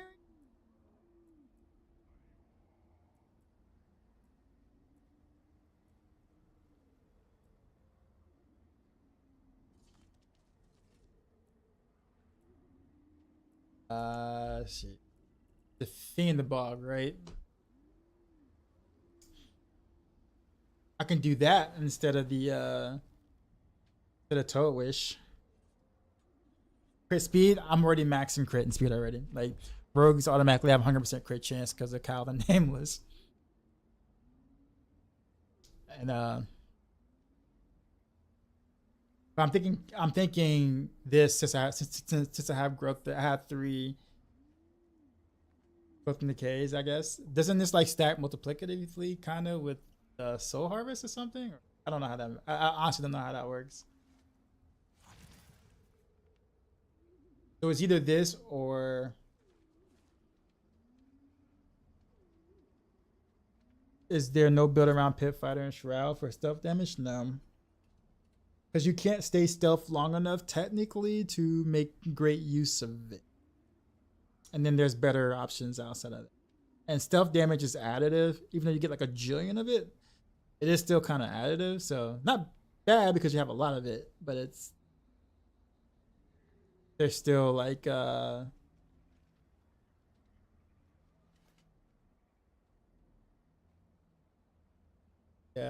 So I guess this over Toad, I guess. Toad Wish. But it's gonna take a while for me to get this, so.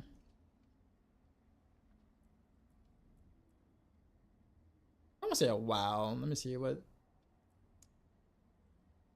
I gotta do a Wicked Pack, Vulture, Talon, Bow. Then Toline's Wish and then Pointed Finger. Jeez. Yeah, it's gonna be a journey. I don't even have enough Breathless Rot. Bother. Alright, I guess it's a journey. Does a dash build not work? Well, I wouldn't say the dash build. We definitely don't have one because we just didn't think it was good enough to be included in the build, like a Maxroll guide.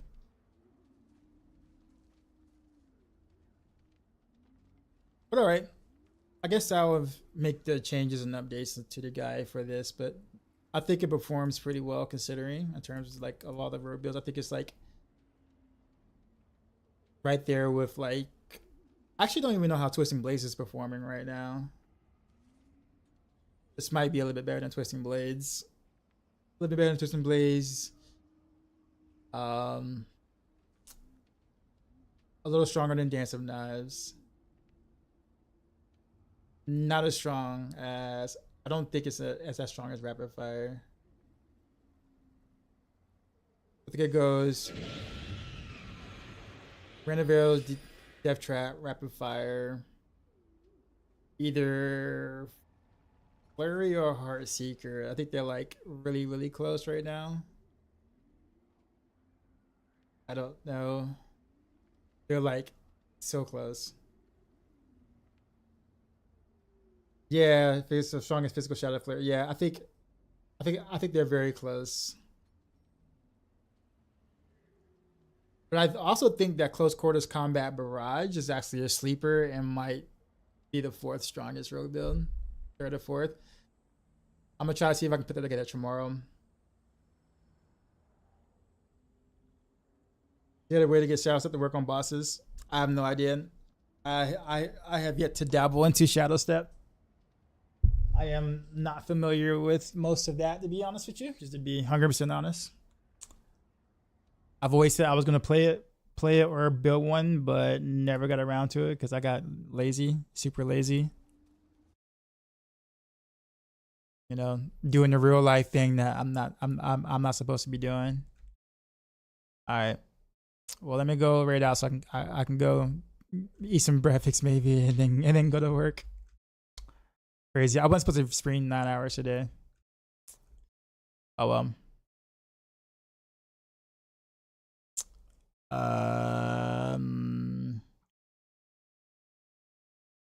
Oh, let's go to Anna Cake. Anna Cake.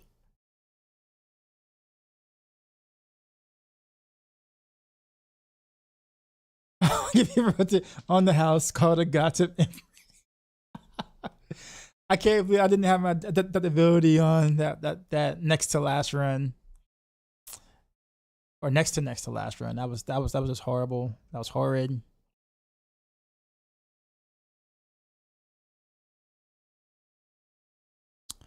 All right. And then at some point, guys, I will make the Heartseeker video, but just know that it's going to be a lot shorter. I got to take care of myself health-wise and get some sleep and things, so I'm going to try to make it brief.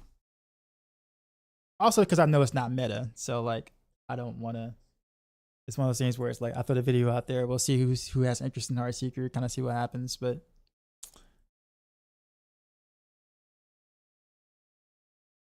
anyhow, enjoy Undercake. I will see y'all tonight, and as always, until next time.